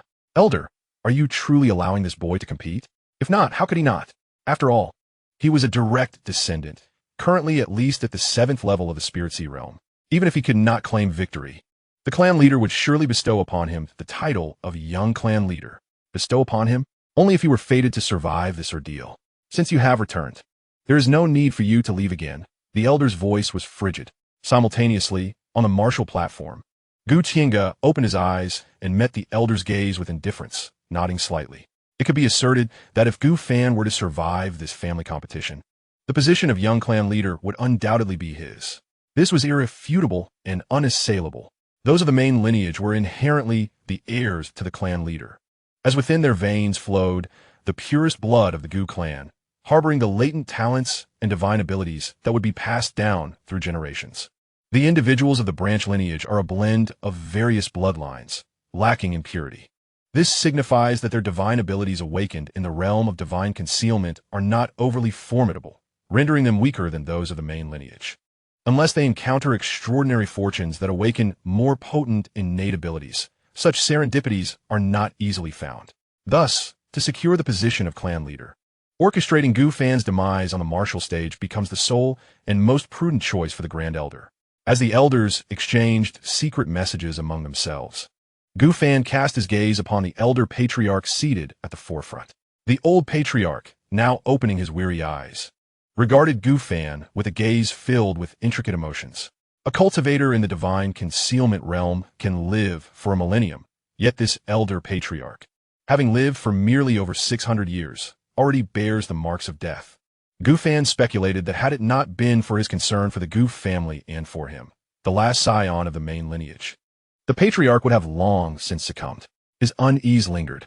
At that moment, a voice resounded. The Gu family clan competition begins now. With this proclamation, the sounds of clashing blades reverberated throughout the martial arena. Chapter 61. The powerful elders of each lineage with the clash of swords. Gu Fan adopted a more serious demeanor and stepped onto the martial platform. Indeed, he was to participate in the grand competition. Just a month prior, I had seen him as nothing but a worthless individual. His ascent now seemed unwise. True, if he had genuinely embarked on the path of cultivation, a mere month's time would not have sufficed for him to even step into the Sea of Spirits. While Gu Tiange of the Gu family had reportedly broken into the half-step divine concealment realm upon his return, overpowering the younger generation of the Gu clan. Are you unaware of his current attainment in the 7th layer of the Sea of Spirits? The 7th layer? How could that be possible? It is utterly absurd. Ha ha! In the Yinshan County City, this youth repelled the leader of the Yin family, who was on the brink of the 8th layer of the Sea of Spirits. And the news is spread far and wide, confirmed as true. His 1 month to reach the 7th layer of the Sea of Spirits? Could such a defiance of heaven exist? Defiance of heaven? Let us not forget, his constitution is the God-Devouring Body. Even so, he is leagues away from Gu Tiange, who is at half-step divine concealment. He stands no chance. In my view, he is destined to perish at the hands of Gu Tiange. Within the martial arena, discussions surrounding Gu Fan have been incessant since his appearance. 6 years ago, the royal city was abuzz for a full 12 years with tales of the Gu family's child. I still recall the day of Gu Fan's birth, when an extraordinary phenomenon was visible throughout the royal city. Countless witnesses beheld this astonishing spectacle. Nearly everyone knew that a remarkably gifted child was born into the Gu family, destined for greatness. Even though 6 years ago, his meteoric rise concluded in obscurity, Gu Fan's name remains resounding. Meanwhile, on the martial platform, the 5th elder of the Gu family, serving as the judge, proclaimed loudly, "In this grand competition of the Gu family, the emphasis lies in assessing the temperament and prowess of the younger generation. It is imperative that none of you engage in harmful actions that would tarnish the bonds of kinship. The top 10 participants in this competition shall each receive a 2nd-tier premium spirit-enhancing elixir. The 3rd-place winner will additionally receive a 3rd-tier inferior martial technique or cultivation method. The second place will be awarded 2 such tomes, while the first place victor, Elder Wu's gaze fixed upon Gu Tiange, will receive a third-tier inferior barrier-breaking elixir and a third-tier superior martial technique or cultivation method. Upon hearing this proclamation, the assembly of young contenders on the martial stage gasped in astonishment. The rewards were indeed astonishing. A second-tier premium elixir is of immense value within a treasure shop. Such an elixir would require at least several million spirit stones for acquisition. Even within the Gu family, those who have not rendered notable achievements cannot hope to acquire one. For the scions of various branches, receiving even a single second-tier premium elixir in a year is a distant aspiration. Yet now, simply securing a position among the top 10 in this competition offers such an opportunity, a remarkably lenient condition. Furthermore, the rewards for the top 3 places are even more illustrious. Third-tier techniques and martial skills are virtually unattainable within the sect, among the 7 great families, or the royal lineage, unless one is broken into the divine storage realm and possesses unwavering loyalty. Such circumstances underscore the grandeur of this competition. However, it is well understood not only among the young contenders on the martial stage, but also by the thousands of guests in attendance, and even other members of the Gu family, that the barrier-breaking elixir and the third-tier superior martial technique are essentially reserved for Gu Tiange. The barrier-breaking elixir is perfectly suited to elevate Gu Tiange into the divine storage realm, and the third-tier superior martial technique, typically reserved for the clan leader, has been brought forth. Who else could it be intended for if not Gu Tiange? To allow a junior to cultivate a technique meant solely for the clan leader is a clear indication that preparations are being made for Gu Tiange to assume the position of clan leader in the future. Can even the clan's secret methods be manipulated? In a corner, Gu Fan murmured to himself, his expression grave. He understood that with the former clan leader no longer in charge, the 18 elders had gradually begun to seize control of the Gu family. Do any of you have questions? Elder Wu surveyed the 100 young contenders and asked in a solemn tone. None. Very well. I shall now elaborate on the rules of this competition. The 100 young members of the Gu family will engage in combat through a draw of lots, ultimately determining 50 finalists. Is that clear? Then let us proceed to the drawing. One by one, the young contenders stepped forward to draw from the wooden barrel held by Elder Wu. Draw A13. Draw B28. Who is draw 28? Oh no, I am to compete against Brother Yao. He drew A6 while I drew B6. Some, unable to contain their anxiety, began to shout out to those around them. At this moment, Gu Fan cast his gaze upon the slip of paper in his hand. It read, Jia 49. This signified that he was to engage in a duel with the individual who drew E49. Such a contest felt excessively sluggish to him. In truth, Gu Fan yearned for a scenario where he could swiftly subdue the entirety of the Gu clan's younger generation. However, he understood that the royal city and the Gu family were not domains in which he could act with impunity. Moreover, his current strength was insufficient to ensure his safety within the royal city. Should he attract undue attention with his extraordinary prowess, it might provoke a vehement backlash from the elders, who would stop at nothing to eliminate him. A foolish endeavor indeed. Jiao 1, E1, prepare for battle. At that moment, the 5th elder commanded. Gu Fan and the others descended from the platform, yielding the stage for the 2 combatants. Standing below, Gu Fan readied himself to observe the clash of cultivators with keen interest. However, his gaze inadvertently drifted to a nearby youth, whose cold demeanor and piercing eyes exuded an unmistakable threat directed at him. Is this UE49? Gu Fan mused silently, before redirecting his focus to the arena. On the stage, the duel commenced with fervor. The 5th elder transmitted a message. This young man faces Gu Wan, and it seems he might be eliminated in the very first match. Huh. A cultivator who has reached the 7th layer of the Spirit Sea in merely a month is not so easily bested. The elder shook his head. But what if he concedes upon entering the arena? If he tarnishes the Gu family's reputation in such a manner, the old patriarch would still have to confer the position of young patriarch upon him. Perhaps it is time to replace the patriarch from this day forth. The elder turned to the 2nd elder. Such words undoubtedly conveyed to the 2nd elder that, for the sake of the young patriarch's position, the elder was willing to confront the patriarch directly. Furthermore, the current circumstances favored him. Even if Gu Fan unexpectedly returned to the Gu family, it would not alter the prevailing trend of Gu Tiange becoming the young patriarch. The 2nd elder's eyes quivered slightly. Replace the patriarch? Only the great elder possessed the audacity to utter such a statement. Of course, it would be more accurate to replace audacity with greed in this context. Contemplating this, the second elder's gaze shifted to Gu Fan in the training ground. To engage in battle?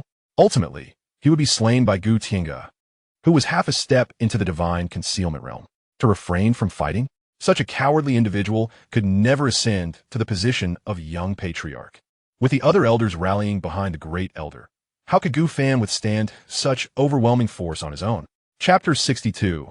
The terrifying combat awareness time passed swiftly. Among the guests seated, discussions erupted in waves.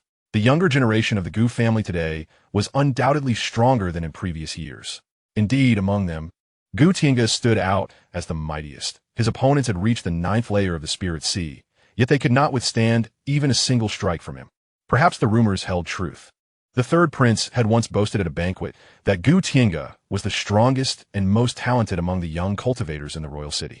He had even confided in his trusted associates that Gu Tiange possessed a remarkable physique.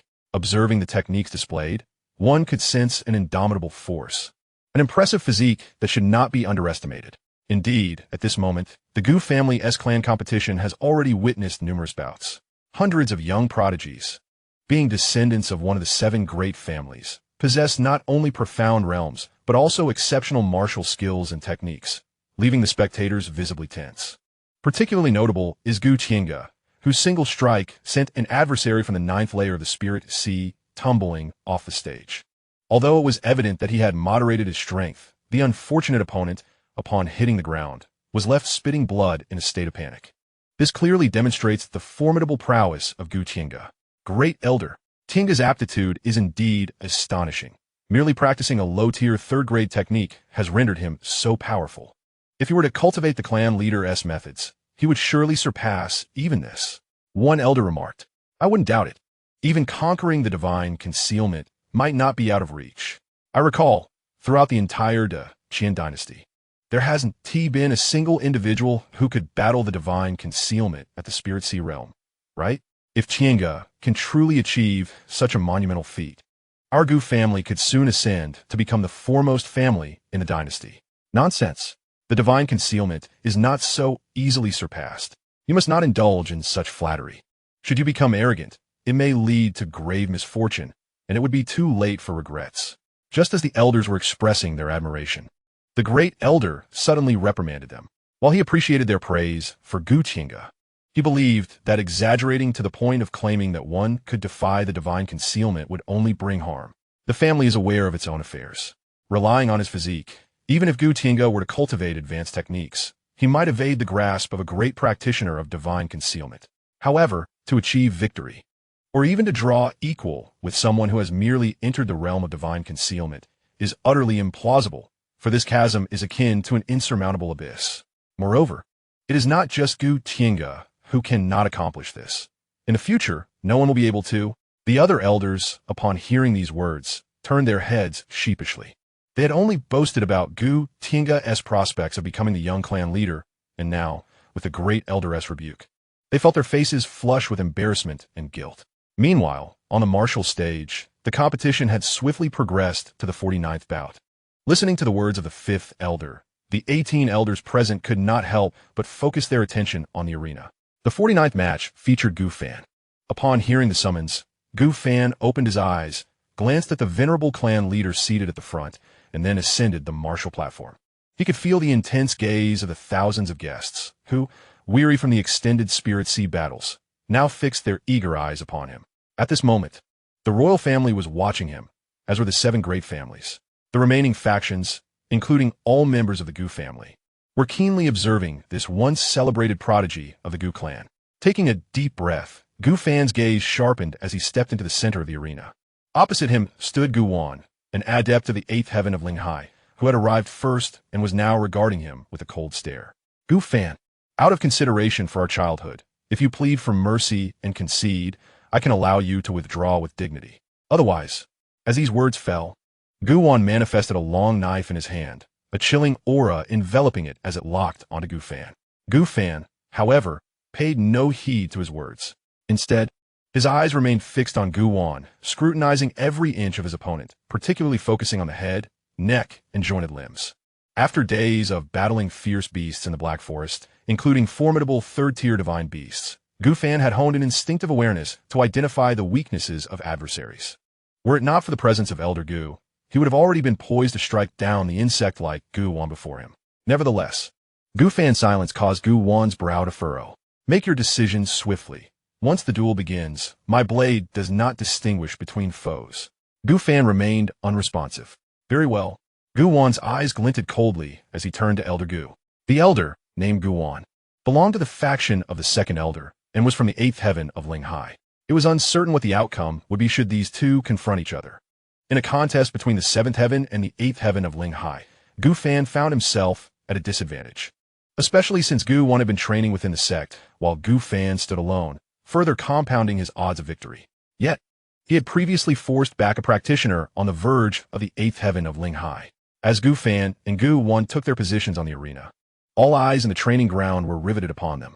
At that moment, Elder Gu took a step back, his gaze flickering between Gu Fan, who was fixated on Gu Wan like a predator eyeing its prey, and Gu Wan, who was urging him to announce the commencement of the match.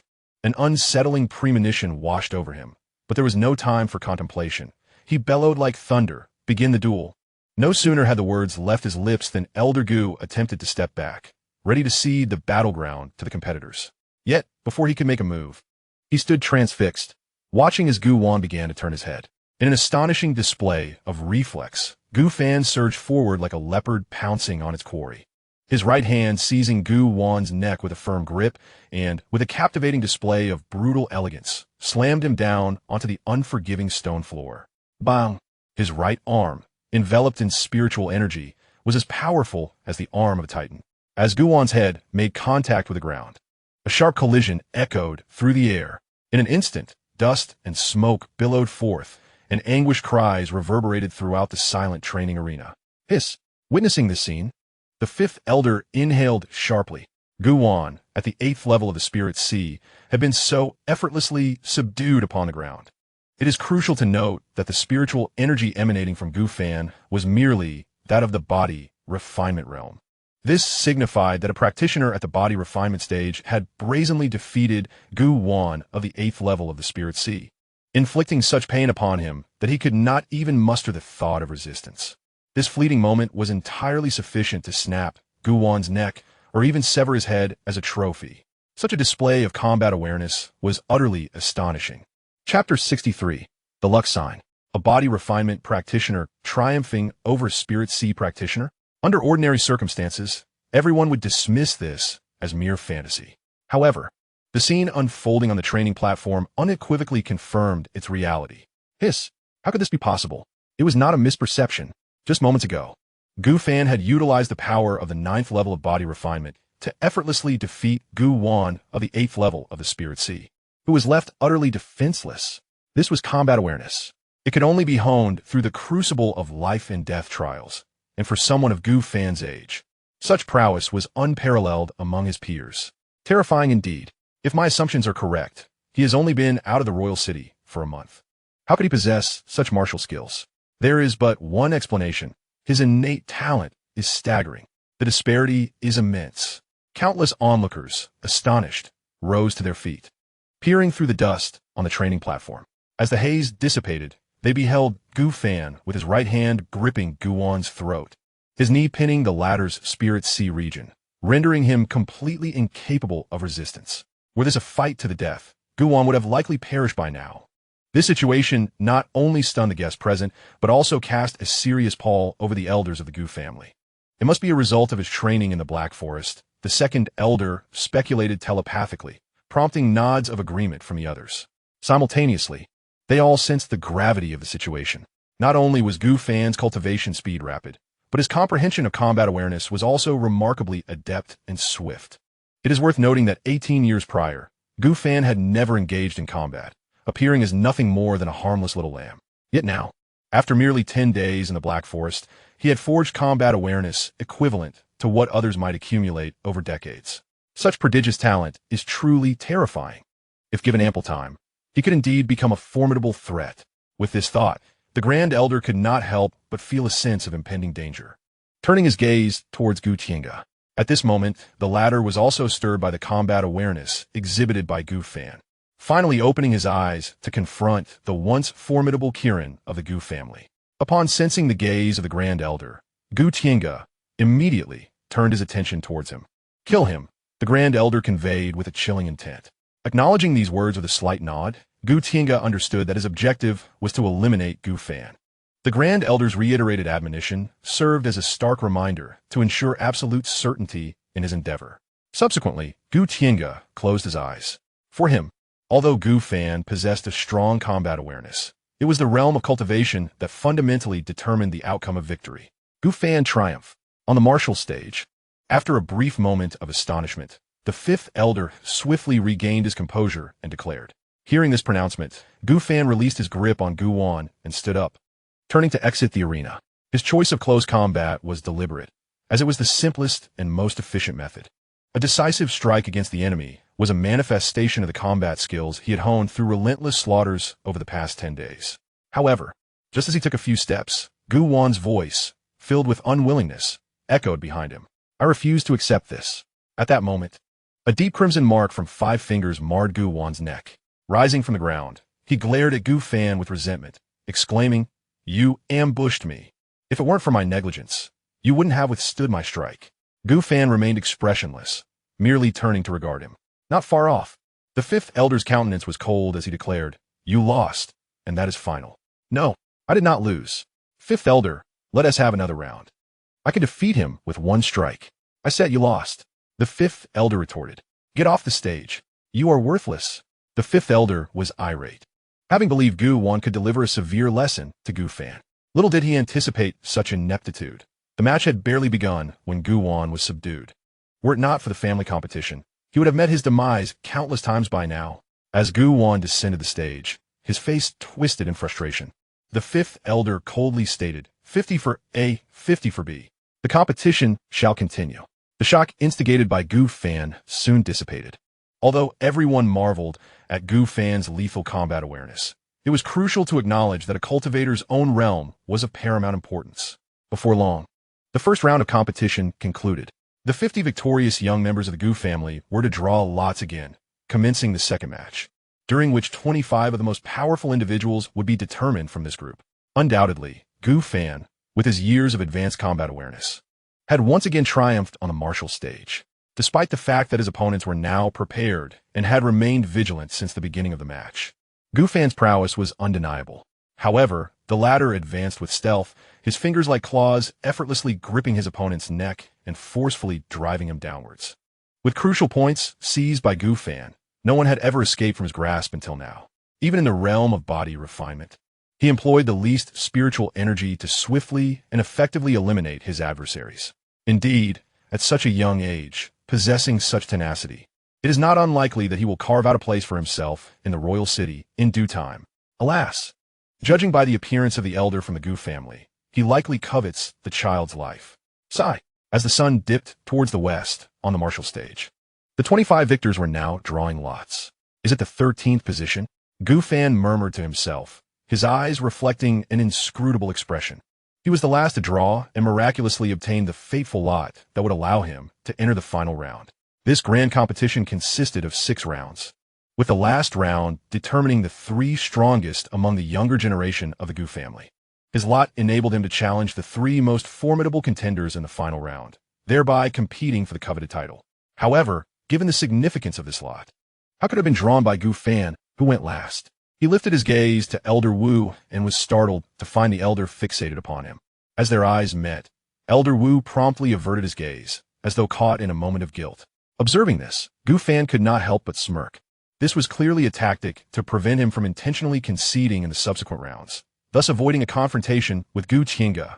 Without such a confrontation, the latter would naturally miss the opportunity to eliminate him on the martial stage. Just as well, Gu Fan had grown weary of such predictable battles.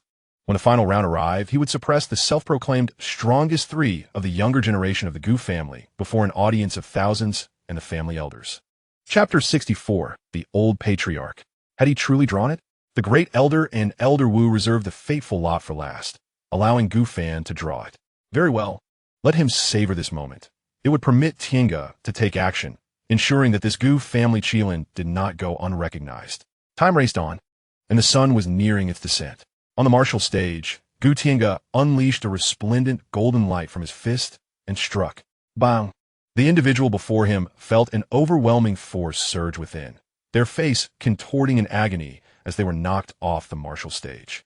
Gu Tiange emerged victorious. Advancing to the 6th round, Elder Wu promptly announced. Simultaneously, Gu Tiange cast a detached glance towards Gu Fan below the stage. After numerous bouts, the 5th round of the Gu family competition had concluded. The imminent 6th round would reveal the strongest 3 of the Gu family.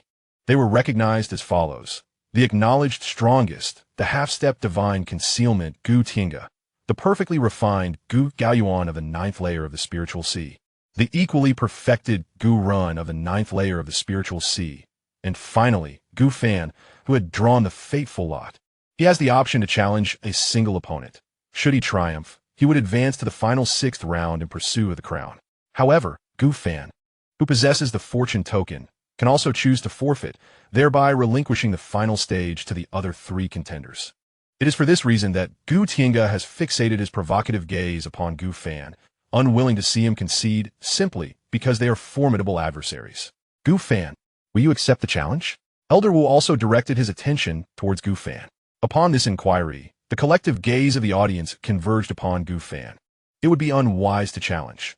How could he possibly contend with these individuals, each of whom has reached the pinnacle of the spirit sea? If he were to concede now, the Gu family Qilin would indeed become the subject of ridicule. Yet, a jest is preferable to death. It is evident that the Grand Elder of the Gu family is intent on claiming his life. A true man knows when to bend and when to stand firm. Conceding now would allow for redemption in the future. Whispers of speculation filled the air. Meanwhile, Gu Fan, standing on the martial stage, wore a smile and declared, I choose to fight. With that single word, all eyes were drawn to him. Foolish, remarkable talent, yet his wisdom remains insufficient to instill fear. Though the timing may be ill-fated, he still presses forward. Such recklessness. The guests shook their heads in disapproval. Even Elder Wu appeared somewhat astonished. Surely, even the dimmest among them must recognize that someone is targeting Gu Fan. Why then, would he still choose to engage in battle? Is he prepared to embrace his fate? Are you truly determined to fight? Naturally, I am. His courage is commendable. Elder Wu nodded in approval, then inquired, Gu Tiange, Gu Gaoyuan, Gu Ren, whom do you wish to challenge? As soon as he spoke, the 3 men's gazes swiftly turned towards Gu Fan. Among them, Gu Ren displayed the most indifference. As the weakest of the trio, it was expected that Gu Fan would choose him.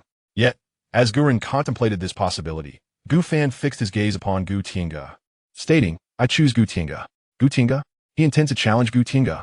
Indeed, he dares to confront the strongest of the Gu family's younger generation. How could this be? Has he lost his senses? Is he truly seeking his own demise? How one longs for the days when the Gu family's Qilin was brimming with vigor. Now, it appears to be courting death. Such a pity. The crowd was astounded. Gu Tiange is the mightiest among the Gu clan. Even within the royal city, the 3rd prince has proclaimed him the strongest of the youth. Yet, despite all this, Gu Fan still chooses to face him. No one could fathom that Gu Fan merely wished to expedite the conclusion of this battle. For Gu Tiange is truly lacking in strength. Gu Fan had observed several of his fights. His spiritual energy was feeble, his techniques clumsy, and he was riddled with flaws.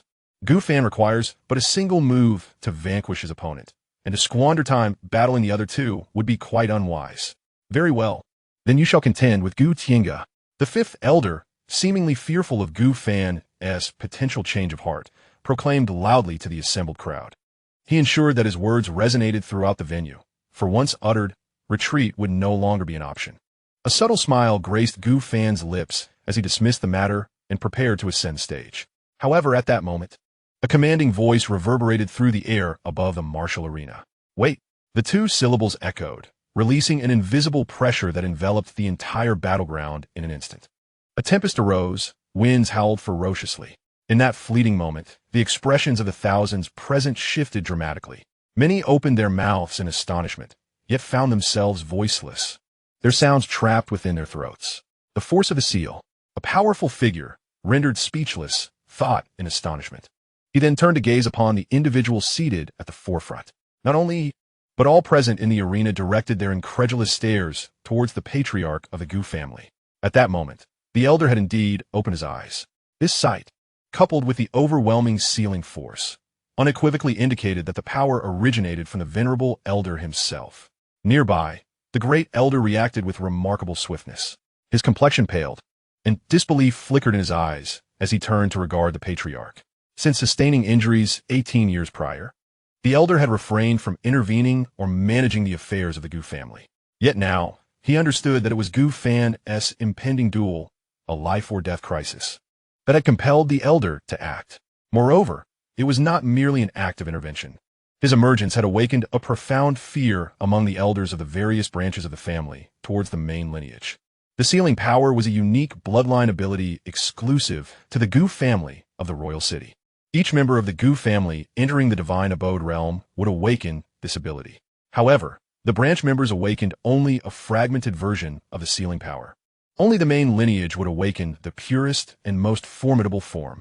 This signified that in his prime, the patriarch could effortlessly subdue members from other branches. Thus, at this moment, the great elder's previously unrestrained demeanor transformed into one of palpable alarm. The dominance of the main lineage was simply too formidable. Chapter 65, The Battle. The patriarch remained unfazed by the gazes surrounding him, his eyes, though weak, fixated steadily on Gu Fan. He was unaware that Gu Fan had now entered the semi-divine abode realm. For the effect of the God-Devouring nerve rendered it impossible for anyone below two great realms to discern Gu Fan's true depth. After 18 years, he had finally made his move once more. Certainly, the intention was to prevent Gu Fan from continuing the duel. In merely a month, he transitioned from a person unable to cultivate to the 7th level of the Spirit Sea. Such innate talent is indeed terrifying. Thus, it is only fitting that he becomes the young patriarch of the Gu family. Should anyone dare to obstruct this, he would not hesitate to expend his remaining strength, even to the point of self-immolation, to eliminate any opposition for Gu Fan. However, at this moment, observing Gu Fan's gaze, the words meant to deter him remained unspoken. Gu Fan's eyes radiated an unparalleled audacity, embodying a resolute will that scorned all. With such a gaze, who in the world could not engage in battle? The eyes of Gu Fan met those of the old patriarch. He understood that if this were to conclude now, the position of young patriarch would undoubtedly be his. Yet, what he sought was not merely the title of young patriarch. He yearned to obliterate the remnants of dissatisfaction lingering in his memory. Only by eradicating all that stands in his way could he refine his will, making it even purer, and embark on a path that is farther and more formidable. After a lengthy silence, the old patriarch seemed to perceive the meaning in Gu Fan's eyes. He nodded with a hint of satisfaction, but remained reluctant to allow Gu Fan to duel with Gu Xianxia, who had already half-stepped into the realm of divine concealment. The disparity in realms was too great. Engaging in battle would truly be courting disaster. He then spoke again, directing his gaze towards the 5th elder. This duel shall be between Gu Ren and Gu Fan. Patriarch the 5th elder stammered, struggling to articulate his thoughts, yet no words emerged. He wished to express that Gu Fan had chosen Gu Xianxia. However, the old patriarch's gaze remained unperturbed, silently observing the 5th elder, who promptly lowered his head in submission. Even after 18 years of inactivity, the old patriarch's presence still instilled fear among the elders of the various branches. Previously, it was due to the repeated overreach of the elders that they gradually seized control of the Gu family, compounded by the old patriarch's silence on matter, which emboldened their audacity. Now, even though the old patriarch was injured, his strength remained formidable. The elders felt as if they were mice confronted by a cat, startled and apprehensive. Rumor had it that the patriarch was too gravely wounded to act. Yet, judging by the oppressive aura he exuded, his realm seemed undiminished. Surely, he must have recovered by now, right? Recovered? If he had indeed recuperated, would the old patriarch, with his temperament, have concluded matters so easily? Indeed, at the very least, the Gu family's Qilin should be safe this time. Yet, who could say for certain? As the old patriarch withdrew his oppressive aura and closed his eyes once more, whispers began to circulate in the arena. Meanwhile, on the martial stage, the Gu family's grand competition commenced its 6th round with the first match, Gu Fan versus Gu Ren. The words of the 5th elder echoed in the air. The two individuals swiftly leaped onto the martial arts stage. Gu Ren's gaze was icy, for it was not he who was challenged by Gu Fan, but rather Gu Tiange. To him, such behavior was a blatant sign of disrespect. Do you recall your words upon arrival? To suppress us with a single hand? Soon, I shall demonstrate what true suppression entails. As Gu Ren spoke, his right hand became adorned with scales resembling solid rock. A single hand suppression? It was precisely the palm techniques he had mastered since childhood. Gu Fan remained silent. Since the clan leader had spoken, he would first engage this person in combat. Moments later, the fifth elder stepped back, casting a glance at the two who were intently focused on each other, and declared, "Let the duel begin." Stone rock palm. With those words, Gu Ren raised his right palm, aiming a crushing blow toward Gu Fan's head. A glimmer flashed in Gu Fan's eyes as he advanced, executing a palm strike that ruthlessly connected with Gu Ren's armpit. Simultaneously, he severed the flow of spiritual energy coursing through Gu Ren's meridians. To the naked eye, Gu Ren's stone-like right palm dimmed almost instantly, appearing as if it would vanish at any moment. Seizing the opportunity, Gu Fan's fingers clutched Gu Ren's neck, forcefully driving him down into the stone floor. Bang! Gu Fan emerged victorious. The fifth elder, witnessing Gu Ren's lamenting form pressed into the ground, exclaimed in astonishment. Once again, Gu Fan had triumphed, this time overcoming Gu Ren of the ninth layer of the spiritual sea while still in the ninth layer of body refinement. How terrifying! A leap across a significant realm. This young man possesses an extraordinary talent for combat. With further training, he could undoubtedly become a formidable warrior of the Qian. Elder, what shall we do? With this battle concluded, even if Gu Fan concedes, the position of young clan leader will inevitably belong to him. The elder took a deep breath, his expression fluctuating between uncertainty and concern. The sudden actions of the old clan leader were beyond his expectations. Even more surprising was that his strength had not diminished over the years. Following this battle, it was indisputable that Gu Fan's prowess warranted the role of young clan leader, though it was not without its reservations. Unless Gu Tiange could confront Gu Fan and silence him. But the latter would surely anticipate such a turn of events. What if he surrendered? Would they truly resort to violence? Just as he grappled with these thoughts, Gu Tiange quickly ascended the stage. Gu Fan's voice echoed across the martial arts platform. The elder's gaze turned, only to find Gu Fan's eyes fixed intently upon him. Is he watching me? Has he discerned my intent to intervene? The elder's heart raced, but before he could ponder further, Gu Fan shifted his gaze. Gu Tiange, hurry and come up so I can suppress you. If you wish to challenge Tiange, you must first pass through me. Shortly after Gu Fan's words, the tension in the air thickened. Upon witnessing Gu Guyuan's cold snort, he leaped onto the martial platform. Meanwhile, Gu Tiange had just opened his eyes, gazing indifferently at the two individuals on the stage. Useless. Gu Fan uttered these words with a slight exhale, then turned his attention to Gu Gaiyuan before continuing. Though your combat talent is formidable, I cultivate a second-tier supreme defensive martial skill, which you cannot overcome.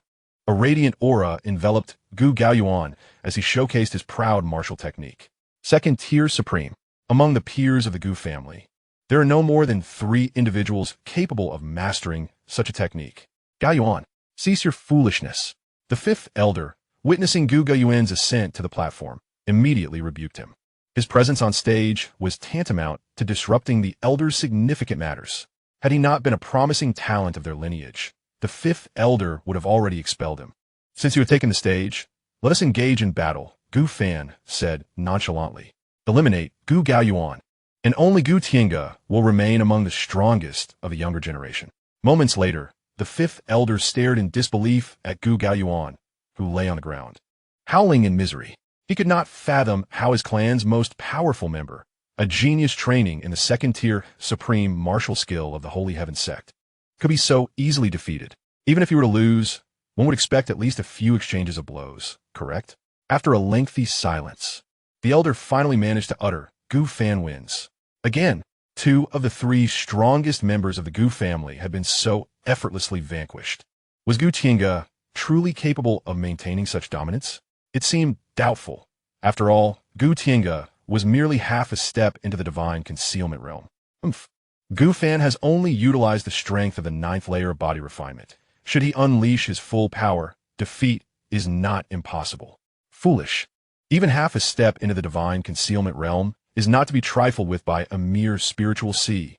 The atmosphere grew tense as Gu Fan decisively defeated Gu Gaiyuan once more, eliciting waves of astonishment from the audience. The power he exhibited was exceedingly remarkable. Although there had been feats of body refinement overcoming the spiritual sea in the Great Qian dynasty, those were against first and second layer spiritual sea practitioners, typically weaker opponents.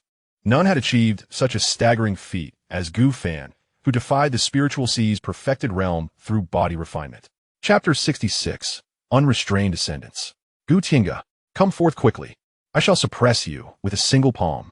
Gu Fan's excessively arrogant voice resonated once more across the martial platform. Elder, he is courting disaster. The second elder, his face alight with joy, whispered to the elder beside him, observing Gu Fan's brazen demeanor on the martial platform. The elder could not help but exhale a sigh of concern. No one understood better than him the true extent of Gu Tinga's power. Although he might not yet rival the great cultivators of the divine concealment realm, within the spiritual sea stage, Gu Tinga, at half a step into the divine concealment realm, was virtually invincible. What chance did Gu Fan, at merely the seventh layer of the spiritual sea, stand against him? As long as two individuals engage in battle, he possesses unwavering confidence. Gu Tinga is capable of eliminating Gu Fan within 10 moves. Once this scion of the Gu family meets his demise, the Grand Elder has countless means to seize the position of the young clan leader. Contemplating this, he cast a fervent glance at Gu Tinga. Below the arena, Gu Tinga's expression was grim. Sensing the Grand Elder's piercing gaze, he rose to his feet, thrusting his left foot forward, soaring into the air, and landing squarely on the arena. He regarded Gu Fan before him with the predatory eyes of a hunter, emanating an aura of lethal intent. With one hand, he subdued him, while with the other, he scornfully labeled him a waste. Known as a prodigy, Gu Tinga was already engulfed in a tempest of fury. Trust me, your demise will be most unsightly. The chilling voice echoed in Gu Fan's mind, a telepathic message from Gu Tinga. Insect. Gu Fan, caught in the fervor of insult, boldly cursed in front of thousands of guests. Opposite him, Gu Tinga's countenance darkened considerably. Fifth Elder, are you not going to commence? He turned and coldly inquired, his words laced with impatience. Although the fifth elder felt a twinge of annoyance, he swallowed his displeasure, for the other would soon become the young clan leader. With an impassive expression, he announced the 6th round of the Gu family competition, 3rd match, Gu Fan versus Gu Tinga.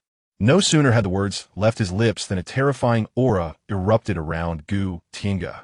His eyes brimmed with murderous intent, and a golden spear materialized in his hand, shimmering ominously. Golden spear technique.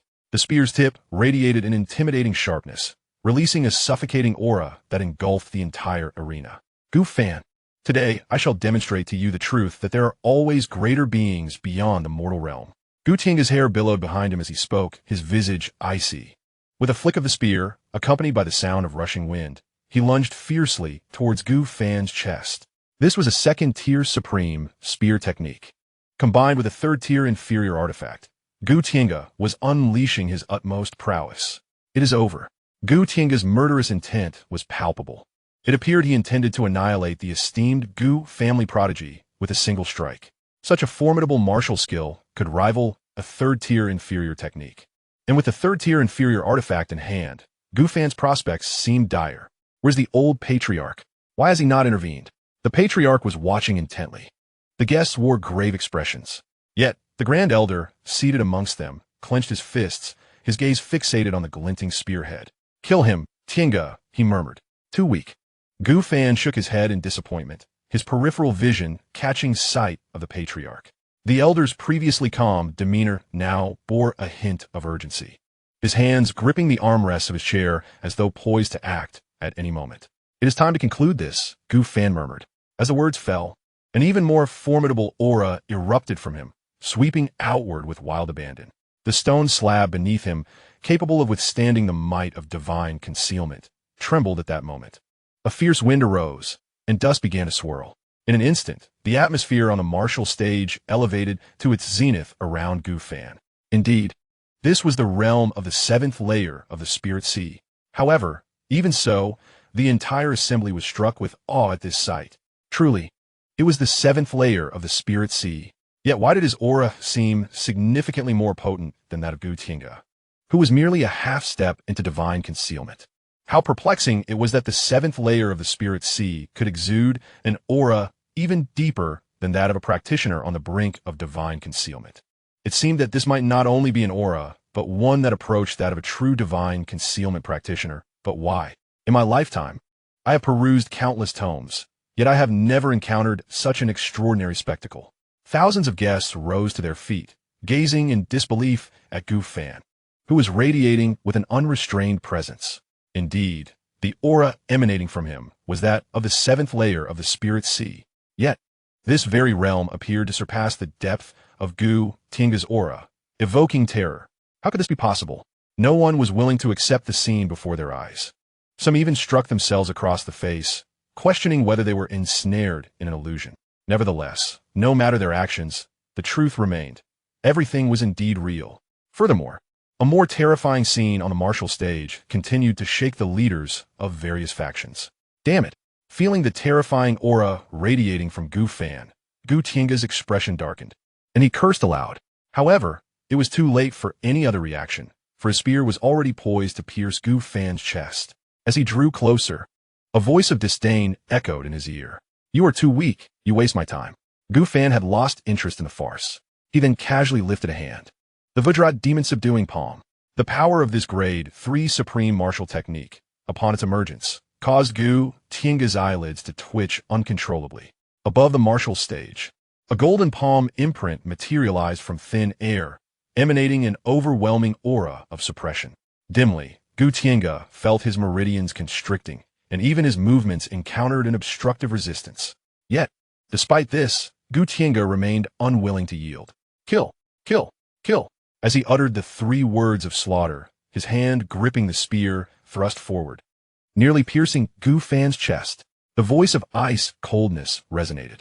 A golden palm imprint, as if piercing through the void, swiftly descended upon Gu Tiange's head, and then it ruthlessly crushed down. Gu Tiange was directly struck by the golden palm imprint. The overwhelming force instantaneously caused him to spew a mouthful of blood, his body uncontrollably collapsing onto the ground. But that was not all. The Vajra demon-suppressing palm was imbued with an inexhaustible aura of suppression, even a martial stage, capable of withstanding the assaults of the divine concealment practitioners, could not endure, as it was ruthlessly crushed into the depths of the earth. Bang! Bang! Bang! The series of collision sounds reverberated through the air above the martial arena. The ferocious onslaught enveloped the stage in a thick cloud of dust, obscuring the view of countless spectators. They could merely observe the defensive halo of the martial stage gradually dimming, ultimately leaving behind a golden-hued imprint of 5 fingers. This was undoubtedly a testament to the martial stage being shattered by the golden palm strike. Chapter 67. The competition concludes. As the dust settled, what lay before the eyes of over 10,000 guests was a deep pit occupying half the area of the martial stage. At the bottom of this pit, Gu Tiange, who had just moments ago exuded an aura of invincibility, was now gasping for breath, visibly gravely wounded. Without immediate medical attention, it seemed unlikely he would survive. Hiss! Witnessing this, countless individuals inhaled sharply, their expressions filled with astonishment. With a single palm strike, he had defeated Gu Tiange, praised by the third prince as the strongest among the younger generation of the royal city. Moreover, he had triumphed over a formidable practitioner at the half-step divine concealment realm. Despite being only at the 7th layer of the spirit sea, such a scene was nothing short of terrifying. If he were to reach the pinnacle of the spirit sea, he could likely contend with a great divine concealment practitioner. Undoubtedly, observing his martial prowess, it was evident that if he encountered a slightly weaker divine concealment practitioner, he would surely emerge victorious. I am fortunate to witness such a prodigy in battle. The guests within the martial arena were all prominent figures from the various factions of the royal city. Even their astonishment speaks volumes about the impact of Gu Fan's strength. In the seats, the 18 elders appeared frozen, utterly incredulous. They had believed Gu Tiange to be the strongest. They had even prepared breakthrough elixirs and high-tier martial techniques for him, anticipating his eventual ascension to the clan leader position. Yet now, the one they had high hopes for had been decisively defeated by Gu Fan, whom they had deemed a waste. The shock was immense. The martial arena fell into a profound silence for an extended period. Time seemed to stretch indefinitely. In the seats, The Grand Elder and the Second Elder stammered as they attempted to speak, their minds blank, having forgotten even how to transmit their thoughts. Beside them, the Grand Elder wore a rigid expression, tinged with hope, believing that Gu Tiange's invincible stance would soon lead to Gu Fan's demise. However, the current scene was beyond his comprehension. Why? How could he have lost? The Grand Elder muttered inaudibly, unable to fathom that years of preparation had culminated in such a hollow outcome. He could neither believe nor accept the reality unfolding before him. However, at that moment, a dazzling golden light suddenly illuminated from the depths of the pit on the martial platform, accompanied by an overwhelming aura that swept through the air. Xianxia. The Grand Elder's expression shifted dramatically as his consciousness swept outward. Yet, in the next instant, his countenance changed again. No, a furious roar erupted. Simultaneously, the golden light on the martial platform grew even more resplendent, rendering it nearly impossible to behold. When the golden radiance faded, what appeared before the crowd was an extraordinarily imposing Gu Tiangu, suspended in midair, his robes tattered, blood trickling from his lips. Yet his eyes, filled with a murderous intent, were fixed upon Gu Fan below, the realm of divine concealment. Someone exclaimed in shock. At this moment, the aura exuded by Gu Tiangu was indeed that of the divine concealment realm. He had overdrawn his physical constitution, forcibly breaking into the divine concealment stage. Among the crowd, one individual articulated the reason. As the words fell, the faces of the multitude turned pale.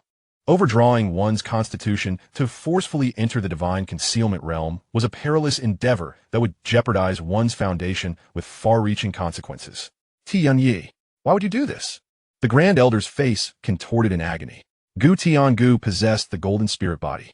With such a physique, he had the potential to ascend to the fourth realm of cultivation, the Yuan spirit realm, his talents unparalleled within the Qin dynasty.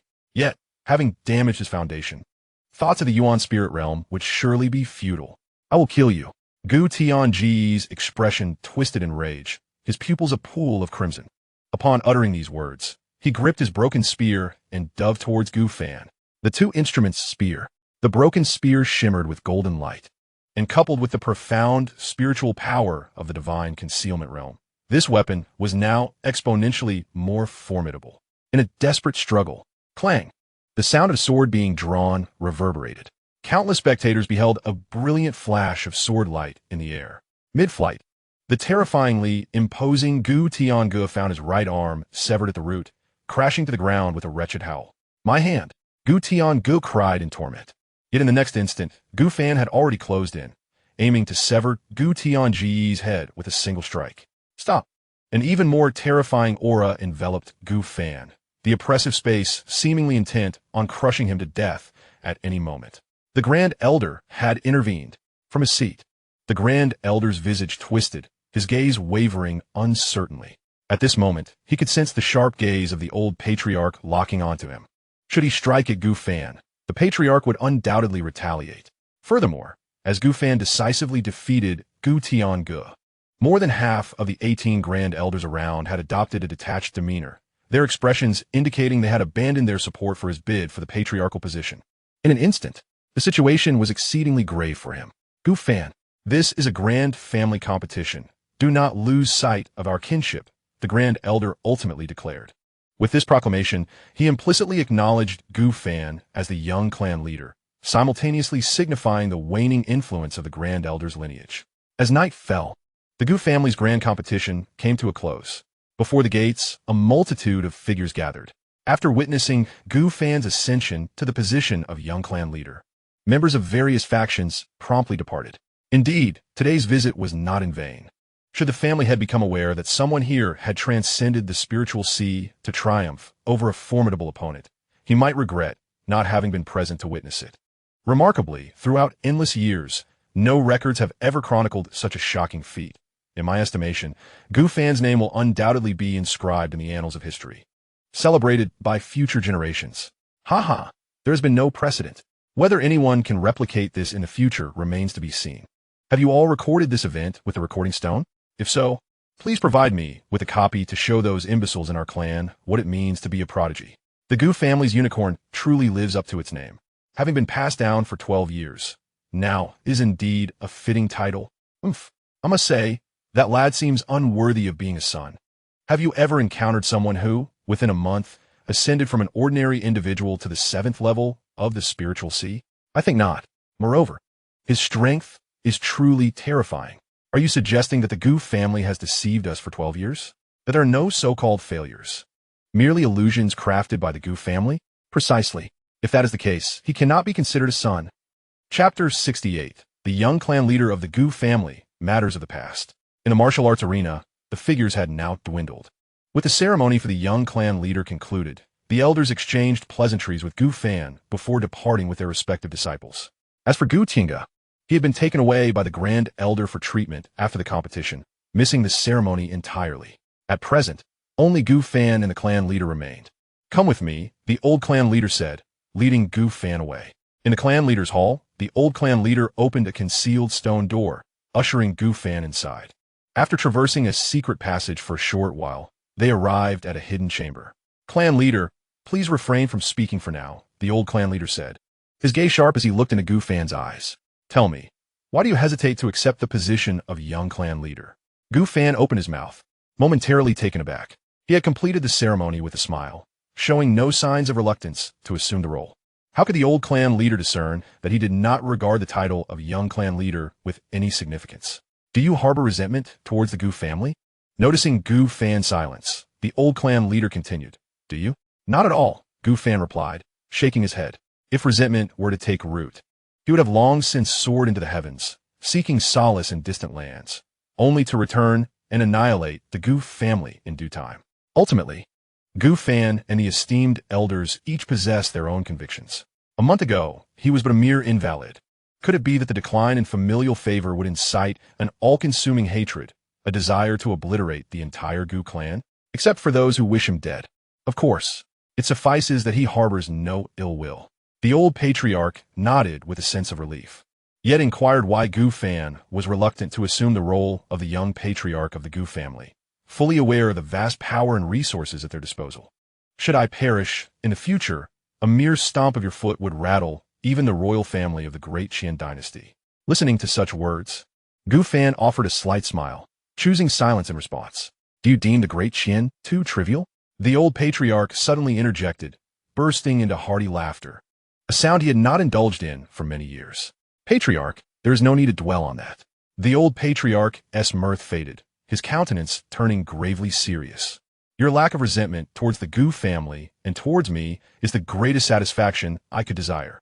At this juncture, you have begun your cultivation, and with your exceptional talent, you must understand the events that transpired 18 years ago. 18 years ago, Gu Fan echoed, the weight of the words sinking in. Indeed, the old patriarch affirmed solemnly. Do you know how your parents met their demise? On the battlefield. Correct, yet not entirely so. Your parents perished in battle. But the culprits were not the enemies of the state. There were others involved. Others. Gu Fan exclaimed in astonishment. Before he could utter more, the old patriarch activated a projection stone, and a vivid image materialized before them. The sound of a baby's cries echoed within the chamber. A wrinkled infant appeared on the screen, and for reasons unbeknownst to him, Gu Fan felt a strange sensation wash over him. This is you. Born amidst the chaos of war, the old patriarch's voice resonated. The image shifted. Kill. The thunderous cries of battle erupted. The screen revealed endless soldiers clad in armor, advancing with relentless force. In the skies above, a throng of cultivators navigated through the clouds, their magical artifacts shimmering. A battlefield, Gu Fan murmured. This is the army of the great Qian dynasty, alongside the sect cultivators within its borders. Moreover, high above, he spotted his parents.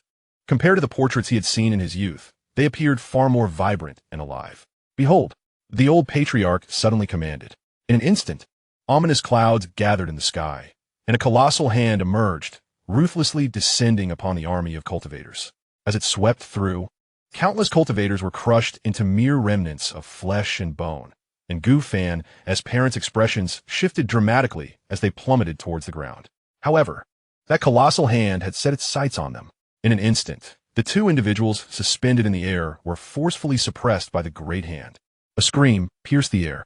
Flesh and blood were scattered. They had perished. The old clan leader spoke with a voice heavy with fury, declaring that the hand's master transcended the divine realm, a level no one from the two great dynasties had ever reached. The one who had slain your parents was another. Who? Continue watching. The scene shifted to a military camp. Several women were gently rocking a sleeping infant. This infant was none other than Gu Fan, peacefully slumbering. The atmosphere was tranquil, starkly contrasting the earlier battlefield. Yet at that moment in the sky, the enormous hand reappeared, descending toward the infant below, as if experiencing it firsthand. Gu Fan felt an overwhelming terror wash over him, his pupils trembling, yet his gaze radiated murderous intent. He sought vengeance. The old clan leader spoke once more. However, Gu Fan understood that his presence here was not without purpose. Suddenly, in the scene, an old beggar appeared, swiftly lifting the sleeping Gu Fan and vanishing in a flash. The great hand moved with astonishing speed, crushing several women into a puddle of flesh. Who? An angry voice rang out. The hand immediately pursued the retreating beggar. Nevertheless, the old beggar moved with incredible swiftness, quickly putting distance between them in mere breaths. Behind him, the furious voice of the hand's master echoed. I must kill you, Gu. The scene abruptly concluded. In the secret chamber, only Gu Fan's heavy breathing filled the air. After a long pause, his voice finally emerged. Who is he? The Grand Elder of the Holy Sky Sect. The old clan leader provided the answer. 18 years ago, this beggar suddenly appeared at the Gu residence, entrusted you and this projection stone to me, and then departed. Upon examining the projection stone, the last words of the hand's master revealed only a single character, Gu. After ensuring your safety, I left the Great Qian the following day to seek information about the master of the hand.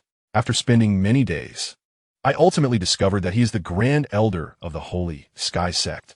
Since that day, he inexplicably entered seclusion and has yet to emerge. However, I believe that based on his words, once he exits seclusion, he will undoubtedly come to find you and the Gu family. The old clan leader's words echoed hauntingly. To his surprise, Gu Fan's gaze was devoid of fear, cold and indifferent, as he simply inquired, what is his realm? Ninth layer of the primordial spirit. The old clan leader responded. The primordial spirit is a significant realm beyond the divine concealment. He has already begun to cultivate the soul with terrifying combat prowess. Chapter 69. Taking over the auction house. The Holy Sky Sect. A grand sect within the Qingyang domain. It is vastly stronger than the multitude of sects within the Great Qian dynasty, primarily because its sect master is a practitioner of the primordial spirit realm. Even in the mighty Dacian dynasty, one could only serve as an outer elder in the Sacred Heaven sect unless they possessed the formidable prowess of the nascent soul realm to ascend to the rank of inner elder. Gu Fan's awareness of the sect's inner workings stemmed from the fact that many of the younger generation of the Gu family had pledged their allegiance to the Sacred Heaven sect, including the exceptionally talented Gu Tiange and Gu Gaoyuan, both disciples of the sect. Gu Tiange, endowed with a golden spiritual body, was even a direct disciple of the sect's leader. The supreme elder of the Sacred Heaven sect harbored intentions to eliminate him. And with numerous young members of the Gu family having entered the sect, Gu Fan couldn't shake off a sense of foreboding. It was unlikely that the old patriarch had covertly instigated this. After all, the Dacian dynasty was within the influence of the Sacred Heaven sect, which justified their allegiance. This was akin to the royal family's third prince, who was also a disciple of the Sacred Heaven sect and held an inner elder position. Moreover, the beggar who had rescued him within the projection stone was none other than the one who had once bestowed upon him ancient texts. Coupled with the colossal hand that had claimed the lives of his parents, a veil of danger seemed to enshroud Gu Fan.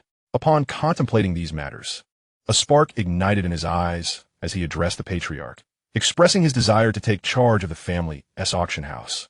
The patriarch, taken aback, queried, "An auction house? Gu Fan, your cultivation speed is astonishing. I presented the projection stone to you so that you might focus on your training, free from trivial distractions. Furthermore, the Royal City's auction house is under the purview of the Grand Elder. The Grand Elder had recently severed Gu Tiange's arm and intended to behead him, an act of extreme provocation. Should Gu Fan openly declare his intention to assume control over the Grand Elder's auction house, it was likely the latter would be incensed, ready to crush Gu Fan like a mere insect. With this thought, Gu Fan furrowed his brow and suppressed his own cultivation to the 7th level of the spiritual sea, wishing not to provoke the Grand Elder unduly. Observing his unwavering demeanor, the patriarch, though filled with doubt, sighed and inquired, "Do you truly wish to take over the auction house?" Gu Fan nodded affirmatively. "Very well," the patriarch replied, shaking his head. The Royal City Auction House is of utmost importance to our family. Even if I were to appeal to the Grand Elder, his current fury would make it unlikely for him to acquiesce. However, he may consent under pressure concerning the Outer City Auction House. Thank you, Patriarch. Gufan expressed his gratitude immediately. The Gu family operated 2 auction houses in the Royal City, one in the Outer City and the other in the Inner City. The Outer City, home to approximately 7 to 8 million people, accounted for 2/3 of the Royal City's population and was a hub for various factions. Although it was slightly inferior to the Inner City, it was the most suitable location for Gufan at this moment, especially considering the Patriarch's injuries. Should further actions be taken, it is likely that the following day would mark his demise. Moreover, even the Outer City pales in comparison to the grandeur of Xianxia County. Subsequently, Gufan departed. The next day, after a night of recuperation, he set forth to the Outer City upon receiving the Elder Patriarch's command. As he had anticipated, despite assuming control of the auction house, he sensed the standoff of 2 formidable entities in the divine concealment realm for at least the duration of an incense stick. Ultimately, the Elder, though somewhat beleaguered, conceded and entrusted the Outer City Auction House to Gufan. Thus, should he desire the Inner City Auction House, it would likely necessitate the Elder's life. As he sat within the carriage, Gufan's gaze turned icy at the thought. The events that transpired in Xianxia County had already been relayed to him by Feng Su. The dispatch of 7 divine concealment experts to eliminate him, coupled with his expulsion from the Royal City to Guangyang City, had indeed forged a deep-seated enmity. Before long, the voice of Fu Bo resonated from outside the window. "Young Patriarch, we have arrived at Xiantian Auction House." Upon hearing the familiar voice, Gufan inhaled deeply, lifted the curtain, and stepped outside. Along the road, passers-by gazed at him, or rather, at the carriage seemingly drawn by an unseen force. Only those at the pinnacle of the spiritual sea could perceive the ghostly sheep within. Others remained oblivious to its presence. The Gu family's auction house in the Outer City is situated by the Western City Gate. Upon returning to the Royal City, Gufan had indeed landed at the Western Gate, as this location is closest to the Black Forest, naturally attracting a myriad of factions. The manager of this auction house was a portly middle-aged man, his eyes often squinted, exuding an air of shrewdness and seasoned experience. "Young Patriarch, I Gugu, have been eagerly awaiting your arrival." Gugu bowed and approached with a cheerful demeanor. Gufan acknowledged him with a nod and proceeded into the auction house. As the Royal City Auction House, the Gu family had constructed this establishment on a grand scale, surpassing even the lavish expenditures Gufan had invested in Xianxia County. After some inquiries, Gufan learned that this auction house held events bi-weekly, each attracting approximately 10 to 20,000 attendees, with a total of 50,000 seats available. This meant only about half could be filled. This scarcity was due to the fierce competition in the Royal City, where numerous auction houses of similar stature to Xiantian existed in the Outer City, though lesser known. Years of operation had allowed them to develop a considerable clientele. Additionally, with over 1,000 auction houses of varying sizes across the western, southern, eastern, and northern regions, Xiantian Auction House's ability to gather 10 to 20,000 participants was indeed commendable. The auction items are those sold at the Outer City auction venues. Among the numerous auction houses, the largest ones hold auctions bi-weekly, typically featuring items of medium grade or above. In areas beyond the county city, only the most exceptional items are auctioned, and indeed, medium-grade treasures are significantly more valuable. As for the exceptional items, they are classified as top tier. In the auction house established by Gufan in Xianxia County, the premier items are undoubtedly of the highest grade. This revelation caused Gufan to adopt a somewhat solemn demeanor. Without a doubt, since he has taken charge of this auction house, it will inevitably host daily auctions. If he were to hold auctions every fortnight, he could scarcely fathom the number of treasures he would forfeit. Conversely, with daily auctions, if the 10 items collected each day still fall within the first tier, given the system's nature, the return of second-tier treasures is indispensable. Contemplating this, Gufan turned to the smiling Gugu. "Manager Gu, have any first-tier treasures been sent to us in the past?" "First-tier treasures? Young master, can such items even be deemed treasures? Even second-tier lower grades are not of interest to our auction house." "You refuse second-tier lower grades? Please elaborate." Chapter 70. The Third Prince, Wei Wuxuang. Youth Master, currently, the treasures auctioned within the house come from 2 main channels. One is from various mercenary groups or individuals, and the other is from the Gu family caravan that ventures into the Black Forest. We do not accept second-tier lower-grade items. As for the speed of collecting auction items, we generally receive one second-tier medium or high-grade treasure daily. After evaluation by appraisers, we decide whether to auction them. Listening to Gu's detailed explanation, Gu Fan came to understand that this auction house likely receives second-tier medium or high-grade treasures daily. However, exceptional treasures are rare, typically arriving every month or so from outsiders.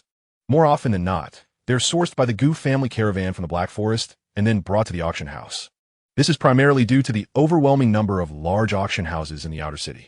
After a series of selections, the Xianxia auction house has reached its current status. If it were to gain significant fame or rise to become the foremost auction house in the outer city, it stands to reason that treasures destined for other auction houses would likely find their way here. Moreover, there is another piece of good news. Today marks the day the Xianxia auction house resumes its auction after a fortnight. This means that today, there will be 10 items of second-tier medium, high, and exceptional grades available for auction. There is hope for divine treasures. Just as Gu Fan was pondering how to manage this auction house, a guard hurriedly approached, saying, "Young master, the third prince wishes to see you." The third prince? Indeed, it is he, Wei Wuxuang. Gu Fan's eyes flickered with intrigue, and he instructed, "Take him to the side hall. I shall join shortly." "Yes, young master." As he watched the guard depart, Gu Fan's mind immediately recalled the old patriarch's admonition from the previous day. The instruction was clear. Should the third prince seek him out, he need not provide excessive assurances. Rather, he should simply bide his time, remembering the patriarch's indifferent gaze. Gu Fan understood that his identity had already entangled him in the struggle for royal power. Entering the side hall, Gu Fan beheld the imposing figure of the third prince, Wei Wuxuang, seated at the head of the table. At the age of 40, Wei Wuxuang had entered the Holy Heaven sect for cultivation during his youth. Now, he had reached the third level of the divine concealment and returned to the great Qian dynasty for further experience. Third prince. Gu Fan clasped his fists in a slight bow, intending to take a seat nearby. However, the third prince rose with a broad smile, approached him, and grasped both of Gu Fan's hands, exclaiming, "The Gu family's Qilin. I witnessed your prowess in yesterday's grand competition. Your demeanor rivals that of the prodigies I have encountered within our sect." "Not all," Gu Fan replied modestly. "Ha ha ha, why the humility? Please sit." After both had taken their seats, the third prince continued, "Gu Tiange and I are both disciples of the Holy Heaven sect. Gu Fan, should you be interested, I could recommend you for initiation into the sect. With your innate talent, you would undoubtedly secure a prominent position among the core disciples in the future." Initiation into the Holy Heaven sect. Knowing the existing rift between him and the elder, Gu Fan discerned that the prince's visit held significant ulterior motives. With a faint smile, he shook his head in refusal. "What a pity. Gu Tiange, a direct disciple of the sect leader, has fallen to your hands. If this were to spread, the sect leader would surely rejoice. Moreover, if both Qilins of the Gu family were to be under his tutelage, your future would be boundless." Wei Wuxuang continued to prattle. Gu Fan, feeling somewhat helpless, inquired, "Third prince, what brings you here?" At those words, Wei Wuxuang's expression brightened. This was precisely what he had been waiting to hear. "Gu Fan, considering your extraordinary talent, I shall share with you. Among the 7 great families of the royal city, 5 have already pledged their support to me, Wei Wuxuang. It won't be long before the Zhang family forsakes the first prince and stands by my side. Furthermore, I am a disciple of the inner sect of the Holy Heaven sect. The tide of fortune is with me. If you choose to be my forerunner, you will undoubtedly carve out your place in the Qingyang domain." Wei Wuxuang's words were audacious, brazenly asserting his dominance in the Qingyang domain. Yet, Gu Fan merely smiled and shook his head. "The tide of fortune? Forerunner? A place in the domain? There shall be no one who can compel Gu Fan to be subservient. In Guangyang City, I can alter the balance of power among the 3 great families. In Yinshan County, I can shift the power among the 5 great families. Likewise, even in the royal city, I, Gu Fan, can still reshape the dynamics of the 7 families, and indeed, even the royal family. The tide of fortune belongs to Wei Wuxuang? Absolutely not. The tide is in his favor, entirely reliant on his intentions." Upon this realization, Gu Fan prepared to dismiss his guest. "Gu Fan," Wei Wuxuang perceived the underlying meaning. Narrowing his eyes, "You have just returned to the royal city and, perhaps, remain unaware. The old patriarch of the Gu family can scarcely endure much longer. When the time comes and he passes away, losing his hold over the Gu family, what will you do then?" "Third prince." Gu Fan's gaze remained indifferent. As I have just arrived in the royal city, I am not well acquainted with the circumstances, thus you may be mistaken in your assumptions. With this, silence enveloped the side hall. Wei Wuxiang's narrowed eyes fixed intently on Gu Fan, but he suddenly broke into a smile. Indeed, you are worthy of the Gu family's unicorn. In that case, I shall take my leave. With a smile, Wei Wuxiang departed with his entourage. As Gu Fan watched their retreating figures, he chuckled softly before exiting the side hall. Wei Wuxiang and Gu Xianxia, both disciples of the Holy Heaven sect, could not be without ulterior motives given the timing. Yet, despite this, he remained largely unconcerned. It had been over 10 days since he last held an auction, and the losses had been substantial. With this thought, Gu Fan busied himself with auction matters, casting aside all other considerations. Outside the Xintian auction house, third prince, this man shows such disrespect. Perhaps I should seize an opportunity. Do not act rashly, Wei Wuxiang waved dismissively. He glanced at the carriage parked before him and the resting ghostly sheep, smiling faintly. This man is stubborn, believing his talents are extraordinary. In truth, he is merely a fool. All 5 great families respect me. It won't be long before the Zhang family recognizes their situation and aligns with us. With the 6 great families, and should Gu Xianxia's faction join, the power at my disposal would be immense, and if I were to summon my fellow brothers from the sect, toppling this minor dynasty would be effortless. How can the worthless first prince contend with me? The insignificant Gu family, rife with internal strife, how could they challenge me? This is the momentum I have instigated. The grand tide approaches, and anyone attempting to resist is merely seeking their own demise. With that, Wei Wuxiang turned to enter his carriage. However, before departing, he instructed the person before him, I'm quite interested in that sheep. Have it delivered to my chamber shortly. Yes, third prince. Chapter 71. Uncle Fu is injured. Under the night sky, at the western city gate, the Xintian auction house was bustling with shadows.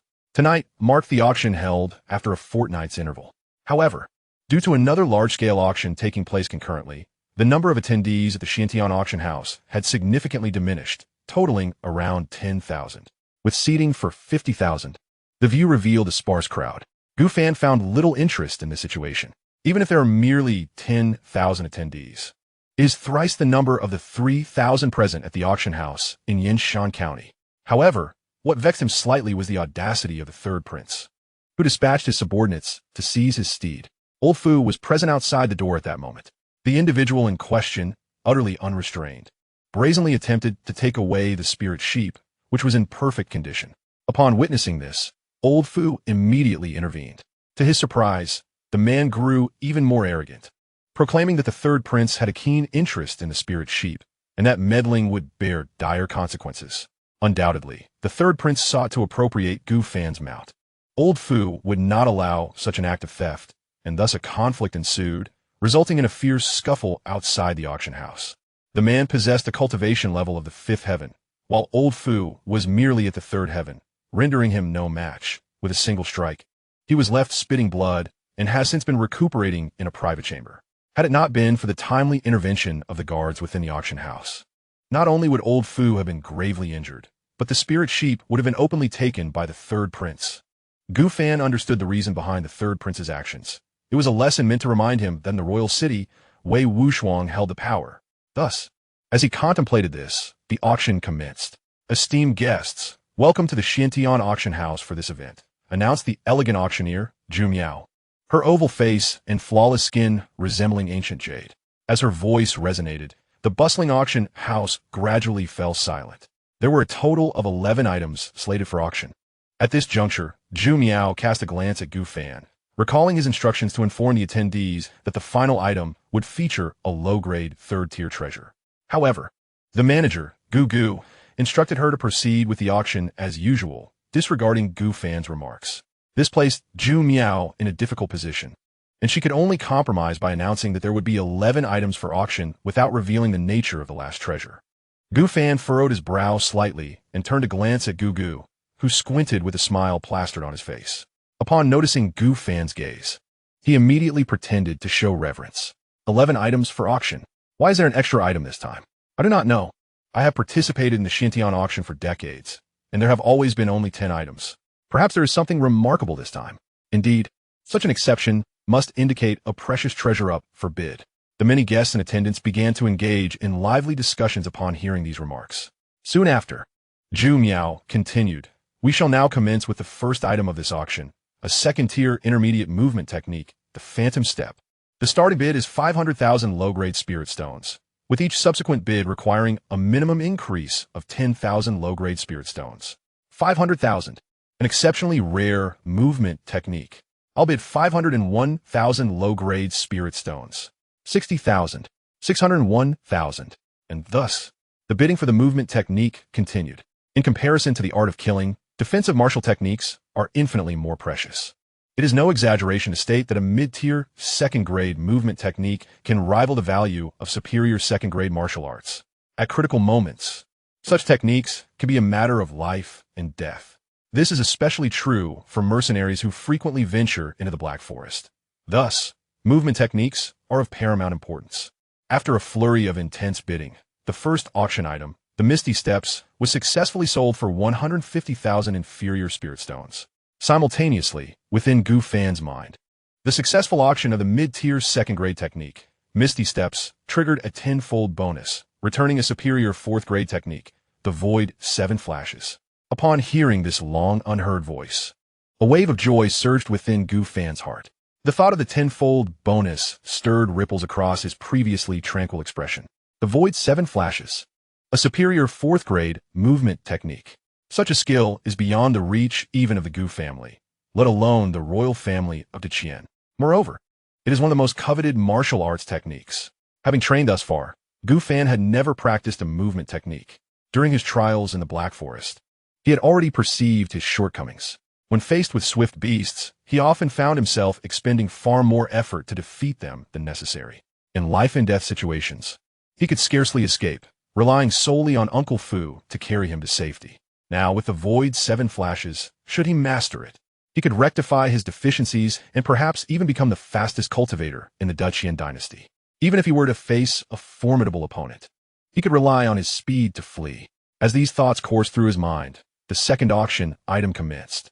Presenting the second item of this auction, we have the Qingfeng Sword, a superior second-grade magical artifact crafted by the esteemed second-grade blacksmith, Master Gongxi. It is said that he forges only once a year, and each artifact he creates is of exceptional quality and unparalleled value. Indeed, if this Qingfeng Sword is truly crafted by Master Gongxi, it could rival even the finest second-grade artifacts. What a treasure! With an elegant smile, Zhu Miao opened the bidding. The starting price for the Qingfeng Sword is 600,000 inferior spirit stones, with each subsequent bid to be no less than 10,000 inferior spirit stones. 600,000. 1 million inferior spirit stones. Hiss. 1 million. Who dares to bid such a high price? Liu Ohen. He is particularly fond of artifacts crafted by Gongxi, and as a practitioner of sword techniques, he surely covets this treasure. Nevertheless, it makes no difference. I bid 110,000 inferior spirit stones. After a heated round of bidding, the second auction item was ultimately purchased by Liu Ohan for 270,000 inferior spirit stones. Meanwhile, the successful auction of the superior second-grade Qingfeng Sword triggered a 100-fold bonus, returning. The third-grade, middle-tier Qinghong Sword. Gazing at the 3-foot-long sword that materialized in his mind, Gu Fan felt an overwhelming sense of joy, accompanied by a burgeoning thought. A weapon refiner? The auction house. Being the most abundant gathering of treasures, combined with the return system, why not amass a group of weapon refiners for my own purposes? Moreover, not only weapon refiners, but also alchemists. His mind raced with thoughts.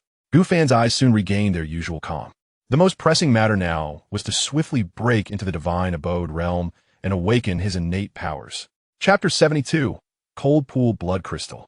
Next up for auction was the third item, the second-grade, upper-tier heavenly material, the Cold Pool Grass.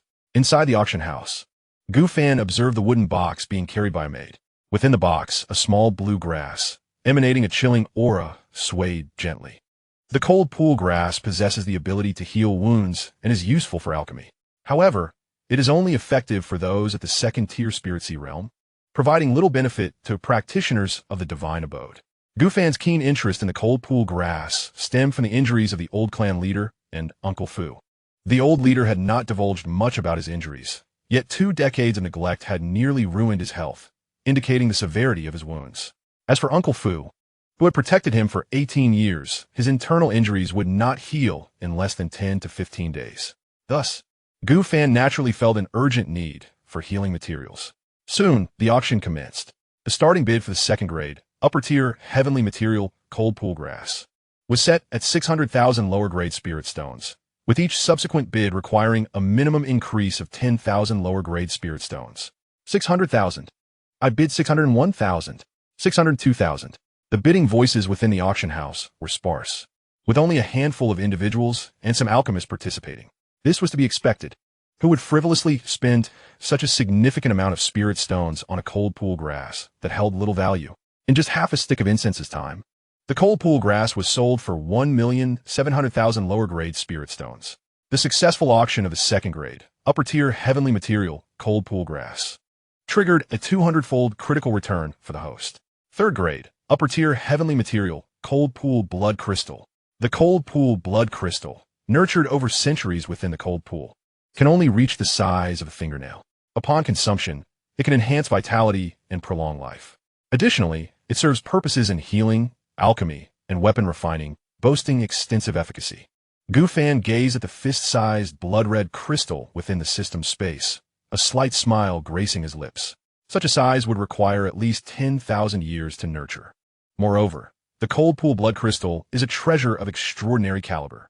The mere prospect of extending life is something countless individuals yearn for, even to the point of madness. This knowledge was gleaned from ancient texts. As far as he knew, the last appearance of the cold pool blood crystal in the Great Qian dynasty was a millennium ago, and it was merely the size of a grain, ultimately claimed by the Wei royal family. With this thought in mind, Gu Fan could not help but exhale a sigh of relief. The injury sustained by Fu Bo could, even with merely the consumption of water infused with the blood crystal from the cold pool, heal at any moment. Even the elder clan leader, who might succumb to his wounds by tomorrow, could prolong his life by ingesting the blood crystal. The elder leader is the steadfast anchor of the Gu family, and it is imperative that he remains unharmed. Should any unforeseen misfortune befall him, Gu Fan firmly believed that the Gu family, which had gradually stabilized under his suppression of a younger generation, would instantly collapse into chaos. The Grand Elder might even resort to force against him. As time passed, one auction item after another was progressively concluded.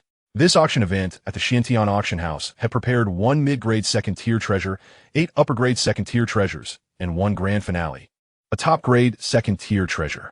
Gu Fan's mind was already resonating with the sound of 9 system prompts. Observing the rising tide of bidding voices in the hall, he anticipated that the 10th return was fast approaching. 3 million lower-grade spirit stones. Surely, the little demon palm shall be mine. 3 million for a top-grade second-tier martial art? I bid 3,110,000 lower-grade spirit stones. 320,000. 330,000. Within the hall, individuals were constantly rubbing their fists in anticipation, greedily raising their voices to place bids. A top-grade second-tier martial art, even among the younger generation of the Gu family. Those who practiced such martial arts number no more than 3. It is easy to imagine how precious such techniques are to the denizens of the outer city. 340,000 lower-grade spirit stones. Ladies and gentlemen, the little demon palm shall be claimed by my Zhou family. Zhou family head, do you think it will be so easy to acquire this treasure? I bid 350,000 lower-grade spirit stones. Hu Feng, the leader of the mercenary group. Very well. My Zhou family offers 400,000 lower-grade spirit stones. 410,000. 400,000. At this price, the Zhou family head, with his leopard-like eyes, felt a surge of anger. He turned to face the bearded leader of the Hu Feng mercenary corps. Say Hu Feng, my Zhou family bids 450,000 lower-grade spirit stones. If you have the gall to exceed this price, the little demon palm shall be yours. With a sinister grin, the Hu Feng leader replied, I am truly at a loss. Zhou family head, my purse is rather light. This treasure shall belong to you. Witnessing this scene, those around could only shake their heads in disbelief. The Hu Feng leader was evidently inflating the price, knowing well that the Zhou family sought a top-grade second-tier martial art to stabilize their clan. I heard that just yesterday, the two had a falling out over a treasure, and it appears to be true. Indeed, it seems to be related to the stone egg, which was ultimately snatched by the Zhou family head. 460,000. Going once. 460,000. Going twice. 460,000, going thrice. Congratulations to the Zhou family head for successfully bidding on the top-grade second-tier martial art. The Little Demon Palm. From the high platform, a melodious and elegant voice resounded. Simultaneously, the auction for the top-grade second-tier martial art, the Little Demon Palm, concluded successfully. And congratulations to the host for triggering a 100-fold critical return. The third-tier supreme martial technique, the Dominating Demon Palm. A chilling voice suddenly echoed in Gu Fan's mind. Within the confines of the system space, a visage enveloped in swirling black mist gradually materialized, grinning ominously at Gu Fan. An extraordinary phenomenon was manifesting. As this countenance slowly faded, an ancient stone tome appeared before his eyes. The Dominating Demon Palm. 3 dark, archaic characters spiraled like bizarre runes upon the stone book. This was indeed a third-tier, supreme martial technique. Gu Fan's gaze deepened. Among the 10 auction items, none of the returned treasures were below the third tier. Utterly terrifying. However, now is not the time to delve into the treasures. Gu Fan surveyed the auction hall. As the auction of the 10 items concluded, the cacophony in the grand hall began to rise. The 11th item was about to be presented. One could only wonder what rare artifact the Xianxia auction house would unveil this time. It was needless to speculate. It would undoubtedly be exceedingly precious, even surpassing the minor demon palm. Indeed, yet even the finest treasures would be of second-tier quality, never exceeding the third tier. The third tier? Such artifacts could only be auctioned within the inner city. Even if a third-tier treasure were truly auctioned, could one afford it? How could one not afford it? Such fanciful thinking. In the third tier, there was not a fool in the outer city auction house. If such treasures existed, they would have long been sent to the inner city, where the most formidable powers of the royal city resided. It was highly likely to be a heavenly material or earthly treasure. If it were a broken mirror artifact, one would go to great lengths to secure it, even if it meant selling everything. Chapitre 73, Tortilla martiale technique, si yin finger technique. Listening to the discussions within the hall, Gu Fan focused his mind within the system space. This time, only 3 third-tier inferior treasures were returned by the system. Among them, 2 were devourable heavenly materials and earthly treasures, and only 1 was a martial technique. The third-tier inferior 6 finger technique. Gu Fan would never use middle-grade or superior treasures for auctioning. Therefore, he concentrated on this martial technique. As time progressed, the desire for rarer auction items grew. This could only elevate the reputation of the Xianxia auction house to the pinnacle of the outer city. Gu Fan was immensely covetous of the 3-tier treasures returned by the system. With this thought, he promptly rose and made his way toward the platform. Just as Gu Fan approached the stage, a shadow suddenly obstructed his path. Gu. The person before him was none other than the rotund, squinting, and grinning Gu. Young master, may I inquire where you are headed? He asked with a smile. Gu Fan furrowed his brow slightly. Why do you block my way? Young master, the auction matters are of utmost importance, so I must trouble you to remain seated. If something were to go awry, I fear I would not be able to explain to the clan leader. Gu's smile remained unwavering. Ridiculous. I am the proprietor of this auction house. Any matters shall be my responsibility. Gu Fan's expression grew severe, as he declared, You are merely an overseer and yet dare to obstruct my path. Gu remained unfazed, his eyes narrowing into slits. Young master, I have instructed the maid to bring forth the final auction item. Before he could finish, Gu Fan's gaze was drawn upward, where a maid approached the elevated platform, delicately carrying a jade tray. Upon it shimmered a radiant object, indeed, a second-tier, superior treasure. This was Gu's attempt to circumvent Gu Fan and auction another second-tier superior treasure. You have some audacity. Gu Fan's eyes blazed with fury, causing Gu to tremble in fear. Yet, Gu Fan had no time to chastise him. Extending his right hand, he gave a slight tremor that sent Gu's corpulent form sprawling to the side. In a single bound, he leaped onto the platform, arriving beside the maid. Young master, the maid, observing Gu Fan's expressionless visage, felt her own countenance pale slightly. You may withdraw for now, Gu Fan spoke softly. Yes, young master, she replied obediently, hastily retreating from the platform. However, upon encountering Gu's fierce demeanor, she nearly burst into tears. Gu Fan cast a cold glare at Gu. Noticing the intensity of his gaze, quickly donned a smile, standing to the side with an air of deference, allowing the maid to pass. What a cunning fellow Gu is! Gu Fan contemplated, resolving to address the matter with him after the auction concluded. As his thoughts swirled, Gu Fan approached the auctioneer. You meet you, young master. He glanced at her, signaling his desire to speak. Zhu Miao, quick to respond, donned an elegant smile and addressed the audience below.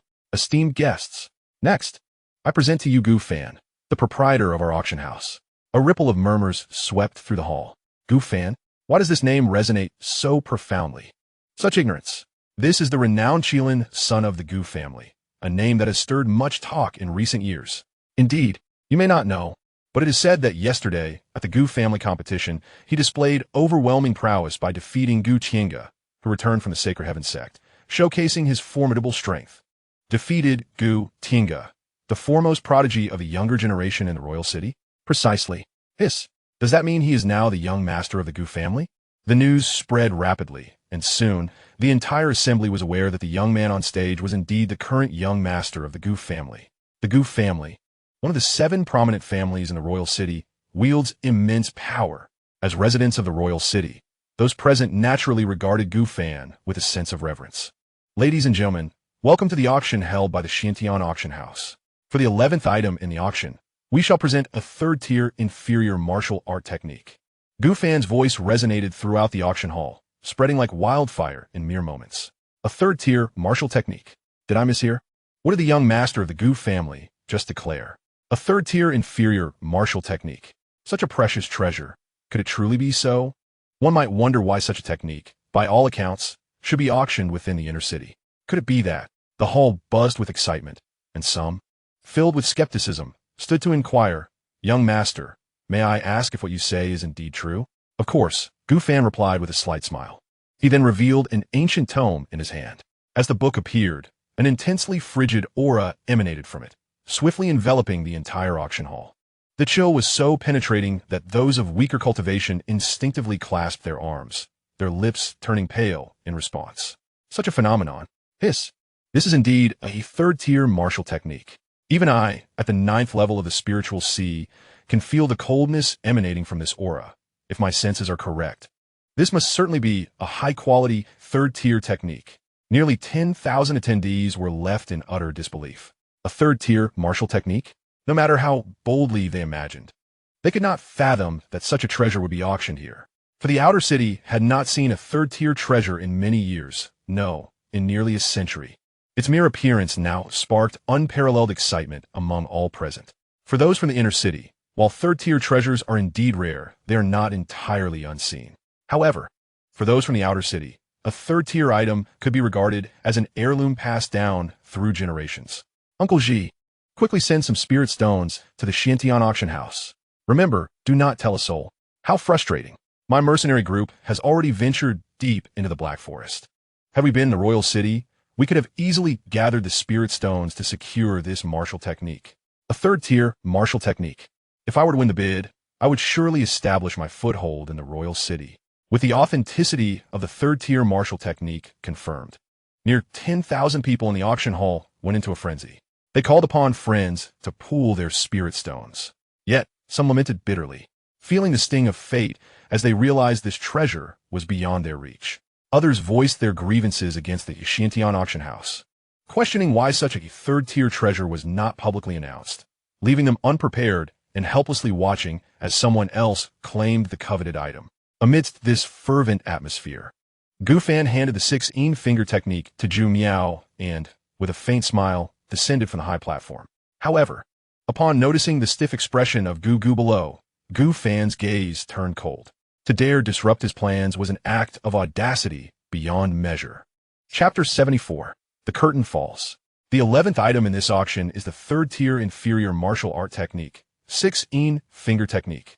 The starting bid is 1 million inferior spirit stones, with each subsequent increase not to be less than 100,000 inferior spirit stones.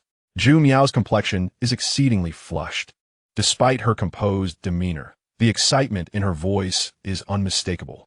1 million inferior spirit stones. Esteemed guests, the Zhou family is resolutely determined to acquire this treasure.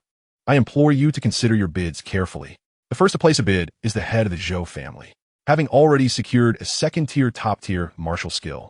He stands up with fervor, his eyes ablaze as he calls out a bid. The head of the Zhou family is insatiably greedy. I shall bid 110 million inferior spirit stones. Hei, Hu Feng, offer 120 million, 130 million. In an instant, the auction hall is filled with the fervent sounds of bidding. With millions of spirit stones at their disposal, those attending the Xianxia auction are mostly capable of making such bids. Thus, nearly 10,000 attendees are engaged in frenzied competition, their expressions wild as if they are on the brink of madness. Within mere moments, the price for the 16-finger technique has skyrocketed to a staggering 3 million. However, even at this price, the number of bidders shows no sign of diminishing. This is primarily due to the extreme rarity of third-tier martial skills. It is no exaggeration to state that the value of a third-tier treasure surpasses that of a second-tier top-tier item by 10-fold, even 100-fold. Ascending to this level signifies the potential to stand out among millions and embark on a new path. This is why third-tier treasures are auctioned only in the inner city, with the outer city having lacked them for nearly a century. They are simply too precious, with even the 7 great families monopolizing them, unwilling to let them circulate. For million inferior spirit stones, I bid 5 million. 5 million? Head of the Zhou family, if my calculations are correct. You must have depleted your resources after bidding on that second-tier treasure, leaving you without such a sum now, right? At this moment, within the auction hall, as the head of the Zhou family raises the price to 5 million, the leader of the Hu Feng team suddenly remarks in a mocking tone. Indeed, just moments ago, the head of the Zhou family bid several million for a second-tier, top-tier martial skill. Such price inflation, in my opinion, individuals like him should be expelled from the auction hall. Quite right. Others around him also chime in with their jeers. Humph. The head of the Zhou family snorts coldly. The reason these people wish to expel him from the auction hall is undoubtedly due to their unease at his actions. However, in response, the head of the Zhou family merely chuckles, retrieving a stone egg from his storage ring. He turns his gaze towards Gu Fan, who is seated at the head of the table, and speaks. Master Gu, may I inquire about the potential value of this stone egg should it be entrusted to your auction house? Upon hearing his voice, Gu Fan opens his eyes and looks over. However, as his gaze fixates on the stone egg, his pupils involuntarily constrict. Within his body, a thread of tranquil blood suddenly ignited with fervor, as if it were joyfully celebrating something. Blood? Bloodline? Gu Fan's thoughts swirled in a myriad of directions. The Gu family lineage harbored the power of sealing. As he stepped into the realm of semi-divine concealment, he felt an underlying restlessness during his cultivation. Yet, never before had he experienced such a sensation, where even his blood felt the surge of warmth. Master Gu, he candidly confessed, this object was procured by me from a sheer precipice 1,000 fathoms deep, a place imbued with a formidable energy capable of elevating my realm from divine concealment to physical refinement. It is truly extraordinary.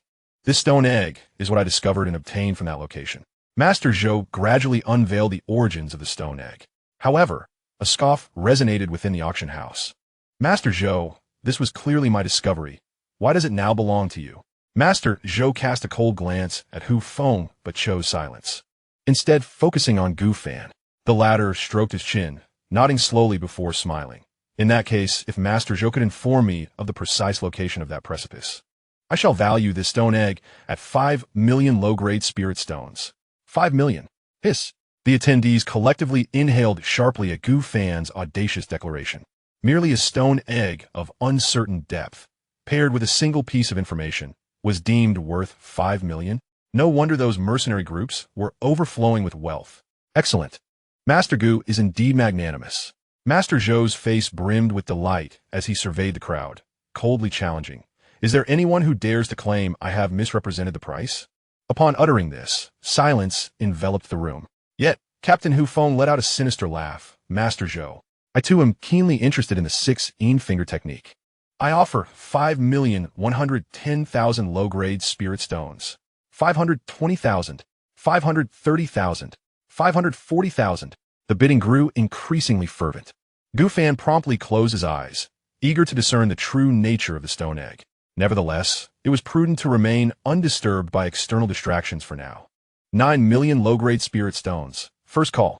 On the high platform, Mei Jiao's smile radiated elegance and brilliance. The price of the third-tier low-grade martial technique, the 16-finger, had soared to 9 million low-grade spirit stones. Such a figure undoubtedly marked the pinnacle of her career as an auctioneer. Within the auction house, As the price approached 9 million, the calls for bids gradually dwindled. This was due to the attendees being unprepared for the auction of a third-tier treasure, rendering them incapable of gathering such an amount of spirit stones in a short span. Moreover, the top-tier forces from the outer city had not graced this event. Otherwise, in comparison to the inner city's auction prices for third-tier low-grade treasures, it might require at least 15 million to secure one. 9 million low-grade spirit stones. Second call. 9 million low-grade spirit stones. Third call.